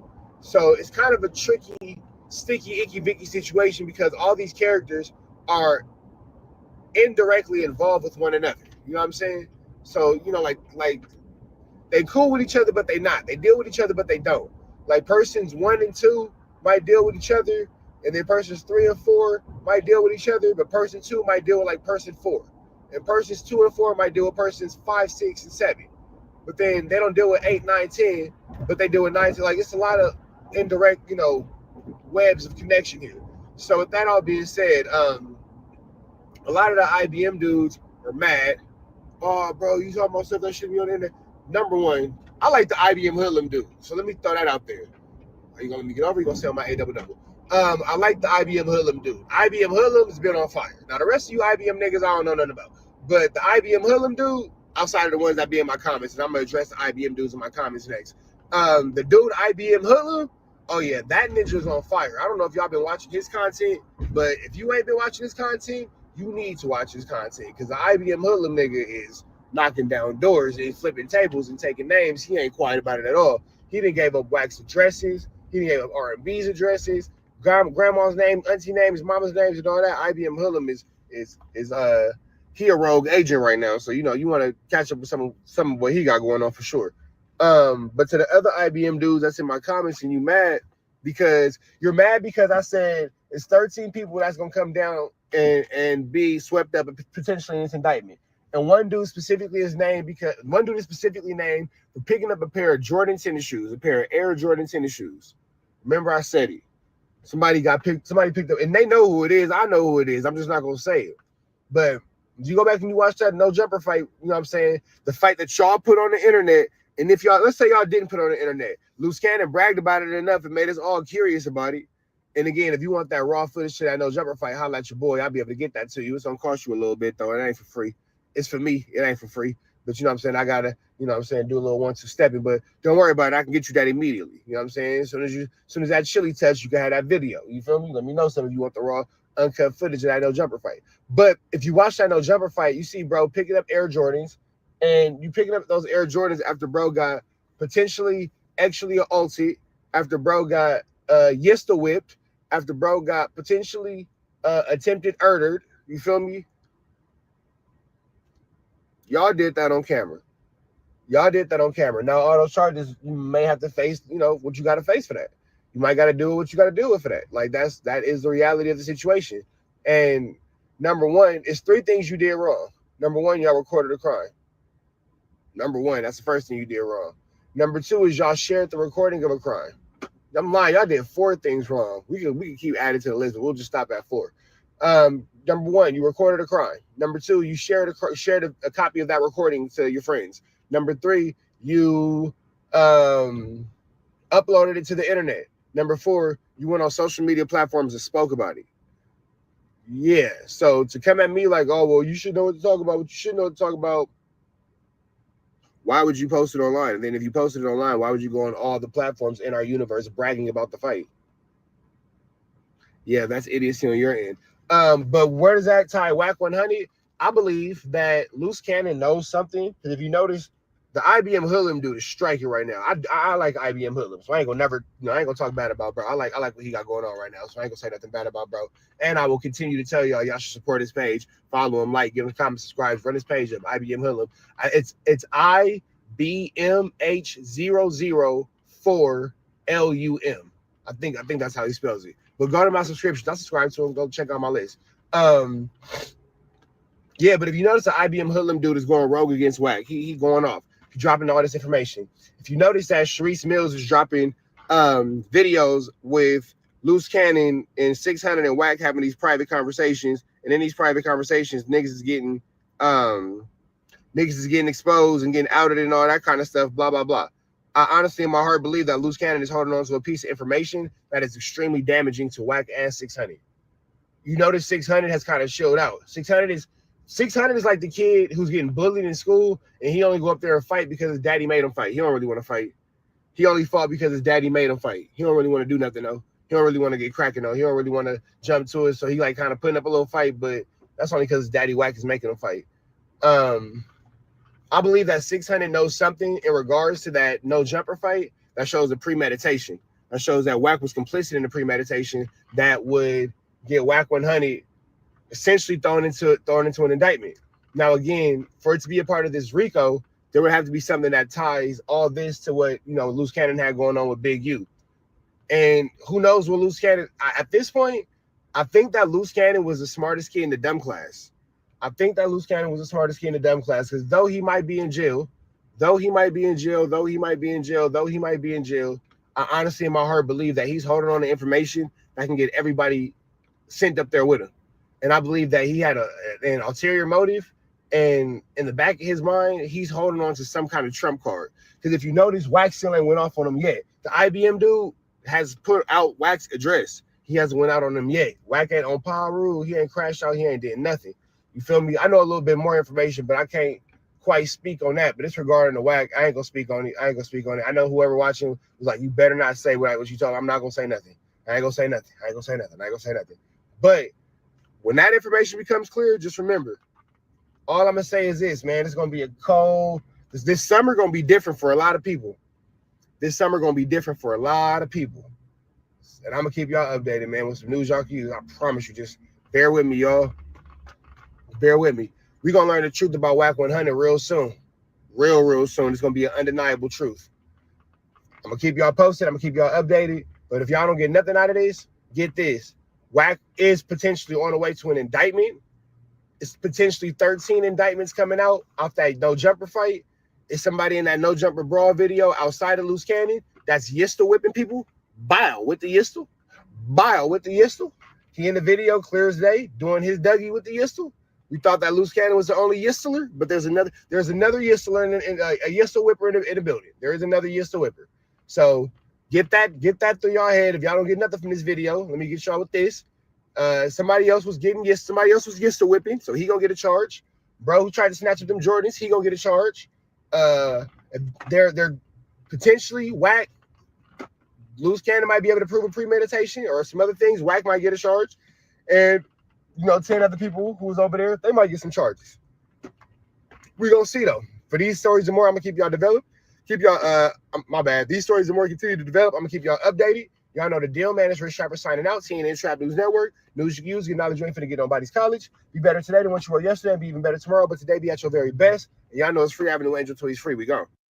Yep, that's the deal, y'all. Rich Trapper tapping in. TNN Trap News Network. Good news you can use. Good knowledge you ain't finna get nobody's college. Big dog. Hit that like, hit that comment, hit that good subscribe button. Everything we got going on here at TNN Trap News Network. Hit that like, subscribe button. We're gonna give you something. You feel me? You feel me? Notification bell hit all. Stay tapped in for the latest and the greatest. Everything we got going on here at TNN Trap News Network. It's that news you can use. It's that knowledge though you're not finna get in nobody's college though, big dog. Tap in with that tap in to make sure you are in fact tapped in with that good tap in. You feel me? You feel me? Notification bell hit all. Stay tapped in. Man at the Garden Freestyle. Please don't touch my I Got a Body on the Fairy Tales. Won't forget. Boogeyman. All that's out now. So make sure you get into that. If you ain't got into that, I'm not sure what the hell this is. We finna slide over here to On Point Stories, man. Let's get into this content. Viewer choice. Somebody sent me this. I'm finna go ahead and see what they got going on. Let's get into this content. Without no further do's or don'ts. Let's get into it. Let's go. I think what they need to realize is I made them in this little world that's so big to them that we just use as a hustle. Okay, so this is him talking to academics. You've already heard this, so I actually am going to shift the content into Wack 100 admitting that. Wait, what was this? Real quick, hold on, because I got this. You've already heard this. I don't want to double step. Wack 100 admitting that he warned Big U about the whoopty bam, the whoopty bam, the whoopty bam. You feel me? So let me get into here. Let me see.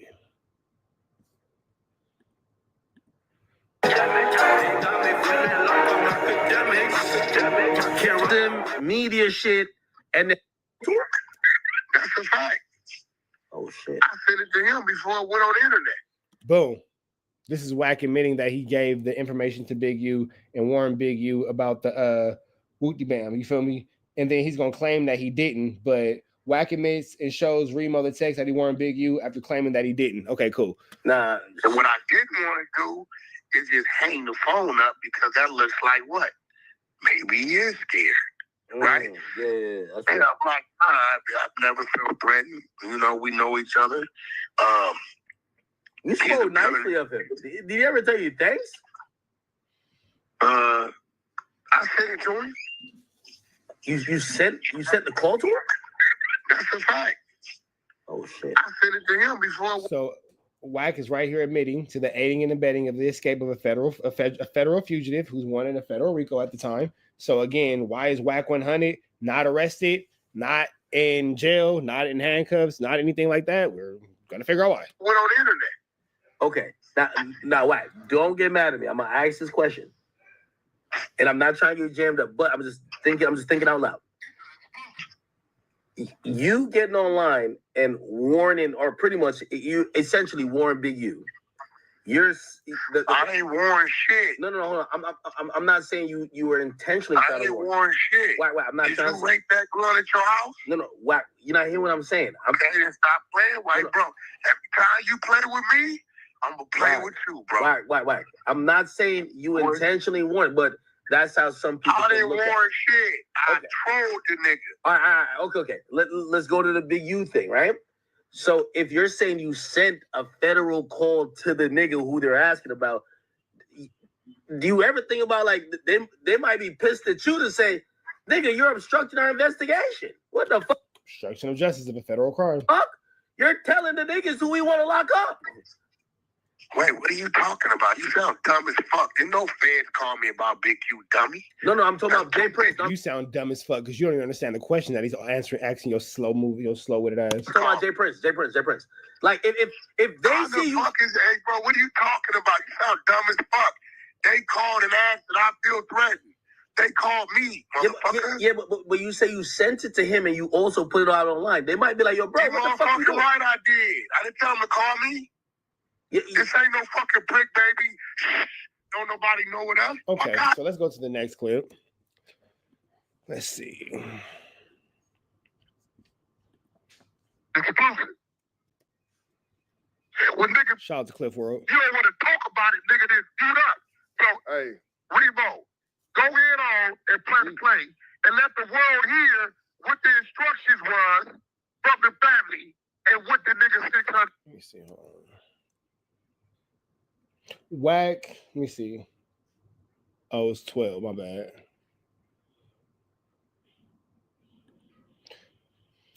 Wack admits and shows Remo the text that he warned Big U after claiming that he didn't.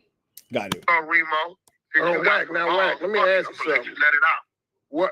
Why was 600 even come to the internet with it at all, though? Just for the sake of it. Hey, bro, let me tell you something, bro. Go ahead, Wack. First of all, for the world is like this. Fuck Big U. It's a lot that went on y'all don't know about, first of all. Okay. But even though it was fuck Big U, let me ask you something, homie. See how smart you is, whoever I'm talking to. It's Cliff. It's Cliff World TV. Cliff World. Do they got Big U in custody right now? Last time I looked up, no, but I don't know. Last thing we said is it said he's the one that Hold on. Why the fuck you think that is, nigga? Take a guess. Let me see how smart Wack, you I don't even want to guess. Why you think he knew where not to be? I don't even want to take a guess. You niggas is slow. You fucking one-track minded. Listen, nigga, I wish a nigga would play something to tell me, hey, they owe you, nigga. He really was helping the nigga. What the police said, we've been investigating since 2021. Okay. This shit come to us March 3rd. Whatever the fuck they was gonna do is done. Why you think Big U wasn't sleeping in his house at 4:30 this morning? Take a guess, nigga. Hey, so which one you want? Oh, 600, you knew about this shit, didn't say nothing? Oh, nigga, you putting the clips on it what the family saying. Warning, warning, warning. So again, why is Wack 100 yet to be arrested as he's admitting to the aiding and abetting of a federal fugitive's escape, aiding and abetting to the fleeing of a federal fugitive, which is a federal crime, as well as the obstruction of a federal justice system. Him and 600 he just admitted to. I don't know, man. Let's figure it out. Which one you want? You niggas is confusing. Nigga, you're confusing. Do we ride with the police and do what the family say? I'm going to send you the clip right now, Remo. Play it for the world. Does he ride with the police and do what the family say and say, don't tell nobody, just let them go get them? You know what we did? Put them to sleep. We ain't going to say nothing. What did we do, Remo? That's crazy. Woke them up, right? Yeah. Nigga, I show you text messages, the family cussing our ass out, calling us every name of the book. You snake motherfuckers, y'all play my... With that being said, man, we're going to keep y'all updated and more as this situation continues to develop, but Wack's admitting to the aiding and abetting of the escape of a federal fugitive while he is going through a RICO. So we're trying to figure out why Wack's not in jail. We're going to keep y'all updated, you know what I'm saying? Shout out to my man Cliff World. I see you there doing you want to stuff like here. Shout out to bro. Big love to the homie. Red dots to the left. Y'all know the rest. Be better today than what you were yesterday. Be even better tomorrow, but today be at your best. Y'all know the deal. For you have a new angel. Go. So y'all, it's a good Saturday, man. Got some cleaning going on, man. So I'm in the little living room space area. The kids and took over the bookshelf. Y'all just seen the bookshelf got taken over, but it's all good. Don't worry about it, man. That's when you a parent and your kids are all into art. The bookshelf gets filled up with art supplies and a bunch of random water bottles and video games. So this is what apparently we're doing. That was one of my lighters right here. Kids, I got boys. Shoot it out. Colored pencils. markers. What else is this? More markers. Markers that cost a gang of chili. Super expensive markers. All kind of stuff. Coloring books. Stimulate your kids, bro. Stimulate your kids. Get them from out of the video games. Put them into a coloring book. That's what I would recommend. We finna slide into this content Saturday. We ain't finna do too much with an intro, but we finna slide over to Big Chat Small World. You got some more things to give us. Let's talk about what he got going on. Let's get into it. Let's go.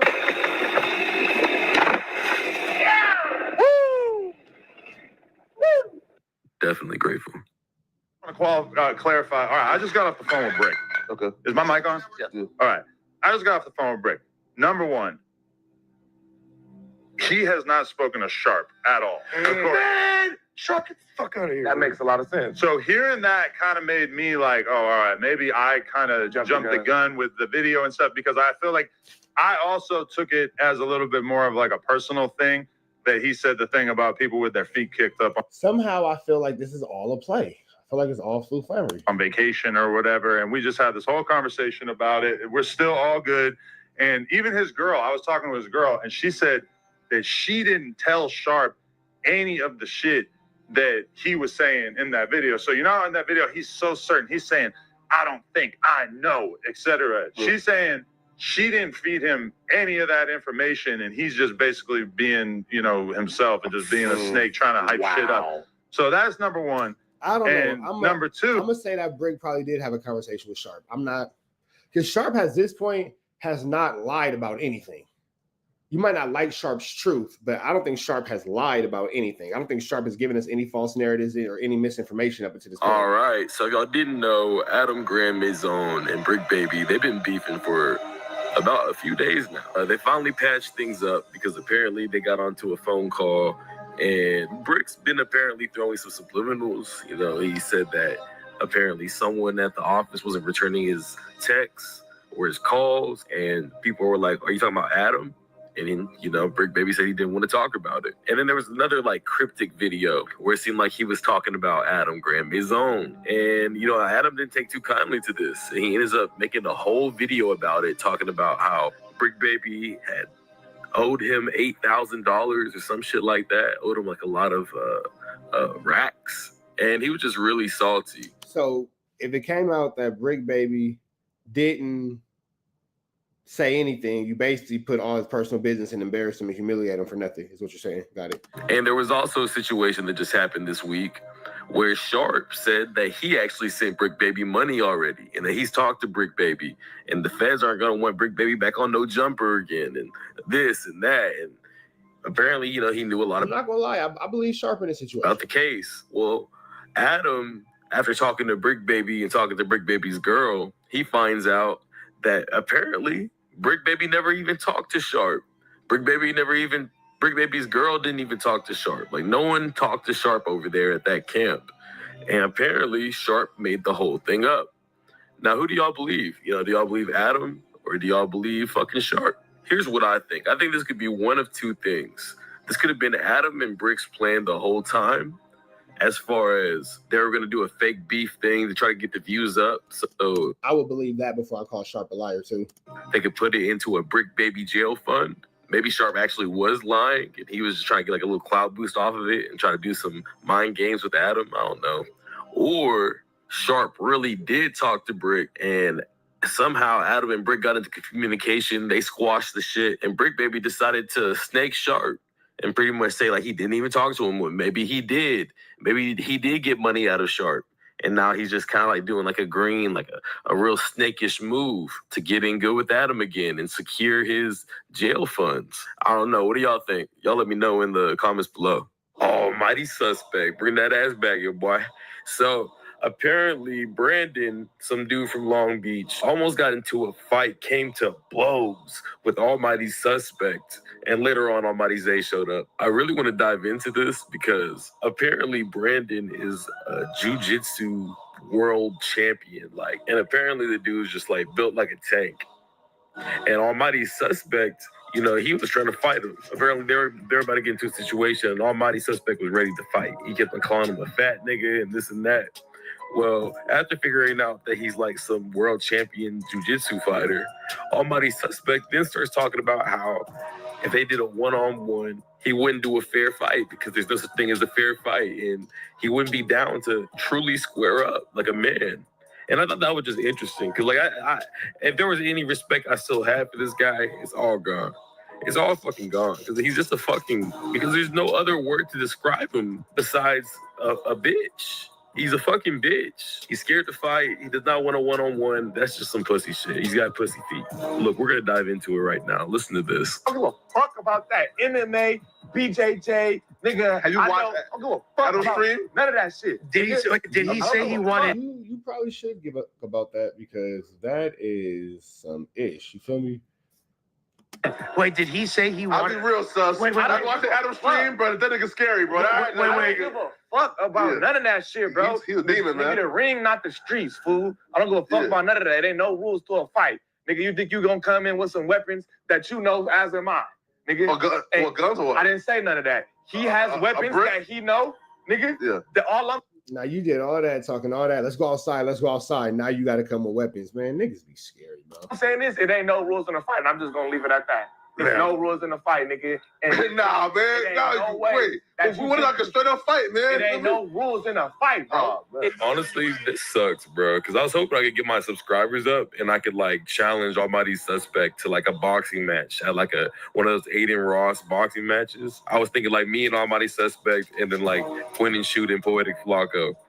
But now I'm starting to see, like, bro, he doesn't want to do that because he understands, like, if he gets into the ring with the right person, they're going to knock him the fuck out. That's what he's scared of the most. He doesn't want to be looked like a bitch. That's why he picks on people that are smaller than him, like Kelpie or fucking Lush. Hold on, what's it called whenever you, like, fall in love with the person who kidnaps you? What's this shit called? Stockholm Syndrome. This nigga Almighty Suspect gave Lush Stockholm Syndrome. Bro. Suspect is just a fucking bully. He's not a fucking fighter. He knows that big ass dude will whoop his ass and he doesn't want to admit it. T-Rail told him F his mama. He got back cool with T-Rail. He didn't have to run away with T-Rail, which is like, why you have to run away with Lush then? Because Lush didn't say anything nearly as bad as F your mama, but T-Rail, oh, he's cool now. We're all good. We're all good. I mean, Kelpie calls you a bitch. ODM Slim called you a snitch. He called you a snitch. That's why you wanted to fight Lush in the first place, because he said one of you or your dad was on paperwork and you had to come get that fade in. You had to run that fade. Well, bro, why didn't you run the fade with ODM Slim? You just said because niggas select their politics. Niggas select their politics. I heard you say recently that y'all are cool now. Man, come on. All right. This is how I see No Jumper going in the future. This is my future predictions. We'll see if this is right in the next couple months, but I could totally see FLAKKO finally making a real exit, or at least, spending a lot less time in No Jumper. I think he's trying to compete with like Charlemagne, the Academics, even the Trap Lord Rosses. Like, I think he's trying to build his own team, get his own shit together, and become his own platform. So I think we can really be seeing that soon. I think Lush is just going to become a bigger part of No Jumper. I think he's put his Lush. How big of a piece can he become?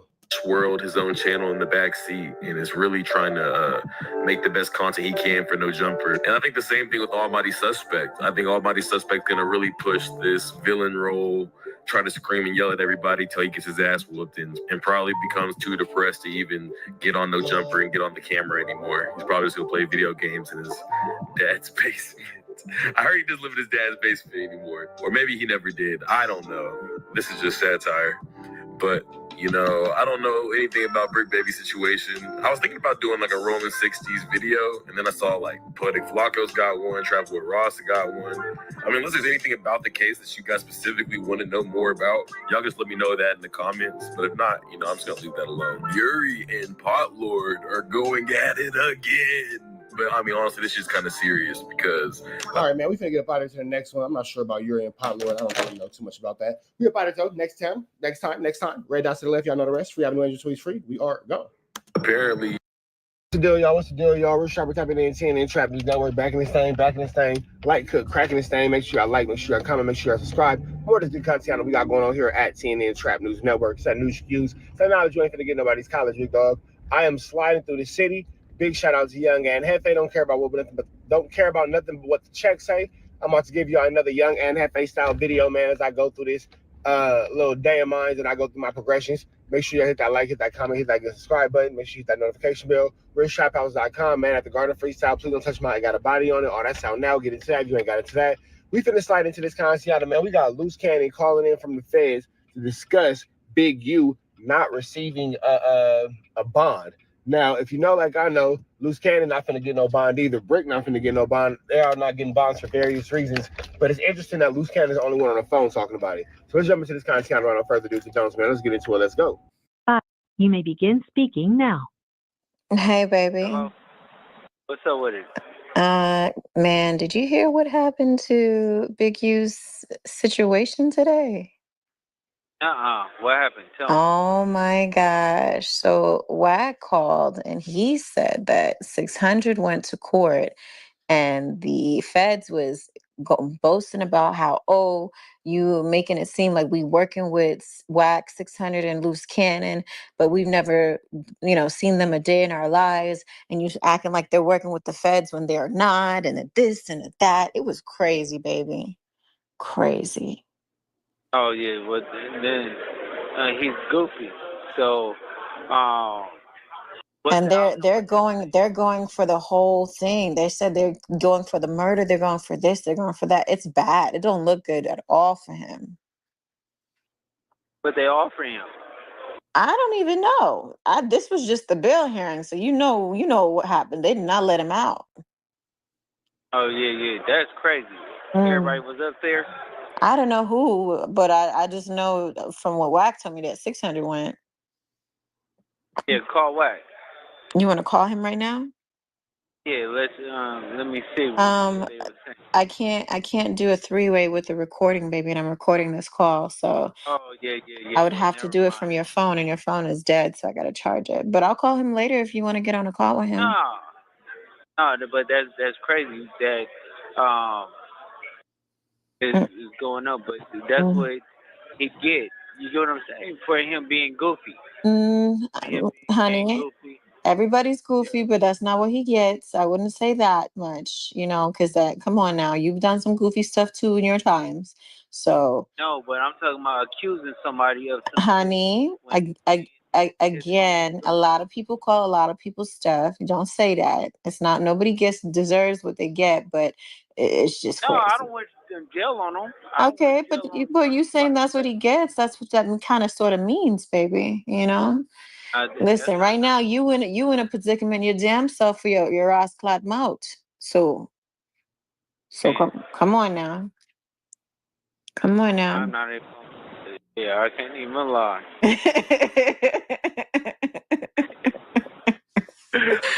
Oh God, that motherfucker right now. Man, if you knew there was an open case or something going on, you would have never said half the things you said or joked about half the things you joked about. It's like, God damn. I'm like, shit, this motherfucker is entertainment. Honey, it's not so much entertainment no more. Man, that motherfucker. Like, oh, okay. Playing, but yeah, no, that's crazy. Yeah, it's kind of crazy. Big Useless is goofy. Honey, everybody is goofy right now. Okay, right now this is not a funny situation. I know, but you recording this, so shout out to Big Uterus. Oh, honey, do you not know when to be serious? Yeah, I am serious because. Do you not know when to be serious, right, babe? Gosh, come on. When you facing your judgment and things, you don't want people to be doing that. Come on now. No, but he's a real sugar bear. Oh, A real sweetheart. Now, as we can see, Loose Cannon is not taking this situation serious at all. Sharice is constantly telling him, hey, kind of be mindful of what you're saying, be mindful of what you're doing, especially on his phone, you're on his fan phone. Everything you said is being used against him. Everything you said is being used against you. So, you might want to just be mindful of the jokes you're making, your ha-ha, your hee-hees, your LOLs. Meanwhile, Loose Cannon not taking nothing serious. Sweetie, big useless, big uterus, blah, blah, blah. Bro, all this is going to be used against you in court. You're going to have a hard time fighting in court. That is just entertainment when your entertainment when your entertainment is leading to the actions of the actions of criminality and legitimate and tangible crimes. I can tell you that it's entertainment all day. I catch FLAKKO, I punch him out, boop, bop, bing, bop, boom, bop, bam. Type it, I'm on, you wouldn't understand. When FLAKKO calls the police, oh, it was just entertainment. I did it for content. No, I physically whooped on FLAKKO. Like I whooped on you, bro. Like in real life, I whooped on you. You know what I'm saying? I knocked your stutter out. You feel me? Whooped them calories out of you. He gonna call the police, and I'm gonna get a real charge off entertainment. So Loose Cannon continuing this onslaught on Big U. Big U's his big uterus and all this, making all these jokes, poking all this fun at the situation. It's not gonna make too much sense in the long run. And Sharice, I think, is starting to see that. And I don't know if y'all can realize too. It seems like Sharice is getting more and more tired at the end of every phone call. Maybe she's tired of recording. Maybe she's tired of doing all this for entertainment. Maybe she's tired of doing it for clout. Maybe she liked the days when she was off camera and you was on camera. And you was the only one acting a fool and doing all this on camera. She didn't have to. But now that Sharice has to be a constant part of the circus, it sounds like it's wearing on her, bro. But we're going to keep going with this video. Let's get back to it. Sweetheart, I hear you. Softest man. This call is from a federal prison. What did you Softest say? yogurt. He's softest pudding. He's softest In-N-Out milkshake. He's just soft.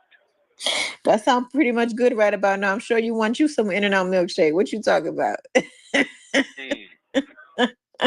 Crazy them motherfucker.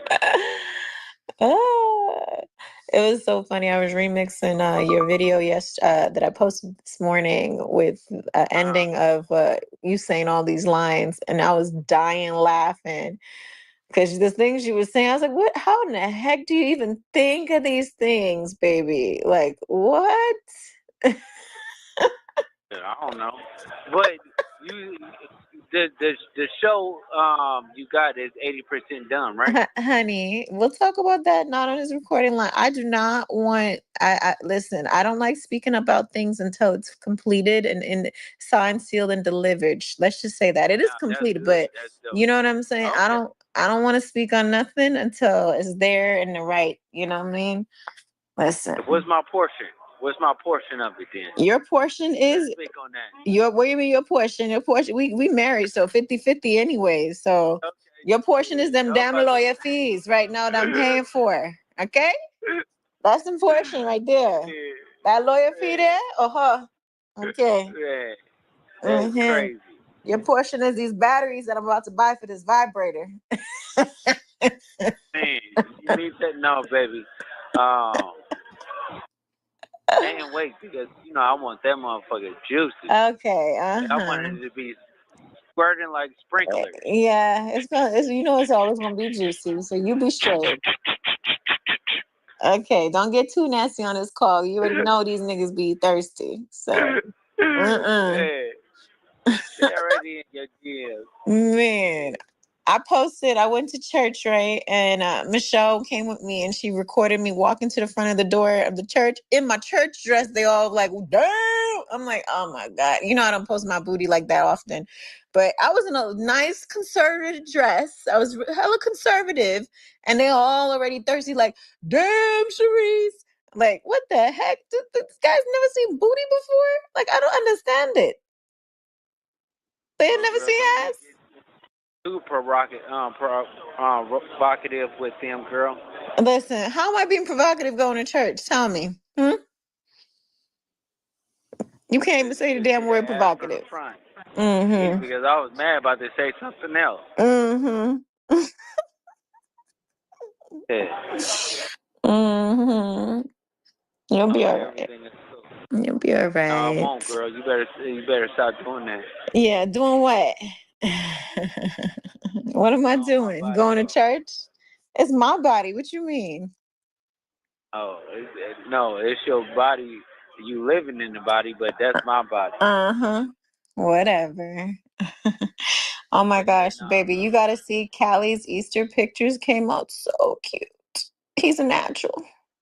Yeah, no. Man. I'm ready to get him a modeling contract soon. I already got 2 companies that reached out, but they're not, big enough. So, but Okay, it's coming. But I love you. All right. We don't have that much time. Listen, people be talking about how you don't be talking about your son on here. So, they don't know we talk about other things offline. But stop rushing when I be talking about your son. Oh, I love my guy to death. Yeah, I know. But they just don't know that we don't record every phone call. So, Yeah. but every time I do that, you don't want to talk about him on the recording, huh? No, because then I get mad or furious when people try to clout chase. You get what I'm saying? Honey, that's and not the that's point. why I keep the same energy. This call is from a federal prison. Whoever say anything about my son, my wife, just know I don't care if y'all thinking we gonna be cool. We would never be cool. Never. Public service announcement. Loud and clear. Sweetie!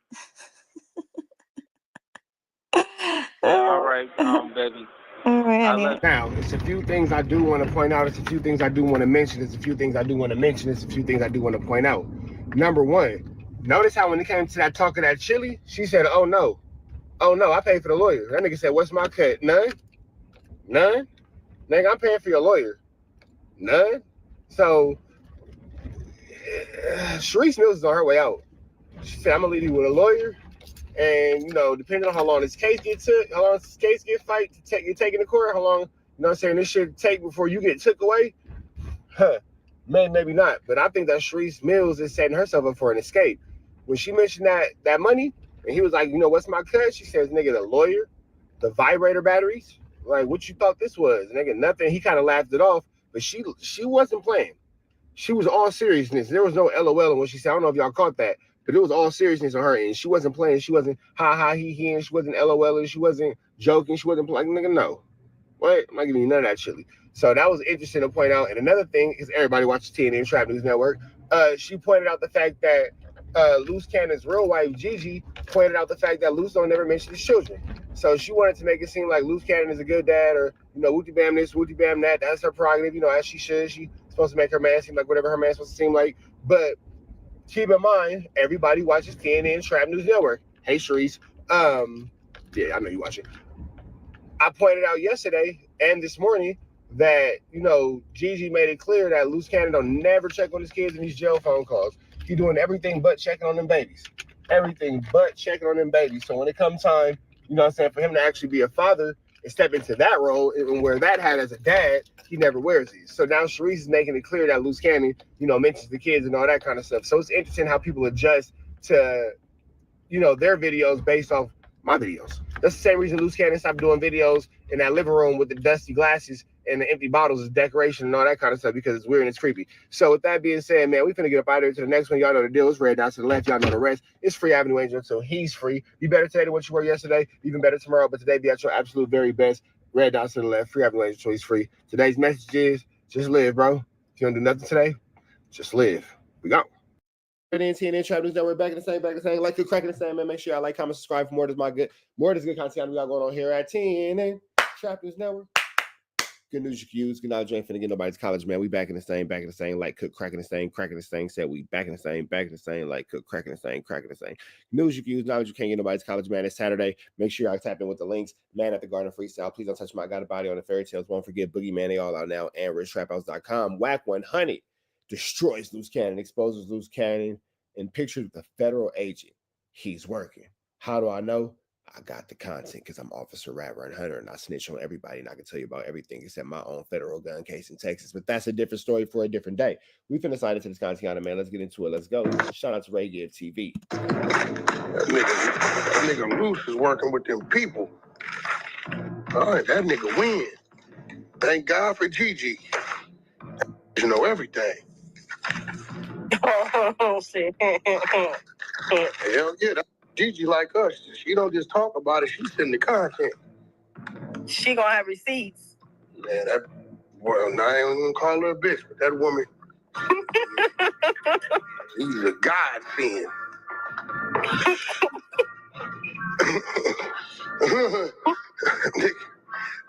You ain't, boy. What the hell are you, Dad? What you over there choking on, big dog? Get it out. You got your tofu? Let me explain something to you. And Lavish can tell you this. You know how many phone privileges have been revoked for making a three-way call? Oh, yeah. Listen, man. That nigga got the free run for a reason. And he don't even get it. Right. But they f***ed up when they asked me for something. It ain't even his fault. You know, he got a girl that don't come from where we come from, so right. You know, you gonna ask me shit. You can't talk to me too long if you don't. You know, I'm gonna figure your ass out. Y'all know that. And tell me they finna charge him with a murder. Cause Big U said this, and he said, you know the people that got the video. I said, yeah, that video been around. What you need it for? So they can prove it wasn't him. Go hustle it up, get it over there.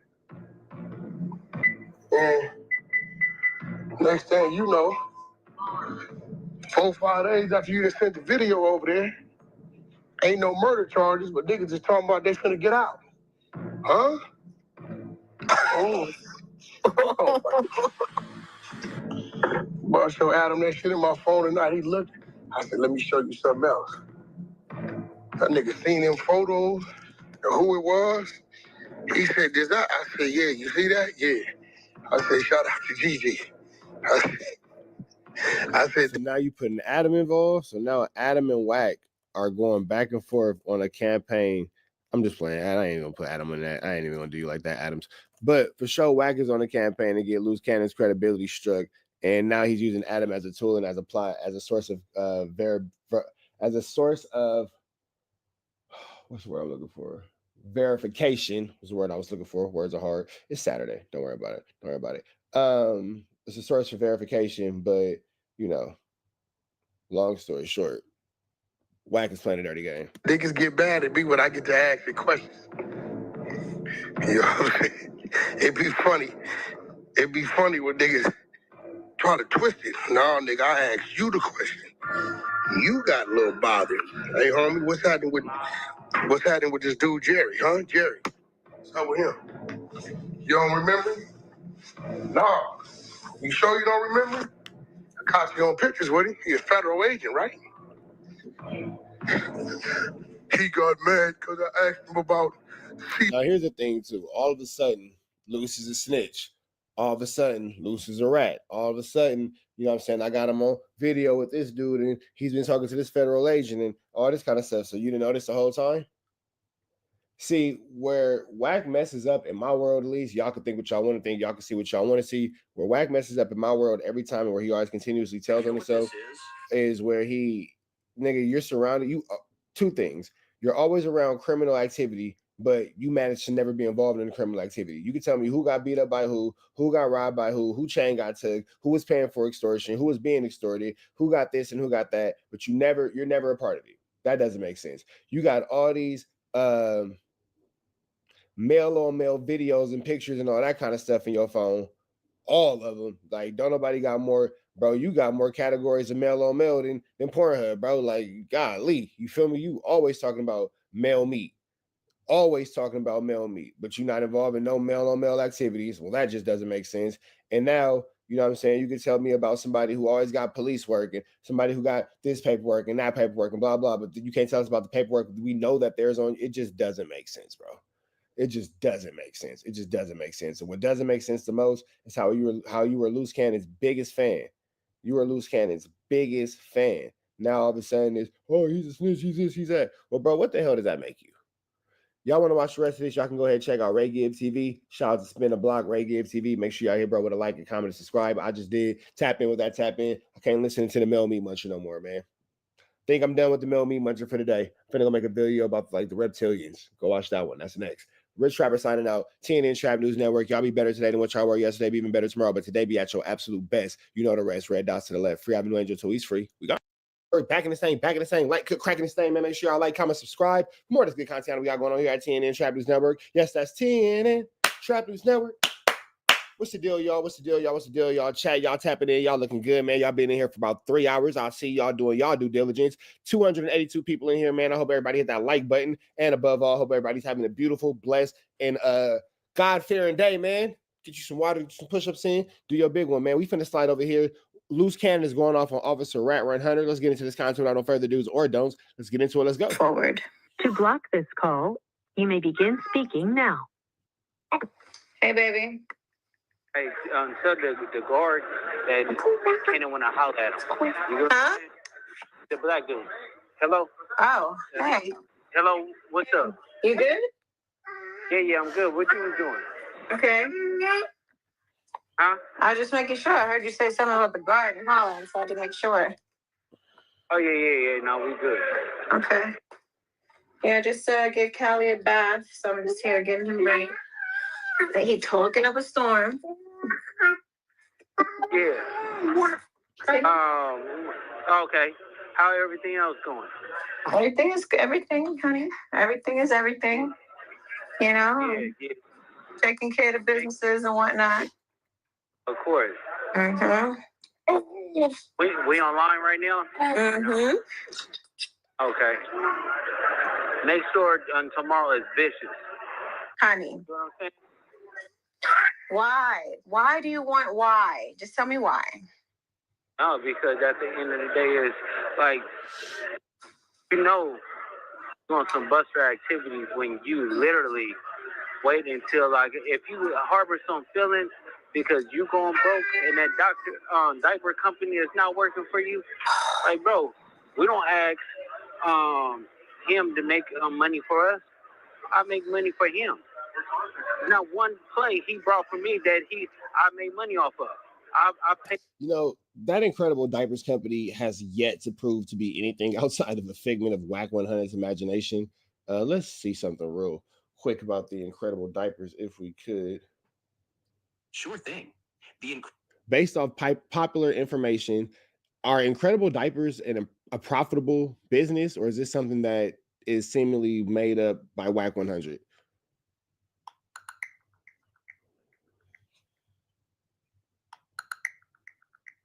It looks like the Incredible Diapers brand is real and backed by Wack 100 and Nick Cannon.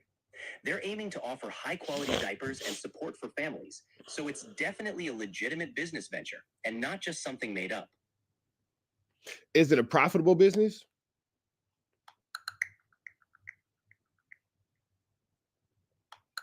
While specific profitability numbers for Incredible Diapers aren't publicly available, the diaper market as a whole is growing steadily and is projected to be quite lucrative. Given the market trends and the brand's backing, it's likely to be a profitable venture over time. So right now it's not. Over time it could be. Paid him. You get what I'm saying? Like, Cuz don't make no money like that. He be on Clubhouse and everything, gossiping for free. Oh my goodness. But at the end of the day, is he gonna have to stand on everything that he say, and I'm gonna get on his chin. He wanna call out and say something about your brother. I'm your husband. Say something about me. You ain't like that, bro. All those goofballs is not like that. They soft. Honey, I thought you wanted to dead all the internet stuff. Now you want to really start this war? No, because at the end of the day, enough is enough. You get what I'm saying? I talked to him. He said, "Oh, nephew, you know it's not like that. I'll let it go," and all the goofy stuff like that. Because I'm questioning you about why people are showing me paperwork in here about CS2 back. The person that was on your case. This nigga said, why is people in here telling me that you CS2 back on the case? Whoa. The goofy stuff like that, because I'm questioning you about why people are showing me paperwork in here about CS2 back. The person that was on your case. So when I'm saying that, now you want to try to defame my name or anything like that, because you're not like that. You know I'm questioning you about certain things. You want to lie. Ooh. Bro. Honey. Reg dog. Nigga. Nigga, we both. The hell? Woo. Order discovery. full statement. You ain't gonna find a lieutenant name in nothing. Okay, so do you want me to drop this today? And then the call that we did tomorrow? No, you're gonna do 9 o'clock, and then you're gonna schedule it and do it for 5 o'clock the same day. We're gonna smack them every day, twice a day. Oh, Lord of mercy. So get both thumbnails ready. For the record, y'all hear, he's the one that wants to do this, okay? So y'all don't go try to blame me. She's a terrible girlfriend. He's in the feds. It doesn't matter what he wants to do. He wants, you know what else he wants to do right now, Sharice? Come home. He can't do that. He can't do that. That nigga wants to come home. He can't do that. He should not be putting these videos on the internet. You hear me? Don't be mad at me. He the one that want to do it. You can say no. He can't divorce her because that's not really his real wife. You can say no. Don't do that. You are a terrible influence, Sharice Mills. Imagine loose cannon being the smartest person in your relationship. Goodness gracious. And say, I'm the one doing this. You hear it from the horse's mouth. All right? Yeah, but and putting the case on that nigga by all means. Like, man. And the crazy part about it is, where was that energy when I was chasing them around, asking them for a squabble? Like, I'll beat both of y'all up at the same time. Oh, nephew, you were just yelling at me. You broke my heart yelling at me. No, you're not like that. You waiting until I go to jail, and it's a couple of, like a month and a half in. Listen to the background, random. You can hear a Mexican in the background begging this girl, baby, they're lying. Baby, they're lying. Listen. No, you're not like that. You waiting until I go to jail, and it's a couple of, like a month and a half in, 2 months, and then you want to talk about something like that. He said I'll be irrelevant in 28 days. I'm bigger than him. He's a nobody. He's just a gossiping as Wendy Williams ass nigga. Like, bro, it's not gonna stand on nothing. People play with him all the time. He act like he gonna pull up. He ain't gonna do nothing.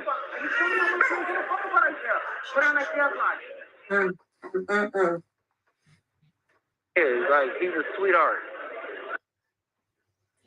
Not loose admitting that Wack is a sweetie. Sugar plum, cotton ball, guts out the blunt after they've been spread on the paper and they're loose everywhere and the wind blows. Grass. Tapioca pudding. So it's like he should stop playing games because I would expose everything about him. Every single thing. Like, he's begging every morning. And he's trying to make it seem like it's my fault that y'all getting into it when it's truth be told, it's not. Like, you're just trying to make me the reason for you to go up when really and truly, that's probably just how you really felt from get-go. Don't try to make it seem like I'm making a war between you two. Please. Listen, the only thing Wack ever do is run his mouth. When it comes down to business deals and stuff like that, they played him. Big U and Zachariah played him for $200,000 last year for the diapers company or whatever. Wait, you just got played by Big U as recently as last year? Damn. Sheesh. Like that, he's talking about his diamonds and mines and stuff out there. Like, nigga, what do that have to do with it? You keep paying people. You didn't even have $10,000 to pay Zachariah. You asking me, calling me for it. So please, can you cash out this, nephew? Like, bro, don't make me expose everything about you. Oh, Lord have mercy.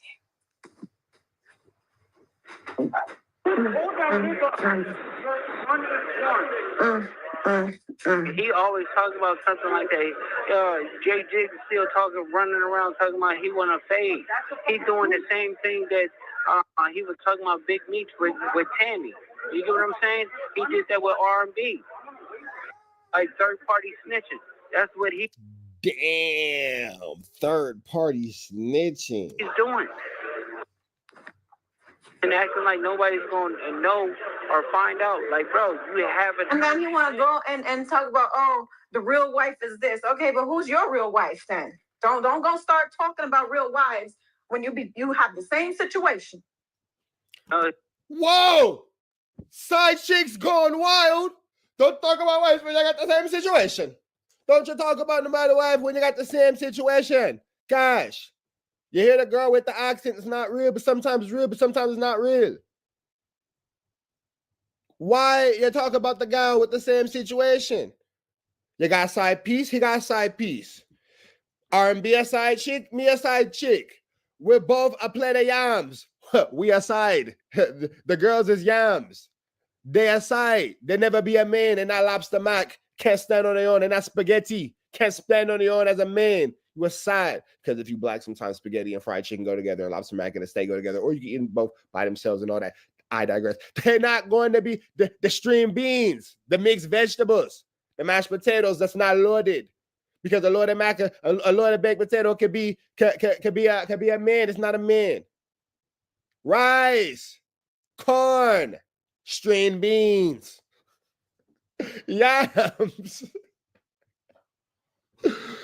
They're not a man. They all sides. It's not even the same. Little scanning voice. Potatoes, sweetie.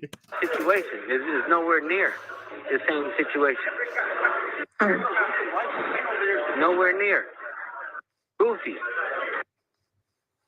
Like and no pun intended to R&B because I ain't got no issues with her. It's unfortunate that her man is disrespecting me blatantly, repeatedly every freaking day now. Listen, yeah, he have to stand on all that. I guarantee you. Oh, nephew, I didn't mean it like bros.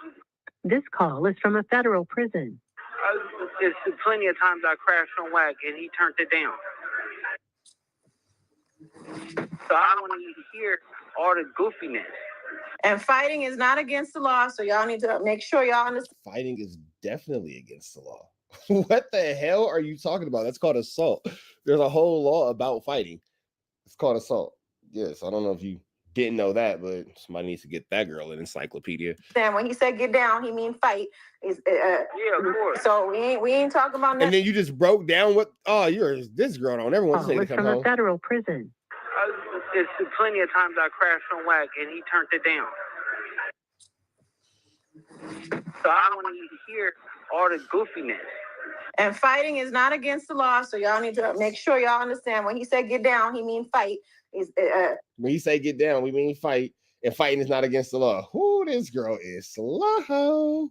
Yeah, of course. So we ain't talking about nothing other than that because it's far worse. It's far different from what Wack did, talking about he want to blow up my house and my businesses. It's different, baby, but it's still a crime. Fighting is definitely called assault and battery. You have an assault, you can have a battery, you can have an assault and a battery. You can have a battery, you can have an assault. If you fight somebody and batter them, you assault and go crazy, and you might end up with a great bodily injury, depending on how it goes if you're a knockout artist like Loose Cannon. So hey, he's goofy. He's far different from that. Yeah, he's losing his house. That's what. Cannon. Oh gosh, no. Bro. No, at the end of the day, if you want to play with my name, my name is A1. It's not. You get what I'm saying? That's why they were so happy when Big Unisex went to jail, because they figured like, oh, like I could come outside, I could do this. No, you was only coming outside because I was with you. I guarantee you he haven't been to not one event. Not one. Every week we was going places. You know he's not like that. Sugar Plum is not like that. He's a sweetie pie. Hey, Loose Cannon for showing Wack ain't gone nowhere since Loose Cannon being locked up. That is 100% true. Dare I say, this slowpoke is cooking? Turtles eating glue sticks in the bus. Let him cook. Licking windows in the back, chewing gum. Let him cook. Let him cook. But now he put his foot in his mouth, like he have to stand on everything that he say.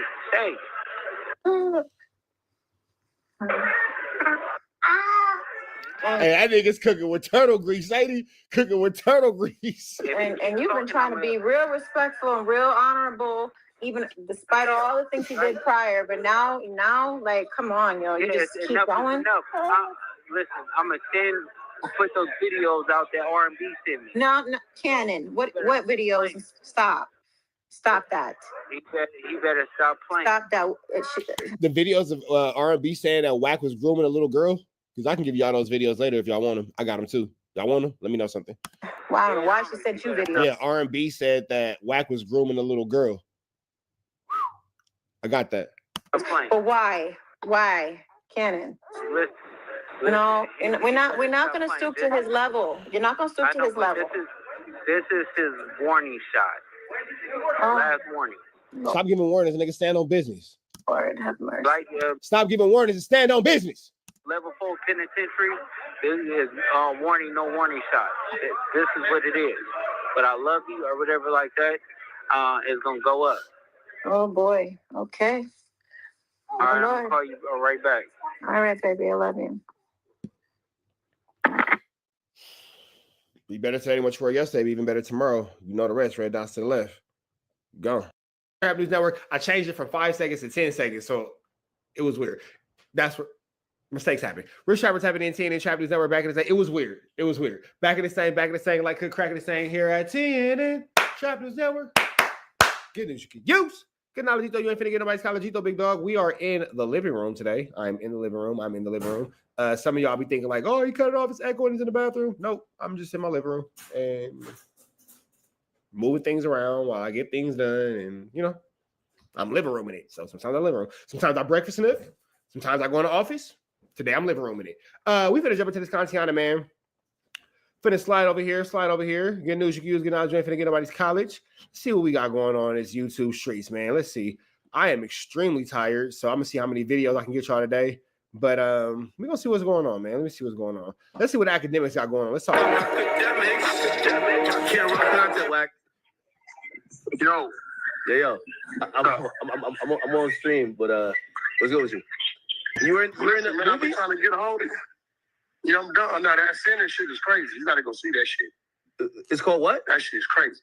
Centers. You gotta go take your girl see that shit, bro. Oh. Yo, we just had Durk on here. Yeah, we don't care. You know? Okay. Yeah, Durk is on here. Sharice connected Durk. We had Durk on here. And Luce is on here. Yo, you know what Luce told us? What? He said that him and Brick got into it because Brick was fucking with a transgender. Man, look, I'm gonna keep it real, bro. When it comes to them two, bro, they tell so many lies on each other and shit. I don't. Yo, no. None of that shit, bro. I don't, bro, because okay, first they come with the we sellies, then they wasn't sellies. Then Big U trying to make Brick sign paperwork. Then that's a lie. Then I rolled him up because of the snitch allegations.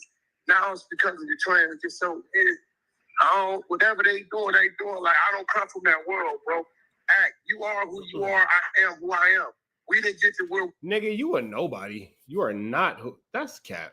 I hate when you say that. It's not true. I am who I am. Because I am whatever you say I am. If I wasn't, then why would you say I am? In the pet face ass. Ha! Get out of here, nigga. Radio wanted me to play my jam ass, nigga. we are bullshitting and lying and shit. If I call and tell you some shit, bro, I call and tell you something, that's what it is. So why would he lie? Bro, because motherfuckers lie. Shit, I'm not gonna understand that. Why you so mad? Stan, try to understand that I do want you as a fan. Don't understand it, but what I do know, your brand, your word, your fans, your following, fuck with you not because you lie. Why do they fuck with you? They fuck with you because you're entertaining and you tell the truth.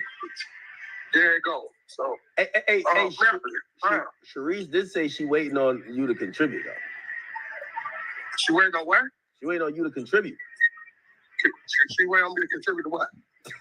She waiting on me to contribute to what is sick. She waiting on me to contribute to what? Come in. Huh? There. Come in. Say it in my good eye so I can hear you. Okay. No, she ain't spoke out of turn like that about me, and she said that was Luce on the phone? Nah, Luce wasn't on the phone, but she said... Yeah. She said that. She out of motherfucking line as a woman. And that's her fucking problem now. She keep getting out of line, and now they violating her. And I told him, she overstepped on her boundaries. She a square chick that come from another life that's been being exposed. She got to watch her fucking mouth, bro. Fuck she means she waiting for me to contribute to who? Contribute to what? I told him. Hey, listen, hey, for real, what's Tony? What's the only way she able to call you? She said you never sent the diapers. I don't owe her a motherfucking thing, bro. She said you never they better stop fucking with me. Check this out. You know me. Niggas better leave me the fuck alone before I start tripping. You ain't gonna do shit. Shut up, nigga. You ain't turned up. You not gonna do shit, nigga. Don't scare your mark ass. That's the mother of your godchild. Man, fuck all that, bro. Yeah, I don't know why she said that. It feels like maybe she just wants a conversation. Maybe you guys haven't. She said, "What the kid do? what the kid do?" Hey, I thought he was gonna say "F that baby." Oh shit! I thought that nigga was gonna say "F the kid." Whoa! We are on a podcast. Whoa! You got to get all the stuffs together for that one. Wait, she said what? She had said that. She said, "Listen, she's still waiting on you to contribute, right?" Because I brought up, I said, "Hey, are you guys looking for?" Check this out. Act. Let me ask you a question. What's the only reason why they got reached to you? You. Yeah, I think what they need to realize is I made them in this little world that's so big. Nigga said it made hove. Okay, so make another hove. To them that we just use as a hustle. Cherie calling the act talking about she waiting for me to contribute. Hey, listen, man, they better leave me the fuck alone. I know she ain't said you gotta be gaslighted, bro. Contribute. It's on audio. It's on audio. You gonna go out. Wait, contribute what? She waiting for me to contribute what? Who the fuck she think I am? I mean, throw a little bit in the. Her nigga was following me, right? Yeah. Her nigga was reaching to me to help, right? Yeah. So what that tell you? Nigga, you the goddamn. That nigga's in the feds. That's your job. Is it not his job? You was best friend, go best friend. That's my best friend. And became the baby goddamn. And then that nigga went to the feds. Isn't that where you supposed to step up and do your due diligence? Am I tripping, or is that not where a nigga steps up and does the due diligence? I mean, I think they're looking at like you throw them a 5,000, 10,000. You know what I mean? Because she said that nigga don't got 5,000 or 10,000. That nigga Wack is mad at them people for asking him for money because he don't got the chili. Wack is mad at them people for asking for money because he don't got the chili. Barnacle. Ain't throwing nobody some motherfucking thing that owe me. Nigga, they owe me. She said something about the diapers, and I'm not gaslighting. Nigga, they owe me. It's crazy. They're gonna send you the clip. I think she said, I said, yo, Wax is probably gonna send you some incredible diapers, and she said, as long as that comes, as long as it comes to 10,000. Damn. I ain't sending ish. Wax said, fuck that kid. Golly. Barnacles. Hey, she ain't nobody. She ain't nobody, bro. Have you talked to her? Out of here. Talked to him the other day and told him he need to tell her to watch her motherfucking mouth, bro. Okay. I don't play the motherfucking games, bro. It was always interesting to me when people say, like, hey, you got to watch your mouth. First of all, that's physically impossible for me to watch my mouth. Like, I'm looking right now. I can't see it. I guarantee you can't see your own mouth either. If you looked in the mirror, then you could watch your mouth. But then if I'm looking in the mirror, watch my mouth, at that point, I'm no longer focused on what you were telling me that I did that upset you. So am I watching my mouth or am I? It's a lot of instructions that are confusing. Watch your mouth. How? Watch your mouth when you're talking to me. How? How can I literally watch my mouth when I'm talking to you? That's a literal impossible feat. Like, it's like when people say, you know what? No, nobody knows a person named what. Like, you know what? No, I don't know a nigga named what. There was never somebody in my class named what. So now I know what. Nigga, you don't know what? I don't know what. No, nobody know. Watch your mouth. Where's it gonna go? And then I watch it. And then watch it do what? There's so many unanswered questions. That's a lady that don't come from our world playing games right now, bro. Trying to be something she ain't, bro. On some real shit, and it's sad because she gonna fuck around and get herself in some shit. I've been stopping people. You know what I'm saying? That? Yeah. Who's this Gigi person? That's the real wife. That's who we really married. Nigga, that's his real wife. Nigga, what you mean? Just what the fuck I said. That's crazy. Huh? That's crazy because Wack was calling Gigi a bitch and discrediting her, saying that she wasn't this, she wasn't that, she ain't nobody, she ain't this, she ain't that. Now you mad at Luce and y'all going back and forth having this little cold war y'all got going on. Both of y'all too scared to pop each other's butt bubble, and now you doing little stuff like this, passive aggressive.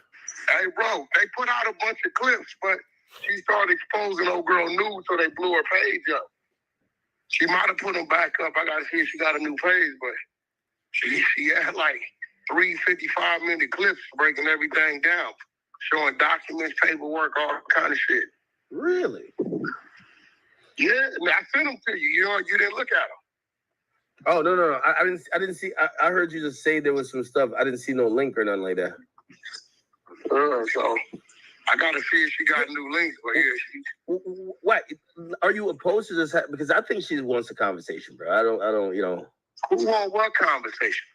Sharice, like, you know what I mean? It looked like Sharice ain't gonna get on no line and say no shit like that to me. No. I'm not saying she gonna say that, but it seems like there's a lack of communication, and that lack of communication. A lack of what communication? Hey, bro, who the fuck is she that I gotta communicate with, bro? Well, I mean, you gotta communicate with her for Luce, like, right? Because she's like Luce right hand, you know? What's your voice on this shit? What? Like, what you say? She's Luce right hand person right now. Like, that's how. But that's his baby mama. What the fuck that got to do with me? Yeah, so like, if you're trying to help out Luce, you might have to deal with her, you know, because trying to help out what? I don't know. I don't know what you mean. Trying to help what out? What you talking about? So this is how I asked her. I said, listen, I know they got money. It seems they got some money compared to Brick, right? And I said, but have you asked anyone to help out? But Brick is not online asking nobody to buy t-shirts. Brick ain't did no GoFundMe. Brick ain't did no campaign as far as what's the shit called?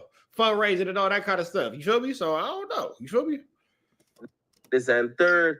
And they said, listen, you know, Luce is a very proud person. He wouldn't ask anyone. But of course, there's a few people that, you know, he's done a lot of good things for people. So I brought up, I said, a lot of good things for who? Luce ain't did nothing for me. I did everything for him. Damn, this friendship is going downhill. Fizz's ass. They didn't specify what are you talking about? So then I said, what about Wack? You know, Wack is a godfather. She says yes. I said, do you expect him to contribute? She says yes. And then she says, I haven't even got the diapers he was supposed to send. Well, she won't get them unless you order them. How about that? Since you playing with my motherfucking name. Nigga, Wack is Wack. I don't take orders from nobody. And I'll bow down. It's crazy how he's just disrespecting this girl and Luce Cannon for really seemingly no reason, because it's not that serious. But he's gonna make it that serious, and this is gonna be his reason to not be cool with Luce Cannon no more. Me for nothing but my obligations to my motherfucking family. The fact that she even got on here uttering my motherfucking name, playing with me. I'm gonna text her one time, because if they want war with me, they want to play with me. They don't want to fuck with me. They don't want to fuck with me, bitch. Hey, yo. Now you want to, so now Jay Diggs want to fade. He a man, he can't get it. I want to fade. I'm a man, I can't get it. It's niggas all through the 6 O's and the 2 P's and the B who want to fade, they can't get it. But now you want to fight Luce Cannon's fake wife, baby mama. Okay. Oh, bro, on some real shit, she don't want to play with me, bro. Because I've been. Next thing you know, he gonna be trying to be cool with Gigi and all that kind of stuff and blah, blah, blah, and all this and all that. Wack is a hoe. Domestic violence ass guy. Holding back. Fuck you mean your last check? I see why him and Deuce M's broke up. They couldn't figure out who was gonna be the girl. I can see why him and Deuce M's their relationship didn't work. Ain't for me. Fuck you talking about right now. Yeah, I don't think she want war with you. I think, you know, it's kind of like how Brick is. It's kind of like your last hustle. Everything I put on the table. Hey, yo. Wack is mad because Luce Cannon is threatening him to expose him for being a part of that no jumper situation. And Wack finna go to jail. Bro, I don't owe Luce Cannon a motherfucking thing. I don't owe her a motherfucking thing. And I hope she wasn't playing with me, bro. Because after if I go, it ain't gonna be nice.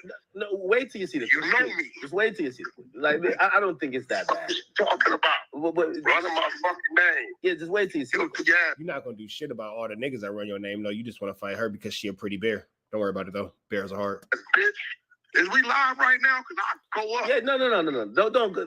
She's also a woman dealing with a man in jail. Like, you gotta have some type of. Man, I don't give a fuck about none of that. She better stay in her motherfucking place, my nigga.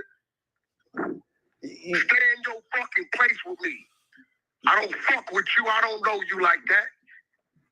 Fuck, she all on the line. Nah, check this out, Act.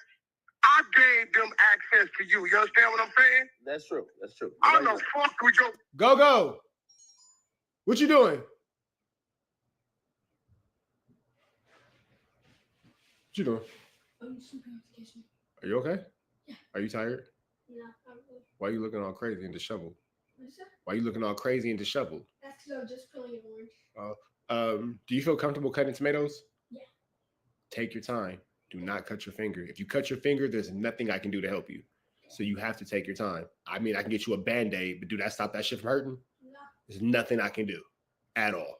So don't cut your fingers. Cut up those tomatoes for the tacos.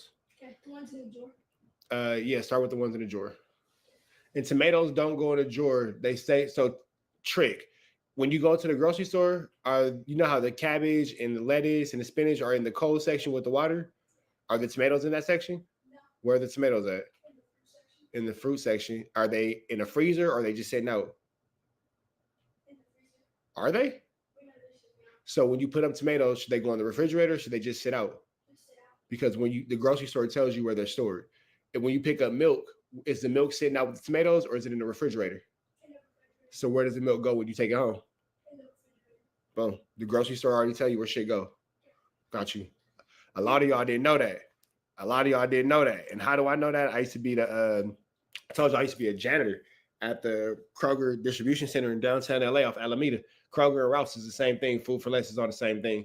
But the first thing they teach you in training is the grocery store tell you where your produce go. And as Black people, we like to put our apples, our oranges, our bananas, all that shit in the refrigerator. It don't go in the refrigerator.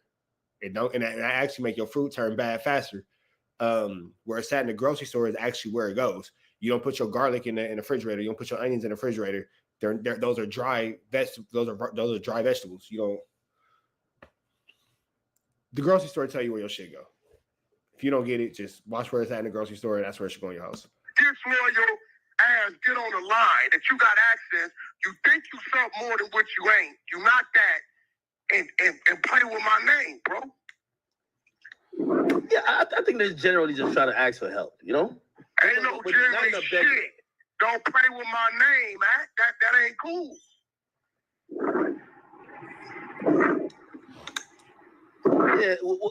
Yeah, I think you guys should talk, Wack.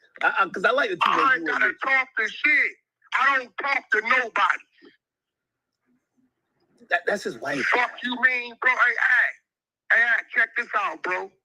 When you raise a motherfucker. I don't talk to nobody as you literally are talking to academics in real time. It's crazy. Do you owe that motherfucker something you raised? No. Wait, so you saying that Loose Cannon is your kid? Are you saying you raised Loose Cannon? He's your son? Let's not look. I think people getting it twisted. Nobody knew who they were until I pushed the button.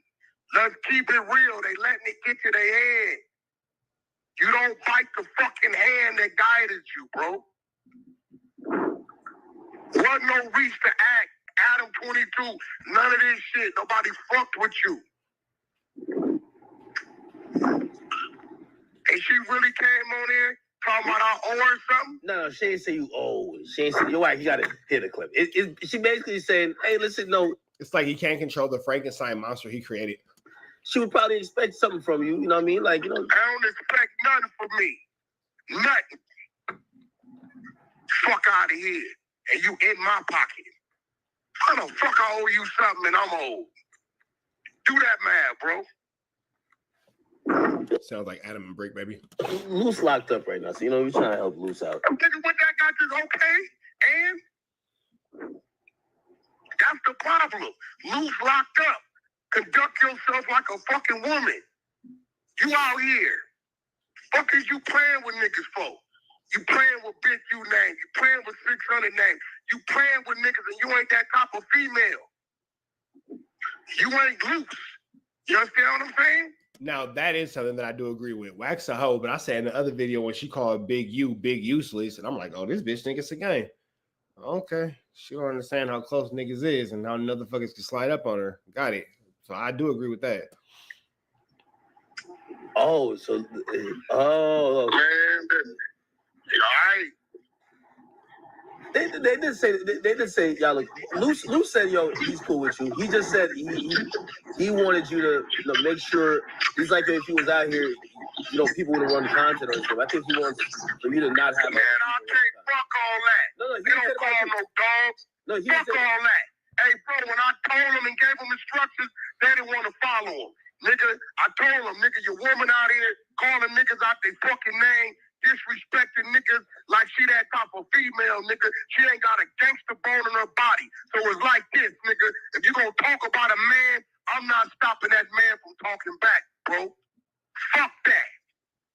I got enough motherfucking enemies. Fuck I look like, cause your woman wanna play a fucking role she shouldn't be playing fucking with men. I done went and told niggas they didn't. It's kind of true. Pipe down, and then you know what happened? She get at him again. Man, fuck all that, bro. Fuck they think is going on, nigga. I don't work for her, nigga. I ain't here to pacify her. I tell a motherfucker how it need to be. If they don't acknowledge that shit, then cool. You'll never hear my woman out here violate niggas, fucking with street niggas. Do you get the point he was saying about content? I think he feels like if other people are talking about him, it's maybe not even her. Like if other people talking got about nothing to do with her. Okay. Hey, listen, everybody. All right, man. We're gonna round two this one because we're gonna make this to this goodness gracious. We finna get up out of here to the next one. Y'all know the deal is red dots to the left. Y'all know the rest. Be better today than what you were yesterday. Be even better tomorrow. But today, be at your best. Free Avenue Agent Tweets free. Y'all know the deal. We go out of here. Yo, what's the deal, y'all? Rich Trapper tapping in, TNN Trap News Network, back in the same, like cracking the same, man. He's TNN Trap News Network. Good news you can use. Good knowledge, Gito. You ain't finna get nobody's color, Gito, big dog. Tap in with that tap in. You ain't tapped in with that good tap in. You feel me?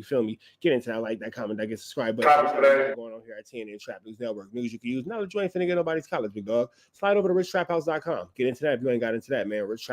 richtraphouse.com. Good merch. Music out now. Rich Trapper, all streaming platforms. Tap in with that. We got Officer Snitch Honey and Eddie Boy the J-Cat going over their proud snitch work. Let's get into this content without no further do's or don'ts and see what Officers 1 and 2 got going on. Let's go. Is the Big U Enterprise case, specifically speaking on the detention hearing that I was in present at. And you're not allowed to record in these hearings in the federal building.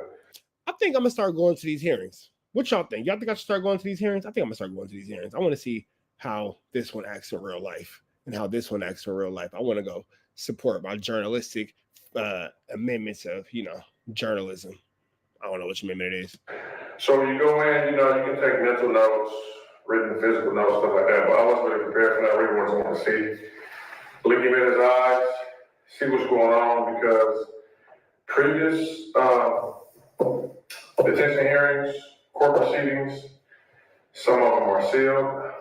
It's not been released to the public. So a lot of things go on in these hearings, and it's a different story by the time it hit the street. So I was present. I don't know if y'all seen my last video. I kind of spoke on a few things that I remember from the court day. Like I said, I couldn't take notes, couldn't record. But thanks to Brittany Mahia, hope that's how I spell the name. It's beautiful. I pronounce it wrong. She's a staff writer at LA Times. She was present, and she kind of picked up on more things that I didn't pick up on, that I remember. And she also, the word for said in her story, which is in my story, to let you guys know I wasn't fibbing and telling lies. Whatever that word is, that's what she did for me, and the truth is the truth. And validate words are hard, idiot. Can't lie in courtroom is what it is. So let's go to the first page of it. This is LA Times article. The title is Feds say LA gangsters spoke of the Orange Man wanted Trump to intervene No. Yeah, to intervene in case. Now we've been hearing that he's been reaching out to people to get people to help him out with his bail or whatever he was trying to do. He was trying to reach out somehow, some way. And he's on these recorded phone calls. You know, it's just crazy. He's still reaching out and doing things on his, and normal calls are recorded. So let's get into it. You know what's crazy? You're a grown man with a weave. Neither here nor there. You want to hear this stuff?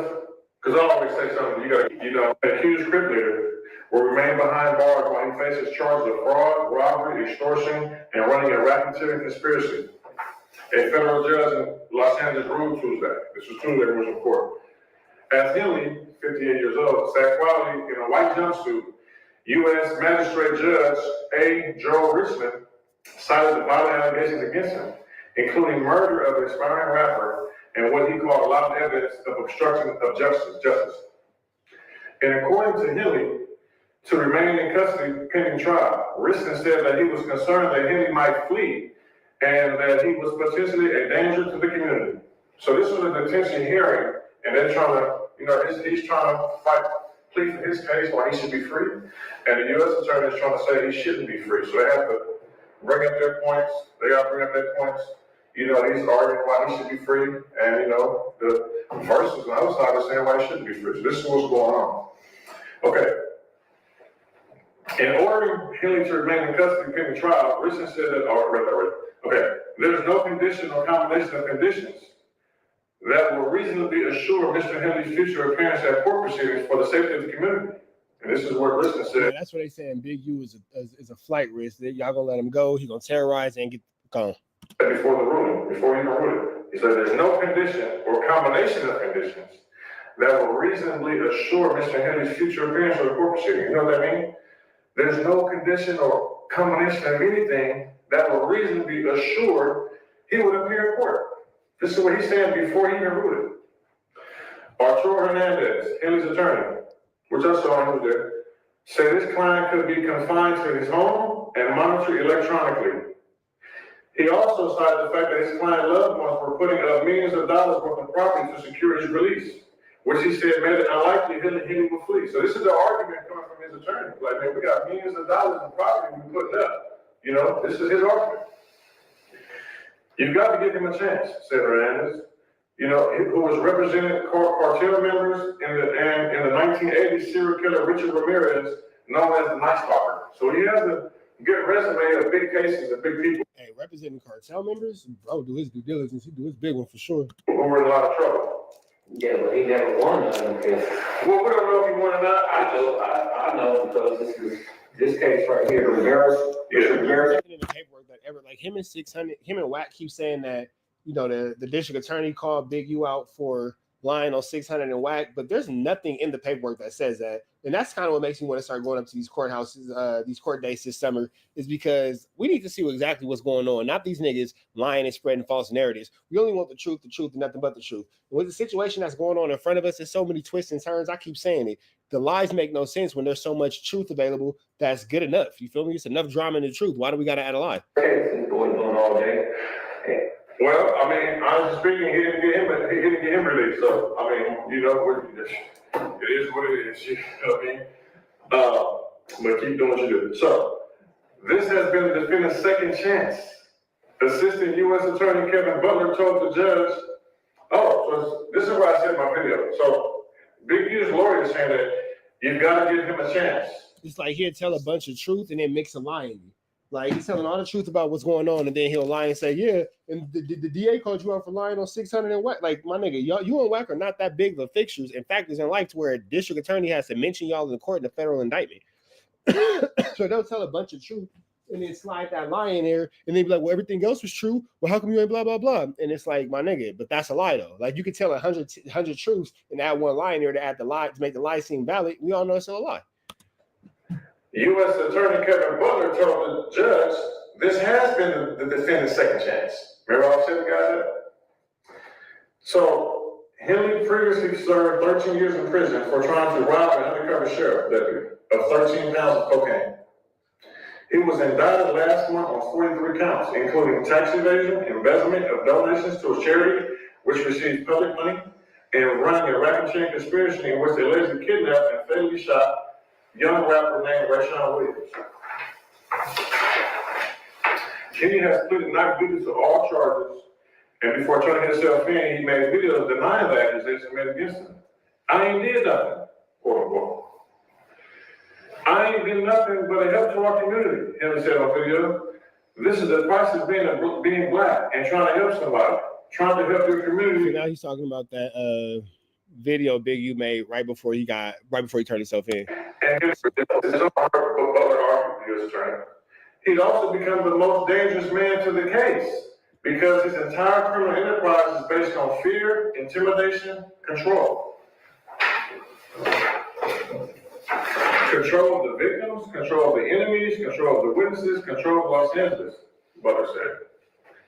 In a federal complaint, authorities likened Henley's Big U enterprise to a mafia-like organization that relied on his stature of long-standing association with the Rolling 60s and other street gangs to intimidate businesses and individuals in LA.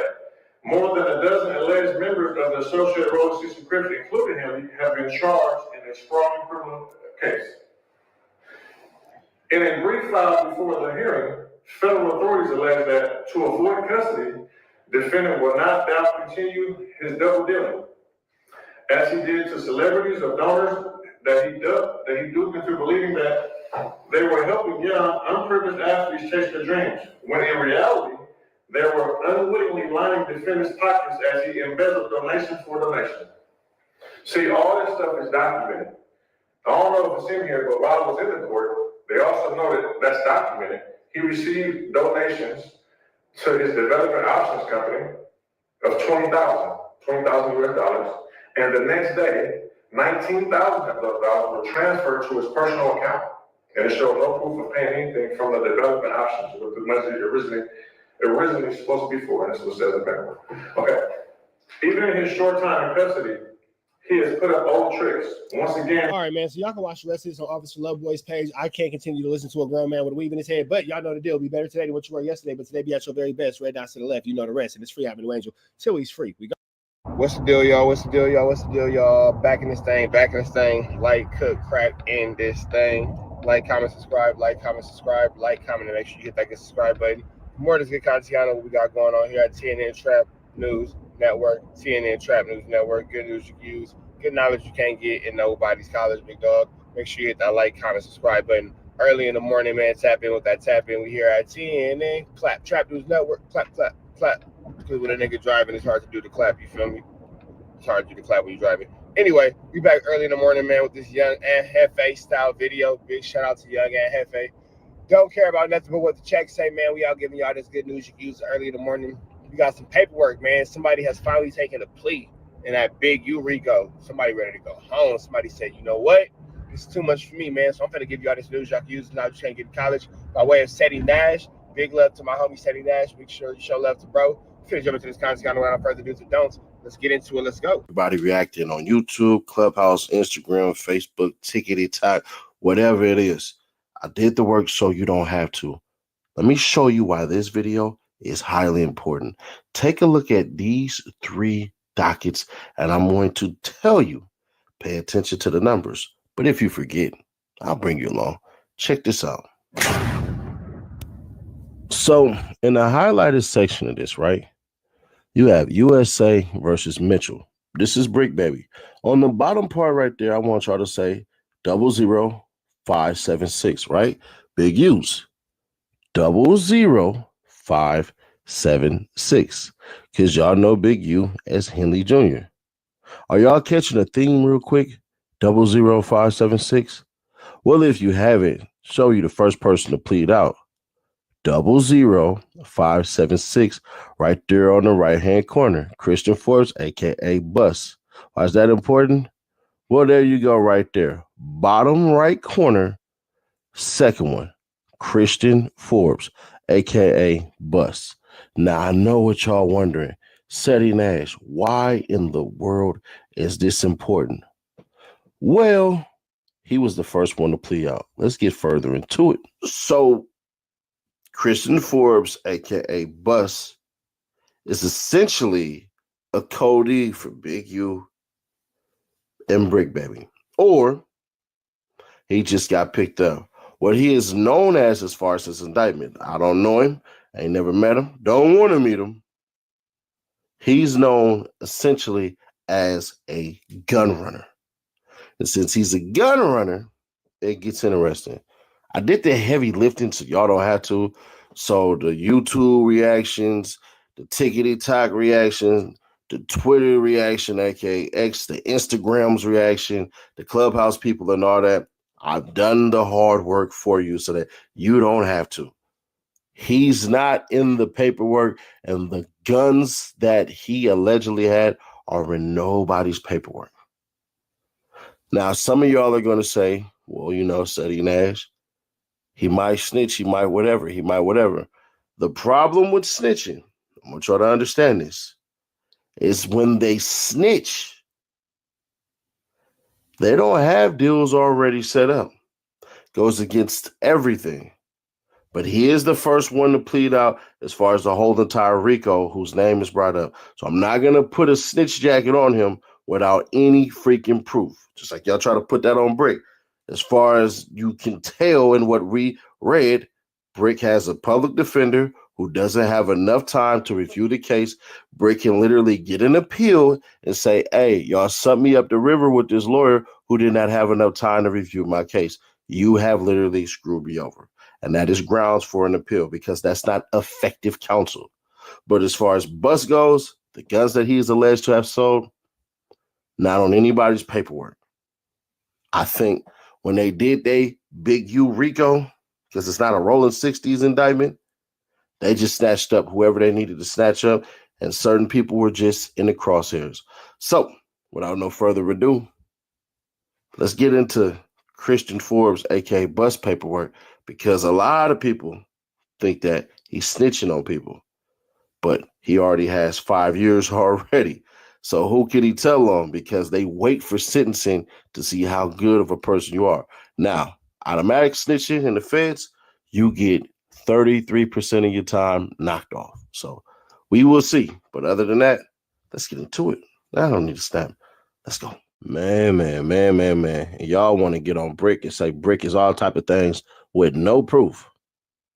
So I'm going to show y'all something real quick. If y'all don't know who Christian Forbes is, Christian Forbes' name is Bus. If you look right here, Bus just took a plea agreement for defendant Christian Forbes. All right. Y'all know how we do, man. It just is what it is. So sit back, relax. I got y'all. And yeah, this constitutes the plea agreement between Christian Forbes, also known as Bus Defendant, and the United States Attorney Office for the Central District of California, the USAO, in the above captioned case. This agreement is limited to the USAO and cannot bind any other federal, state, local, or foreign prosecuting, enforcement, administrative, or regulatory authorities. Defendant's obligations, meaning this is what the man has to do. Defendant agrees to, at the earliest opportunity, requested by the USAO and provided by the court, appear and plead guilty to the single count indictment in United States versus Christian Forbes. All right, with charges, defendant with engaging in the business of dealing firearms without a license in violation of 18 USC 922A1A. No contest facts agreed to in this agreement. Abide by all agreements regarding sentencing contained in this agreement. Appear for all court appearances. Surrender as ordered for service of sentence. Obey all conditions of any bond and obey any other ongoing court order in this matter. Not commit any crime. However, offenses that would be excluded from sentencing purposes under United States Sentencing Guidelines, USSG, or Sentencing Guidelines 4A12C are not within the scope of this agreement.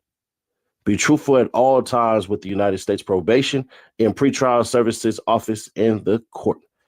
Pay the applicable special assessment at or before the time of sentencing unless defendant has demonstrated a lack of ability to pay such assessments. Defendant further agrees to the abandonment to the United States of any interest of the defendant in the following firearms, ammunition, and accessories seized by law enforcement on or about March 23rd, 2022. Glock Model 48 9mm caliber semi-automatic pistol bearing serial number BKNC051 and its gun case. 38 special revolver bearing no serial number commonly referred to as a ghost gun, approximately 130 rounds of ammunition, 4 firearms, collectively the seized assets, to acknowledge that he is the sole owner of the seized assets and that no other person or entity has an interest in the seized assets, to complete any legal documents, including but not limited to an ATF Form 3401, abandonment, required for the transfer of title to United States, title of the seized assets to the United States. Sorry for that mess up.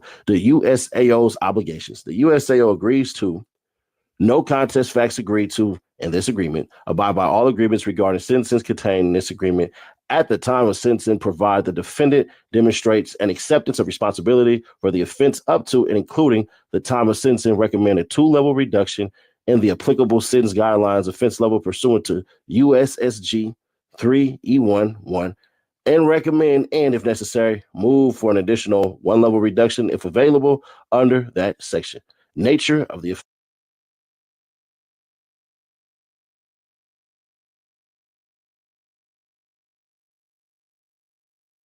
Now, I want to take some time to point out a few things real quick outside of the fact that obviously I need a haircut, but I'm going to get one. Don't worry about it. I'm grinding. I'm working on something. Don't worry about what I got going on. I got something going on. Just know I got something going. Y'all know about it. In a couple of weeks, don't worry about it. Just know I'm working on something. Anyway, he's not snitching. The paperwork does not say that he's snitching. The paperwork does not say that he's telling. The paperwork does not say that he's cooperating or nothing like that. It just says that he took a plea deal. Said that, some situations came across. It's not necessarily a rolling 60, Rico. So it's not, you're not being charged with being a member of this criminal organization or this fraternity or whatever, you want to call it, however it's being classified. He's charged with unlawful sales of pow-pows. You know what I'm saying? He was out there selling the pew pews and all that kind of stuff. So, he got caught with some ghost guns, little Gleazy, little ghost 38. I think it was a 38, they said, 380, maybe it was a 38. I'm not sure. I think it was 380. That was a ghost gun. I'm not sure. One of them. But he's getting 5 years. You know what I'm saying? And that's the typical time for the crime that he's committed. He's not getting it doesn't look like he's getting any time off for snitching or anything like that. It just looks like he took a plea. Like everybody else was trying to take it to court. The case on him wasn't the strongest. And he was like, let me just go ahead and take the time that y'all offering. I don't got to take y'all to court. I don't got to take y'all to trial. I don't got to fight the situation. I don't got to potentially make my situation worse. Let me just go ahead and take what's being presented to me by the U.S. government. You know what I'm saying? I can't even say by the state, by the feds, for real at this point. But yeah, man, he said he's not just not trying to take it to trial. Again, doesn't mean that anybody's telling, doesn't mean that anybody is working with law enforcement. It just means that he's not willing to go through the entire song and dance of going through the entire court proceeding. Let me see what else was there. Yeah, so he didn't get the 30% off for the feds. He has a single count of selling a blower. And yeah, he got caught with the ghost guns. And he got to take credit for it. That was another stipulation. Hey, Ninja, you going to make sure that you taking credit for this, not somebody else, not your homie, not your brother, your cousin, your sister, auntie, uncle. You're taking credit for these blowers. So that's that. But let's get back into this consultation. I don't know why I'm thinking about a consultation. Let's get back into this contiana. USSG 3E11, and recommend, and if necessary, move for an additional 1-level reduction if available under that section. Nature of the offense. Defendant understands that for defendant to be guilty of the crime charged in count 1, that is engaging in the business of dealing firearms without a license in violation of Title 18, United States Code Section 922A1A, the following must be true. First, defendant will willfully engage in a business of dealing in firearms within the dates specified in the indictment. And second, defendant did not have a license as a firearms dealer. Defendant understands that the statutory maximum sentence that the court can impose for a violation of Title 18, United States Code Section 922A1A is 5 years imprisonment, 3 years period of supervised release, a fine of $250,000 or twice the gross gain or gross loss resulting from the offense, whichever is greatest, and a mandatory special assessment of $100. Oh, wow. Defendant understands that supervised release is a period of time following imprisonment during which defendant will be subject to various restrictions and requirements. Defendant understands that if defendant violates one or more of the conditions of any supervised release imposed, defendant may be returned to prison for all or part of the term of supervised release authorized by statute for the offense that resulted in the term of supervised release, which could result in defendant serving a total term of imprisonment greater than the statutory maximum stated above. Defendant understands that by pleading guilty, defendant may be giving up valuable government benefits and valuable civic rights such as the right to vote, the right to possess a firearm, the right to hold office, and the right to serve on a jury. Defendant understands that he is pleading guilty to a felony and that it is a federal crime for a convicted felon to possess a firearm or ammunition. Defendant understands that conviction in this case may also subject defendant to various other collateral consequences, including but not limited to revocation of probation, parole, or supervised release. In another case, suspension or revocation of a professional license. Defendant understands that unanticipated collateral consequences will not serve as grounds to withdraw defendant's guilty plea. Defendant and his counsel have discussed the fact that, and defendant understands that if defendant is not a United States citizen, the conviction in this case makes it practically inevitable and virtually certainly that defendant will be removed or deported from the United States.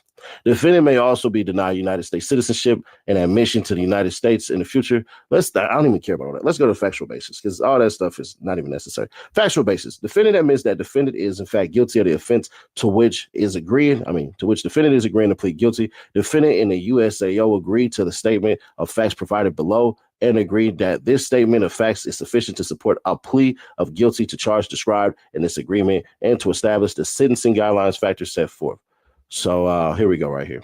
In or around January 2022, defendant offered to sell a pistol to an individual he believed to be a potential firearms purchaser. On January 5th, 2022, defendant sold the supposed purchaser a Smith & Wesson model M&P 45 caliber semi-automatic pistol bearing serial number DTA 9701 in exchange for $1,200 on January 12, 2022. Defendant similarly sold a Versa model 380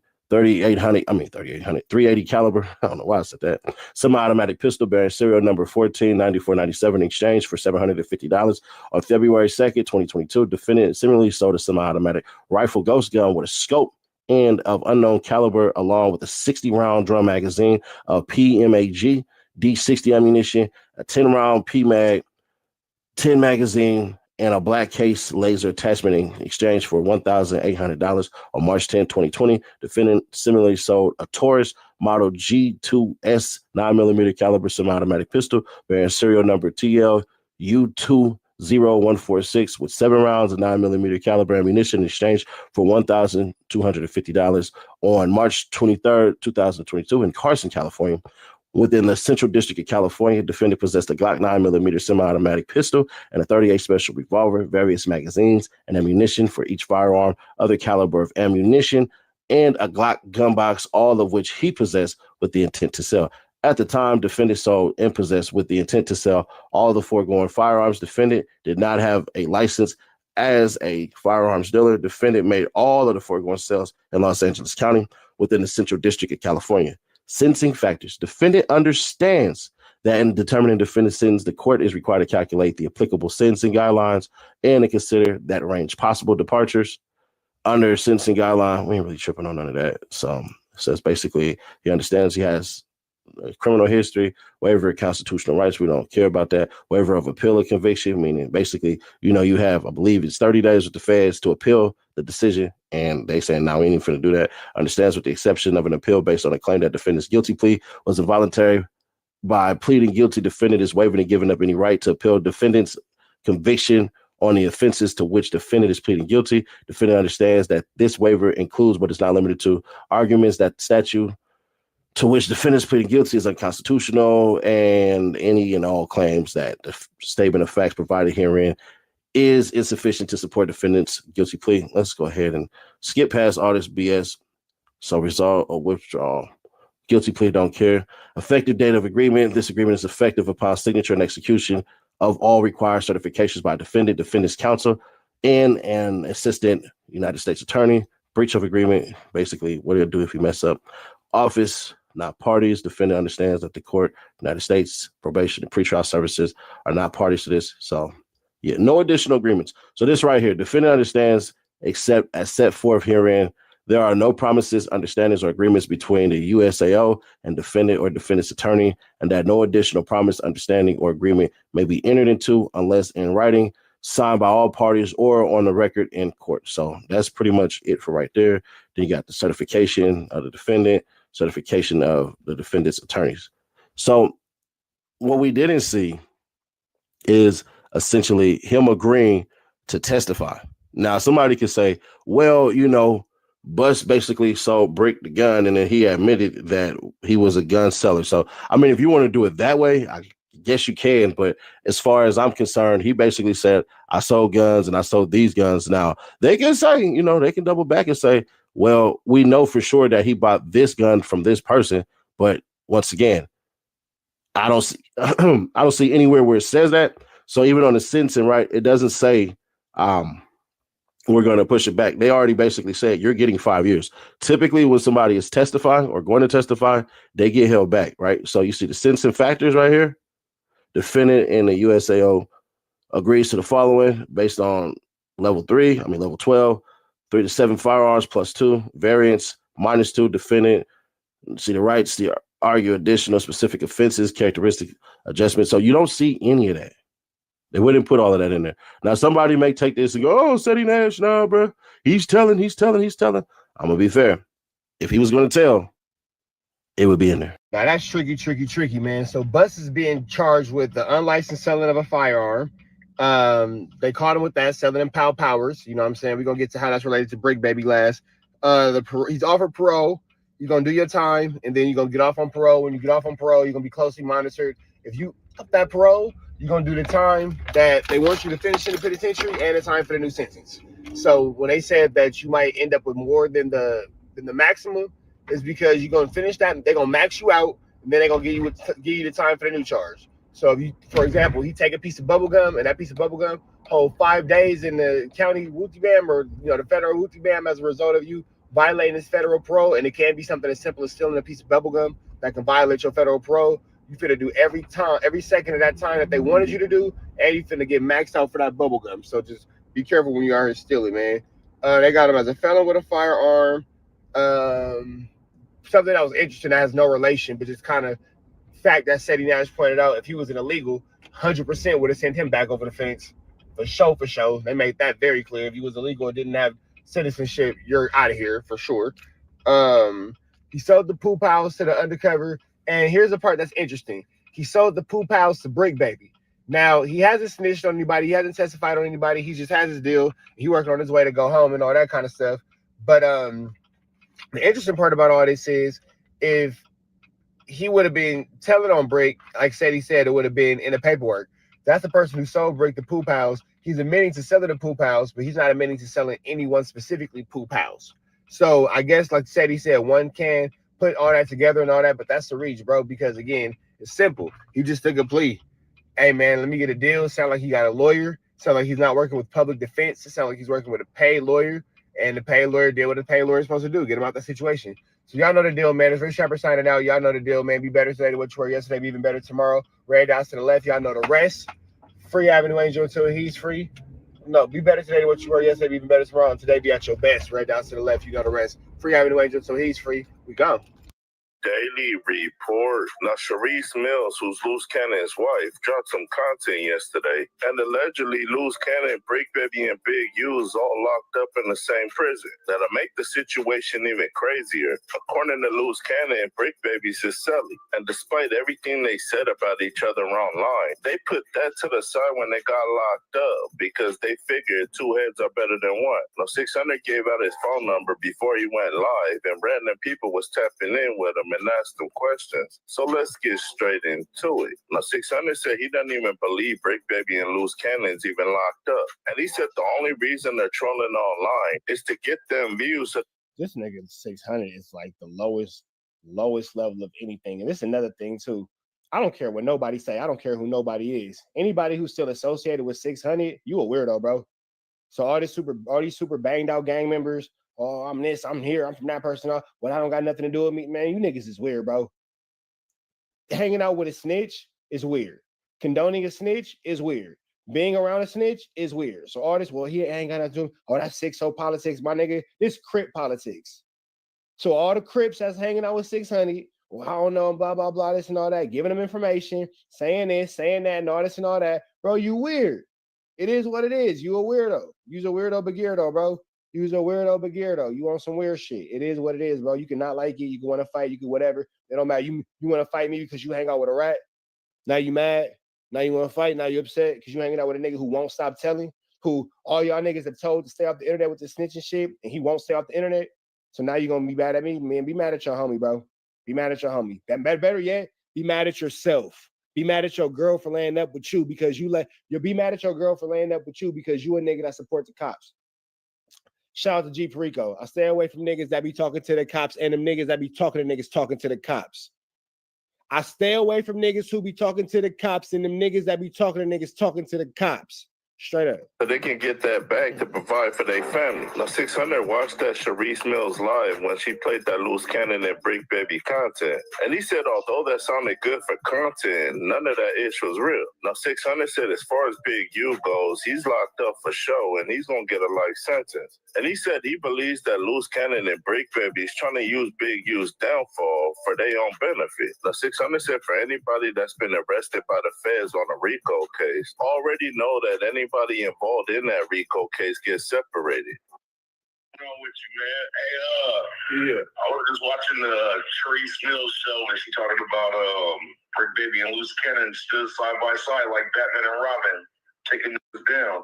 What you think about that? Yeah, that's all fake, bro. It's all lies, bro. Come on, bro.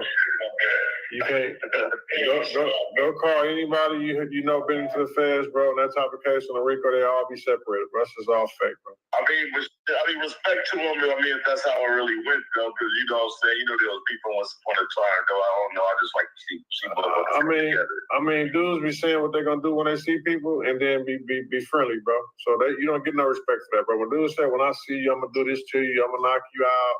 And then when it come in your face and you're not like that, it just shows like you're not really like that. So that's why I don't even repay dudes no mind. Now, 600 said even though he gonna rap Rolling 60s to the day he died, that's the reason why he don't hang around the section no more. Because he said, how is Brick Baby gonna claim Big U as his /big homie when he's running a fake play with Loose Cannon for clout, who all he does is 600 is gonna have a hard time when he gets to where he's going in life. That's what I know. He's gonna have a hard time because somehow, some way, he's going to be made to atone for all these sins, and I just don't think that the church is gonna say amen on his behalf. just talk bad about Big U. Now, a dude from Atlantic Dry Compton crib hit up 600 over the phone, and he told them, since you're so involved in Brick Baby, Loose Cannon, and Big U's case, and you claim you from Rolling 60s, how come you never pull up there? Now, if you guys remember in one of my old videos, J-Bone, who's from Rolling 60s, went live with 600 and told them that he's not from Rolling 60s anymore. And he told 600 he understands 600 ain't pulled up over there since 600 pulled up over there. The last time 600 pulled up to the Rolling 60s was the last time y'all seen 600 pull up to the Rolling 60s.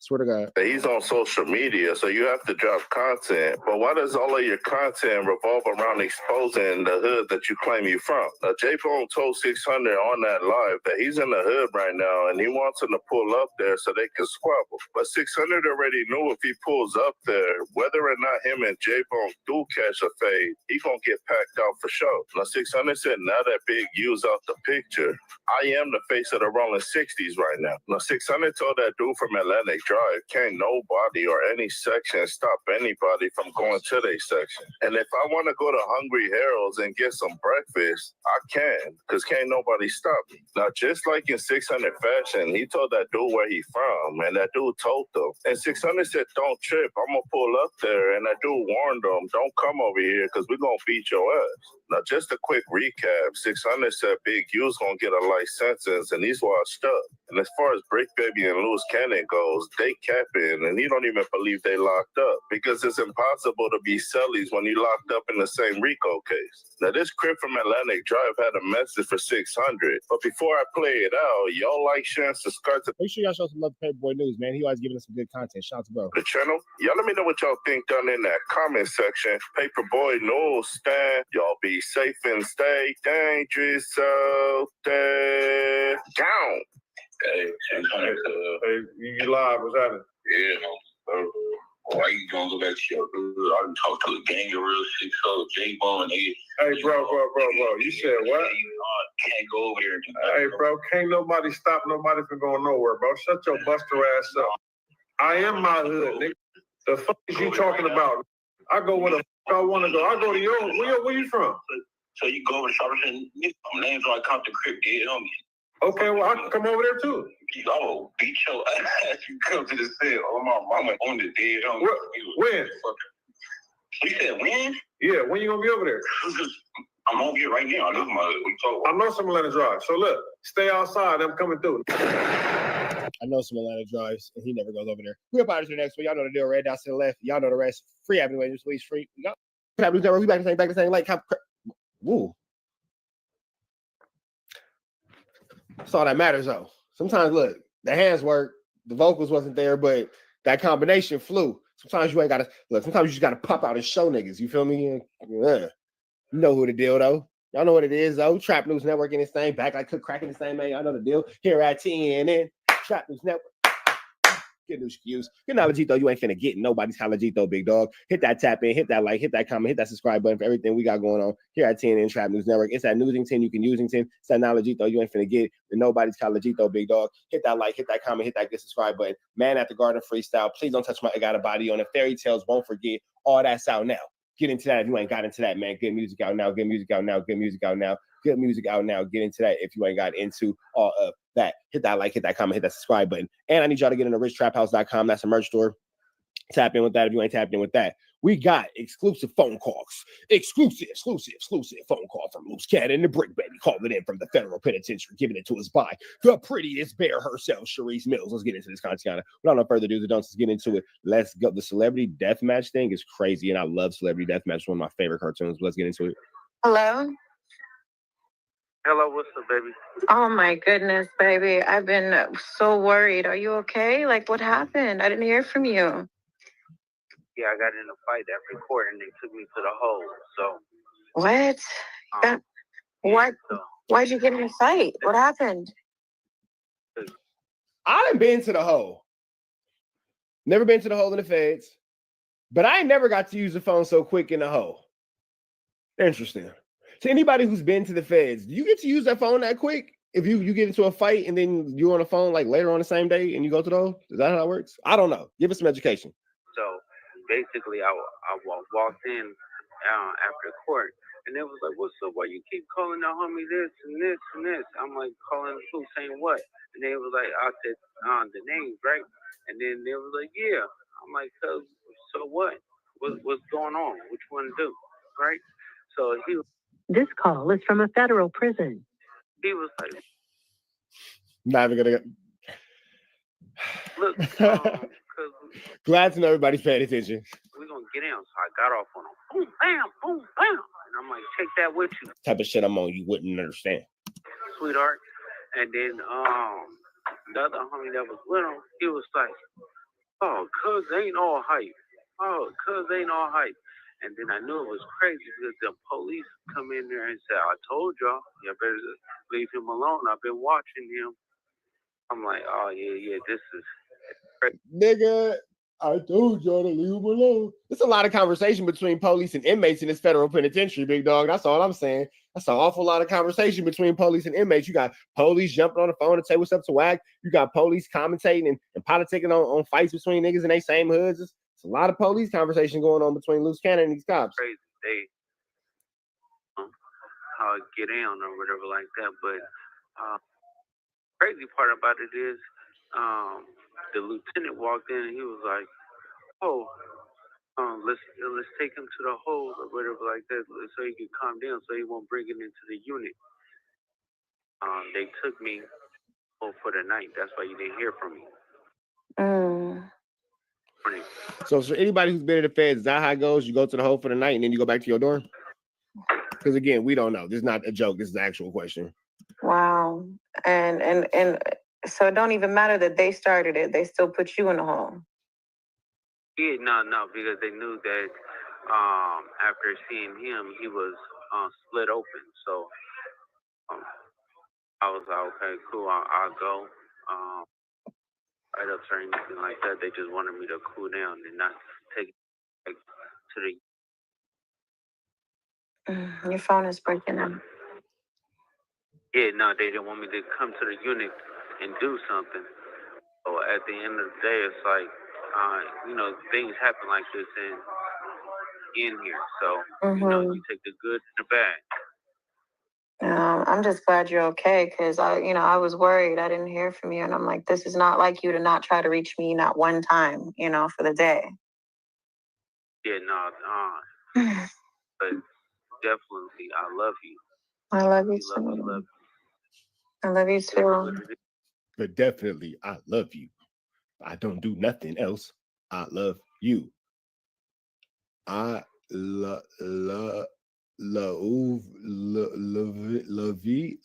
nigga. Love.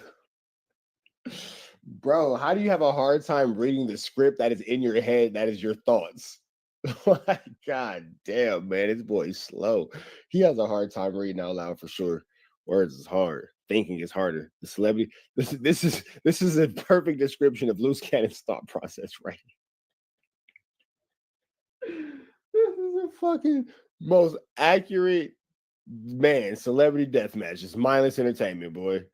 That's, man. So they basically planned on messing with you. Yeah, no, definitely. They try to. One day later. Ring at any time. To hear the cost of this call, press 4 now. To accept this call, you may begin speaking now. The SpongeBob transitions are crazy. What happened? And freaking,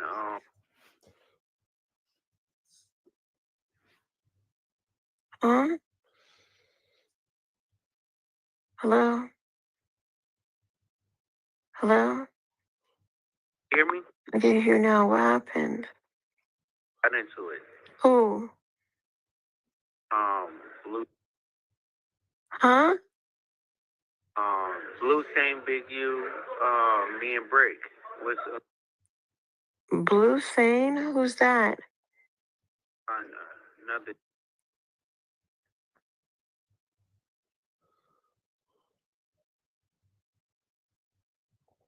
Just some random person? He's from our area. Okay, he got into it with you, Brick, and Big U?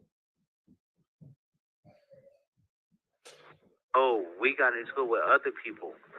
Okay, and what about Big U? Probably things you shouldn't be admitting to on this federal phone as you're fighting a federal indictment. Ugh. On our side. He was on your side. Yeah. You've got to be kidding me. I'm so confused right now. Why were they getting into it with you guys? I don't know. You gonna have to ask the Brick because I wasn't here when it happened. I was at court, and then the next day it carries over after the other situation was crazy. So when you got out released and got off the phone, you went back, and that's when everything popped off? Huh? Yep, that's exactly what happened. Oh my God. Oh my God. So is everybody okay? Yeah. Are you okay? Yeah, I was talking to his wife. We both were worried. Hey, who like that? I don't know. That shit just happened right after that shit. She keep being right now. Texting. Yeah, his wife was worried too. Said, yeah, my wife just said that she worried too. Right after we got off the phone. What? Yeah, we got into it. Well, who? Hello? Yeah, baby, it happened right after. Okay. Right after. Okay, so what did you just say? I said it happened right after we got off the phone. Uh-huh. Yeah. Yeah. All right, and now I'm confused. Why was Big U fighting with you guys? Baby, it just, I tell you, after Okay, this is very, very strange. It is. No, I mean, this is really strange. You need to just like listen. Oh, Like, I don't fuck with him. okay, but then why? I don't understand why. Why is that happening? Okay, so it happened. We still have to stick together no matter what. Yeah, okay, whatever. That's bullshit. That's bullshit. Well, baby, You need to fight your own motherfucking battles. Oh, look at her telling him to go against the politics. Oh, she's telling that nigga to be bigger than the program. Hey, he already on paperwork snitching. Woo, woo, woo. Woo. Telling that nigga to go against the 6 soldiers, barnacles in jail. You already telling on your homies. See how this goes. So don't be fighting nobody else's battles. This is a situation where you might not want to be bigger than that program, big dog. You might want to go ahead and stand in line with what you got to stand in line with. Because ain't nobody, that's ridiculous. I don't want to hear nothing. Mind your Rasclat business. This call will be recorded and subject to monitoring at any time. To accept this call, press. You may begin speaking now. So they just clipping up little conversations. I'm calling a play. I'm calling a flu flam. Why do they keep cutting off? Yeah, you hear me? Why they piecing together pieces of the conversation? I don't believe it. Yes, I can hear you. It's a flu flam. Not like that. Because I'm very disappointed in you. Okay, well, baby, you don't. No, I'm very disappointed in you right now. Oh, baby, but you have to understand. I don't have to understand shit. Yeah. Fuck the street code. Fuck all that shit. You need to think about you and your family right now. She gonna get that nigga a DP. Like, I'm so serious. She gonna get bro a DP. This is nonsense. You got me over here sacrificing and doing all this stuff, and then you in there doing dumb shit. Hey, Rick, but you gotta calm down though, cuz. Hello? Brick probably not even standing there. Yeah, I know. You ain't nobody's father either. Don't be trying to tell people to calm down either. Like, mind your business. Look, I understand why. No, I don't think you do. I don't think you do. The feds is having a field day with this shit. I ain't gonna hold you. You think it's cute. She gonna get bro packed out. What did I do? What did you not do? You did not mind your business, and you over there fighting with the people. This is the reason why you up in there, motherfucker. I don't even understand what's going on right now. You have to understand that they attacked. Cannon. The other side attacked. I don't give a shit about no other side. Okay? I don't give a shit about no other side right now. All I care about is you. I know. Okay, all I care about is you. So I don't care if Tom, Dick, and Harry want to go fight Mary, Jane, and Joe. Mind your business. Do you not know how this looks? Hey, Brick. It looks crazy that y'all put it on the internet. We would have never known if you didn't put it on the internet. Say some stuff to the.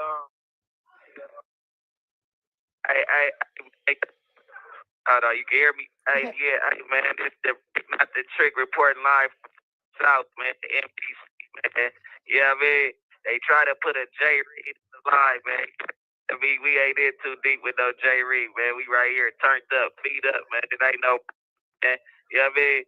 Hey, they say if you fuck around and start stressing, you gonna miss your blessing, man. So we in here cooling, man. It's the Brick, man. Shout out Sis, shout out Luce, you know what I mean? It is what it is, man. I just can't with y'all right now. And that's that, man. Red dots to the left. Y'all know the rest. Free Avenue Angel, so he's free. We gone. Do y'all shop up at NTN and Trap Reserve? Back the same. Like you're cracking the same, man. Make sure y'all like, comment, subscribe for more of the content we got going on here at TNN Trap Network. Get news you can use. Get knowledge though. You can't get nobody's college though. Big dog, tap in with that tapping and make sure you're in fact tapped in with that good. Tap in. You feel me? Like, comment, subscribe. Like, comment, and make sure you hit that good subscribe button. You feel me? Notification bell, hit all say tapped in for the latest and the greatest. Hit all say tapped in for the latest and the greatest. Notification bell, hit all say tapped in for the latest and the greatest. Make sure you jump into this content though. RichTrapHouse.com. Get into that. You ain't got into that. The merch store. Get into that. And I need y'all to make sure y'all get into Man at the Garden freestyle. Please don't touch my I Got a Body on the Fairy Tales. Won't forget. And Boogeyman all out now, man.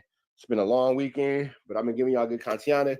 Let me know if y'all want to see in the next couple months, probably about a month or some change. Maybe let's call it 2 months.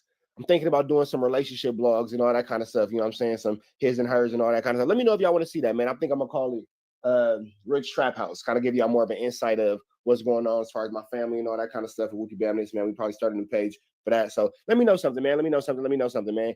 Y'all want to see that type of content more, you know, me and my girl, me and my kids, my mama, my brothers, the homies and all that kind of stuff. Wookie Bamness. You know, what makes up the Rich Trap House? Let me know something. Anyway, we finna jump into this content, man. We got On Point Stories. Shout out to On Point Stories. Wack 100 drops bombshells. Big use, alleged stronghold on Nipsey Hussle's business. Let's go. And if you don't like me, go ahead and listen to On Point Stories. He's a great channel. Watch his page, and that's it. What none of that Nipsey name, he didn't own none of that. Because the people that owned it would sell it to me shortly therefore after he was just the face of it. Click like Wack 100 claims Nipsey Hussle didn't actually own his brand as we thought. What are your thoughts on this? They was tripping on the strip mall. I hate to bust y'all bubble, those of y'all listening, but what none of that shit in Nipsey name, he didn't own none of that shit. I called him when he wanted to call me. He called. Me and Nip was never enemies, bro. Me and Nip talked on the phone. When I wanted to call him, I called him. When he wanted to call me, he called me. The only time we was at odds is when Big U went over there and his brother, and they went to my belt, wanted him out, and Nip said, Wack, you stand on the side with him. So the whole time they was at odds, I was guilty to affiliation or to association. So it was me, because I was with him. So when they got back right, actually I'm lying, before they got back right, I ran into him at Platinum. I wish K-Slay was alive. And that's when you got pressed, because I done told that story a million times. It's when you got pressed and niggas had pressure with you. You had pressure for nobody. You was a buster. You was a buster. A buster. As Christopher Love Boys would say, a buster. You was scary. You was a buster. You don't want none of that. Platinum Motorsports. Yep, and he said, Wack, we need the Holly. He by himself, on by myself, on Melrose. He up here in his Maybach, I'm in the Rose, right? He said, Wack, what's your real problem with me? You shouldn't be in. That's not the problem. That's not how it happened. It's not how it happened. That nigga pressed you way harder than that. That nigga pressed you way harder than that. You are a liar, a flute flammer, a skulldugger, and a larcener. Nip pressed you. Yeah, there might have been the words, but the context is different. Straight like that. Straight like that. Straight like that. 60 business. I said, I ain't 60 business. That's y'all business. Jason blew the story up, though. Hold on. I said, my problem with you is this. There's no Jay Stone around. It's just me and Nip. Yeah. Right? My problem with you is this. Look, I said, my problem with you is this, homie. When you was nobody, you called on me because you didn't have New York radio. I called my brother K-Slay. He brought you to his show 3-4 times. He spun your music on Hot 97, Shade 45. He took to the club, blew it up on the East, did he not? Yeah. Slay asked for a verse. You say you're going to give it to him. You took 2 months. Within that 2 months, you got into it with Big U. And because you got into it with Big U, you said K-Slay first. But you wasn't on New York radio because of Big U. You was on New York. Notice how when he said Jay Stone told the story about how Nip pressed you at Platinum Motorsports and told you how to stay out of 6-0 business, you kind of just bypassed that. Now you talking about New York radio. Radio, because Wack asked Slay to do so. So you got me looking crazy. He said, Wack, call Slay. I owe him an apology. I called Slay right on the spot, got on the phone, told Slay, he right there with me. I was right. That was my issue with it. And ever since that day, he gave me his number. We was back online. I don't know all these other, bro. Flute flammery, skullduggery, and larceny. Lie detector determined that is a lie. I just know him. I don't know Jay Stone, all these, bro. Every time I talk to Nip, it was Wack and Nip.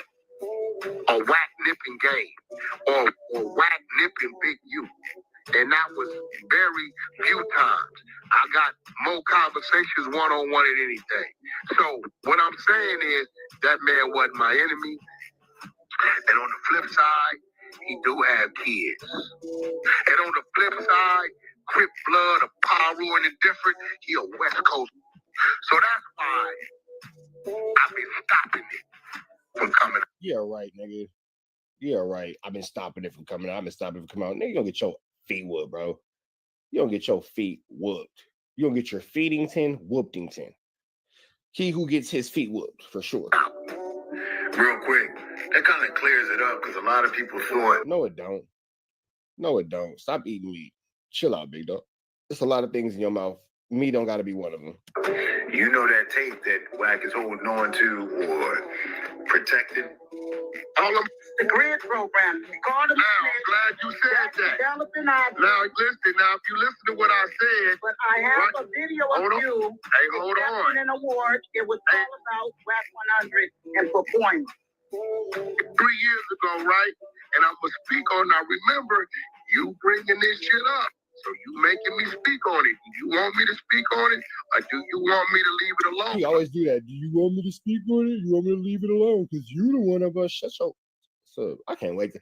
Boy, I can't wait to see Wack. I can't wait to see Wack. Don't worry about it, y'all. We're going to go viral. Don't worry. When I see Wack, don't worry about it, y'all. We're going to go viral, young. Go viral. Don't trip. I got y'all. I'm going to give y'all... I'm going to give the world exactly what the world needs. Don't trip. Don't trip, don't trip, don't trip at all. I'm going to defend myself, but within me defending myself, I'm going to have to say so much. Within defending myself, I got to be a snitch because I can't help but to tell on motherfuckers. I can't not tell on nobody. This shit. So I'm asking you, right now, do you want me to speak on it? Explain it. Okay, let me explain it. I have donated money.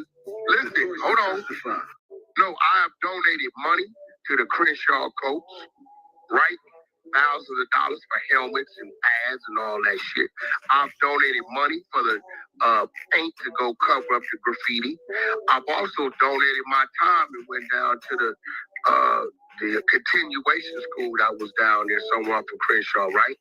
When it was brought to me, it was cover up, it was school giveaways, back to school backpacks, it was the building of the Pop Warner football team. It was the covering up of graffiti. That's what developing options was to Wack. Now, as of about 90 days ago, I've learned there's other things going on developing options. Wack is not on the paperwork. I did not sign my... You know what's crazy? Wack's not on the paperwork, but Wack admitted to giving these dudes firearms. Name on no fucking dotted line saying that I'm involved in these programs. I simply donated to the football program, to the back-to-school program, to the Christmas program, to the graffiti cover-up program.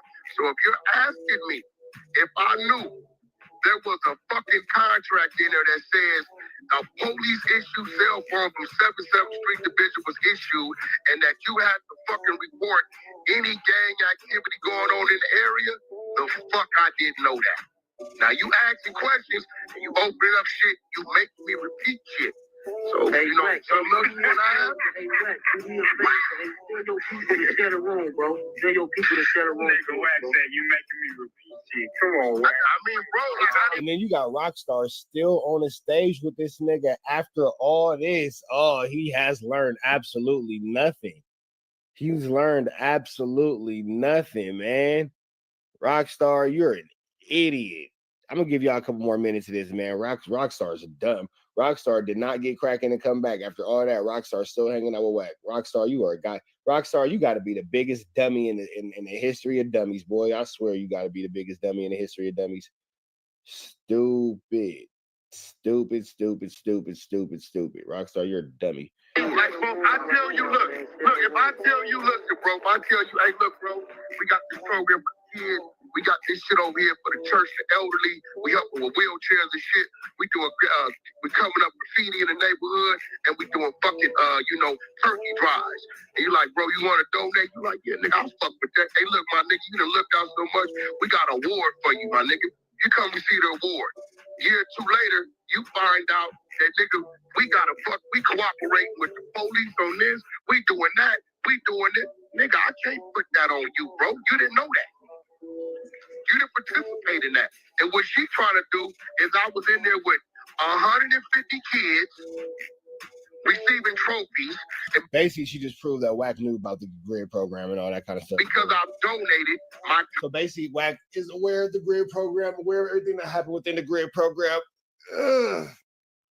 You are just so oblivious to the fact, but you obviously are part of the flu flammer. He's called Duggery and the larceny, my guy. Time and finances. Motherfucker wanted to acknowledge me. What the fuck that got to do with all that other shit that's going on? Because it's the same program. How am I supposed to know? Options that you say is a snitch program that you're not supposed to participate. Big Chuck. How long it been since that work was sitting, Chuck? Okay, when was that picture taken? Hold on, when was that picture taken you putting up? How many years ago? So basically, Wack is a part of the flu family, and you have this woman that lies and says that she's Big U's sister. She don't know if she want to be Wack's friend or Wack's foe because she's back and forth with that, but she's now calling Wack out on it. Nick Cannon, the game, it was a bunch of us there. How many years ago was that picture taken? You tell us, Wack. You wasn't there. It was taken 2.5, 3 years ago. 2.5 years ago. Question about the college. Exactly, and he's had his developing arts. What about what I'm saying? Personally, take a picture on Wilshire Boulevard with a room full of top water football kids, right? They said, Wack, you come out to the games, you participate in the practices, you donated for the helmets and pads, we want to go ahead on and acknowledge you. You telling me that because I did that, I'm supposed to know about the other shit? Hell no. As long as you didn't get one of those blackberries, you all right. Yeah, what you saying? Like, I'm supposed to know about the other shit. I got a question about the nip and the cow. they said they can't excuse you. Nigga Hassan tried to lie and say, yeah, Big U, Wack happened on the freeway. You didn't know it's Super Bowl week. But he tripped up and fell on his face, and she didn't even know this, right? We had talked for 18 months. So that's what nigga like, nigga, we had this bad ain't been on the phone. It's been on for 18 months. People just didn't know. People All didn't right, know. y'all want to hear more Wack's lies? Go to On Point Stories and they'll give you more Wack's lies. As soon as Rockstar chimed in after getting pressed for being around Wack, but still being around Wack, we knew that something wasn't right. We about it to the next one. Y'all know the deal is red dots to the left. Y'all know the rest, and it's free Avenue Angel 2. He's free. We go. Network. You back to thing. Like, cracking the same, man. Make sure y'all like, comment, subscribe. More to the content we got going on here at TNN Trappers Network. Get what you can use. Technology though, you ain't finna get nobody's college though, big dog. Tap in with that tap in to make sure you're in fact tapped in with that good. Tap in with everything we got going on here at TNN Trap News Network. It's that news and you can use it. It's that knowledge though you ain't finna get. It's that knowledge you ain't finna get nobody's college though. You feel me? Get into that. Tap in with the tap in. You feel me? Notification bell, hit all, say tapped in for the latest and the greatest. We need to all hit that comment button, big dog. Hit that comment button, because when you do hit that comment button, you drop a comment and the best comment get $100. So get into that. If you ain't got into that, you feel me? Get into that.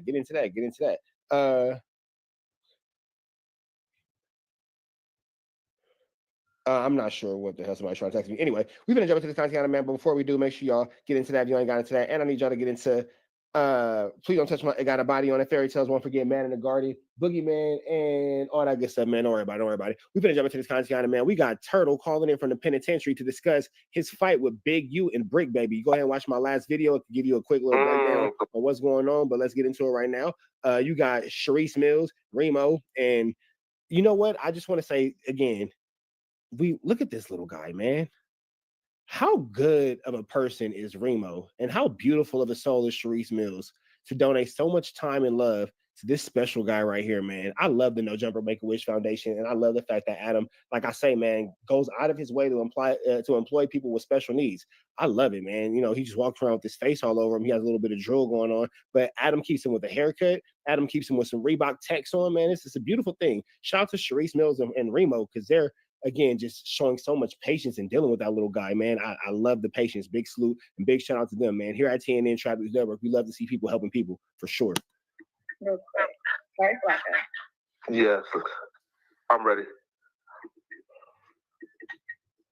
I'm new to StreamYard, so forgive me. Here we go. Okay. Be happy to do it. Is the audio not playing? How do you do? Okay. Okay, so has the audio is like faded, like the little mic symbol is faded. Why is that? The audio. I'm not sure. Can you hear anything? Just like. Okay, y'all. I'm gonna just. Ninja. Got it. No. Speaking now. You can hear it. As long as you can hear it, I don't give a shit. Yeah, I get it. Okay. To accept this call, press 5. To block this, you may begin speaking now. Hello? Hey, honey. Baby, about to do the content right now. Huh? And we have to do the content right now. Uh-oh, what happened? They're gonna lock us down at 5. Oh, they are? Yup, because of that incident. Okay, so do you guys just want to pre-record something and I play it? Yeah, that's what we're gonna do. Okay. Don't play it. Okay, all right, it's recording. Yeah, so, shout out to FLAKKO and Remo jumping on the show. Like, she gonna go crazy. She gonna keep going crazy. She holding us down. She holding niggas for that. My name stay alive. Break stay alive. We out here. We in here cool. Big U being, I mean, Brick Baby being cool with Loose Cannon throughout all this, and like them niggas showing solidarity is barnacles. This is crazy. Her drinking wine with ice is absolutely wild. That is super tacky. I just can't not point out the fact that she's drinking ice with wine and she thinks she's doing something by drinking ice with wine. Baby girl, you got to put that in the freezer and let it chill. You don't drink ice. You don't put ice in your wine. It messes up the drinking wine. Is hard. We just had a couple of incidents, and at the end of the day, is we maintain it and head up, and we program it. But at the end of the day, is I can't wait to come home to my wife, fans, son, everybody that supported me, my IBM crew, and shout out to IBM Glizzy. Shout out to IBM Glizzy. You know, IBM Glizzy doing his thing, all banged out in my DMs. So tell me, what happened on the yard today? Or not today, excuse me, yesterday or the day before? So basically at court, right? So at court, what happened at court is like, you know, they was asking me a couple of names and stuff like that. So I'm right up on it, dude. Oh, bam, boom. So you are admitting to a fight in jail as you are in a federal you are in a federal jail on a federal RICO for robbery, for flammery, skullduggery, and larceny, being an enforcer, even though you're an idiot and you are on this federal phone admitting to more violence. This nigga is dumb. He dumb. He dumb. Dumb. He's dumb. Nigga, they finna use this on the court. They finna use this against you on court. Awesome or whatever, like, call him a sweetheart and everything. Police and stuff like that, did a report on it, took me to the hole, and then they brought two of the dudes back to the same unit. And yeah, which is a problem after that. After the problem came, you had to take care of business, but the captain is overruling like lieutenant, and he was like, man, y'all got to stay locked down. So it's not like we listening, but you know, I am making start something, I'm finishing. That's how it goes. So you're telling me when you went back to being in the hole the first time, as soon as you arrived, they started it off and popped off again at you guys? You know, I took key and take them off. Okay. And who was involved in the fight? You finna snitch on the names in the fight too? Goodness gracious, this. Oh man. Yeah.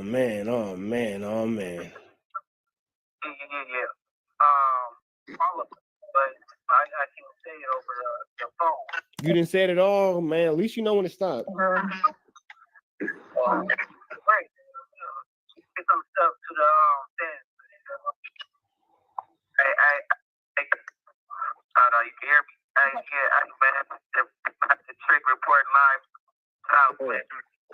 Yeah, I mean, they trying to put a J line, man.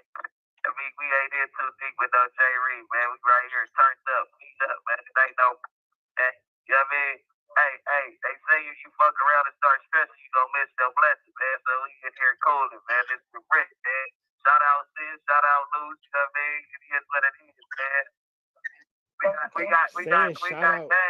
saying shout out Luz when he's on the indictment snitching on your G homie is crazy. It's crazy. The new narrative that they go. Never mind. I ain't even gonna put it out. When somebody else said, I said, but I ain't gonna be the one to introduce no narrative. Who I'm gonna be on my own standing saying, I swear to God, when it's all said and done, I'm gonna be standing by myself saying Wack 100. I'm gonna be standing by myself, screaming on the mountaintop, yelling Wack 100. I'm gonna be by myself. I swear to God, but I'm prepared to stand by myself, yo. You already know we got boots today. You already know it's staying on the line. You already know we scored up, man. Free scored, man. Well, Conrad there too? Y'all sound like y'all having a good old time in there. Oh yeah, we got gang. Whoa. Okay. Honey, I need you to think about the families you have out here and forget about the homies that's in there, okay? I love you and all that, but I need you to stay focused, okay? It's not about all that street politics and all that stuff. I need you, baby. You're not listening. You're still talking. Okay, go ahead. What I'm saying is I need you to stop with the hot head stuff. I understand if people start something, you gotta deal with it, but try to avoid it, okay? You got your bail hearing coming up on Wednesday. We don't need none of this to be hanging over our head that can affect you coming out, okay? I need you to stay focused here, okay? I love you and I want the best for you, so I need you to start getting into trouble. I know if trouble comes your way, you have to handle it, but try to avoid it, okay? Yeah, definitely. Okay, I love you. Please, you have me so worried. And now they locking y'all down at 5 because of the same nonsense. You know what I'm saying? So y'all getting treated. It's like it's not just one time in a federal prison. It's not just this one incident. You got now you have to deal with it where y'all getting locked down again today. I know it's crazy. That's why I was trying to say. I was like, fuck it, we're gonna have to call in to do the content because we still want to get our voices out to everybody, to the masses. And right now, you got the key, you got the torch. I hear you, baby. I hear you and all that. I would rather just stay home and take care of this baby. But listen, y'all don't be over there starting no nonsense, okay? You and Brick sound like y'all having a good old time up in there, okay? I told you these niggas having a slumber party, bro. These niggas, man, it's boring. I need you home. So hell no, we just have to make what's best of the life right now. You know what I'm saying? It's not having a good time. Of course, we want to be home, so it's like it's different because you understand, and then they be always saying that I've been tripping. You know what I'm saying? Because, but they don't understand I'm missing you. Everybody outside. You know what I'm saying? So I got a very, very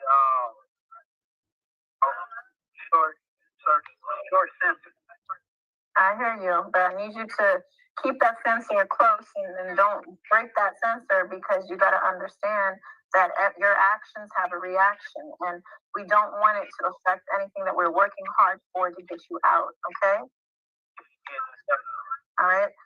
Please keep that in the back of your mind, all right? I'm going to always support you, whether you're right or wrong. I'm going to always be there for you and be down for you, baby. But I just need you to be mindful of everything that you're putting everyone through with whatever actions or reactions you may do, okay? Because you had me sick yesterday. I was sick not hearing from you. I was so worried.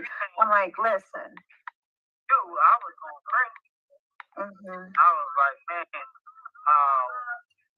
you knew I was going to be worried. You knew. Yes. All right. Well, I love you. I'm gonna save this audio and play it for them so they can hear it and hear it right now. Hey, Stan, you want to say something to the people, cuz? 7 minutes and 45 seconds. Go ahead. Jack, you want to say something, cuz? Jack, you want to say something to the people, cuz? No? You still are. One love. Jack. Okay. Anyways, we're gonna stop the recording there. All right. So then that everybody in over there wanted to get on live and give shout outs and all that nonsense. But oh man. All right, man. We up out to the next one, man. Y'all know the deal. Red dots to the left. Y'all know the rest, and it's free. Avenue and Suites free. We are gone. Put in CNN Trap News Network. We back the same. Like a crack in the same, man. Make sure y'all like, comment, subscribe. More of this good content we got going on here at CNN Trap News Network. Good news you can use. Get Knowledgeito. You can't get nobody's Knowledgeito. Big dog. Tap in with the tap in to make sure you're in fact tapped in with this good. Tap in with everything we got going on here at CNN Trap News Network. It's that newsing 10 you can using 10. It's that Knowledgeito. You ain't finna get nobody's Knowledgeito, big dog. Tap in with the tap in to make sure you're in fact tapped in with that good. Tap in. You feel me? Like, comment, subscribe. Like, comment, hit that good subscribe button for everything we got going on. Man at the Garden Freestyle. Please don't touch my Got a Body on it. Fairy Tales, won't forget. And Boogeyman All Out Now. Get into that. And shoprichtraphouse.com for the latest and the greatest. It is good merch. Yana. We got going on here at CNN Trap News Network. Get into that. You ain't got into that. You feel me? We finna slide over to this content, man. We got Sherry's Mills. Sherry's Mills wants us to know about a fight today involving Big U. Let's get into it. And then I waited a couple hours. You know what? Y'all might not care, but I like Remo. I like Remo. You feel me? Shout out to Remo, bro. I got some respect for Remo. Y'all might not like Remo. Remo, you got a fan in me, big dog. I am a fan of the Remo. As within that couple hours, something else popped off. Hold on, I think FLAKKO's here. There we go. What's up? Hey man, what happened? Have they been found? FLAKKO, you always late to the party. What's going on? FLAKKO, what up? Yeah, man. Hey, listen, have they been found? Mm-hmm. So what happened? They've been fine. You just want to get straight to it, huh? Yeah, FLAKKO ain't missing the beat. He ain't missing the beat. Yeah, so you saying though? No, because she knows that I have to go soon. So like, I'm trying to figure out like what's. You feel me? Yeah. Like you know what? Wait, here. Okay, so let me guess. You're like, it hurts to listen to this guy. Like it hurts. Loose Cannon and Brick Baby got into a fight in their cell, and one of them had to roll it up and leave. That's funny. Very close. Very close. They both did get into a fight, but other people was involved in the fight too. Oh, really? Wait, hold up. They jumped Big U? Oh, cuh. No, they didn't jump Big U. Oh, cuh. Viral Way Podcast, Compton AD, Ace Boy Pun, Smack, T-Real. Every other Crip that associates themselves with pathetic fatso. All could. That's y'all let that fly? Y'all approve that all cuz was approved by any of y'all? I don't think it was all cuz. Interesting. 4 extras.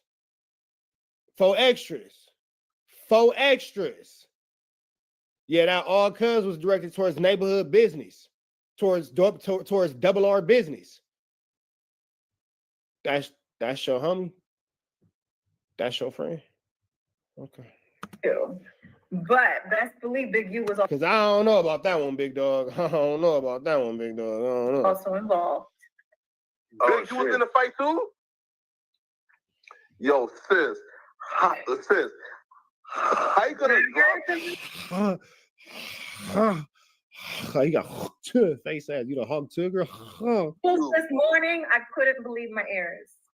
Sis, how you gonna drop this news when I don't have my computer to make a full video about this today? Oh, you can't get to your little bitty teeny weeny strip, little short. Don't want little bitty apartment where the couch is touching the wall that the TV's hanging on. Oh, crazy. Now these fuck niggas is gonna get all the bro. Do you understand? This right here is at least like 300,000 views that I won't get a chance to get because these fuck niggas go. Oh god. The all cuz is crazy, bro. The blatant disrespect to the Crips is crazy. To all the Crips that be cool with FLAKKO, this y'all homie, this y'all friend or all cuz, and I don't want to hear, oh, well, that's to the 6 O's, that's to the neighborhoods. No, stand on your cripping. Y'all niggas is Crips. All cuz is blatantly disrespectful. Stand on your cripping. I'm calling out all the Crips in our sector that's cool with this nigga. Nah, he's not directing it to the 60s. He's not directing it to the neighborhoods. He didn't say all hood, all rolling. He didn't say that. He said all cuz. Y'all let that type of shit happen? Y'all let that blatant disrespect and mockery of y'all fraternity fly by that guy right there? Oh, okay. I'm just trying to see where niggas is really at in real life, off camera, straight up. You feel me? 6,000 views right here. Oh man. Damn. So yeah. So they got into an altercation, and damn, well, Big U. I didn't expect you to say all that. I was hearing. I'm expecting some other shit. So that's crazy right there. Either. I'm gonna let y'all hear that initial audio on my morning drop tomorrow. But what I will let you guys hear today is I had Loose Cannon and Brick Baby on the phone because apparently they went into lockdown again today, all from the incident that happened with that. Yeah. So they keeping them on lockdown because they don't want them to go to the yard. Apparently it's hot. You know, it wasn't a Brick Baby, Big U, Loose Cannon situation. It was more of a other side against them situation. Oh man, really? Crazy. And see me, I don't understand street code and all that because I would have been like, letting the niggas fight for themselves. That's what I told my husband. I was like, what the fuck you doing? Go sit in the corner. Like, mind your business type of thing, you know? And he was like, listen, if somebody say nap, this, that, you know, I'm learning all those slangs, right? You got to hold it down. There's this disrespect. And if you don't, then you lunch me. You know what I'm saying? So there's a thing, you beefing if somebody from the other side is doing something to your whatever, they got to get down with them. You know what I'm saying? So it sounds like Big U. Can you let Remo talk? Also, what they got to do? Yeah, we're gonna skip him. Yeah. Let Remo talk. Damn. That girl drinking wine with ice. Ooh, she tacky. I like me a little tacky chick. Oh, I like me a little tacky chick, baby. You drinking wine with ice? You ain't even chilling. You put wine. Okay. I like me a little ghetto girl. Put some ice in her wine. That's right. Tacky. It's getting tacky. It's getting tacky. That shit tacky as hell. But that's right, baby. You put that ice in your wine with your tacky A double. That's deep right there. I think the Fed set that shit up because they want them to all be friends or kumbaya. I don't know. I told them, I said, you better shut. I don't care if niggas fought with you or not. I don't care. Really? It sounds too much craziness is going on right now that is just winky dinky. Like, what the hell is, like, how? How link up in the yard? How, like, right after you come out the hole, they just want to start some shit with, you know, like, no. Yeah, no, this is bad. It don't make no sense. I said, listen, tell them put you in solitary until you. Did she just tell this nigga to PC up? Did she just tell this nigga to hit the PC yard?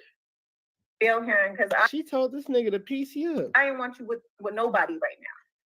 I went off on my husband. I really did. I'm not even gonna hold you because I was really. Because for one, you had me worried, and then they thinking this is a joke or something. I don't know. Like, I'm gonna let y'all hear this recording, right? They seem happy that they fought. Okay. They like to do that stuff. It's like this can affect your freedom. This can affect your families.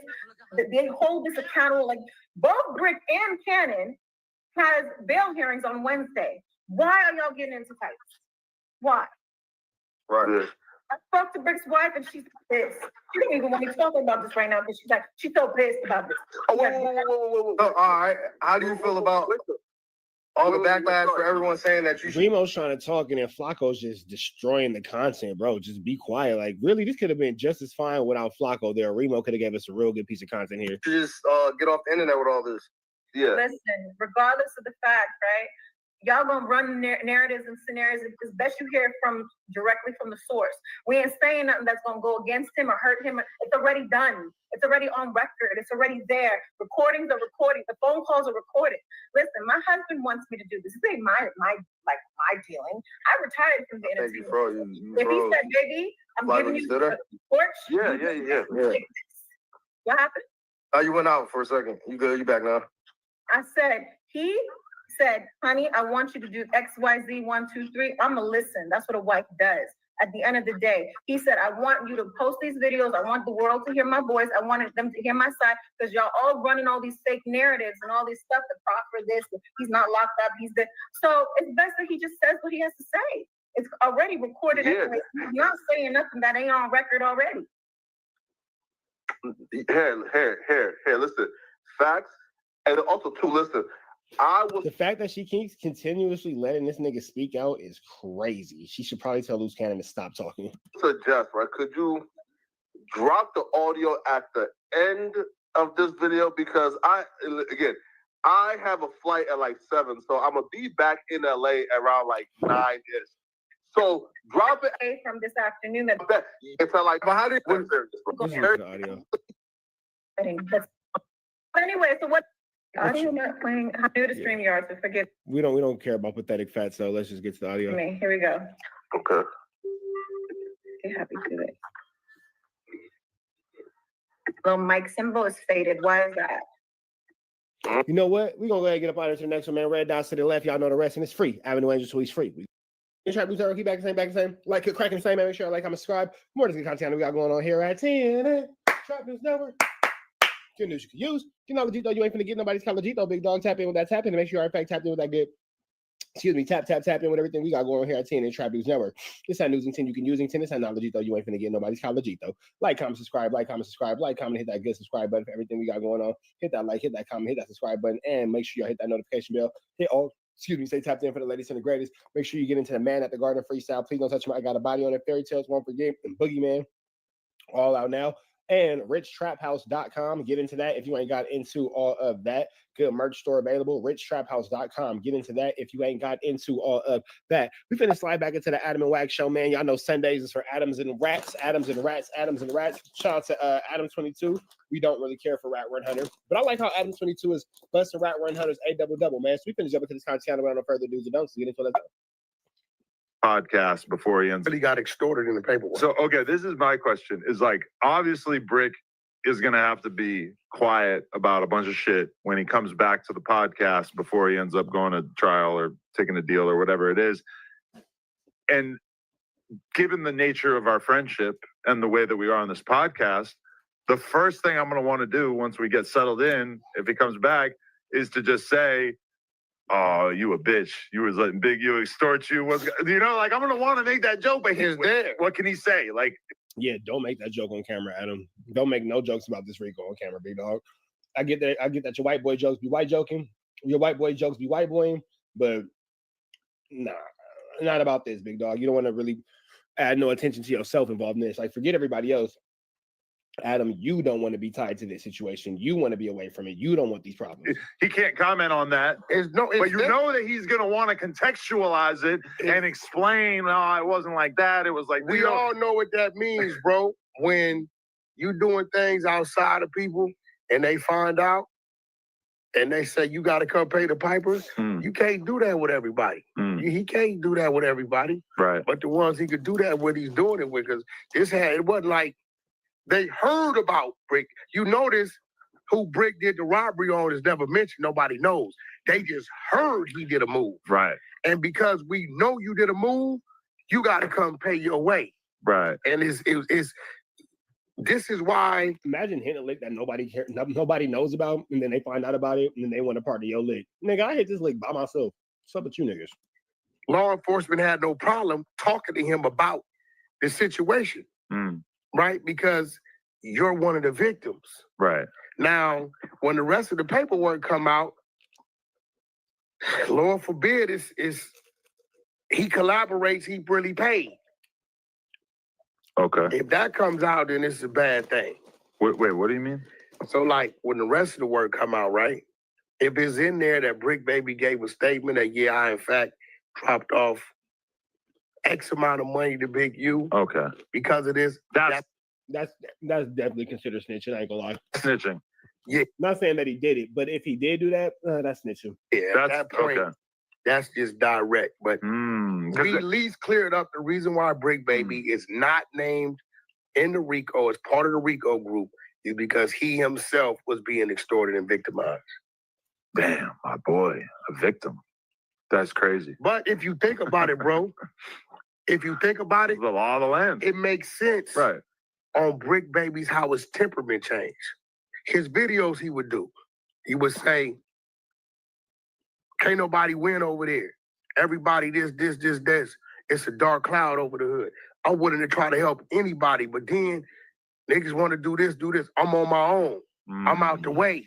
He really started, and then when he started to create and embrace his alter ego character, the old Brick wouldn't have said a lot of shit that he started to say, I think he already made up in his mind, I'm never going that way again. I'm about to make this entertainment thing, this podcast thing, and whatever else comes with it, this is going to be my world of my life. He's probably had so many different moments throughout his life where he said, God damn, this gangbanging shit is not what I thought it was. Yeah. And I think that was one of the last moments. And he even seen himself that their phone call got him high. I understand a lot of things he used to say to me now. Do you think that Brick is secretly happy about Big U probably being off the streets for the rest of his life? Because we don't really know the true nature of their relationship, and obviously I'm not going to get a straight answer out of him. He would never say it. But I don't think he's happy about it. I think he had already... That is a crazy question to ask. That is a crazy question for Adam to ask, because that would make it seem like Big U has just been, Harper, come here.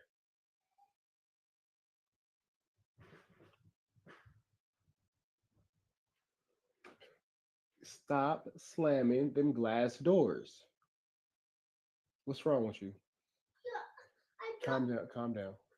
Calm down. Take a deep breath. Take a deep breath. It's okay. It's okay. Come on. Are you sleepy? Okay, take a deep breath. You don't have to cry. What's up? Take a deep breath. Hold on. Before we talk about it, let's take a deep breath. Let's get our emotions under control first. That way we can understand what's being said. Because if you're crying and you're throwing a fit, nobody's going to understand you and nobody's going to care. And we're not even doing that, okay? Use your words. Yes. Okay, so take a deep breath, go. One more. Okay, would you like to talk about what the problem is? Yeah, I dropped your PlayStation and don't say not play it. Dylan! Did you drop it on purpose or on accident? Accident. What's the problem? Harper dropped the controls. Like, Harper, just take a break for a second. Did you drop it on purpose or on accident? Accident. Okay. So look, were you doing too much? Tell the truth. Were you doing too much? Yeah. Okay, so do you want to play the PlayStation? Okay, but do you need to be dropping that $100 controller? Use your words. No. Okay, so if you want to play the PlayStation, you need to stop dropping that controller because he's not wrong. Because if he drops the controller, he's going to get in trouble. So he's right for telling you to take a break if you're doing too much. Okay? Use your words. Yeah. Okay, so can you guys play together without a problem? Yes. Use your words. Yeah. Because it's not him, it's you. You on his ass, ain't you? Yeah. Get off your brother's head. You okay? Yeah. Okay. Be about your business. Hey, relax. Love you guys. Love you. Hey. Daddy, tomorrow can we go to the gas station to get more snack? Yeah, I got you. Hey. You got it, little buddy? Use your words. Yeah. Okay, I love you. My bad, y'all. Bro be ready to crash. He be ready to crash out. Get him together, my blood. If you ain't got no 5-year-old house, you don't understand. Some fruit. What is he getting?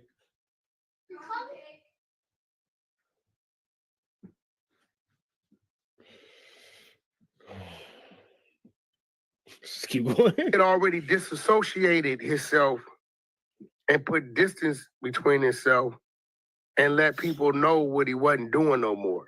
And this is why when I be like, yo, why did he say the shit he say to Adam and the shit he said on Unk's thing about the, the... So you think that's what, really? I mean, yeah, if you want I think he was letting people know, hey, bro, I'm done. So he's not going to formally be like, listen, I'm done with the gang life, but maybe him saying that me and him are gay together or him telling random dudes that he's going to booka them, that's his way of sort of signaling to the streets, hey, I'm not playing by your rules. I'm men. No. Oh. That's his way of saying, hey, bro, I'm done with the street life with y'all. Okay. Whoever with me. And Adam is a wild boy. Adam is a wild boy.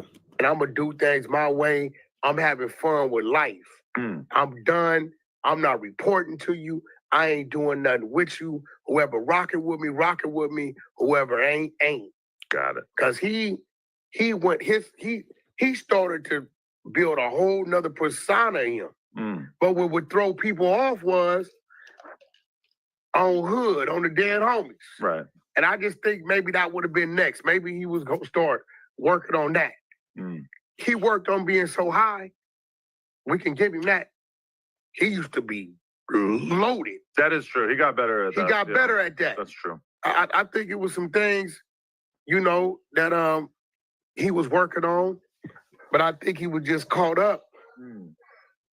No, that's and real. He knew it was coming. He was already caught up. But what's crazy is they kind of the ones got him caught up, speaking on him. I know, that's wild, right? Just there, he would have been able to duck that if his OG wasn't out here just having little conversations. A lot going on, man. Young Thug. Oh, I mean, really? Like, okay, when I first heard that they were trying to violate him. All right, man, we up out into the next one. Y'all know the deal. Red dots to the left. Y'all know the rest, and it's free. Avenue Angels, so he's free. Trap News Network, back and say, like, crack and say, man. Make sure you like, comment, subscribe for more of this good content we got going on here at 10. Trap News Network. Good news you can use. And now, though, you ain't finna get nobody's college though. Big dog, tap in with the tap in to make sure you're in fact tapped in with that good tap in. You feel me? Like, comment, subscribe, hit that good subscribe button, man. Notification bell, hit all say tap in for the latest and the greatest. Good news you can use. Good knowledge you ain't finna get nobody's college. Big dog, tap in with that tap in to make sure you're in fact tapped in with that good tap in. You feel me? Like, comment, subscribe, hit that good subscribe button. Hit that notification bell, hit all. Make sure you hit that like, comment, subscribe button. Make sure you jump into this good content, man. RichTrapHouse.com. Get into the merch store. Man at the Garden Freestyle. Please don't touch my God body on a Fairy Tales, Boogeyman, and Won't Forget are all out now. So make sure you get into that new music and get merchandise, man. Tap in with everything we got going on here at TNN Trap News Network. We're finna slide back to the Adam and Rat show. Let's get back into it and see what Officer Rat and Adam 22 are talking about. Let's get into it.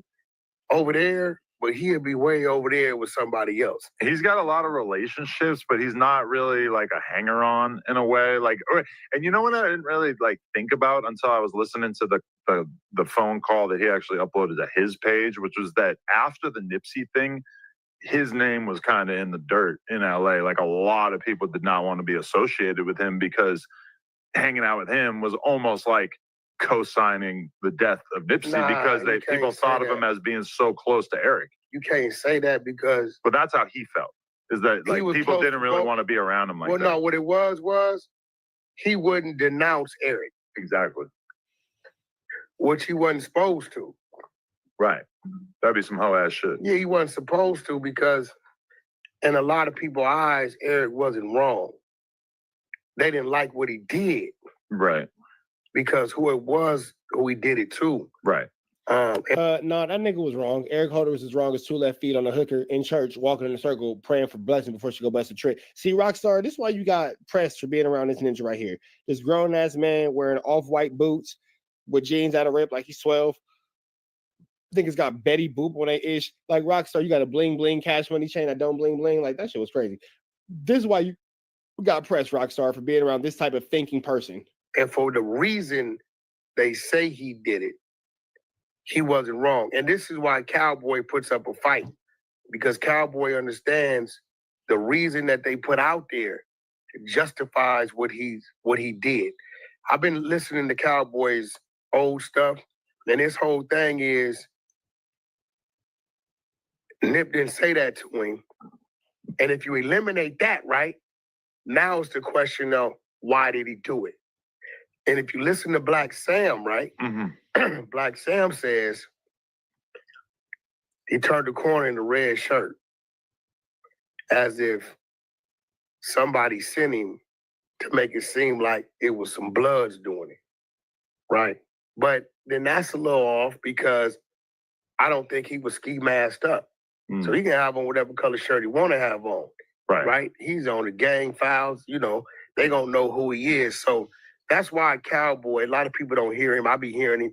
He like, yo, Nip didn't say that.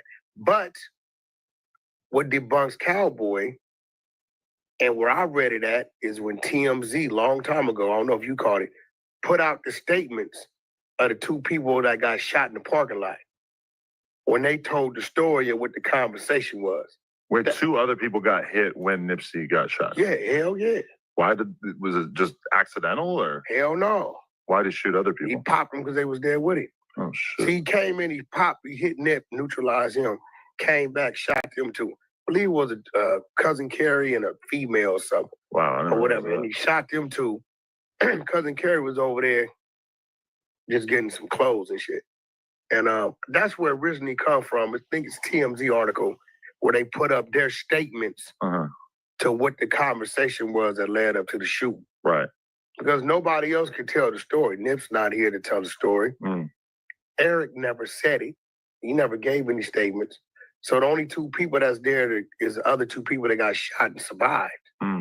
So, you know, and Brick, you know, the politics, I think he stood his ground on that. That's my homeboy. It's unfortunate what happened. A lot of people have been bothering him or whatever about whatever, and he snapped. And, you know, I didn't have some homies do some things that I necessarily don't agree with. You know, I got a homeboy like that, Chicken Mike. You can pull him up. Because a lot of people think that Brick was like regular friends with Eric and that it wouldn't be that big deal for him to denounce him. But in Brick's words, the same name. But this is a person who literally like saved his life when he got shot. I mean, they up under the same name. I believe they might have lived together. This is a very interesting situation, and it's ultimately something that Wack probably just shouldn't even be discussing. And you could just kind of let that go, bro. There's no reason for you to even be involved in this. Like, everything don't got to be discussed. And this is Rockstar. This is why you get your feet whooped, because you hang around this loser. This nigga Wack's an idiot, boy. I'm talking about he can go to Marathon Burger. Nigga, no, you can't. Nigga, no, you can't. Got a homeboy name like that named Chicken Mike, Michael Parks. He killed one of my little homegirls. You know what I mean? And but you couldn't speak out against him. You couldn't virtue signal off his name. It hit home because I told her in front of him to stop dealing with him. Her mouth. Look, these two represent the two extremities of my neighborhood. She probably was the female with the most disrespectful mouth ever. Every woman in my neighborhood, she had it. And Chicken Mike is probably one of our most craziest, insane homies from my neighborhood. Well, with a name like Chicken Mike, I would imagine that he doesn't really have too much he's not willing to do. His name's Chicken Mike, for guys crying out loud. Right. Hands down. Right? So you got a female whose mother grew up with him. He grew up with her mama, who talks crazy, like crazy. And then you got a dude who's burnt. Yeah. Shit don't mix. So a situation that happened, and she called me. He was on the phone. And I told her, leave Chicken where he's at. Let him fight it how he got to fight it. You need to move on with your life. Your mouth and his attitude and temper don't mix. What the hell does any of this have to do with anything? Like, bro, you're like all off topic. Think he go her throat, shot her in the shot. What I told him was, I can't help you with your attorney, but as a homie, you can call my phone. If you need some money on your books or whatever, I could do that. Right. So I was in the same thing. I'm not gonna say him. I don't like what he did, but you know, he my G homie. So I just kind of like, I get what Brick was going through. Right. But so what is the change that you've had in terms of your view of his snitching? Because that was the idea I got, is that you were backpedaling a little bit on some of your previous claims. No. He went 21 months out here with some cases. See, when people say you working, right? And we revisit this, right? The Dale dude, right? Dale. Monster, right? The whole time, he was hanging with Big U and doing whatever they was doing. He was working. Okay, yeah. But Dale got a case from 2020 where he got caught shipping a lot of drugs, and he been up under the gun for that. So the feds was even giving him money, if you read the paperwork. Was giving him money to get extorted with. To pay the extortion bill. Dale was working to entrap these dudes. Right. So, you know, you never know how that went. You know, a dude could be out making calls, knowing his phone hot, here, there, doing this, leading them to something, spinning off, and then investigations trigger, you never know. Usually when you catch a case like that, you tell your homies, hey, bro, I got a case, I'm hot. And then that's it. But when you like tuck that away and don't tell nobody, anybody from the streets, when they figure out, damn, you caught that win and you ain't told nobody, but everybody's gonna think you was doing something. You will never be able to prove it unless somebody catches a conviction and goes to the box and it's there, but it's always gonna be that thing in the back of your mind. But as far as the RICO, right, we know why he's not in the RICO. Everybody's like, why is Loose named in a RICO and not Brick? You would have thought Brick was closer to Big U than Loose. So if Brick's entire charge was just guns and drugs, then he wouldn't have been on that RICO poster board. But because there was this alleged robbery that Big U taxed him for, that's why he was included on it. He's really a victim. He really got extorted in the paperwork. So okay, you're the victim too, bro. Yeah, this is my question. Is like, obviously Brick is gonna have to be quiet about a bunch of shit when he comes back to the pop. All right, man. We're about to the next one. Y'all know the deal. Red dots to the left. Y'all know the rest. And it's free avenue. I just free. Like, cracking the same. Make sure like, comment, subscribe. What is the content we got going on here at TNN Trap News Network, man? It's not good news you use. That good knowledge, though. You ain't finna get nobody's college, though. Big dog. Tap in with the tap in to make sure I'm fact tap in with that good. Tap in, tap all the way in. You feel me? Like, comment, subscribe, It's knowledge, though. You ain't finna get nobody's college, though. Big dog. Hit that notification bell. Hit all. My bad, man. I can't talk and text at the same time. Hit that notification bell. Hit all say tap in for the latest and the greatest. Hit all say tap in for the latest and the greatest. Hit that like, hit that comment, hit that subscribe button. And I need y'all to make sure that y'all drop them comments because the best comment between now and 25,000 subscribers will get a $100 cash app. So make sure y'all get into that. If you ain't got into that, man, make sure y'all tap in with new music, fairy tales. Won't forget. Don't worry about it. It's 2:00 in the morning. I got a competition at noon later on today, so I think I should probably get some rest. Let's give y'all this last piece of content, man, before I lay it down for the night. Loose Cannon's wife and Brick Baby's wives apparently are not able to find them. So my question is, they get into that final standoff where Brick Baby was supposed to go ahead and take Loose Cannon out of there, because I can't see how Loose Cannon is even able to still maneuver around the penitentiary system based off the situation that he's in. But we're going to see, man, or is this all a play? It'll all be a play. Let's get into it. Let's go.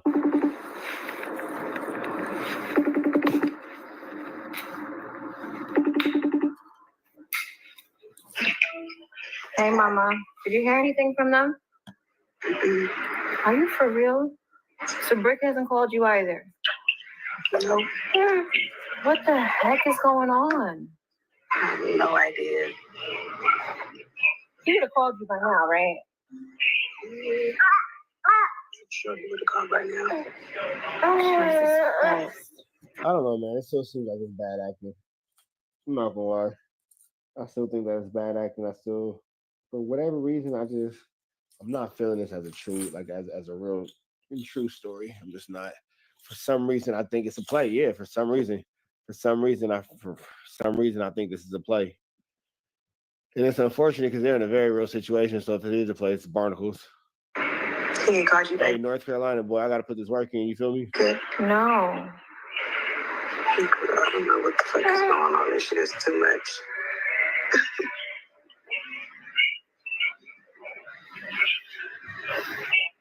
I don't know, man. It just doesn't seem like it's a good one. Random little sneaker flex. Take it off my union ones. Yeah, you see these good unions? Yeah, look them up. Taking off these good union ones is what I had on my feet today. Yeah. Talk about it. I know you're supposed to be talking about these dummies, but take a second to the unions. Take a second for the unions. Yeah, come on. Don't play with it. Don't play with them. Come on. And they're size 13. And I had to get them from a reseller. Look them up. You can see how much they go for. Come on now. My Jordans cost more than some of you niggas designers. Just saying. No kizzy. For shizzle. There's gotta be something else being called. Either they on lockdown or something.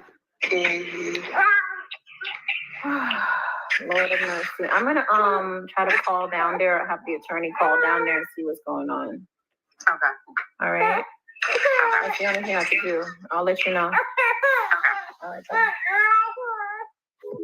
5 hours later. the fact that it's a SpongeBob 5 hours later, I don't know, bro. I refuse to believe these dudes will still be dumb to be playing the feds, facing damn near life. It's got to be a play. I like with these dudes. Who knows, man? Who knows?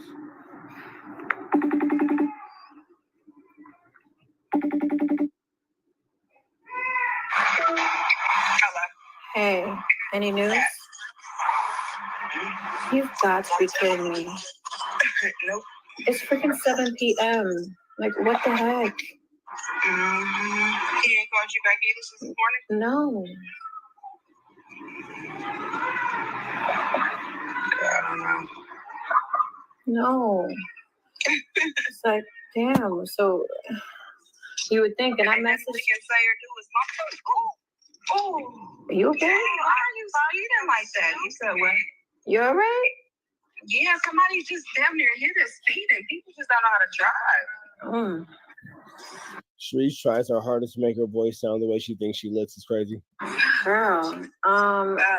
Well, maybe I'm just gonna pray that it's just a lockdown. Yeah, I don't think that this is real. I'm gonna call flu, flammery, skullduggery, and larceny for sure.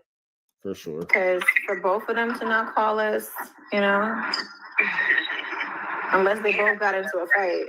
Yeah, I think that I think you hear this girl laughing in the background because this is fake. This is not real. This is not real. You can listen to Brick's girl laughing in the background. Maybe I'm just gonna pray that it's just a lockdown because for both of them to not call us, you know. Listen. Unless they both got into a fight. Did y'all hear that laugh? It's flu flammery. No. You can turn into the thing. Yeah, I don't know this shit. I'm like in this programming up. This don't make no sense. I just don't really have nothing to say no more. I'm not gonna lie to you. I'm frustrated. There's no way that you can't keep from doing, you know, some bullshit. Brick, you've been in there this whole time. Now all of a sudden you want to get into some shit. Like I'm just up here. I'm just over it at this point. I'm just hoping they're not trying to prove anything or, you know. That's why I said I just don't got time. I'm over it. I'm over it. Oh, Boomerang. Okay. Yeah. Well, if you hear anything, call me. If I hear anything, I'll call you. Yeah. All right. Okay. All right, bye.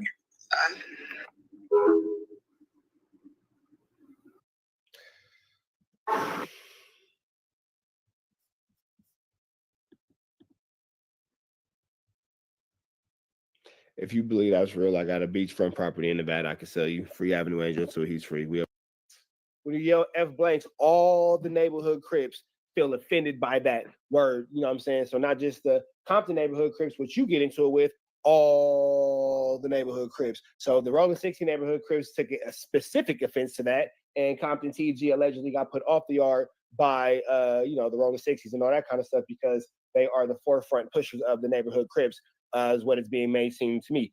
But with that all being said, Compton TG was not disrespecting the neighborhood Rolling 60s specifically, but indirectly by yelling F blanks, you have then brought the neighborhood Rolling 60s into your business along with all other rolling cars who associate themselves or are themselves neighborhood Crips in direction. Did I kind of pretty much break that one?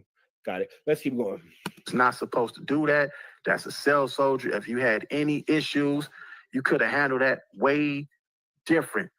So we're gonna get to this audio from Compton TG, and I'm done with this whole situation, man. Let's check out this content. Y'all like, comment, share, and subscribe to this channel. Hit that notification bell, and I'm gonna catch y'all on the next one. But let's get to this audio, man, and we out here after that. Let's go. I'm the aggressor because I know I'm the rapper, and I'm not gonna let no nigga try to get no clout off my name or none of that. So shit that happened with me and your homies, fool, it was nothing like how niggas is trying to make it seem, cuz niggas. This is Compton TG talking to 600. You know what's crazy? How is 600 on the phone with Compton TG, who's in trouble for yelling F blanks, and 600, you bang neighborhood Crip? How you on the phone with a nigga who just got put off a prison yard for yelling F neighborhood Crips, and you from neighborhood Crip? 600 is a strange little guy, man. Even though he's 6'5", over 300 pounds, strange little guy. Strange little guy. Strange little guy. Your physicality doesn't make you a big guy. You're a little guy. Strange little guy at that. You're a weird little fella. A weird little fella. All that. The nigga socked me and then ran. Yes, at 6'3", 167 pounds, I'm calling somebody double my weight a little fella. Yes, he's a strange little guy. I know what I said.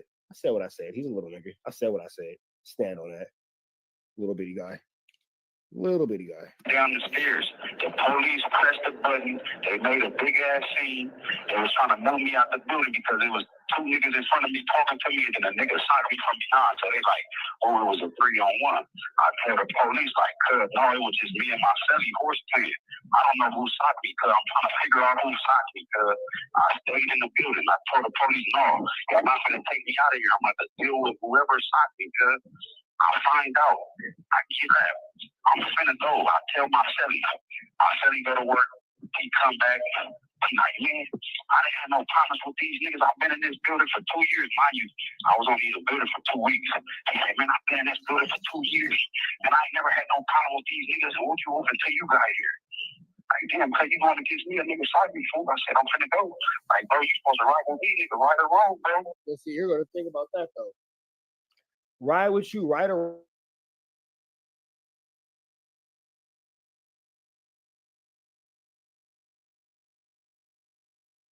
especially when you 100% out of bounds and out of pocket if the story's going as they said it's going. So I don't know about that one, big dog. Like, nigga, first of all, that's getting into it with all the East Coast Crips because they got neighborhood Crips within their section. But you get into one East Coast Crip, you're gonna get into all the East Coast Crips, and that's a lot of motherfucking East Coast Crips right there. And then you got to add that plus all the neighborhood Crips, and you're wrong. Talking about you supposed to ride with me, right or wrong, nigga. You only been in this cell with me for 2 weeks. I've been in this mother for 2 years. And you come in this motherfucker make a problem. I don't know about that one, buddy. I don't know about that one, buddy. I don't know if I'm gonna be able to ride. I don't know if I'm gonna be able to dip slide ride with you, big dog. I don't know about that one. Like, niggas, we finna go or what? Or what? We finna go or what, nigga? Or what? Heavy on the or what? Yeah, I'm about here. Which what, nigga? I'm about to. You got it. Go ahead. You was the one screaming across the wop. Go ahead, tough guy. You got that. Go ahead and get what you looking for. Strapped up. Like, no, niggas, no. Like, I'm good. Like, I feel right here without you. On the set, so boom, could go out. He go out to medical. He come back. He could get off on me in the cell.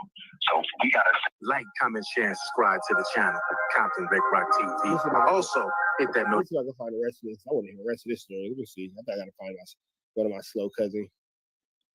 Let me go to my slow cousin page. I want to hear how this. I want to hear how this story finishes out. It's mine. It's right here. Go. What's up with it? Mo, man, this stuff. What's up with it? Room looking like interrogation with like, you know, blah, blah, that's your time. And, you know, but I'm with him every day, and we taking care of business, making money. I'm making my life. And Bro, you saw a picture of me? I'm gonna let y'all hear what TG said, his side of the story.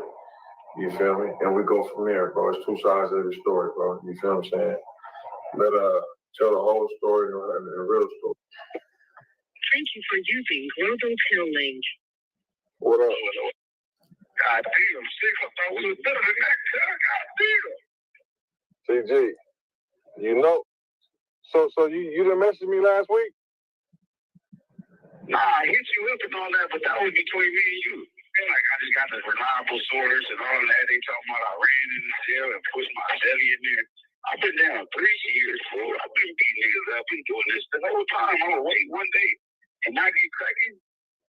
I've been fighting my own this whole time, fool. I can't believe a niggas. Like, come on, cuz. But like, on some real nigga shit, though. On some real nigga shit, the LAPD shit and all that. Like, niggas was talking about that on the tier. Like, they was talking about that on the tier. Then I seen it on the tablet. And then I'm like, damn, that's when I tapped in with you, right? It wasn't like I told everybody or none of that. I just heard niggas talking about your name. I wasn't involved in that conversation. I just heard niggas on the tier. It didn't have nothing to do with me. That's why I hit you up. Like, damn, cuz the early card on you, cuz. Like, damn, cuz they talking crazy, cuz. When I wasn't involved in it. So here you have Compton TG from the jail just admitting to the fact that the rolling car is on 600's A double-double.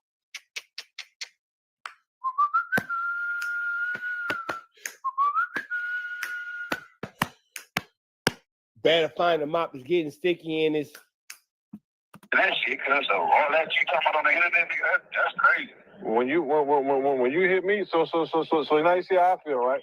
If a nigga lying on you and you run with and I ran with it, you feel like damn, right? So when nigga told you a lie, I seen the picture of you in the police. bro, you saw a picture of me. A police came up to the boxing gym. I had a All boxing right, y'all. I'm back. I'm back. You didn't see me with no police doing nothing else, bro. Welcome back. What you were wearing when you took a picture with the police?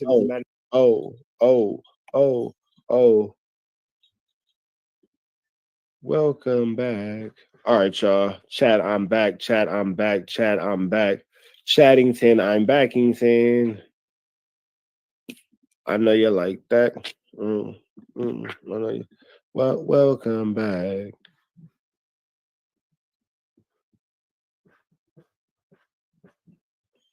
Heads up, they can hear you because your camera not muted. Yeah, they can hear you. So before you say anything, I'm just letting you know. I just thought that you should probably know that. There you go. Got you. I got your back. Nobody has your back like me. Nobody has your back like me. Nobody has your back like me because you're liable to say anything. You look good. Let me go ahead. Creep. I'm a creep. Hold on. I'm a expert level creep. You look good.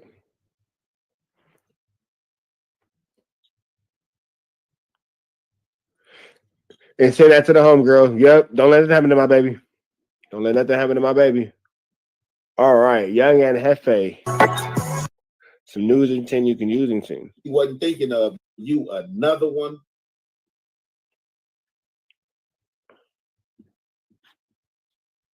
We're going to take our awkward photo shoot in Ed Hardy sweatsuits. That'd be kind of fire low key. It would be kind of fire low key.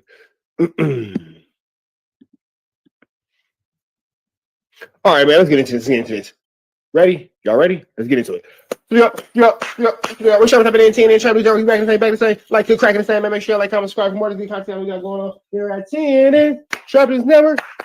Good news you can use. You know, you can't get nobody's college. Big dog. Tap in with the tap in to make sure, in fact, tapped in with that good. Tap in. Here, everything we got going on here at TNN Trap News Network. It's that good news you use. That good knowledge you ain't finna get nobody's college. Big dog. Tap in with that tap in to make sure, in fact, tapped in with that good. Tap in. Make sure you get into this good content, man. Give a big shout out to Young and Hefe. Don't care about nothing but what the check say, man. Young and Hefito. Don't care about nothing but the checkito, man. Tap in with that if you ain't tapped in with that, man. Hit that like, hit that comment, hit that good subscribe button for everything we got going on. And make sure y'all show some love to Young and Hefe. Show his page some love. B Media TV. I will check my DMs right now, big dog. Definitely. Check my DMs right now. Give me 1 second. We try to take some of this stuff off me. You feel me? Anyway, notification bell hit. Also tap in for the latest and the greatest. Check in, check in, all that good stuff. But don't check in the way that gets you in a federal indictment. Not that kind of check-in. We don't actually need that kind of checking in going on. But you get me. We're gonna go ahead and get into this good content, man. Shout out to Young and Hefe. Let's get into it. Let's get Young and Hefe. Don't care about nothing what the checks say. Let's get into the content. Let's go. Like the other.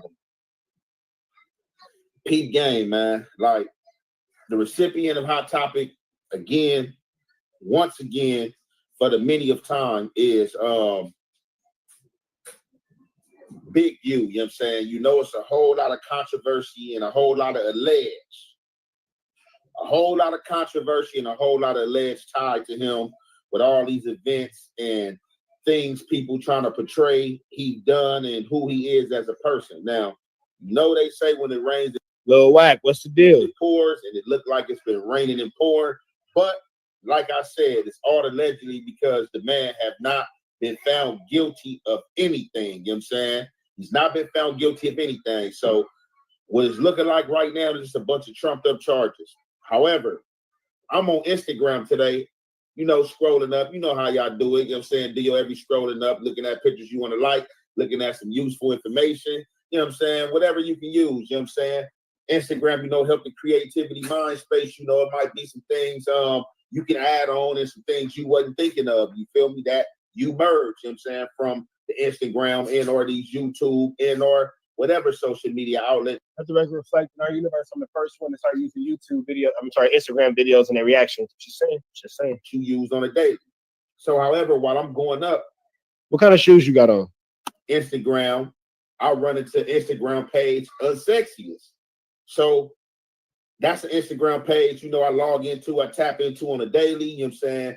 from y'all, you know, that's on Instagram. He got a lot of followers. You know what I'm saying? He out the city and stuff like that. So if you out the LA area, I'm pretty sure you know of him. But with the followers he have, I'm pretty sure he's out of the LA area as well, because the page is called Unsexiest, which means it's bringing you the most traumatizing news and news that's just like unethical. You know, he bringing you the news, you know what I'm saying? The stuff y'all want to hear, the juicy details, you know what I'm saying? And y'all be commenting right below. So, however,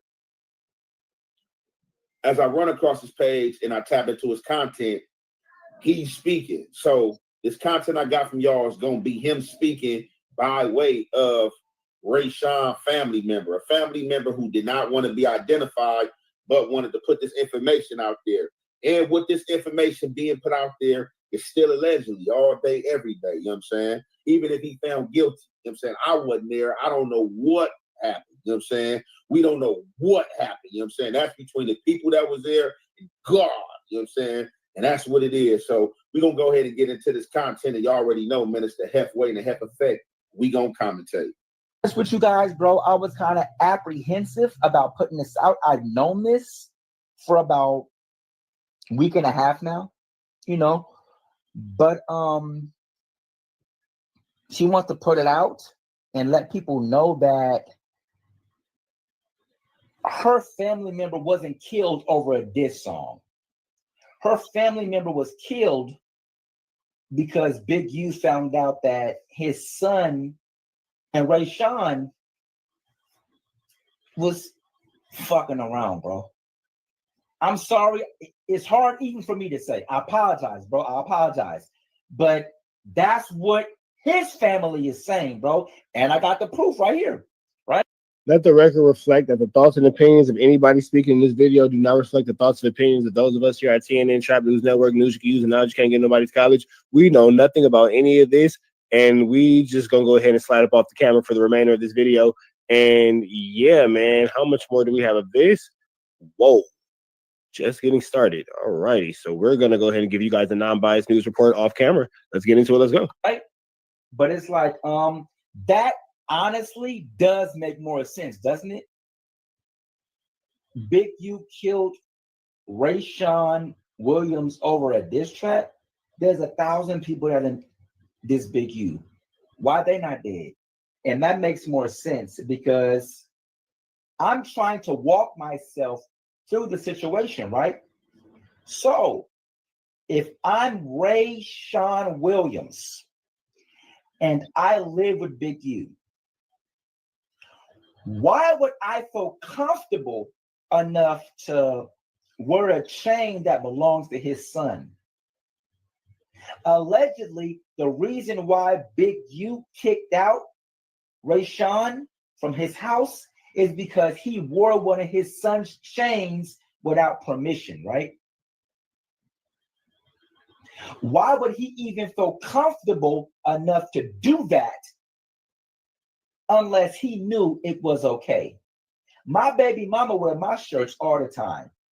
She'll go to the store, throw on some of my sweatpants, one of my shirts, and be out. Come back, done. That's something my partner would do. That's something my baby mama don't do. That's something my girl would do, is wear my clothes or wear my shirts or wear my chain. That's something she would do. That's my partner. That's my girl. So that's cool. I ain't tripping, bro. Let's unpack this, bro. How the fuck does this make sense? So Big U is so mad because you wore some of his son's jewelry. Shouldn't his son be mad? If it's his chain, shouldn't he be mad? You stole my chain, bro, and wore it without my permission. I'm mad at you. His son wasn't mad. His dad was mad? How does that make sense? If somebody stole my chain, I'm mad at him. I don't need my daddy to be mad at him. Because look at this. That makes more sense. My son about to be in the NFL. He got a whole career, bro. Ain't nobody gonna fuck with no gay NFL player, bro. They're not gonna fuck with him. You're not gonna ruin my son's career, bro. I'm not gonna let you do that. Now you gotta. Y'all heard it right there. So at this point, I don't know what makes sense and I don't know what logical. I'm not Inspector Gadget. You know what I'm saying? I'm not private investigator. I'm not Magnum PI. You know what I'm saying? I'm not about to go all into it. You know what I'm saying? This is just something that came across my desk that I thought was interesting. You know what I'm saying? Because it's just crazy how that this man is down in jail and now like all type of people are coming forward slandering and saying all type of stuff that wasn't being said before. They linking other crimes or trying to leak other crimes to this man. I seen a segment I did earlier with Tremaine with Loose Cannon, you know what I'm saying, and the stuff he was saying. So now you got this situation right here. I didn't even know what the unaliving was behind and or about because I didn't pay that much into it. As I said, we not trying to comb through this. We not trying to comb through this stuff with a fine-tooth comb, you know what I'm saying? Certain stuff we got to leave unsaid when it's getting too political. But from what I'm gathering, and it looked like from what Unsexy is being told from a family member and or from whatever he know, he's saying that Ray Sean got kicked out of Big U house. And the reason why Ray Sean got kicked out of Big U house is because Ray Sean had put on one of Big U's son's chain. And I guess Big U checked him behind that. Well, how Big U know that Ray Sean didn't get permission to wear it from his son? You ever thought about that? How we know he didn't get permission? You know what I'm saying? Did Big U call his son and his son like, hey, no, I didn't tell him he can wear it? Or you know what I'm saying? Like, because even if Big U was just watching and seeing him pick up a chain and just put it on, that was his son's, you know what I'm saying? Or did Big U ask him, hey, did you ask Wooty Woot to wear that? So, like, I'm just kind of confused, and I don't even care to sort that out. But, however, we heard allegedly unaliving happened pertaining to a diss record. You know what I'm saying? I don't have to go all into the paperwork. You know what I'm saying? I read the paperwork from y'all, and I'm pretty sure I went over the part, you know what I'm saying, in phone calls that they got pertaining to Big U and stuff like that, and the guy being flown out and all that. So now the family is coming out, and they switching gears. They are saying that Ray Sean was gay and or bisexual, but he wasn't openly bisexual. So we do have a lot of people in the closet because y'all know how they are in our community. They harsh on us in our community. You know what I'm saying? The community is harsh on you if you coming like that. You know what I'm saying? It just is what it is. You know what I'm saying? Over the years, it's probably kind of been being more accepted. You know what I'm saying? Not amongst, well, man, even in the thug crowd, whatever, man, the gang crowd, man, like it's a lot of in the closet stuff going on. So, however, to stick to the script, this is the story and narrative that's trying to be sold now is that he got kicked out of Big U house for wearing his son's chain.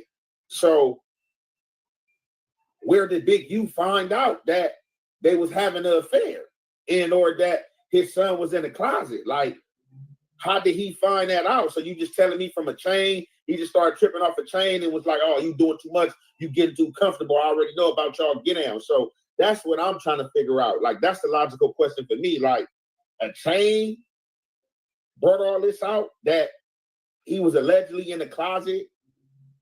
So you see Unsexy, as you know, he like, to him, it makes more sense. So obviously he been young, don't get him. So no, we just going off a whole lot of stuff in the media space. You know? All this. So we gonna get into the rest of this phone call, and you already know, man, it's the halfway and the half effect. We gonna commentate. He made a diss song about Big U and he killed him. Everybody made diss songs about Big U, bro. I know like 3-4 niggas that got diss songs dissing Big U. All them niggas still alive. But now this nigga going off of this song. Makes no sense, bro. But it does make sense that if you found out that your son was fucking with one of his teammates and they were having sex, or that was his man or his boy, now that makes sense. That makes sense why he felt comfortable enough to wear his jewelry out. That makes more sense to why he felt comfortable wearing his clothes, his jewelry, everything. That makes sense, bro. And you got mad about that. Y'all doing too much, nigga. Now, to be honest with you, I can't say that this is the 100% truth. Can I say that? No. But can I say I believe it based off what I've gotten from the family, friends, people that knew them? Yes. As a football player, this nigga ain't got no girl. You ain't married, nothing. Who not trying to talk to a football player, bro? What girl is not trying to talk to a football player? He ain't got no girl though. Why? And you a nigga from South Central too? You a football player? No girl you entertaining, talking to, nothing? Come on, man. So there's no real actual proof of anything. This is all this guy's speculation, all his opinion. It sounds like he's just doing kind of something maybe for clickbait or for attention. There's no actual real proof of anything. He's just coming with this anonymous message that he could have just made up himself. It kind of seems like a smear campaign. I ain't gonna lie, but whatever. I think what she's saying, from my opinion, I would say it's not a lie. I do see some realism in it because it makes more sense in the diss track narrative. This narrative makes more sense because if I was your roommate, why would I even feel comfortable enough to wear your gold and diamond chain unless I fuck with you like that? It's just like a man with a girl. My girl wear my shit all the time. I didn't see my baby mama put on my chain and wear it out. I didn't see my baby mama put on my diamond bracelets, wear them out, because she wanted to act like it was hers and look good and look cute. All right, cool. That's something a couple does.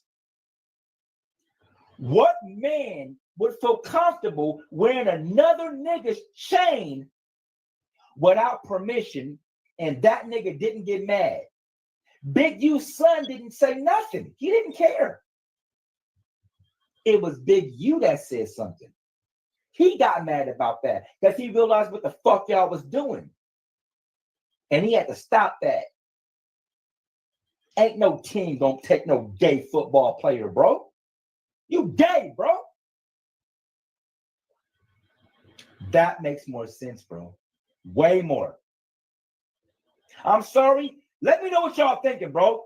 If I sound crazy, let me know. But I don't sound crazy. I'm going off the DMs I got and the DMs I got from a, quote, family member and everything else.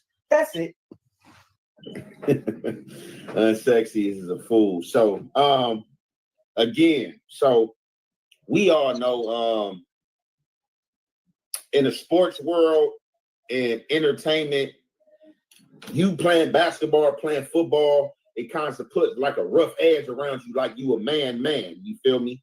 So, of course, those guys in the locker room are not going to be in acceptance of anything.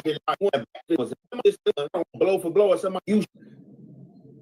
With this paperwork being out as well, and these wiretaps and stuff like that, of course, they are mad at Big U, so they're going to.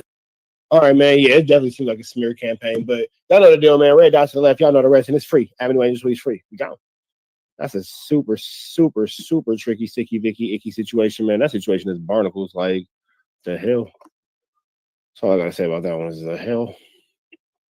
The hell, man. The hell. That's all I can say is the hell.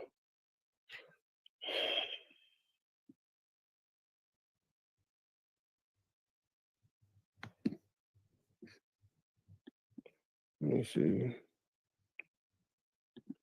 I'm like, oh. They say you think you're on another level. I do.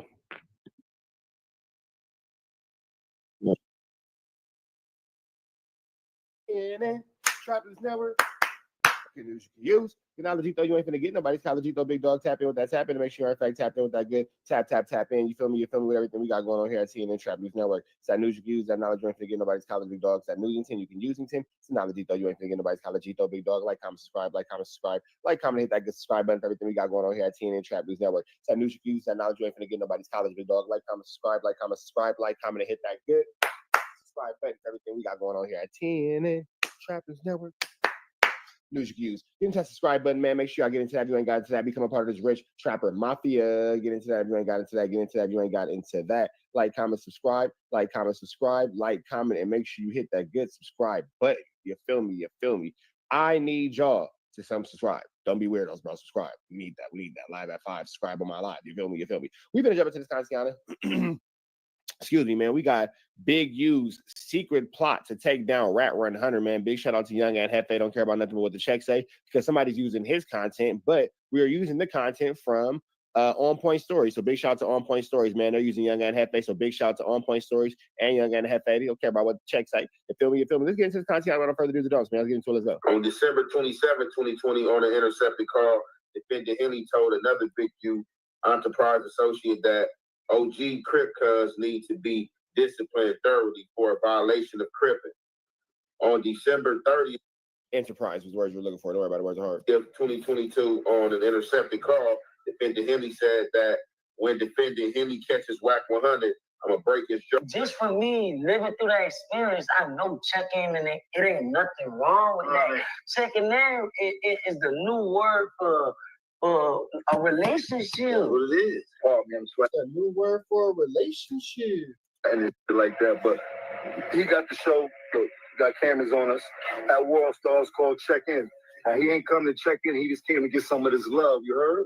If you ain't got none of this love, I don't know how it's gonna go for you, heard? But all we doing is play. You can go to the club, $80,000 on bottles, and you can spend. This is not gonna age well at all. This is gonna all age terribly, especially with all these celebrities who look like they're kind of afraid for their lives right here. $10,000 clearly uncomfortable. To go in the club, but you haven't done nothing to help the neighborhood.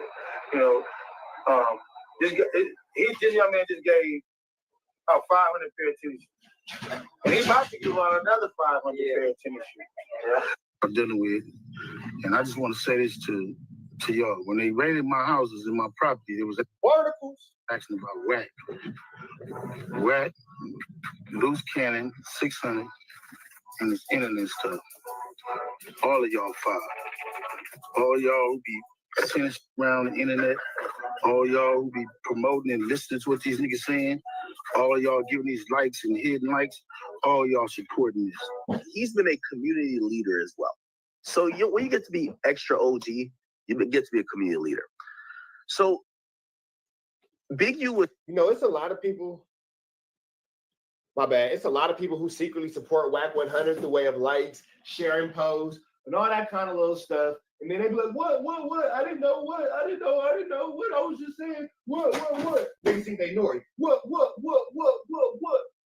All of a sudden, niggas be barnacles, bro. I swear you niggas be barnacles. Scary ass ninjas.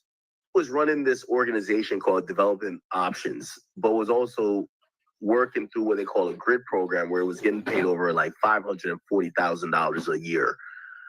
So in about a few years, he got paid almost damn near $3 million because the program they have in LA is that the cops, it's not like these other places, like say New York. The cops are scared of the gangs. You know why? Because the gangs almost outnumber the cops. Then he turned around and hit me on the same Instagram. That's what upset me. And I'm like, little nigga, I've been hitting you up on the same line. Now you hit me. And that's where our problem, that's where I was like, and I'm like, wait a minute, man. So that's where it was. But like I said, I'm still supposed to be a bigger nigga though. No, I'm glad you said something about that. Cause this something. Goodness gracious, none of this is aging well through a RICO charge. That everybody need to hear. Mm-hmm. Like you just said, you check in with somebody everywhere you go. Right. Look, not you, but the young niggas. Young niggas got the word check in so messed up right now. Right. Like when a nigga say check in, the nigga automatic, not you on the young, like the young people got that word just messed up. That's what y'all crazy is. When somebody get a check in, they automatically think like you check like you paying. Not you. The other ninjas that's extorting me, but not you though. You cool. I'm straight with you, but everybody else. Oh boy, this is gonna age terribly for everybody involved. You feel me? Or like, oh, he's saying I gotta pull up here. But that's why I'm glad you said that, because I never really had a problem with like checking that. Like one time I've been in my hometown and the rapper came down there, I'm like, I've been down here, he ain't even came to mess with me, you feel me? That's where I'm from. I just wanted to show them certain stuff. You feel me? So just for me living through that experience, I know checking and it ain't nothing wrong with that. Checking in it is the new word for a relationship. That's what it is. But before we get into that, we're going to start with a breakdown of charges against him. In November 2022, defendant Henley arranged for a co-conspirator to collect an illegal debt from a current NBA All-Star player who reportedly owed $300,000 to a Big U Enterprise associate. In November 2022, defendant Henley took a portion of the debt that current NBA star player owed as a fee for collecting illegal debt. On November 7, 2020, an intercepted call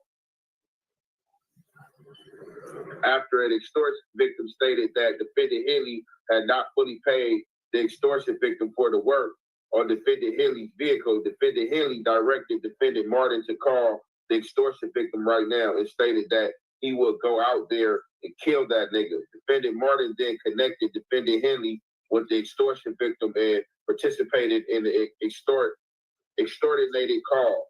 On November 14th. Yeah, see, none of this is gonna age well. The checking in thing is all gonna be bad and all gonna be used against them. Let's see what Young and Hefe gotta say. 2020, on an intercepted call, defendant Henley described to a former National Football League NFL player that defendant Henley would beat the shit out of the producer who owned the studio in Las Vegas because he started shit between defendant Henley and Wack 100. Wack 100 name in here again, y'all. On November 22nd, 2022, on an intercepted call, defendant Henley told an incarcerated individual that anyone coming at him come correct because defendant Henley always has two blowers, i.e. firearms on him. On November 22nd. See what I mean? Like talking like that. You know, this ain't the big U that is going to be UGLY. You ain't got no alibi. It's ugly. Yeah, it's ugly. That we thought we knew or that we see in the public eye. This is the this is rolling 60 big U. The whole different persona, man. Let's go. Back in 2022, on an intercepted call, defendant Henley told an incarcerated individual that defendant Henley. Persona was the word you were looking for. Don't worry about it. Words are hard. Henley was going to charge someone in federal prison $6,000 to have a phone smuggled to him. On November 23rd, 2022, on an intercepted defendant, Henley said that he can pay 3 people $50 each to beat someone up. On November 23rd, 2022, on an intercepted call, defendant Henley described paying people to mess up a store that was refusing to provide defendant Henley a discount on this. So because you can't get a disc, bro, they got this man for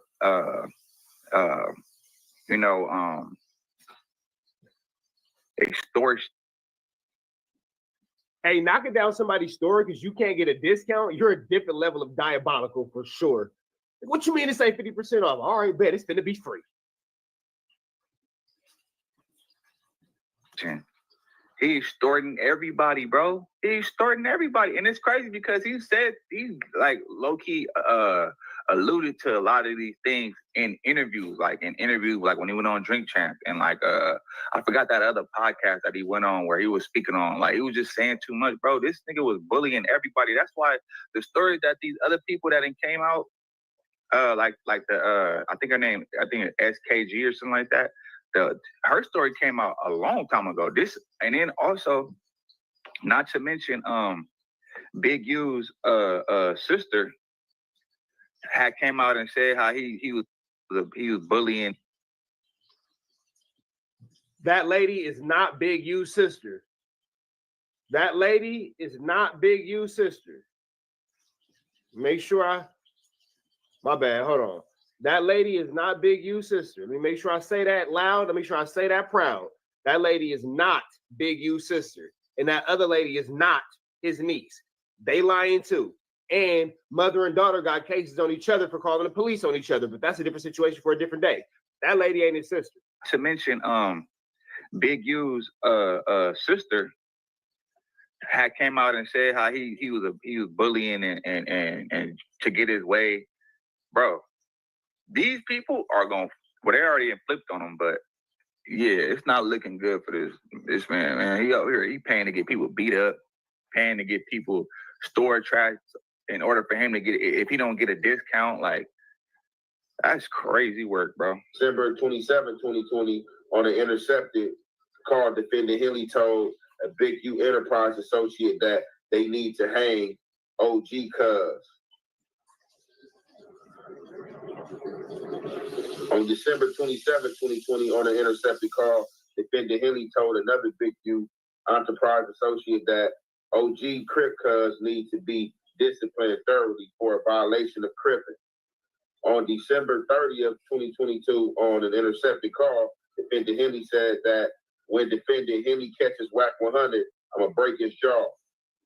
On December 31, 2022, on an intercepted call, defendant all these intercepted calls, bro, is going to make him look so... They don't even got to paint him to be no monster, bro.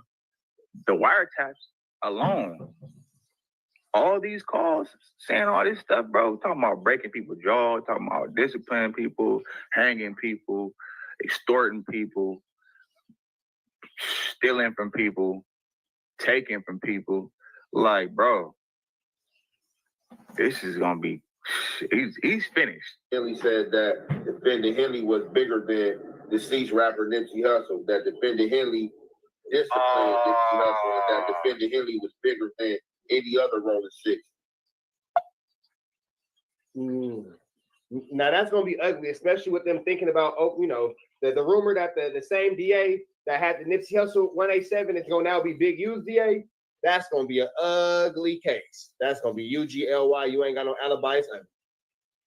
And this is gonna in the public's eyes, the way I feel like everybody gonna see this is like this is gonna also make for another case as far as because they're gonna try to pin Nipsey Hussle murder on him as well. This is not gonna look good. This looks like jealousy, envy. It's just gonna add to them building a case to paint him to be, a monster, bro.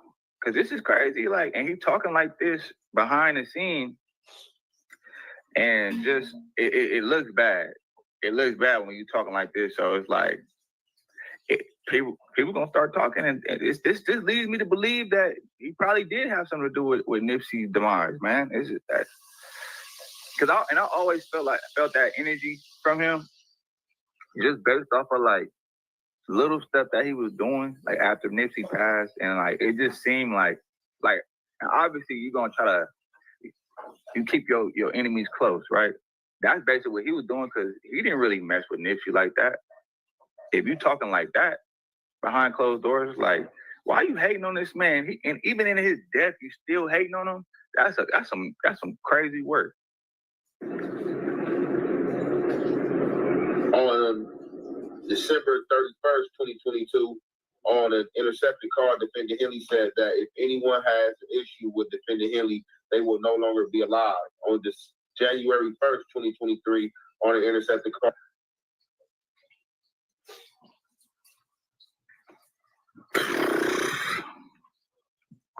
I'm telling you, bro, this is looking ugly.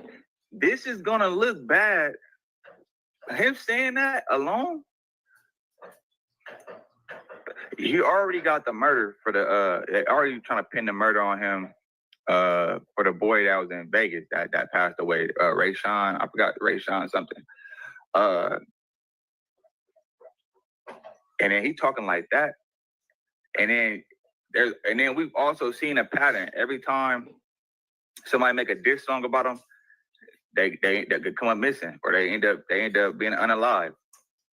The Ray Sean boy that passed away, he did a diss song towards Big U. What happened to him? They found his body in the desert. You know, Nipsey once upon a time made a diss song about Big U as well, and Big U pulled up on him, trying to, you know, and Nipsey. Now the diss song history is bad. That is going to show a habit of this is how you deal with situations, and yeah, the diss song situation is not going to make things better at all. It's going to get ugly before it's get worse. Brother it's going to get uglier before it get prettier for sure. Had to step in and you know, get him up off him. And then shortly after, you know, Nipsey passed away. This is looking bad, bro. And by him saying that, this is gonna prove, it's gonna help their case against him.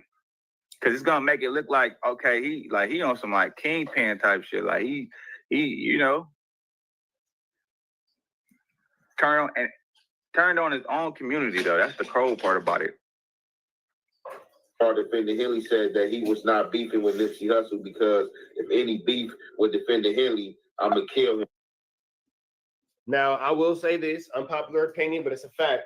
Unfortunately, in the community that we come from, we more likely to turn on each other than it is for an enemy to come in and turn on one of us. If you know, you know. If you don't, you don't. So, an unfortunate reality of the area that I come from, but it is what it is, man. God bless everybody involved. Period. I am going to murder him.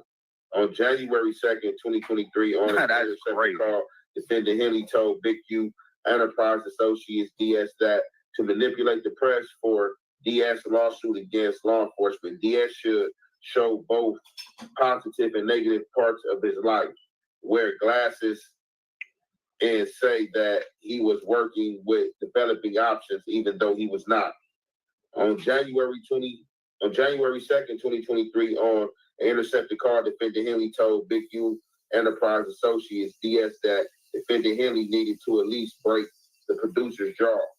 On January 3rd, 2023, on an intercepted call, Defender Henley described to an incarcerated individual tooling up with firearms to travel to a Crips neighborhood because we are the most arrogant, bougie, self-righteous motherfuckers on planet Earth. On January 3rd, 2023, on an intercepted call, Defender Henley told an incarcerated individual that Defender Henley was going to purchase 6 miniature phones to send to the incarcerated individual so that he could sell them in prison for $1,000 each. On January 5th, 2023, on an intercepted call, Defender Henley said that another individual was done for being a rat. Hey, I wouldn't be surprised if they start speaking on like other murders and stuff like that, and start trying to pin like other murders on him, because look how he's talking in these wiretaps, bro. Look how this man is talking, bro. That is crazy work. Talking too much. It's like this. Why, like, if I always told myself if I was gonna ever, you know, do some dirt, I'm just gonna do it by myself, because you just can't trust nobody, bro. He's talking too much, and he got too comfortable. He got way too comfortable, and thinking he was. Hey, that's the realest thing, man. I never did dirt with nobody because I already knew if the blah blah blah, I'll flock it out. If the ish hit the fan, I'm not gonna tell on me. You might tell on me, but I ain't gonna never tell on me. So do your dirt by your lonely, kids. I ain't saying do dirt at all, but if you go do dirt, do it by your lonely. He was untouchable, and we seen that. Hey, what did the Bible say? Pride go before destruction, go before the fall. And right now we are seeing the fall. You know, this man was envious. He was very envious and jealous, you know, of the late great Nipsey Hussle. You know, he was bullying everybody, extorting everybody, you know, and it's just crazy because you put that, like Nipsey said, you put that energy out there in the world. I mean, I'm not surprised that we seeing this unfold like this, bro, because he literally did it to himself. Nobody told him to go on these podcasts or be on these phone calls talking all reckless like that. Like, especially if you know the feds is on. My bad, man. I was eating some spicy chips off camera. Hot chips. T-Rail got his car snatched. Yeah, so I'm gonna give you guys that. T-Rail got his car snatched. That just happened like right now. Excuse me.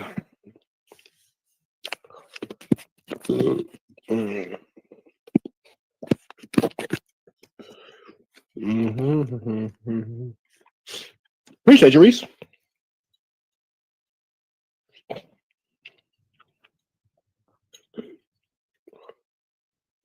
All right.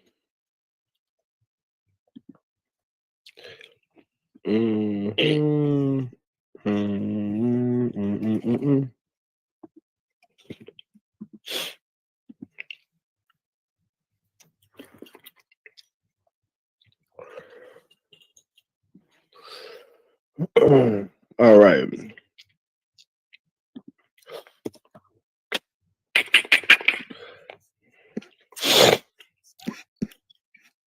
All right. There it is. There it is. There it is. All right.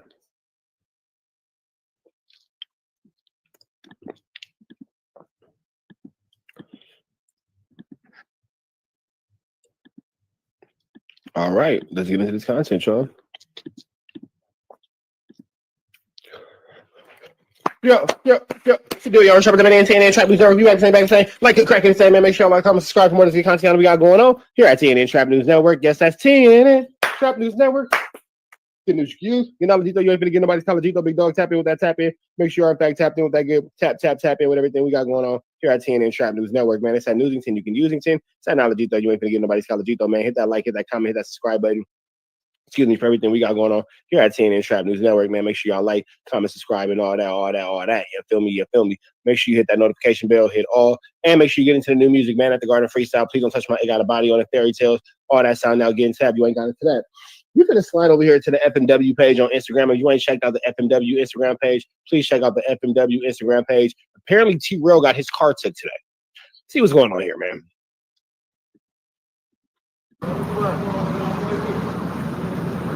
That's T-Rail.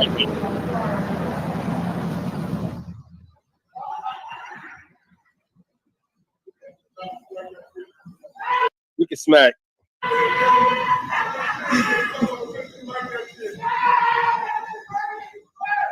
I imagine that these niggas probably didn't pay for parking or like didn't like maybe they didn't renew the parking and all that kind of stuff. They, you know, if you know what angle say where they are, but if you that's pretty clear to see what they are if you know LA. But you know where they are, you got to pay to park. So maybe T-Rail didn't put enough money on the meter. It looks like. Oh my god. You did that, babe. Shut the fuck up, y'all. Oh my god. Don't say Heather didn't pay the parking meter. Don't say Heather didn't pay the parking meter. Come on, Hurricane. Don't say you didn't pay the parking, man. Dang, Hurricane. Dang, Hurricane. Yeah, I'm sure he got the ticket, bro. He's arguing with him. He's not letting him. They don't turn the road. Oh, yeah, he got it. He just been the asshole.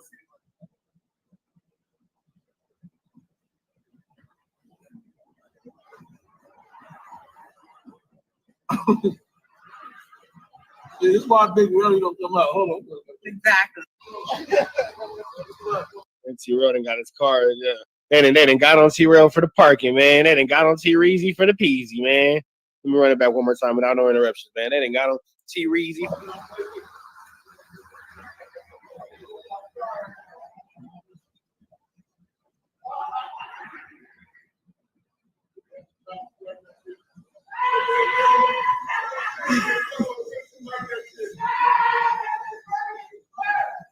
Oh my god. You did that, babe. Shut the fuck up, y'all. Oh my god. Yeah, I'm sure he got the ticket, bro. He's arguing with him. He's not letting him. And I'm kind of wrong. Oh yeah, he got me to hung up. He just been the asshole.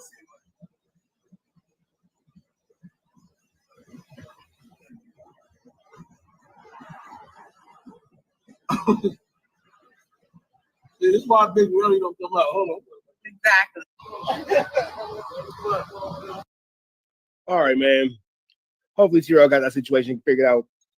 Red down to the left, y'all know the rest. It's free. I'm the Legend Tweets free. No. Chat, let me take y'all back to where we was at.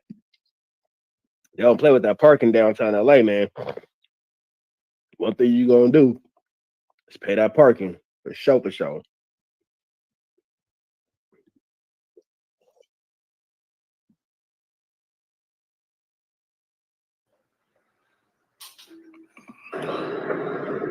So y'all, all that right there, man, that's crazy. You know, I ain't gonna go through all that. Y'all heard what was said, but it looked like he was having phone conversations with other dudes. And, you know, like I said, when you don't know the feds is listening, and you know you shooting your shot and you popping your ish, and you know, telling what'll come out your mouth. You know what I'm saying? So, you know, he was saying he was bigger than Nipsey, he the biggest 60. He had Nipsey discipline, all type of like crazy stuff. So, you know, that, you know, these 60 and shooting your shot and you popping your ish, and you know, telling what'll come out your mouth. You know what I'm saying? So, you know, he was saying he was bigger than Nipsey, he the biggest 60. He had Nipsey discipline, all type of like crazy stuff. So, you know, that, you know, these are just the phone calls, wiretaps.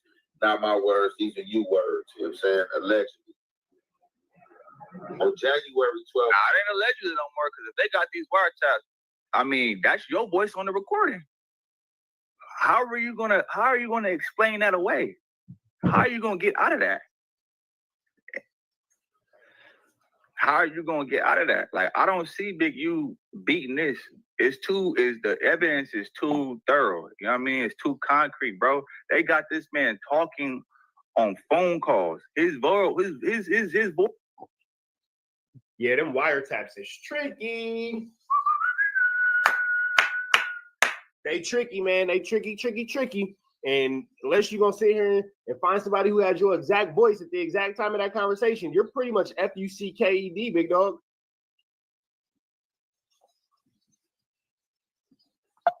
Voice, his vocals.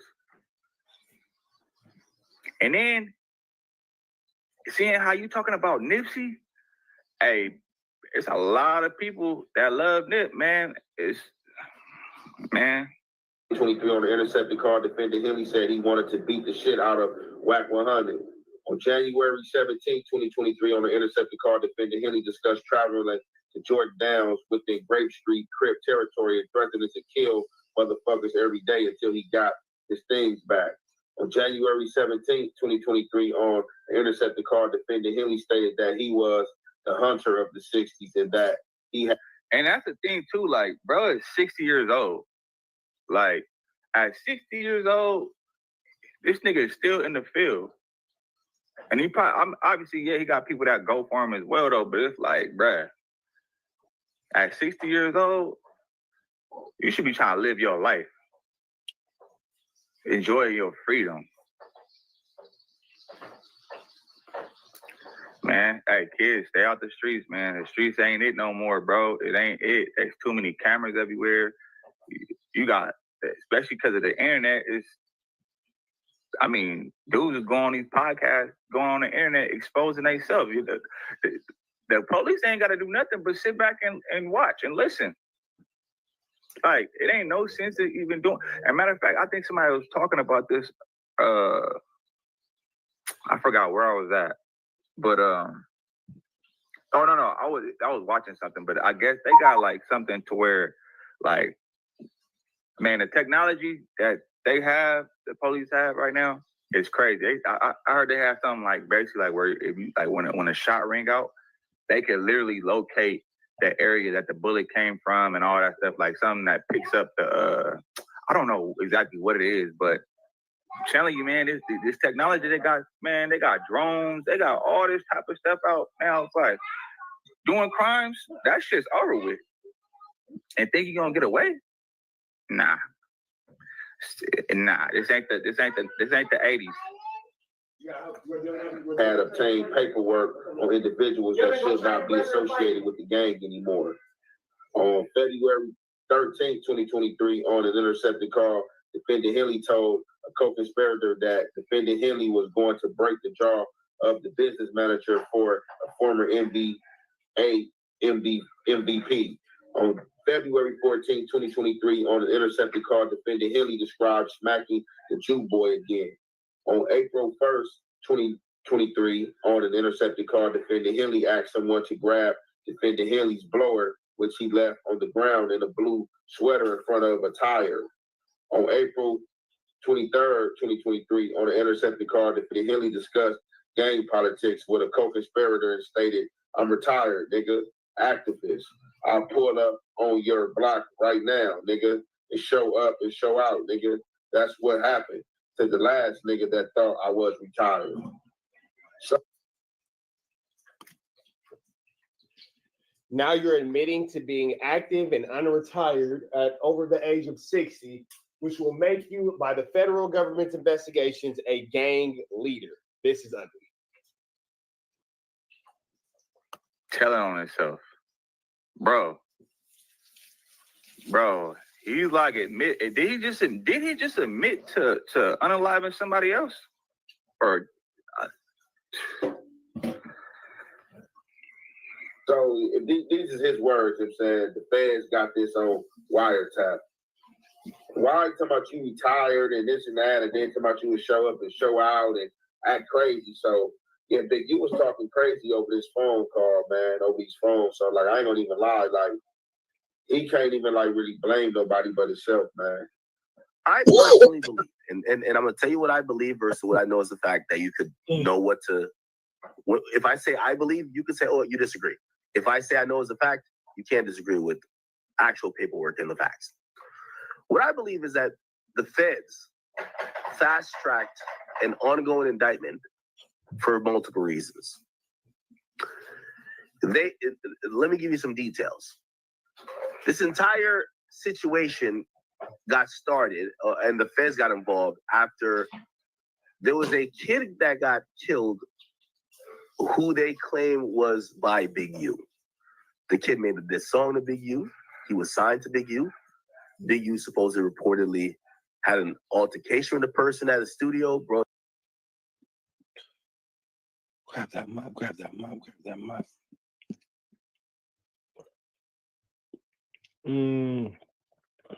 I guess we can get into this. Let's see.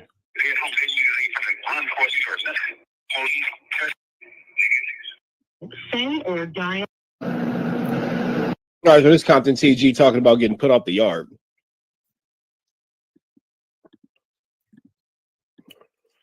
All right. Yep. Do y'all shop at the CNN shop? We don't keep back the same. Like, good cracking the same, man. Make sure y'all like, comment, subscribe for more. This good content we got going on here at CNN. Rappers Network. Good news you can use. Good knowledge, you ain't finna get nobody's college. Big dog, tap in with that tap in. Make sure you tap in with that good tap in. Make sure you like, comment, subscribe, like, comment, and subscribe. Everything we got going on here at CNN Trap News Network. Make sure y'all show some love to Highway State of Mind. Big shout out to Highway State of Mind. Giving us some good news we can use, some good knowledge. We ain't finna get nobody's college, man. It looks like they're a newer channel, so make sure y'all help them run them contents up, run their likes up, run everything up that they got going on, man. Show some love to Highway State of Mind. We finna jump into this content, man. But before we do, man, at the Garden Freestyle, please don't touch my I Got a Body on the Fairy Tales and all that's out now. Those of y'all who don't know, again, Compton TG was having an issue on a yard where he allegedly dissed the neighborhood cribs and man, you know what? I'm not even gonna say that. Let's go ahead and let this run from here, and then we're gonna go ahead and get into this content. Let's get into it. Let's go. He promote the gang violence and he promote his gang to the fullest, tatted all over his body, say it in every song, and the image that he portray is he'll fight anything, he'll shoot anything, he's full-fledged with business.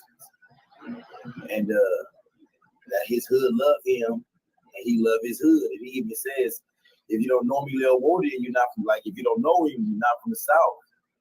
You feel me? He from the AD. You know, they South without the South, but that's what type of image he portrayed. And if y'all don't know, he went to jail for robbing a jewelry store a few years back. And he had Calipad. He was just at Calipad on AR. You feel me? Mainline GP. He's up there thugging. Now, if you don't know, we've been on lockdown. Like there's been a lot of deaths, a lot of stabbings in the last few weeks. So they put us all on lockdown. Give everybody a timeout and a breather. I guess while we was on lockdown, he said naps. Feel me, over the tier. And for y'all who don't know, in other states, naps mean that's how you disrespect the neighborhood Crips. I'm assuming he was talking about the Compton neighborhoods, but that's how you diss all neighborhoods. That's how you diss Infant Doty, X4, 4 Extras, how you diss all neighborhoods. That's how you diss Big U, Nipsey. That's how you diss Bino. That's how you diss a gang. That's how you diss all neighborhood Crips. And they wasn't going for that. So he said it a week ago. Doors opened the day before yesterday, and they came out. And yeah, they said somebody from over the 60s went in there and challenged him to a fight. And there was a couple of more Crips at the door. And he would fight. They said he started screaming. He was sorry. And they said he got under the bunk. And he didn't want to fight. I wasn't there. This is just what a reliable source told me. And one of his, not even nobody from my hood, just a reliable homie. So he didn't fight. They said he got her in the bunk. And then he rode a kite. He rode a kite to the dude hood fella from over the 60s. He said, look, man, I don't want to fight. Can I just roll it up? And then we just call it even? I guess hood fella took the kite to the homies, and the homies was upset. And he was upset. And he didn't refuse to start coming out the cell. Well, yesterday, I noticed the homies beat him. They got up on him. They finally came out of the cell, and they whooped him. Now he on CR. And if I'm not mistaken, they finna get him again on CR. Feel me? When I heard they finna get him again, and they trying to press that issue for him to PC up, go SOY. And I just want to say he was somebody, a prominent member, gang banged out, but nobody is bigger than the program. He was dissing his enemies who had killed his friends on the street, and nobody had his back. Nobody was gonna want to rock out with him. Maybe they would have if he would have fought. Calipatria, California. This call and your telephone number will be monitored and recorded. You have a prepaid call. You will not be charged for this call. To accept this call, say or dial 5 now. Thank you for using Global Tel Link. Whatever, joking, laughing, all racist, talking, joking, laughing on the pier. And then we go out the yard the next day, nobody say nothing. It wouldn't seem like there was no tension or nothing. We all joking, laughing. There wasn't no dissing of no niggas' hoods or none of that. So why niggas talking about niggas just dissing and saying all this? There's none of that. We just horseplay joking on the pier. Boom, one day, I'm sad. Mind you, we already had people in the yard, all these niggas on the yard, all the shit. Nobody ever said nothing. One day I stepped on my cell. I'm talking to a nigga. Somebody beat me from behind. Boom. He run down the stairs. Not mind you, it's Mexicans. We in California. It's Mexicans, whites, and blacks around. I'm not knowing who punched me. All races is around. I'm looking around. Who the fuck punched me? All I did was step on my cell. Boom, I got punched. I step back in, turn around. Boom, who the fuck's on me? I see a nigga running down the stairs. The police press the button, press the alarm, try to make a big ass scene. What you talking about? I got jumped by 3 people and all that. I tell them, no, leave the building. This building, which is me and my silly horseplay. I'm trying to figure out who the fuck shot me. I'm staying in the building. I'm not letting the police take me out. They trying to take me to the program office. No, you got jumped. What you know, Crip, I'm not going nowhere.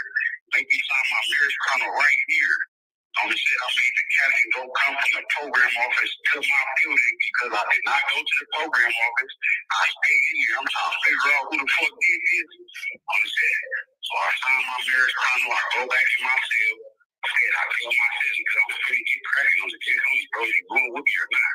On the dead homie, like, man, I've been in this pod for years. And as soon as you get here, you start calling problem with these niggas. I'm trying to continue being cool with the same niggas I've been cool with and what you move, right?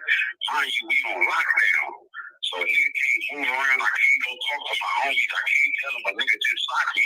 Come rally up, cause nigga, I'm in a neighborhood building. It's only three other cops and wild niggas in here.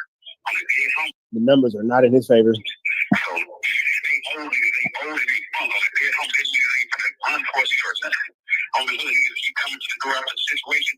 Niggas was coming to the door, spinning off. I'm trying to tell the homie, man, tell the homie come in here so we can rally up on the dead homie. We can try to go up on God. Niggas, they didn't do that. Nobody ever came and shit. They trying to make me go out to the yard on the dead. I'm like, my homies ain't coming to talk to me. Niggas keep spinning off on me and all this shit. Cause I don't trust none of you niggas on the dead homies. I'm finna just get cracking on T-Way. Cause everybody keeps spinning off on me. I'm gonna just get cracking on my own. The next day, my celly go to work, cuz come back and get off on me in the jail. Right, we fighting the shit out. Nigga, cuz fuck cuz up. I'm gonna get hungry. And then they move me to B-Yard. When they move me to B-Yard, the homies on the first yard, I went to the first yard the next day. I tell the homies the situation. They like, cuz, man, we already been know your situation. The homegirl called us and told us, like, man, since you got to fight with your homies, the crime me, like, niggas been trying to ruin your career, so it's been a pot stirred up a long time ago. So, boom, I went to the first yard. I go to the second yard. I try to tell the homies the same story. I guess they already talked to the homies on A yard. And they told them, like, man, just crash cuz. So they just did a 4-on-1 the day before yesterday, DP on the yard, and now I'm in acid. Now I'm in the hole. All that PC shit that niggas talking about, nigga, that's out on county crib, nigga. I never go PC. Man, okay. Jeez. A lot for $2, man. Don't go to jail, kids. Hey, that brings a lot of context to this shit, man. You know what I'm saying? Because I was like, man, hell nah, man. Y'all niggas got my nigga fucked up. You feel me? But I was waiting to talk to you because I'm like, man, come on.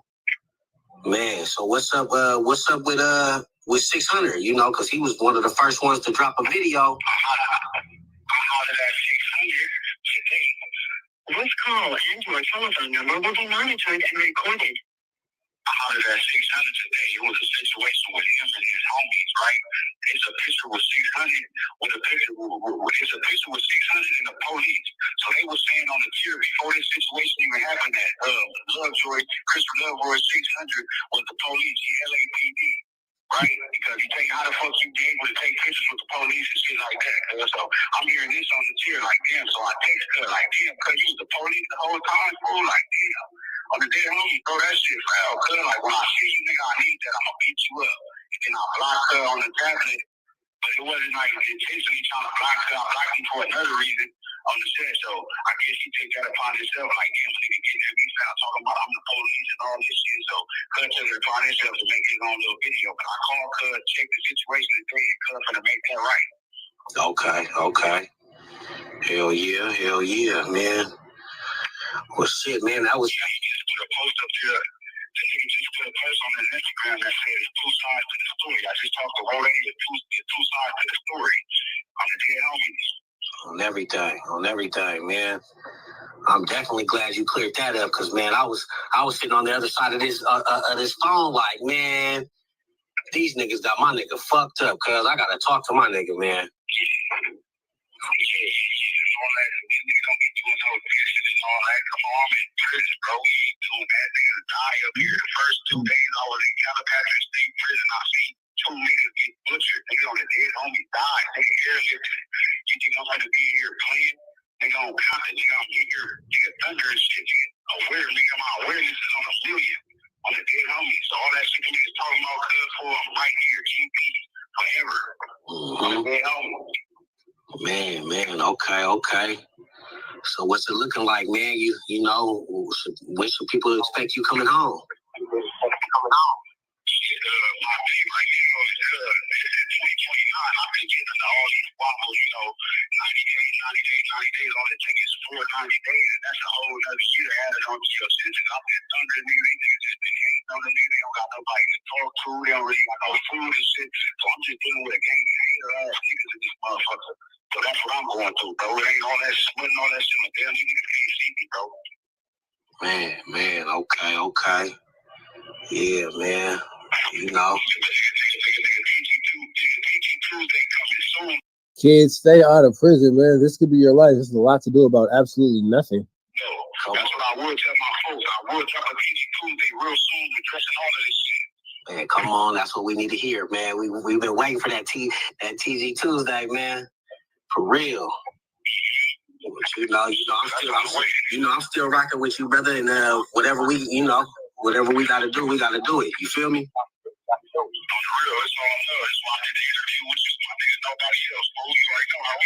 Man, come on, man. Come on. Mandatory, man. So you know my line's always open to you, bro. So it's all love. Likewise, so I appreciate it, bro. Much love, my man. Yeah. I'm gonna tap in with you. All right, brother. All right, man. Shout out to Highway State of Mind. And there you have it, man. Straight from the horse's mouth. Compton TG, letting you know what's going on and what's not going on. Free Avenue Angels, he's free, we go. Now, what y'all think about that, Chad? I think that kids just stay out of jail. It was like, golly, there's a lot to do about absolutely nothing. It's a lot to do about absolutely freaking nothing, man. I'm going to give y'all two more, and I'm going to take my A-double-double to sleep. For those of y'all wondering, did pretty well in my jiu-jitsu competition today. Did pretty well. Show y'all this real quick. Submission only jiu-jitsu competition. Submission only jiu-jitsu competition. Hold on, let me wipe my name out of this because I don't want y'all all in my personal.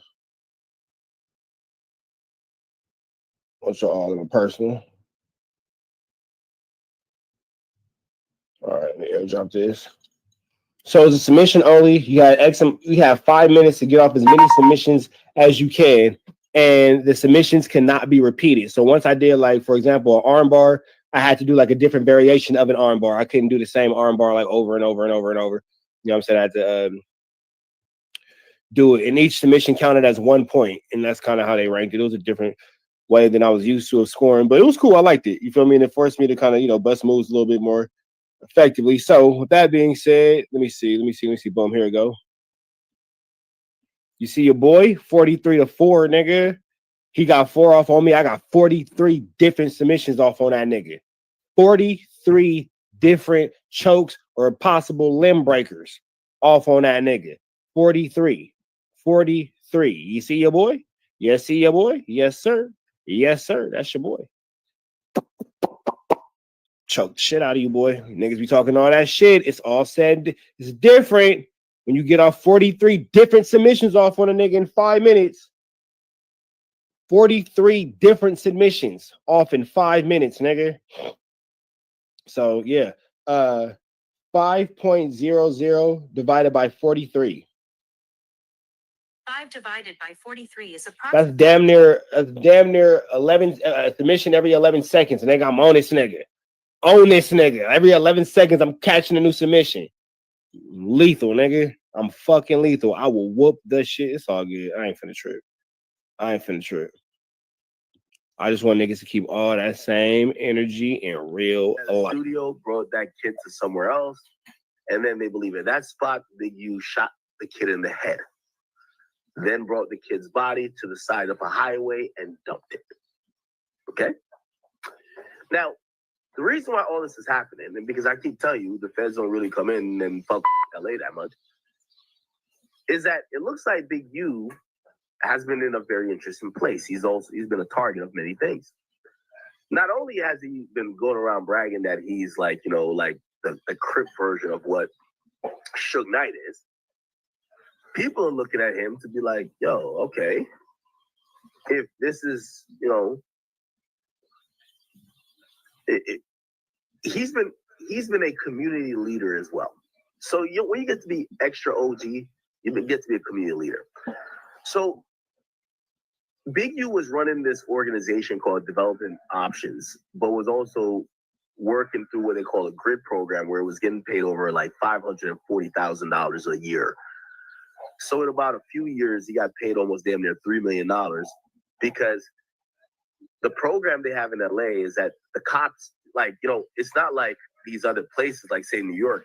The cops are scared of the gangs. You know why? Because the gangs almost outnumber the cops.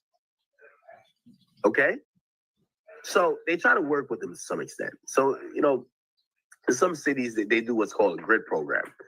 What a grid program is that, you know, they're going to rely on older and senior members of maybe a gang to try to restore some peace and squash the violence. And also, if there was a situation to happen, that person is going to work with law enforcement to make sure it doesn't go further.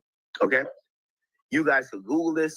It is widely available. It's called the Grid Program Los Angeles. Okay? If you read about it, it will tell you it's a gang prevention programs that hires actual older gang members because at least in LA, there's a hierarchy. They do care about what the older heads say as opposed to other places. And they give those people funds and resources to try to, you know, squash violence or retaliatory shit. Okay? All right. So the murder happens. Allegedly. They think it's Big U, but they can't figure it out as Big U. Why can't they figure it out? So at the point, the altercation happened. The first altercation happened with the guy who died in a studio. It was Big U's studio. So apparently Big U orders for all the what do you call it again? I can't speak right now. He orders for all the security cameras to be discarded. So no one could ever find out what happened and how bad the scuffle was before the night the dude disappeared. The witnesses, whether the person who drove Big U to Vegas, because this happened to Vegas, not LA. Other people that were around, whether in the studio, whatever, everyone was told, do not speak with the police. Now, it wasn't until a long time afterwards till police, you know, did their due diligence and realized like, oh shit, they believed it was Big U. But what they did do before they got there, and you got to imagine at this point, you know, Big U's getting millions of dollars from this grid program. They want to know if this guy's a criminal. They actually opened up what's called a Title III intercept, which is a wiretap. And they started tapping his phone. And when they tapped his phone, he clearly thought he had got off because visibly they didn't show that they were around him anymore. It's crazy how much can go wrong, but until a body falls, nobody's interested. Because I'm willing to bet that possibly all this could have went on a little bit longer. It would have been bad all the way, no matter what. But I'm willing to wager it would have went on a little bit longer had there not been any bloodshed. So he started yapping, telling them what he, you know, y'all ran down on this person, you like this nigga give me this money. And I don't know if that's fully in here. Shoulder to shoulder charge, the money from that indictment, and okay. But I do have the indictment here. And I'm gonna not read through the whole thing, but I'm gonna spell it out. So check this out. First and foremost, the reason why I think that Wack 100 I said it in front of him, and I'll say it to y'all. I think Wack tipped off Big U's family. This was not a grand jury indictment. This was a criminal complaint. A criminal complaint is used to, if you're charging someone with murder, that's not gonna stick. You get what I'm saying? Like a criminal complaint, no. You want it to be grand jury, which means there was an actual legal proceeding where you presented evidence and they agreed with the evidence. So this was just to get Big U in custody. Well, why would they do that? Why would they need to get Big U in custody? Well, Wack 100 was online for the last like 3 weeks before this got announced saying, yo, they're coming to get you. Run, run, run, run, run. So I would imagine that that's more of a... And if that's true, that leads me to the wondering of why Wack 100 is not in jail for aiding and abetting to the fleeing of a fugitive. That is an obstruction of a federal crime, which should make Wack wanted by the federal government because you obstructed you aided and abetted for a federal fugitive to run from the federal government. That is a literal federal crime. My question is, why is Wack 100 not in jail? I've been asking this question for the longest, and I still have yet to get an answer. Contributing factor than anything else. Okay? So cool. So it's a criminal complaint. It got filed here. And then we're going to keep scrolling down. This is a whole document, by the way. Now, there's some redacted pieces here. And the redacted pieces tell you that you're going to see the superseding indictment. Now, this is the purpose of the affidavit. So they're saying Big U, these other people, they're running this enterprise. And they're saying, like, you know, for example, Tremaine Ashley Williams, which is Loose Cannon, he did a few things by rock. Alrighty. We've been here for 2 hours. Okay. Can you rock with me? Oh, baby. All right, let's get into this, man. Joe Budden talks about Adam 22. I thought this was interesting. I'm a huge fan of Joe Budden. I know some of y'all might not care for Joe Budden, but you know.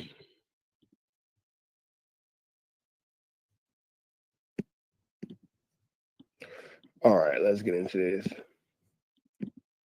Appreciate y'all for rocking me on a Saturday night too. Yo. Do y'all shop at the NTN Trapping Dark back the same. Like, good cracking the same, man. Make sure you like, comment, subscribe for more of this good content we got going on here at TNN Trapping Network. Use. You know, though, you can't get nobody's college though. Big dog, tap in with that tap in to make sure you're in fact tapped in with that good tap in. You feel me? Get to that good content. Get to that good content. Get to that good content. You feel me? Like, comment, subscribe. Get into that notification bell. Hit all. Stay tapped in for the latest and the greatest. What we got going on here at TNN Trap News Network. Like, comment, subscribe, notification bell. Hit all. Stay tapped in for the latest and the greatest. I need y'all to make sure that y'all get into this good news. You use this good knowledge. You can't get nobody's college. Make sure y'all always hit that like, hit that comment, hit that subscribe button. Make sure you hit that subscribe button. And I need y'all to make sure that y'all drop a comment, because the best comment between 25,000 subscribers will get a $100 cash app. So make sure y'all tap in with that tap in. We're gonna get into this, man. Big shout out to where we get this content from today. Shout out to Never Gave Up, man. Big shout out to Never Gave Up. It looks like he's running up a fundraiser, so make sure y'all show some love to his fundraiser. Big shout out to Never Gave Up. We're using this content today. Make sure y'all show bro some love, like, comment, subscribe. We're gonna get into it. Let's go. He's just doing some rebranding, finagling, and moving some monies around because his lawsuit's happening. Yeah. The feds was just at my door. Mm-hmm. Like, I got a lot of life going on. These content creators never show you that part. I hate them all. But I could have told y'all, hey, when 80 and all them niggas left and we found out that Adam didn't have contracts with nobody, I was like, okay, business is shady over there. Mm.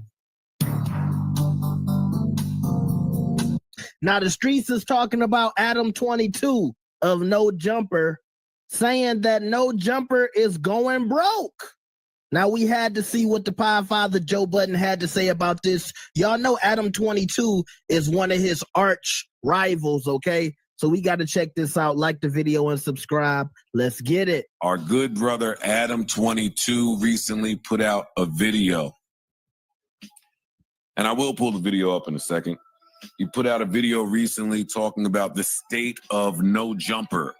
No Jumper is or was or has been a large part in the content creation community. It has. What? Right there. Yep. They have been an instrumental part in the content creation community for quite some time. That's true. We had Adam 22 on our show somewhere in 2021, 2022, somewhere around there. Yeah. Oh shit, my bad. At Parks's, we pressed him a little bit, got a lot of backlash from the audience, left it alone. Time will tell. God don't play about me. You know what I mean? Hey, there's opinions, there's internet fodder, and God don't play about me. And then this, what happens when God starts just making shit happen? These niggas fall flat on concrete every time. It never fucking fails. And I don't want to even talk about Adam too much.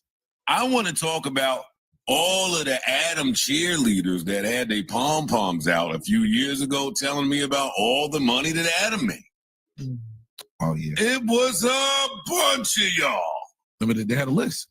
A list was out. Yeah, A goddamn list went out, and everybody had Adam at just like some wild number. I was like, all right.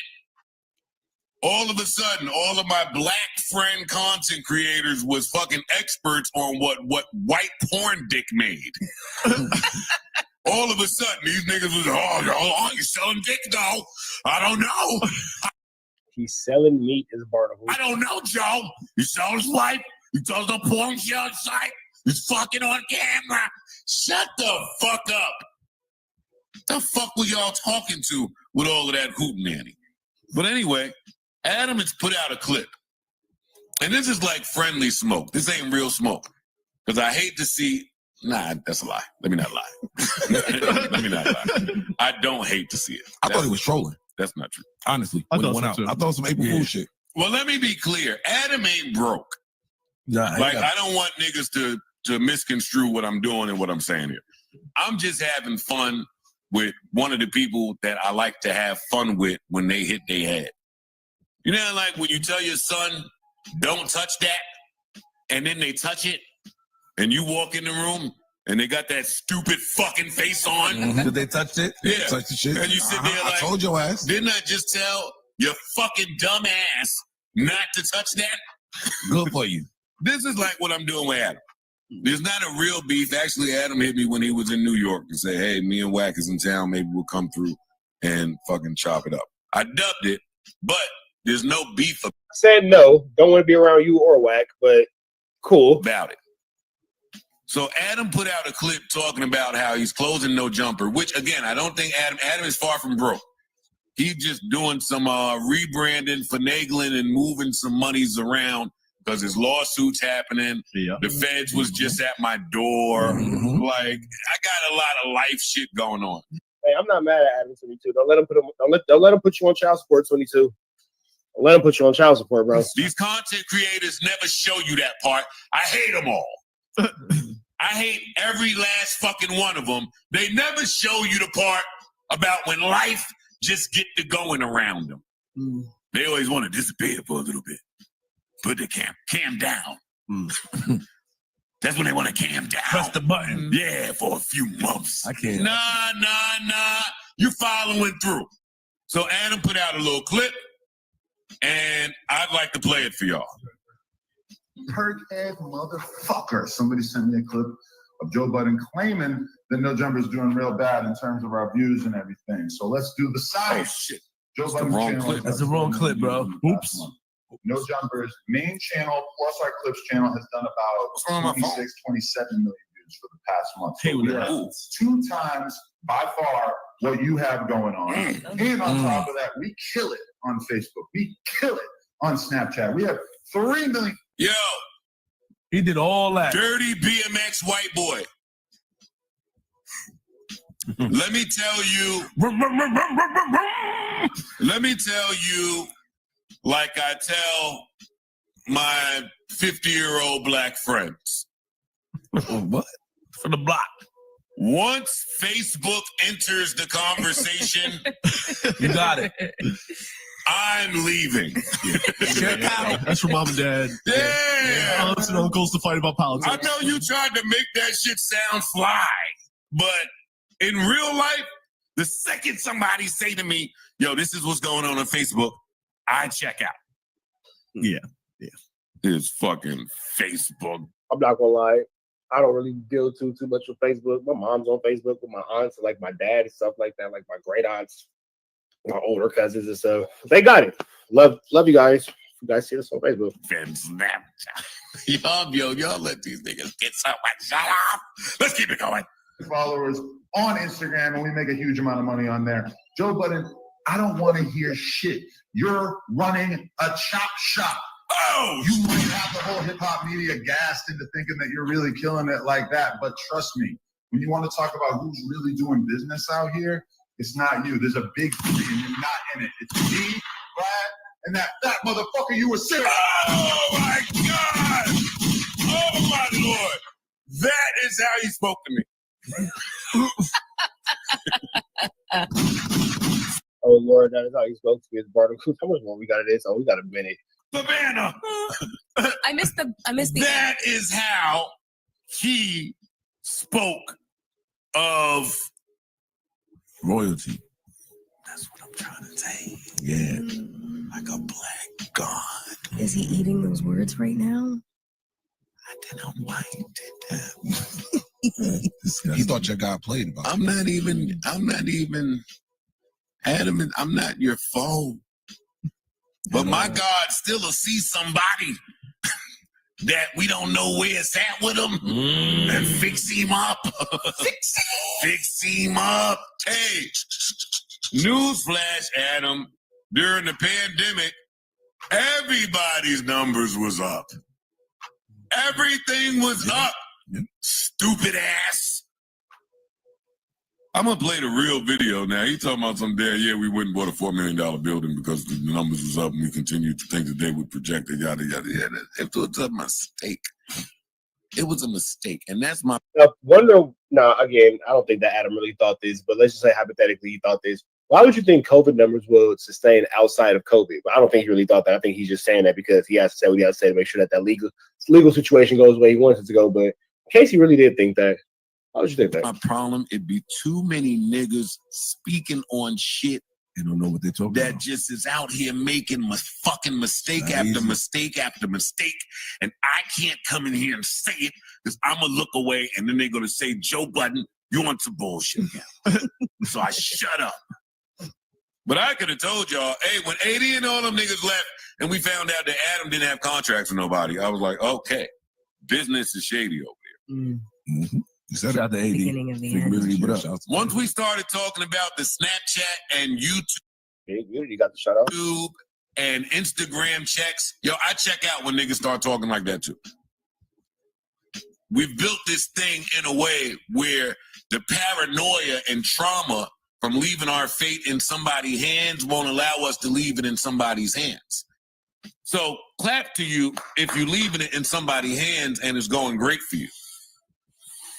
But one day Facebook wake up and say, hey, our Metavision shit, we're not doing it no more. That money you was making is out of here. You're done. We're finished. One day YouTube wake up and say, hey, you're not in our little creator fund program where we're sending shit your way. You're done. We're not even putting you in the algorithm. One day Snapchat, TikTok, one day they all wake up and say, you can't plan that way. That's true. It's tough to look the fucking estate people in the face, the tax people in the face, and say, hey, I don't know that I'll make that next year. I don't know that 5 years from now, these companies will still hold me in such high regard. They leave fast. And then you get niggas sounding like this.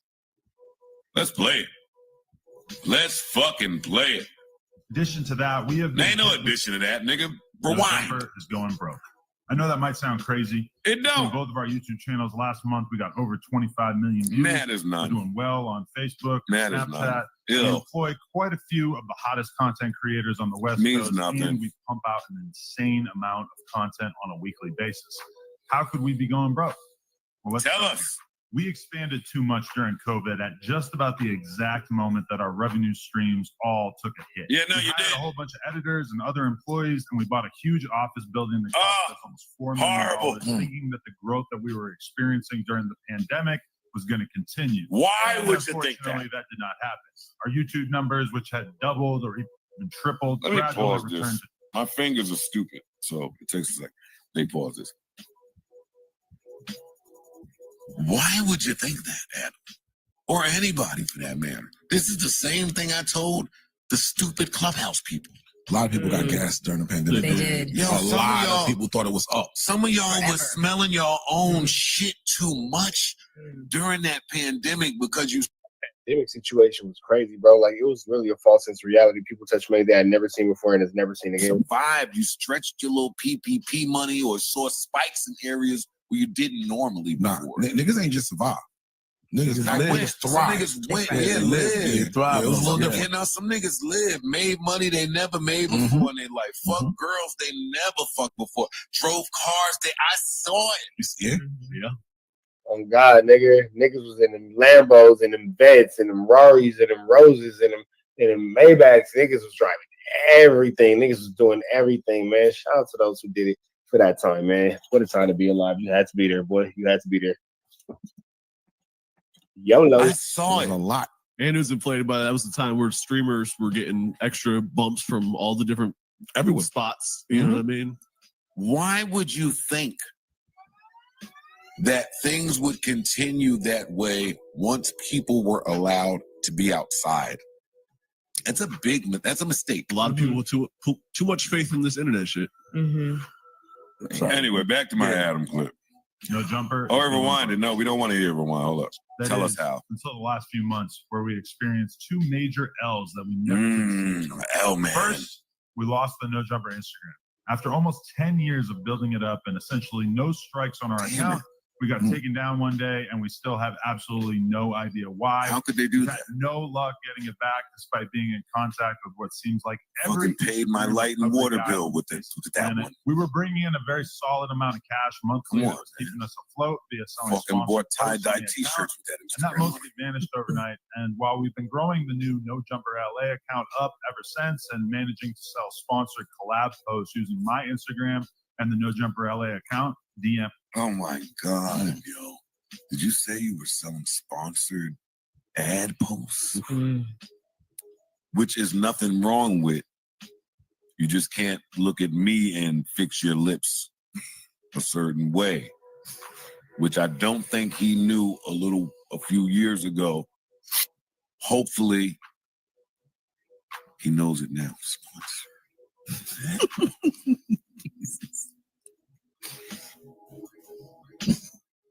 There's nothing wrong with that. No, there's nothing wrong with that. But I would be shocked if I ever saw you do a sponsor. No, you would be more than shocked. I'm gonna call you. I might come. I'm coming to the crib. You would be more than Dog, shocked. you need something? I would get an emergency text, a wellness check.